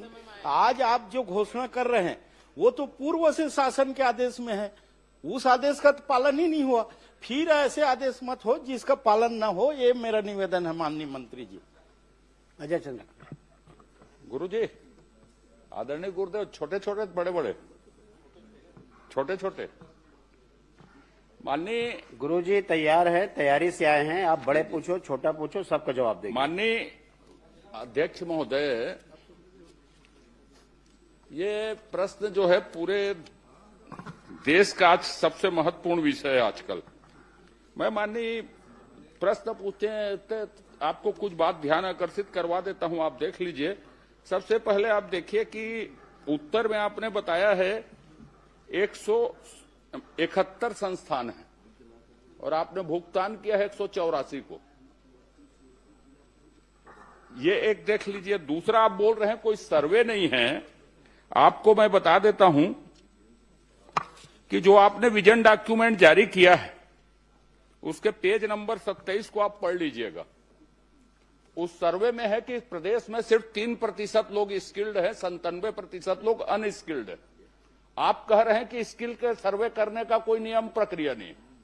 आपने ही दस्तावेज इस सदन में पटल में रखा, उसके पेज नंबर 27 में है कि 3% लोग भर स्किल्ड हैं। अब आप ये बता दीजिए गुरुदेव, यदि नहीं है पूछ लेता हूं फिर, आप सिलेक्शन कैसे करते हैं कि साहब इसको स्किल करना है, और आपके जो स्किल के प्रोग्राम है वो आवासीय है गैर आवासीय?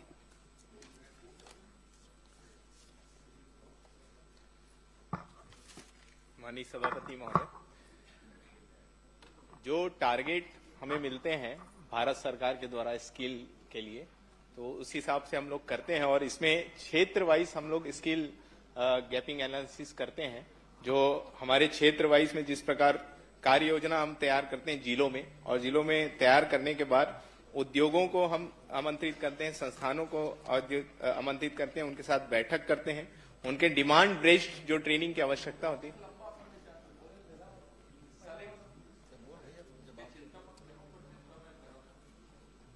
आप ये बता दो, चलो छोड़ो सबको, इसको सुधारने की जरूरत है। आपके सिलेक्शन को, आपके स्किल के, आपके ट्रेड को, जिन चीजों की बाजार में डिमांड है, एक अध्ययन जैसे मैं बता देता हूं, आउटसोर्सिंग कंपनी आप लाते हो, उनको किस तरह के लोगों की जरूरत है, वो छत्तीसगढ़ के लोग है कि नहीं है, वो ट्रेंड है कि नहीं है, ये अध्ययन की जरूरत है। एक लाइन। दूसरी बात आपको बता देता हूं, जिसको करेंगे तो ठीक है, आखिरी विषय है मेरा।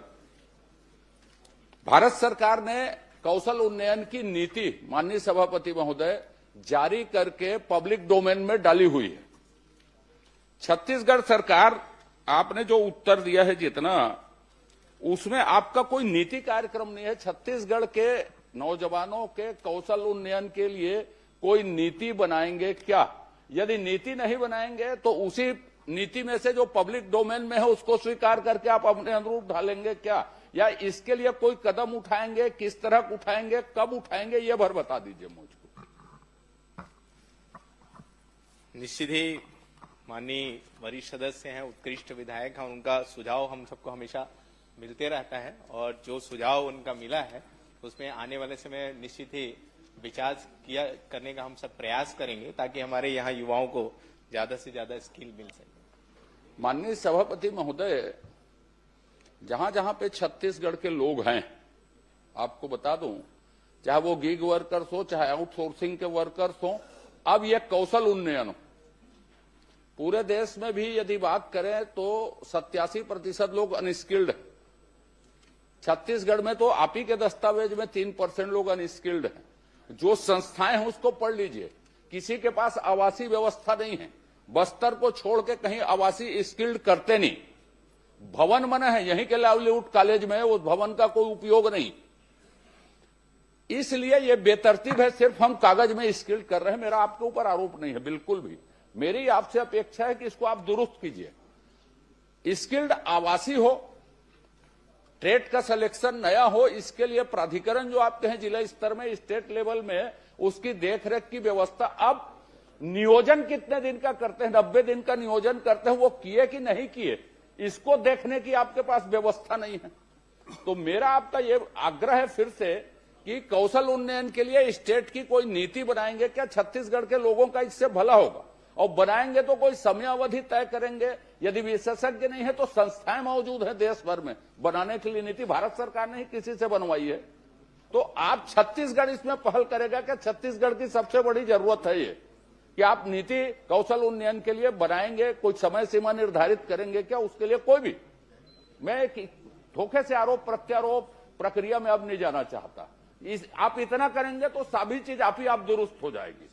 निगरानी की प्रक्रिया भी, नियोजन की प्रक्रिया भी, ट्रेड के सिलेक्शन भी, प्रवेश का तरीका भी, सब उसी में तय हो जाएगा। इसलिए आप उसकी नीति बनाएंगे क्या, और बनाएंगे तो कब तक बनाएंगे? निश्चित ही जो लाइवलीहुड कॉलेजेस हैं उसमें आवासीय सुविधा रहती है, जो जहां LWE क्षेत्र जो होता है वहां पे होती है, और जो गैर एलडब्ल्यू क्षेत्र होता है वहां वैसी नहीं होती सुविधा। और जो निगरानी की जो बात है, तो जो 90 दिन का हम लोग हमेशा देखते हैं, परीक्षण करते हैं, निगरानी करते हैं उसके बाद ही पेमेंट होता है। उसके पहले हम लोग कुछ ना कुछ पेमेंट उनका रोक के रखते हैं। तो निश्चित ही आने वाले समय में और इसमें जिस प्रकार से माननीय सदस्य जो सुझाव दे रहे हैं, उसमें आने वाले समय में और इसमें बदलाव करने का प्रयास एक लाइन करेंगे। है, सब कर लो आप। नीति आप बनाएंगे, क्या आप बनाएंगे, कब तक बनाएंगे, एक लाइन में, और नहीं तो आप छोड़ देता हूं। मेरा और कोई प्रश्न नहीं है। प्रक्रियाजनक छोटी छोटी बात क्या करेंगे, यह सब छोटी प्रक्रिया। छत्तीसगढ़ को जरूरत है कौशल उन्नयन के लिए पॉलिसी की। आपको देखना है तो भारत सरकार की पॉलिसी पब्लिक डोमेन में है सुझाव के लिए। निश्चित ही जो माननीय सदस्य जो सुझाव दे रहे हैं, तो हम लोग पिछले 2 सालों में लगातार बहुत सारा प्रयास किए हैं कि इसमें जितना बदलाव आ सके। और जो आज के समय में जो आवश्यकताएं हैं, जो ट्रेडों की जिस प्रशिक्षण हमारे युवाओं को देना चाहिए, उसके लिए हम लोग लगातार प्रयास कर रहे हैं। और इन सुझावों को भी हम अपने उसमें लेंगे और आने वाले में इसके लिए भी हम प्रयास करेंगे। माननीय सभापति महोदय, माननीय मंत्री जी ने जवाब दिया है कि लगभग 80% के आसपास भुगतान हो गया है। जो आपने उत्तर दिया है 187 संस्थाओं को 80% के आसपास भुगतान हुआ है। माननीय सभापति महोदय, मैं मंत्री जी सिर्फ इतना जानना चाहता हूं, क्या भुगतान के लिए कोई ऐसे नियम विभाग ने बनाए थे कि नियोजन के पश्चात भुगतान होगा और वो कितना % होगा और कितना % पे भुगतान को रोका जाएगा? क्या ऐसा कोई नियम है, और यदि है तो उसका पालन किया गया है? निश्चित ही उसके नियम है और नियम को हम पालन करते हैं। और जो जिनके सारे डॉक्यूमेंट्स जो नियम के तहत होते हैं, जो आ जाते हैं। नहीं, भुगतान का नियम 60% भुगतान किया जाएगा अगर इतने % नियोजन करने के पश्चात। क्या ऐसा नियम है, और यदि है तो उसका पालन किया गया है? प्रथम किस्त हम बैच आवंटन के 1 माह उपरांत प्रशिक्षण लागत का 20%, न्यूनतम 10 प्रशिक्षणार्थियों की उपस्थिति जो 75% से अधिक होना अनिवार्य है, तब हम करते हैं। द्वितीय किस्त हमारे मूल्यांकन एवं प्रमाणीकरण उपरांत प्रशिक्षण लागत का 20% हम करते हैं। तृतीय किस्त नियोजन प्रतिशत के आधार पर 60%। वही तीसरा कितना % है भुगतान? आप कब करते हैं, कितने % सभापति महोदय, मैंने आपको बताया मेरे को 20% मंत्री जी का करते हैं। उसके बाद उत्तर तो आ गया है जिसमें 9,780 युवाओं को कौशल आप कितना प्रशिक्षण दिया गया है, जिसमें मैं यही पूछना चाहता हूं कि कितने युवाओं को किस ट्रेड में प्रशिक्षण दिया गया है? माननीय सदस्य ने जो चाहा है, हमने बताया कि उसमें 9,760 युवाओं को कौशल विकास प्रशिक्षण दिया गया। नहीं, कितने युवाओं को किस ट्रेड में दिया गया है, ये बता दीजिए। देखिए, वो